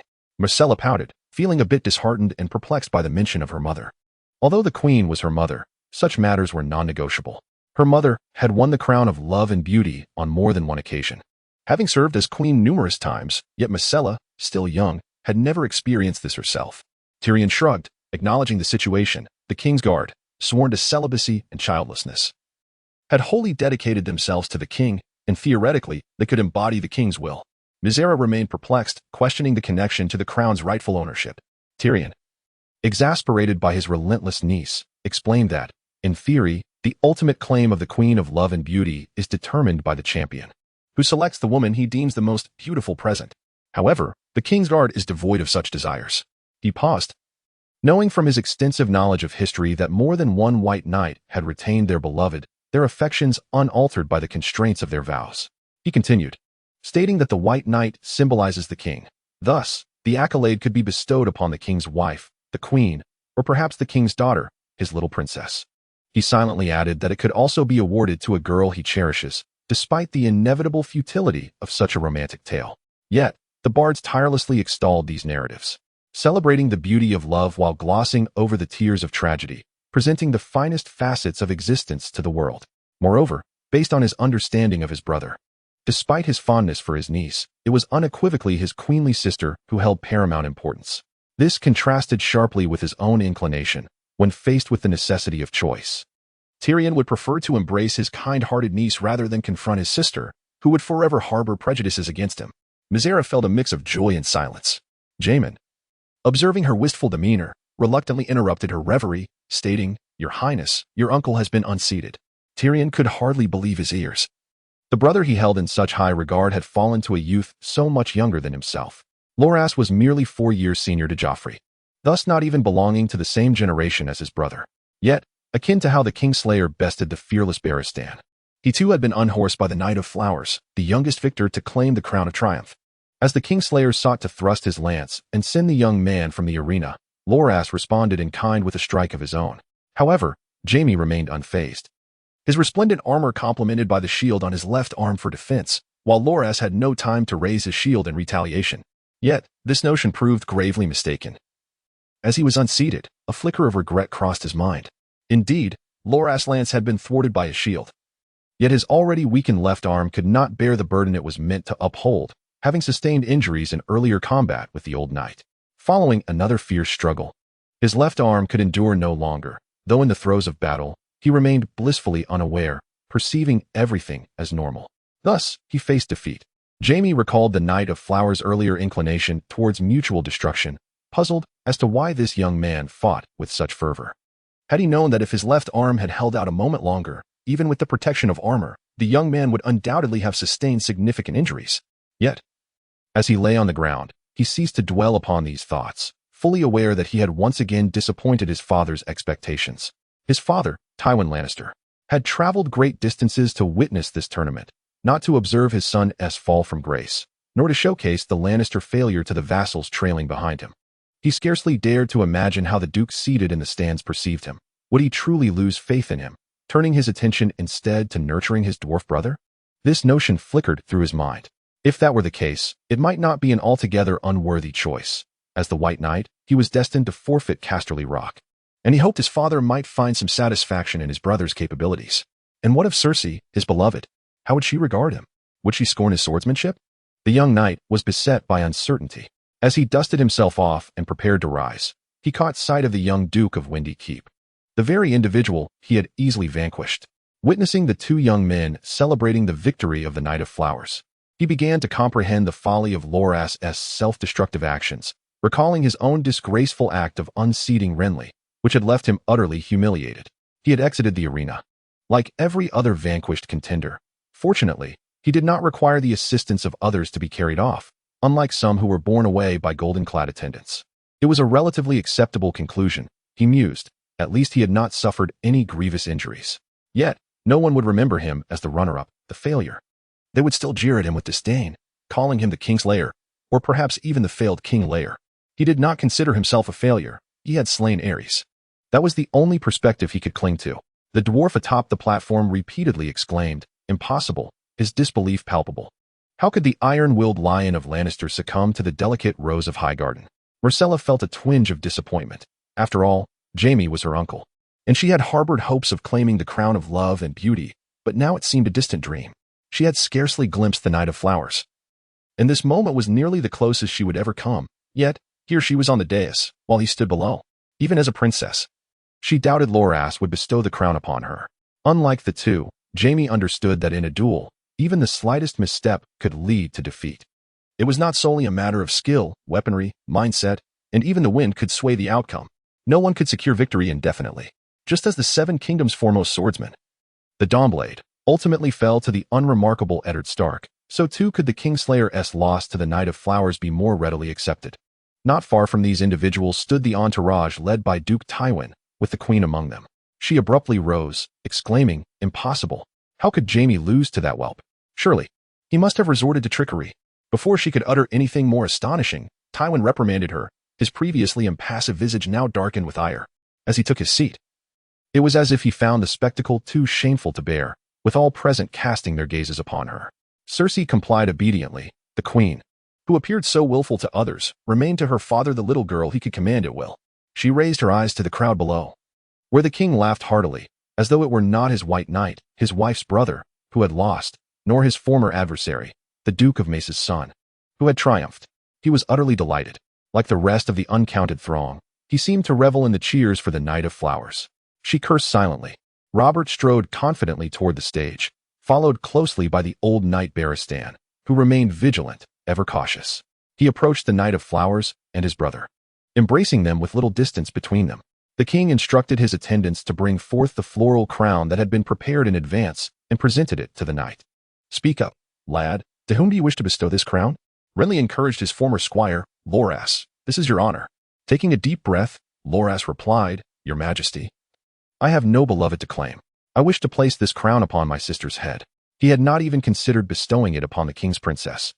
Chapter 64. On the stage, Robert had no objections. Indeed, let the fortunate maiden come forth to be seen by all present.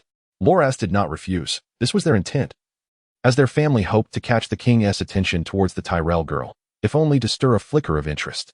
Across the Seven Kingdoms, it was well known that the king held little affection for his queen. He preferred to indulge in the company of courtesans and their sweet whispers rather than remain in the Red Keep, enduring the queen's countenance. Together, they made their way to the viewing stand. Myrcella beheld the approaching knight, fully aware of her slim chances of receiving the crown. Yet her heart brimmed with a flicker of hope and longing. Robert had drawn near, and Myrcella called out to her father, while the imp echoed, addressing him as Your Majesty. Similarly, Yoren and Andrew followed suit, saluting the king.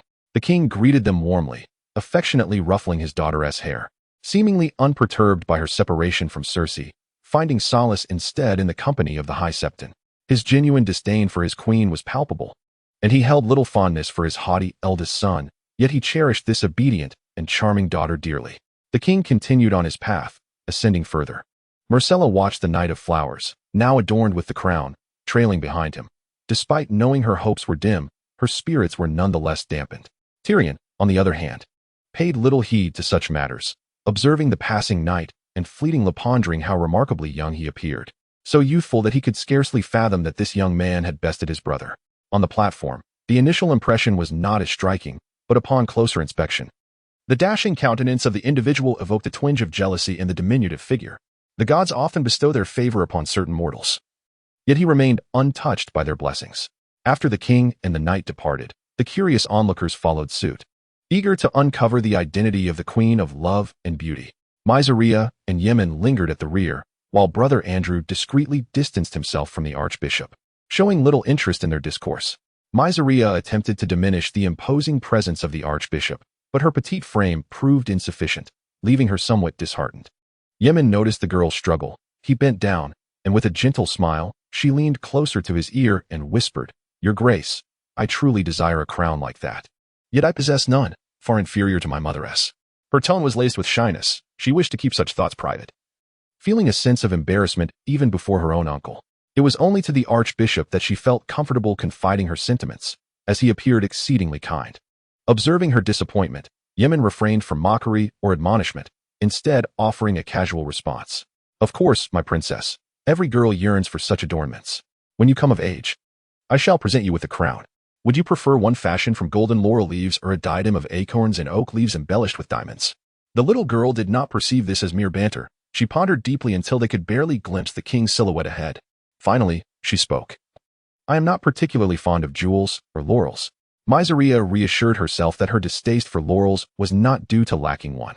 The oak leaf crown and acorn diadem sounded delightful. Yemen, observing the earnestness of the girl, nodded in agreement, with a playful grin. She grasped the archbishop's hand clad in white robes, exclaiming, "You must not deceive me, Your Grace." Her tone was filled with childlike innocence. Yemen gazed at this pure-hearted child, momentarily lost in thought, before his voice grew resolute. "My princess, when you reach adulthood, I will indeed bestow upon you such a crown." They both rose swiftly, hastening to follow the king, eager to witness the rightful owner of the crown. Mysaria declared, "It is settled then, Your Grace. I shall await your gift." Meanwhile, the king approached the queen and Duke Tywin. The duke paid little heed to his robust son-in-law, and the queen refrained from joining the king at that moment. She regarded the Knights of Flowers without revealing any favorable expression, fully aware that they did not share the same path. Especially upon spotting her daughter following closely behind the king, the queen's fury intensified, fueled by her disdain for the roses of the court, who did not humbly prostrate themselves to sincerely offer the crown of love and beauty to their princess. As a knight, he exhibited not a shred of loyalty, even though Cersei herself did not hold such notions in high regard. Subsequently, she arrived at the tent of the nobles of the Riverlands, where few knights lingered, as all the men were stationed outside, guarding their ladies. Inside, the noble women and maidens chattered animatedly, deliberating the rightful owner of the crown of love and beauty. The Riverlands, the most affluent region of the Seven Kingdoms, frequently hosted tournaments, and every lord aspired for their daughters to earn such a laurel. Naturally, these noble maidens did not disappoint, most of them already possessing their own crowns of love and beauty. However, this occasion was distinct. It was a tournament organized by the king, unparalleled in scale throughout the history of the Seven Kingdoms, proclaimed to be the largest tournament ever held. Of course, the nobles had grown weary of such grand declarations. Yet the undeniable prestige of such a tournament remained. A champion of this magnitude would naturally earn the respect of all, and the crown would undoubtedly capture the admiration of every maiden present. The maidens of the Riverlands whispered among themselves as they observed the rotund king approaching. Yet at this moment, the king would yield to the Knight of Flowers. He was the son of their nominal lord, and beside him stood the Duke of Storm's End. His visage tinged with a subtle melancholy, further igniting the hopes of the maidens, who all wished to triumph in this contest. The allure of femininity and beauty among them was a direct competition, distinct from the bloodshed of clashing swords, embracing a more secretive and tender victory. They clustered around a singular figure, possessing gentle brown eyes and soft brown hair, her curves elegantly defined, exuding a splendid demeanor and gentle beauty. Positioning her among the leaders of these maidens. "Marjorie, to whom do you suppose your brother will bestow the crown?" inquired a nearby noble maiden. Marjorie Tyrell smiled softly. Yet before she could respond, another voice interjected, "It will undoubtedly be Marjorie herself. No one has heard of the Knight of Flowers being particularly close to any woman. He must wish to confer this honor upon his sister." Marjorie feigned innocence with a sweet smile. "I do not know. Perhaps my brother has taken a liking to one of you?" Another lady picked up the conversation. How delightful it would be to be favored by the Knight of Flowers. She sighed dreamily. Another girl chimed in. "Everyone, quiet down, the king approaches." Almost all the girls turned their hopeful gazes toward the Knight of Flowers, standing behind the king. The now portly and married king held far less allure for these young ladies than the handsome Knight of Flowers, who remained the third son of the Duke of Mace, the son of the Lord of Highgarden. Only Marjorie, with her innocent demeanor and fervent gaze, directed her attention towards the corpulent king. The emphasis was never on the king's girth, but rather on the embellishment of the final royal figure. Loras had already spotted his sister, her countenance adorned with a sweet smile, as he approached her with the gentle grace of spring. He placed upon her head the crown of love and beauty that had been entrusted to him, his movements tender and precise.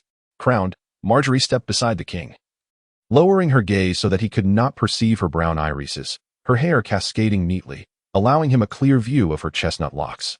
Unlike her peers, she did not don an extravagant gown embellished with jewels befitting a highborn princess. Instead, she wore a simple riding outfit that exuded cleanliness and elegance. Her voice, imbued with sweet aspiration, softly addressed him, "Your Majesty." Robb observed the myriad details that bore a striking resemblance to Lyanna. A wave of joy surged within him. Yet, the gentle tone of her voice disrupted his reverie. The northern wolf had never treated him with such tenderness, not once, and it was this sensation that he yearned for. He recalled her identity, realizing she was not one of those noble maidens whom he could easily dismiss after a brief encounter. She was a princess of Highgarden, one of the Seven Kingdoms. This realization instilled a sense of reverence in him. The blood-soaked dance of the Targaryens and the rebellion of the Blackfire loomed ominously close. He felt a cautious distance from her, unwilling and afraid to embrace this potentially treacherous affection. He held only one position of queen. Bestowed upon him was the Light of the West, whom he did not cherish, acknowledging the prowess of his father-in-law Tywin. While regarding the Duke of Mace with a mere scoff, Robb averted his gaze, his tone as coarse as ever. Since she was a woman he could not possess, he had no desire to display tenderness or concern. She was ultimately not Lyanna, the free-spirited girl who flowed with the blood of the running wolf in his dreams. Lady Marjorie, the queen, not far from their scene, noted the unfolding tableau and could not restrain herself from rising, seeking an explanation from the king. She could not abide Marjorie's blatant provocation. In her mind, her father, the Lion of the West, was close at hand, ready to bolster her stance. She believed he shared her sentiments. After all, Tyrell could easily supplant Lannister on various fronts. Tywin's sharp reprimand cut through the air as he commanded her to sit. No further words were necessary. Cersei, eager to retort, pointed an accusatory finger at Marjorie, but Tywin's thunderous voice rang out again. "I said sit down." Reluctantly, the queen complied. Tywin's expression softened somewhat as he shared with her that the Tyrells posed no threat to the Lannisters at present. The king required the Lannisters to solidify his throne. His son bore the blood of the Lannisters. Cersei gently caressed her abdomen, remaining silent while contemplating that, alas, her father, the king's son, bore only the blood of House Lannister. Chapter 65. Below the stage, Wildfire gazed at the king in the distance, alongside the pitiable Margaery Tyrell, adorned with her crown of love and beauty as she gazed longingly at the monarch. A smile flickered across his wrinkled visage as he observed the hand of the king, Jon Arryn, and his youthful wife, Lisa Tully, who cradled a seemingly well-behaved little boy in her arms. Lord Jon, our sovereign appears quite dashing and carefree today, even drawing the attention of the Tyrell maiden. And you, dear hand, it seems that a girl from House Tully would even consider marrying a man of your advanced years. I too have aged, he mused, yet aside from my first wife, who hailed from noble lineage, my subsequent unions have largely been with those of humble origins. If I were to beseech Lord Tully for one of his daughters to wed this widowed elder, I fear he would refuse me without hesitation. Wald's gaze fell upon the now less than appealing, somewhat portly Lady Arryn, filled with regret, for he certainly did not covet her beauty. As the Marquess of the Crossing, with 8 legitimate wives and a plethora of illegitimate offspring, the allure of physical beauty had long ceased to captivate him. Rather, it was the noble birth of his son's bride, a woman from House Lannister, that commanded his attention. Lisa's countenance was frosted with disdain. She had never held any affection for this ancient weasel.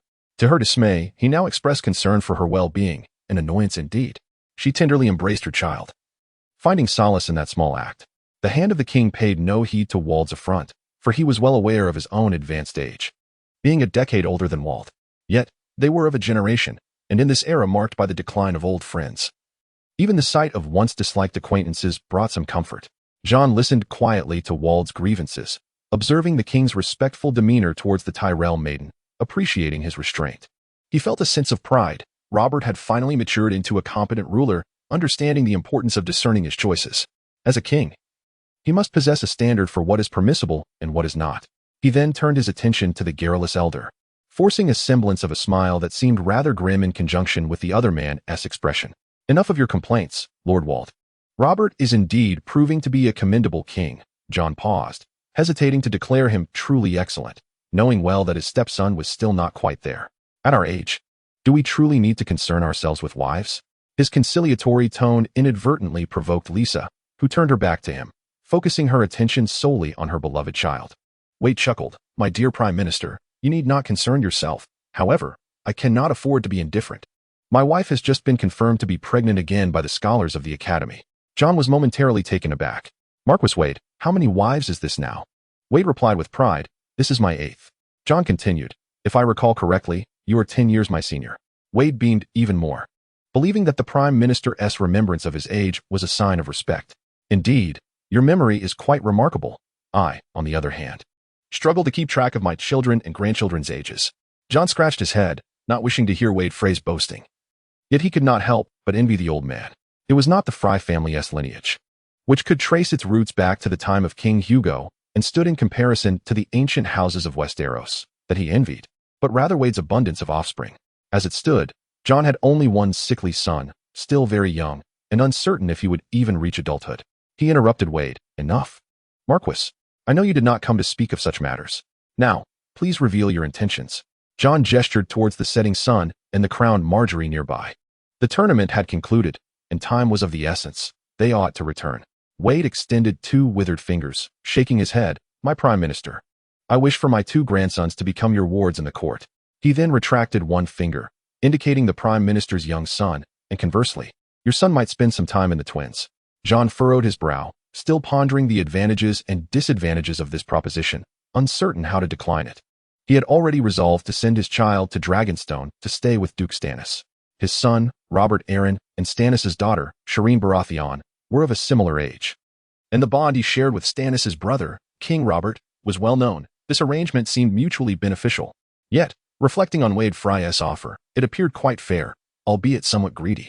Despite the phrase being the second most prominent house in the Riverlands, akin to House Karstark in the Vale, Jon had ascended to the role of Prime Minister and had already secured the loyalty of House Tully, making Fry's assistance less essential.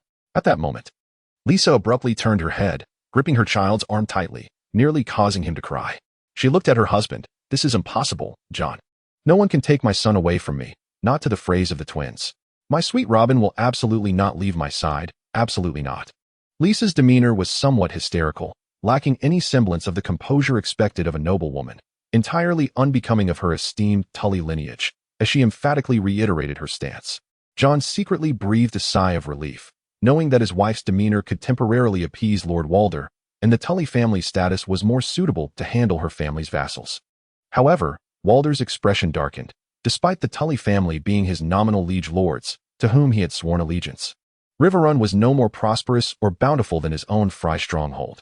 The Tully family's strength was not significantly greater than that of the Freys, the Duke of the Riverlands. A title bestowed by the Targaryen Dragon Kings had lost its significance with the fall of the Targaryen dynasty, although the Baratheons still bore the semblance of Targaryen lineage. Who was unaware of their true nature? His murky old eyes scrutinized the daughter of his nominal lord, pondering what made her so dismissive of him. Was the 600-year legacy of House Frey to be so easily scorned? At that moment, he even felt a twinge of resentment towards the Prime Minister. For this was his wife. Yet, Walder understood that they were in King's Landing, where Jon Arryn served as Prime Minister, the King's foster father. And the Duke of the Vale. Both Riverrun and the Freys could not afford to offend them, so he suppressed his ire. Jon noticed Walder's displeased countenance. Aware that his wife's words were far too provocative for Lord Walder, and could even be misconstrued as disrespect towards House Frey, he hastily apologized, stating, "My Lord Walder, my wife has acted impulsively. She is merely reluctant to part with our only child." After a moment's hesitation, Jon observed Walder's continued displeasure and confided, "In all honesty, I had initially resolved to send my beloved son to House Baratheon on Dragonstone, as their daughter is of a suitable age for him."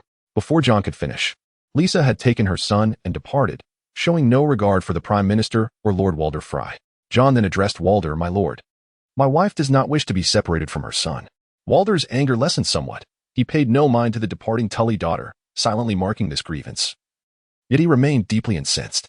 "My Lord Jon, I assure you that the eligible girls of House Frey far exceed those of House Baratheon, both in number and vitality," he asserted, fully aware that Stannis' daughter was afflicted with grayscale. Jon remained silent, fully cognizant of this fact. However, whether out of the reticence befitting an ancient house or the honor of prior agreements, he could not retract his decision. Jon's silence was his final response to Lord Walder. Walder Frey grew increasingly furious but chose not to display it openly. He prepared to take his leave, knowing his visit to King's Landing would yield nothing. "My Lord Prime Minister, I beg your pardon for the intrusion," he remarked, taking his son and departing. Jon did not attempt to retain him. He understood Walder's sentiments, but felt powerless to amend the situation, resigned to await the passage of time for any potential resolution. As Jon stepped outside, he could even hear Lord Walder reprimanding his sons, seemingly lamenting how one of them had been defeated by a mere youthful knight known as the Flower Knight, whose reputation, he scoffed, was nothing more than that of a Tyrell scion. Another son had disgracefully succumbed to a hired knight, bringing shame upon House Frey. The words exchanged among the competing bastards were far more scathing. However, they had already drifted away, and Jon could scarcely make out their voices. He gazed upon the numerous offspring of Walder Frey, and thoughts of his own solitary heir crossed his mind, whisked away by his mother to an unknown location, leaving him uncertain if the child could ever withstand the weight of the Vale's fortunes. As Jon stepped out into the cold, the biting wind lashed at him beneath the setting sun, and he sighed, surrendering to the chill. Chapter 66. After the meeting, Yemen observed Marjorie Tyrell engaged in amiable conversation with His Majesty the King, finding it rather amusing. He perceived the king's cautious demeanor towards the Tyrells, understanding the rationale behind it. The kingdom's current stability was a delicate balance upheld by the combined might of the Lannisters, Baratheons, and the Lions of the Reach.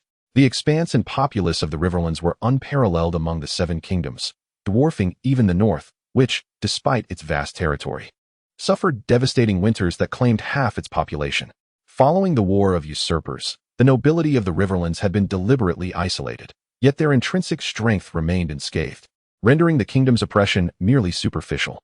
Thus, Robert was increasingly reluctant to take Marjorie to his bed.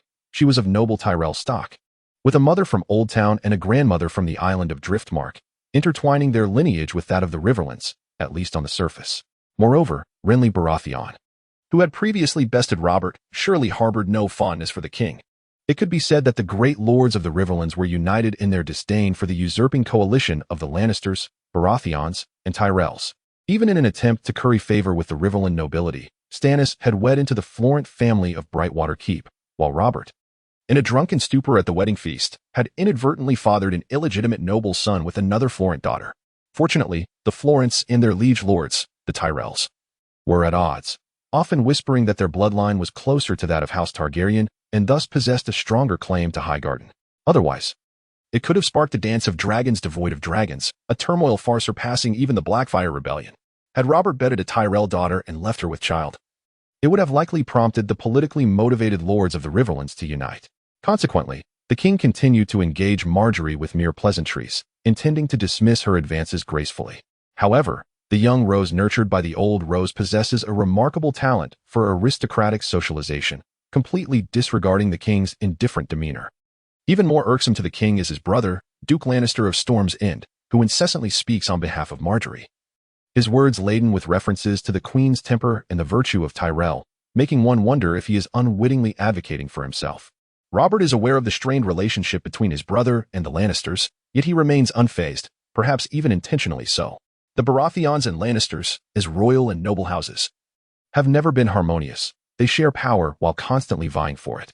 Even when it comes to external affairs, such as their mutual interests in Targaryen, they remain each other's fiercest adversaries. However, his brother's reckless behavior is astonishing. Can the queen of a realm be so easily replaced merely for a seemingly more suitable alternative? Robert's patience wears thin.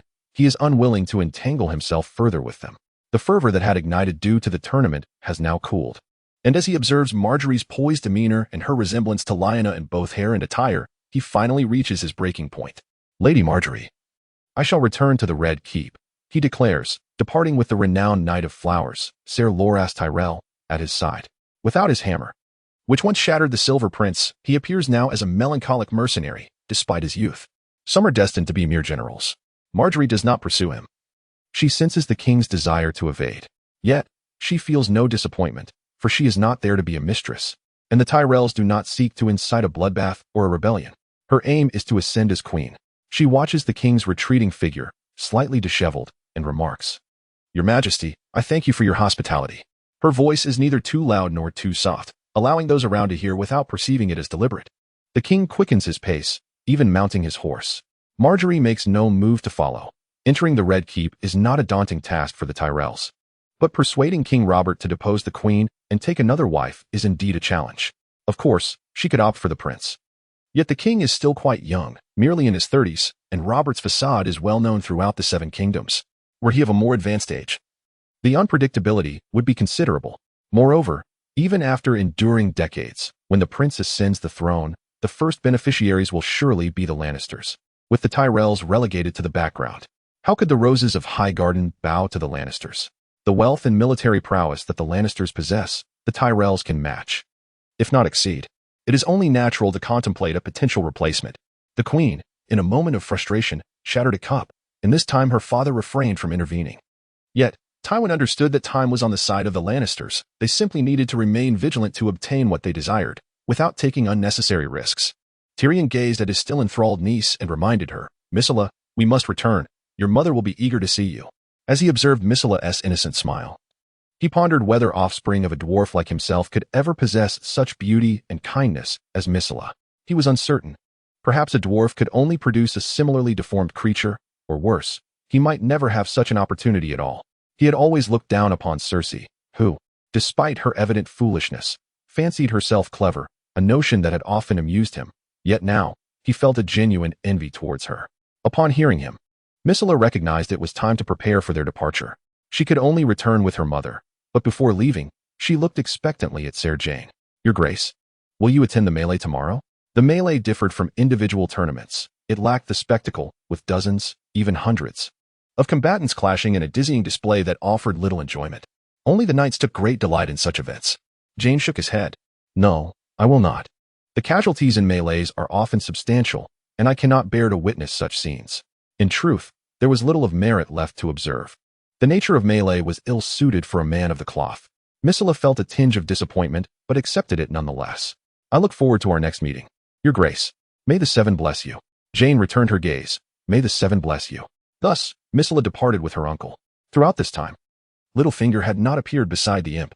How would he weave his web of deceit in the future? After the king's departure, Marjorie naturally approached Jane, her eyes devoid of the previous allure, and spoke with elegance. "Your Grace, it has been a long while." Jane, born in the Whispering Keep but raised in Old Town, had been brought to the Starry September by the Duke of Mace. Despite being within the church, he had never ceased his correspondence.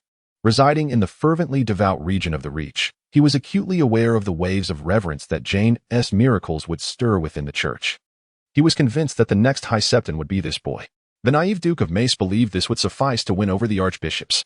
Thus, he never rejected communication with Jane, for to him, those favored by the Seven were unlike ordinary children.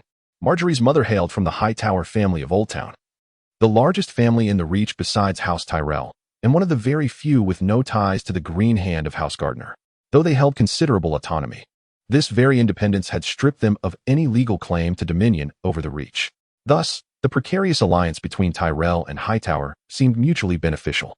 In her youth, Marjorie accompanied her mother to Old Town, where she prayed in the Great September of Baylor and became acquainted with Jane, a man who maintained a favorable relationship with her father. However, they lost touch once Jane came of age and arrived in King's Landing. "It is good to see you again, Lady Marjorie," Jane remarked, acknowledging her presence after a long separation. He observed the girl before him, her light brown hair cascading casually yet exuding a sense of order. Despite the king's apparent disinterest in deposing her, Marjorie did not appear disheartened. She held herself upright, her hands gracefully falling at her sides. Her riding attire taut against her form, accentuating her curves. She did not seem to seek to entice anyone, but rather displayed her allure as a matter of course. She turned her gaze towards the Reverend Andrew behind Jane and inquired naturally, "My Lord Archbishop, where is Judah? Has he not come to witness this tournament?" In her recollection, Judah belonged to a cadet branch of House Tyrell and had traveled to King's Landing alongside Jane, making him one of her more familiar acquaintances. Jane shook his head, indicating that Judah had little interest in such matters. "What a pity," Marjorie sighed. "Today my brother emerged victorious in the tournament." She proudly adjusted the crown upon her head, which he had bestowed upon her. A smile graced her lips, her eyes sparkling with joy. Jane remained silent, understanding that even Marjorie, with her cunning, could not resist boasting about an honor that all young women coveted as a validation of their charm. All she required was an appreciative audience. He deftly shifted the subject. "Marjorie, it seems the king dares not provoke House Tyrell further now that he has a Lannister queen, with no one else nearby." Marjorie noted that her brother Loras had already departed alongside the Duke of Storm's End, shortly after the king's exit. Her companions, disheartened by the outcome of the tournament, had also taken their leave with their attendants. Marjorie gently brushed her arched brow, her earlier good spirits dissipating. She had anticipated that the king would not swiftly change his queen, but she had not expected the notoriously debauched King Robert to shun her entirely. She even began to doubt her own beauty, recalling that she had donned a rarely worn riding outfit for this occasion, styling her hair in the manner of the North. She had set aside her usual array of adornments, wearing little jewelry and sitting simply beside her friends. Her attire so unadorned that it belied her status as a wealthy Southern noble. This was her deliberate attempt to emulate the fashion of Northern ladies, which appeared incongruous to the Southern aristocracy. Yet, all of Westeros knew of King Robert's infatuation with his long-lost betrothed, Lyanna Stark, whom he had lost to Rhaegar Targaryen. Marjorie's appearance mirrored that of Lyanna, and in addition, she wore a crown of love and beauty. Nevertheless, she had not succeeded in capturing the king's attention. Undoubtedly, this was a blow to her. Marjorie was equally reluctant to delve into the topic, attempting to inquire, "Your Grace, are you not departing yet? Do you require my assistance in escorting you?" Yemen shook his head, replying, "No, I am still awaiting someone." Marjorie paused. "Someone? I recall that during your time in the Old Town, you never seemed to intentionally await a noble of high stature. Is he a knight participating in the tournament?" Yemen shook his head once more. "Certainly not. Merely a commoner." Marjorie responded, "Then he must indeed be a valiant knight."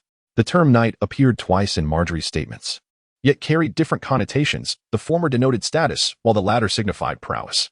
Upon hearing Marjorie's compliment, Yemen chuckled. He was swiftly defeated by the regicide. "Hardly a display of bravery," Marjorie countered. "For a commoner to partake in this tournament is no small feat, and being bested by the regicide is not a disgrace. My brother also faced considerable challenges before vanquishing him, just as I shall triumph over his sister and ascend to the throne as queen." Yemen was well aware of the difficulties involved, teasingly remarking, "I know you are averse to allowing strangers to ride in your carriage, so I would not wish to impose." Marjorie lightly scoffed, understanding this as Yemen's polite refusal, yet she retorted, "The Tyrell family is hardly impoverished to the point of possessing only a single carriage." Yemen smiled. I have my own means of transport. I merely prefer not to utilize it, as it is rather jarring. Riding a horse is far more agreeable, and I truly do not wish to inconvenience you. Although Egan Hill and Vicenia Hill appear adjacent, they are not truly neighbors.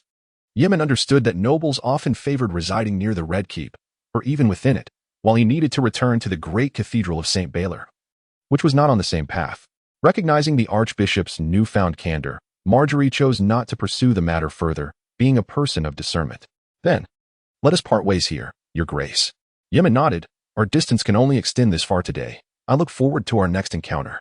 With that, Marjorie took her leave. Andrew approached Yemen, inquiring, Your Grace, whom are you awaiting? Andrew had his suspicions, but refrained from stating them directly, opting instead for a question to confirm his thoughts. Yemen nodded. It is Simon. Andrew was not surprised. Among the many knights and mercenaries present, the archbishop was unacquainted with most, save for this one who hailed from humble beginnings and now earned his keep within the church. He had performed admirably in this tournament, even besting a knight from House Fry. As for being defeated by the regicide, that was hardly significant. The White Knight is regarded as one of the most distinguished among the Order of Knights. Despite the notorious reputation of Kingslayer Jaime Lannister, he had already served as a Kingsguard during the reign of Aerys. One need only consider the illustrious titles of his peers, the White Bull Gerald Hightower, the Dawnbringer Arthur Dane, and the fearless Barristan Selmy, to understand that the swordsmanship of the Kingslayer should not be underestimated. As the High Septon gazed at the lingering Yemen, he felt a sense of astonishment. Most nobles had already departed by this hour. Yemen addressed Seaman, urging him to leave, as he had been waiting for some time. He had not forgotten the acolyte, Andrew, who trailed closely behind him, inviting him to join their departure. The sky had darkened, and the trio rode side by side, holding the reins of their steeds as they made their way towards the gates of King's Landing at a measured pace. Both Andrew and Yemen were dressed in plain attire, bearing little burden, while Seaman, clad in armor and armed with a lance, felt fatigued after a day of tournaments. Seaman, why did you choose to participate in this tournament? Yemen inquired. Seaman's countenance darkened as he evasively replied, Your Holiness, I have still failed. Yemen, dismissing the inquiry with a shake of his head, reassured him, That is of no consequence, Seaman. You have triumphed. Your training as a knight has been limited. Yet you still bested a knight of House Fry. Seaman murmured to himself, But I was ultimately unseated by the Kingslayer. He was not incapable of accepting defeat. Had he been vanquished by the fearless Barristan, he would have felt a sense of honor. However, losing to Jaime Lannister, even with the acknowledgement of their vast disparity, was not something he wished to endure. Yemen offered consolation. You shall surely prevail in the future. Yemen spoke truthfully. In time, Jaime Lannister would be left with but one hand, and given Seaman's remarkable knightly potential.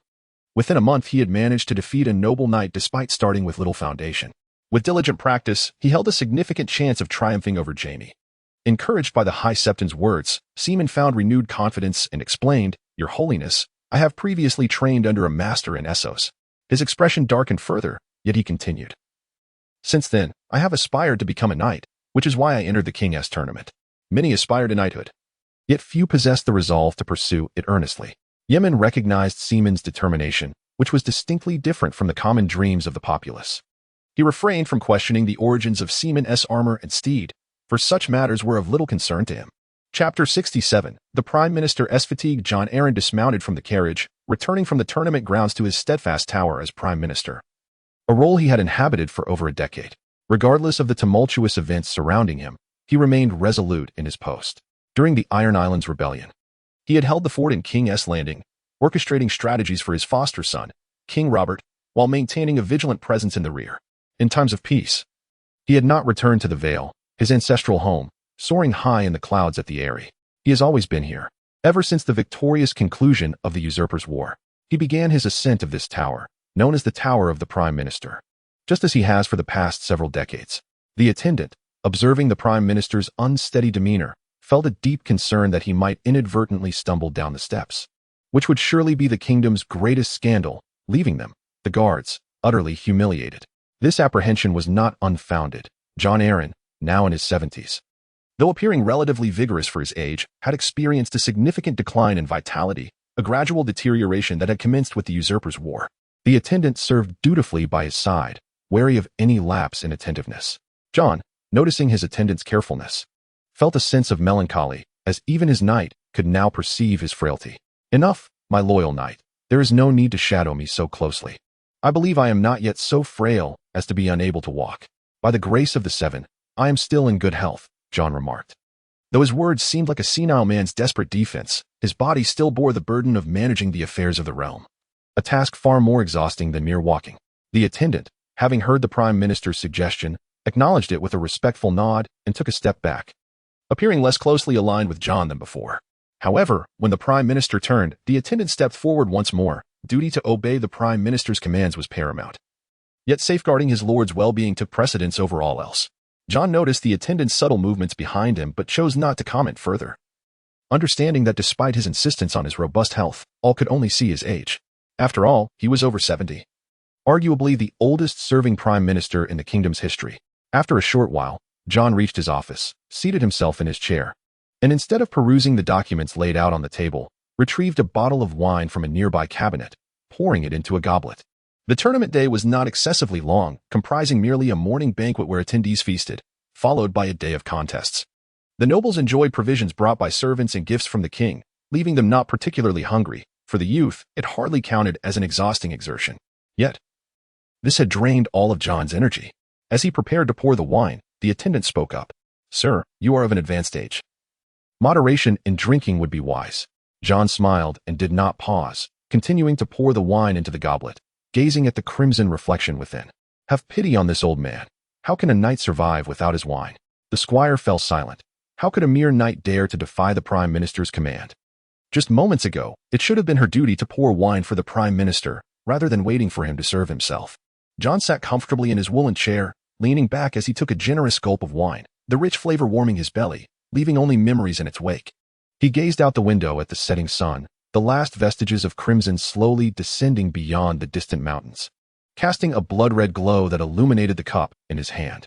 The vivid red wine within mirrored the color of blood, while the vibrant light outside amplified its hue, filling Jon's weary eyes.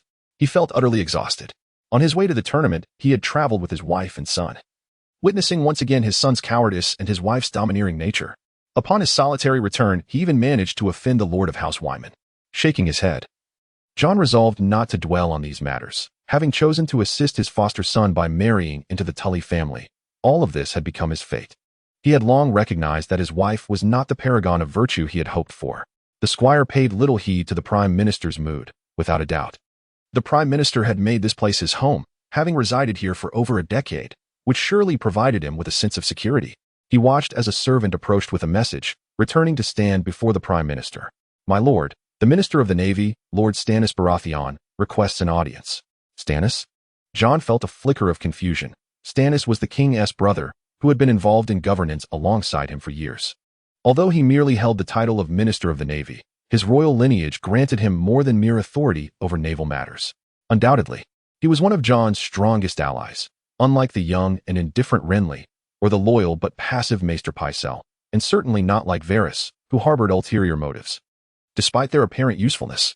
However, as evening approached, Jon could not fathom why Stannis would choose this moment to visit him. Their interactions had strictly been professional, devoid of any personal rapport. Moreover, Jon had not heard of Stannis maintaining amicable relations with anyone. The king's brother and the king himself were as different as night and day. Robert was passionate and fiery, whereas Stannis was as unyielding as iron. They did not resemble brothers in demeanor. The squire, noticing the Prime Minister's hesitation, inquired, "My lord, shall I decline the Duke's request?" Though Stannis held the title of Minister of the Navy, it paled in comparison to that of a duke. As a knight serving the Prime Minister, the squire's loyalty lay solely with Jon Arryn, indifferent to the opinions of others. Jon smiled. How could one do such a thing? "Please, go fetch Lord Stannis." Regardless of the time, Jon believed that a man like Stannis would not visit him without cause, nor would he come for personal matters. Since it pertained to the affairs of the realm, the hour was of little consequence. Moreover, the urgency of his visit undoubtedly signified a matter of great importance. Thus Jon felt compelled to attend to it with utmost seriousness. Upon receiving the Prime Minister's instructions, the attendant hastened downstairs without hesitation, executing his duties flawlessly, ensuring that the less than pleasant Duke of Dragonstone did not have to wait unnecessarily. As Jon listened to the footsteps gradually fade, he took another sip of wine and set his cup down. In that brief moment, he heard the footsteps return, this time lighter and more nimble, accompanied by the sound of two voices. Stannis entered first, not waiting for the attendant who had initially guided him. As a member of the Royal Council, he was thoroughly familiar with the place and required no one to lead him. Jon observed the man before him, deep-set eyes, neatly trimmed beard, thinning hair, and a broad jaw. He seemed to possess less vitality than Jon, despite being the elder. Perhaps only a man of such resolute character could maintain command over his troops while enduring the direst of circumstances. Besieged in a fortress devoid of reinforcements for an entire year, Stannis greeted Jon with a formal salute. And even he dared not boast of his achievements before the Prime Minister. Jon returned the gesture, teasingly remarking, "My Lord Stannis, I hope your nocturnal visit does not concern the complete closure of the brothels in King's Landing, for that would incite unrest throughout the city." Stannis had previously suggested shutting down all the brothels in King's Landing, which had drawn ridicule from all quarters. Jon was well aware that Stannis could not have come for that reason, yet he hoped Stannis would consider matters more comprehensively. As Robert's brother, he was naturally the king's best ally. Stannis remained impassive, grinding his teeth. However, he believed this to be a just cause. Neither the laws of the kingdom nor the edicts of the Seven could condone such practices, though Stannis had not come to discuss this matter. He could not abide the scorn and derision directed at such a righteous endeavor, and thus felt compelled to defend it. Jon had encountered many individuals, yet few possessed Stannis's obstinacy. "Well, my Lord Stannis, we cannot expect everyone to be like St. Baylor, locking their sisters in towers. What about the common folk?" Stannis seemed poised to respond, but Jon Arryn interrupted him. "This matter was already dismissed in the council meeting. There is no need for us to deliberate on it further." "Lord Stannis, please reveal your purpose," Jon urged. Stannis hesitated momentarily, but ultimately chose not to debate the matter concerning the brothel. As the Prime Minister stated, this issue had already been delineated in the council, rendering further argument unnecessary. Stannis turned to the attendant beside him, his expression stoic. "My Lord Prime Minister, the matter I wish to discuss is of such gravity that I believe our conversation should remain unobserved by others." The attendant, filled with indignation, could hardly fathom that the disagreeable Stannis would cast suspicion upon him. "Lord Stannis, do you presume I am a spy for the octopus?" he retorted. Stannis responded coldly. "Certainly not. However, this pertains to the kingdom's secrets, and I believe there is no justification for a knight such as yourself to be privy to them." The attendant's anger intensified, yet he refrained from further argument, acknowledging that he was merely a knight in service to the Prime Minister, who had no authority over him. Jon shook his head and addressed Stannis. "My Lord Stannis, this is my trusted confidant." Stannis remained unyielding. "My Lord Prime Minister, your confidant should not be privy to matters beyond his station." Jon felt no vexation, despite Stannis's disrespectful demeanor. His years had instilled in him a deep understanding of the importance of loyalty to the realm. Thus, he deemed it unnecessary to dwell on such trivialities. Gazing intently at the young man, he inquired, "If I do not dismiss him, will you, Lord Stannis, refrain from disclosing your purpose?" Stannis's expression remained unchanged. He harbored no fear of offending others, yet recognized the weight of the matter at hand. Jon shook his head, ultimately yielding to Stannis's obstinacy. "Very well. You may retire for a while," he instructed his attendant. The attendant, seething at the continual affront to his lord, felt a strong urge to draw his sword. However, he ultimately acquiesced to the Prime Minister's command and exited, brimming with ire. Upon reaching the door, Stannis continued, "Close the door and send away the others nearby." The attendant froze, finally grasping why others held such disdain for Stannis. The Prime Minister sighed, conceding to the Duke of Dragonstone's wishes. Having already complied with his earlier requests, he found no issue with the subsequent demands. The attendant obeyed the Prime Minister's orders, not Stannis's. Jon cast an exasperated glance at Stannis, fully aware of his unlikable nature, yet still feeling a pang of anger. "All right, Lord Stannis, now you may share your discoveries." Stannis discerned the Prime Minister's fury but remained indifferent. He was unwavering in his conviction that he was on the righteous path. "My Lord Prime Minister, Joffrey, Tommen, and Myrcella are not of my brother's bloodline. They are all products of incest." Jon furrowed his brow, gripping the wine cup tightly, seething not for the so-called offspring of incestuous unions, but rather at Stannis himself. He utterly disbelieved the so-called accusations, perceiving them as nothing more than Stannis's insatiable ambition for the throne. If none of the king's progeny were his own, then the first claim to the throne naturally belonged to Stannis. For the first time, he set aside his usual amiable demeanor, his words icy and sharp as blades. "Do you possess any evidence, Lord Stannis?" Stannis shook his head. "No," but Jon interrupted him before he could voice his thoughts. "Then you covet a throne that does not belong to you." Jon spoke with unwavering conviction, without a trace of hesitation. "Perhaps I should advise the king to revoke your position at court and strip you of your title as Duke of Dragonstone. Perhaps then you would regain your composure and cease your fanciful aspirations." Stannis remained as composed as ever. fully aware that Jon Arryn was entirely capable of executing the threats he had articulated. This was no idle threat. Jon Arryn, Duke of the Vale, Guardian of the East, the king's foster father, and his most trusted advisor, was the man who had single-handedly secured the Seven Kingdoms for him, diligently managing the realm even in his advancing years. Conversely, Stannis, though the king's brother, found himself not only disfavored by the king, but also leading a host of vassals from the Narrow Sea who were largely loyal to the Targaryens. The Lords of Storm's End had long since rallied under the banners of Renly and the king, never having pledged their fealty to him. My lord, you may dismiss me from all my duties, revoke my position at court, strip me of my dukedom, or even clothe me in black if you wish. But I must assert that every word I utter is the truth. None of the queen's 3 offspring bear the blood of my brother Robert. Stannis's vehement declarations stirred a flicker of doubt in the prime minister, who hesitated momentarily. To speak candidly, he could not fathom that the typically deferential Stannis would resort to such slander. Yet, despite the throne's sharp edges, it exuded an irresistible allure. And Jon dared not gamble with it. He softened his tone slightly, though it remained stern. Then how do you know this? Do not tell me it was revealed to you in a dream. Stannis hesitated, doubting the credibility of his rationale in the eyes of the prime minister. My lord, it is my subordinate, a prophetic red witch, who has spoken thus. Jon found this even more incredulous. You are willing to believe the ravings of a witch based on her word alone? Stannis wished to argue that the witch's words bore a degree of credence. Yet he understood that the prime minister would not accept it. The Arryn family, being the Lords of the Vale, hailed from a region renowned for its knights, possessing the lowest tolerance for witchcraft. He cleared his throat and continued. Furthermore, none of the 3 children resemble Robert. My lord, if you have seen Robert's bastard, Edric Storm, you too would harbor genuine doubts about the queen's 3 children. Jon pondered this further, feeling a flicker of belief, yet skepticism still loomed larger. Why do you not speak to the king? He ought to know whether he has lain with the queen. Jon Arryn did not wish to delve deeper into the matter.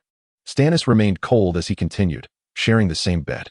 After a pause, he said, My lord prime minister, you must be aware that my brother has long been lost in debauchery. He is unlikely to spare the queen or recall these matters. Jon Arryn took a moment to reflect, asserting that Robert should be informed first. Stannis replied, Robert does not trust me, and I possess no evidence. Voicing these concerns would only lead him to suspect that I harbor treasonous intentions. I can only confide in you, my lord, for you can uncover the truth, as the king holds you in the highest regard. Jon fell silent, pondering whether Stannis was a traitor masquerading as loyal or genuinely devoted to Robert. Yet, he recognized the necessity of thoroughly investigating the matter, both as the prime minister and as Robert's guardian. It was his duty. Stannis, not receiving the response he sought, sincerely addressed the prime minister. Although I believe the witch's words, I understand that this cannot be widely accepted. I share this with you in hopes that you will ascertain the truth. He paused momentarily, adding, should this be a false accusation from the witch, I shall uphold justice and eliminate her to prove my innocence. Jon's gaze deepened, still silent. He was unsure whether to view Stannis's beliefs as naivete or indicative of his fervent ambition. Who could truly ascertain the truth? His best fate might merely be to confront the wildlings beyond the wall, should he choose to do so. Jon resolved to take action. Stannis, having said all he intended, bid farewell, stating, My lord prime minister, I have conveyed all I wish to express. I shall take my leave. Jon, his voice hoarse, inquired, Then who is her lover? Stannis, who had already risen, responded, I suspect it is the queen's brother, the Kingslayer, Jaime Lannister. With that, he departed. Jon watched Stannis's retreating figure in the emptiness of the room, feeling a sense of relief that Stannis had dismissed him. This was not something he should have overheard. Regardless of whether the queen had borne a child out of wedlock, the revelation of such news would incite chaos across the kingdom. Jon understood that this matter must be investigated personally. Shortly after Stannis's departure, his attendant entered, remaining silent, the anger still evident on his face. Jon scrutinized his expression, realizing he had not eavesdropped. It was not that he doubted his attendant's loyalty, but the gravity of the situation warranted utmost discretion. With a sigh, Jon instructed his attendant, Assist me in departing. He was truly exhausted this time. The attendant obeyed, helping the aged prime minister back to the bedroom of the Tower of the Hand. After their exit, a faint sound of footsteps seemed to shuffle behind the walls of the reception room, indistinct yet persistent.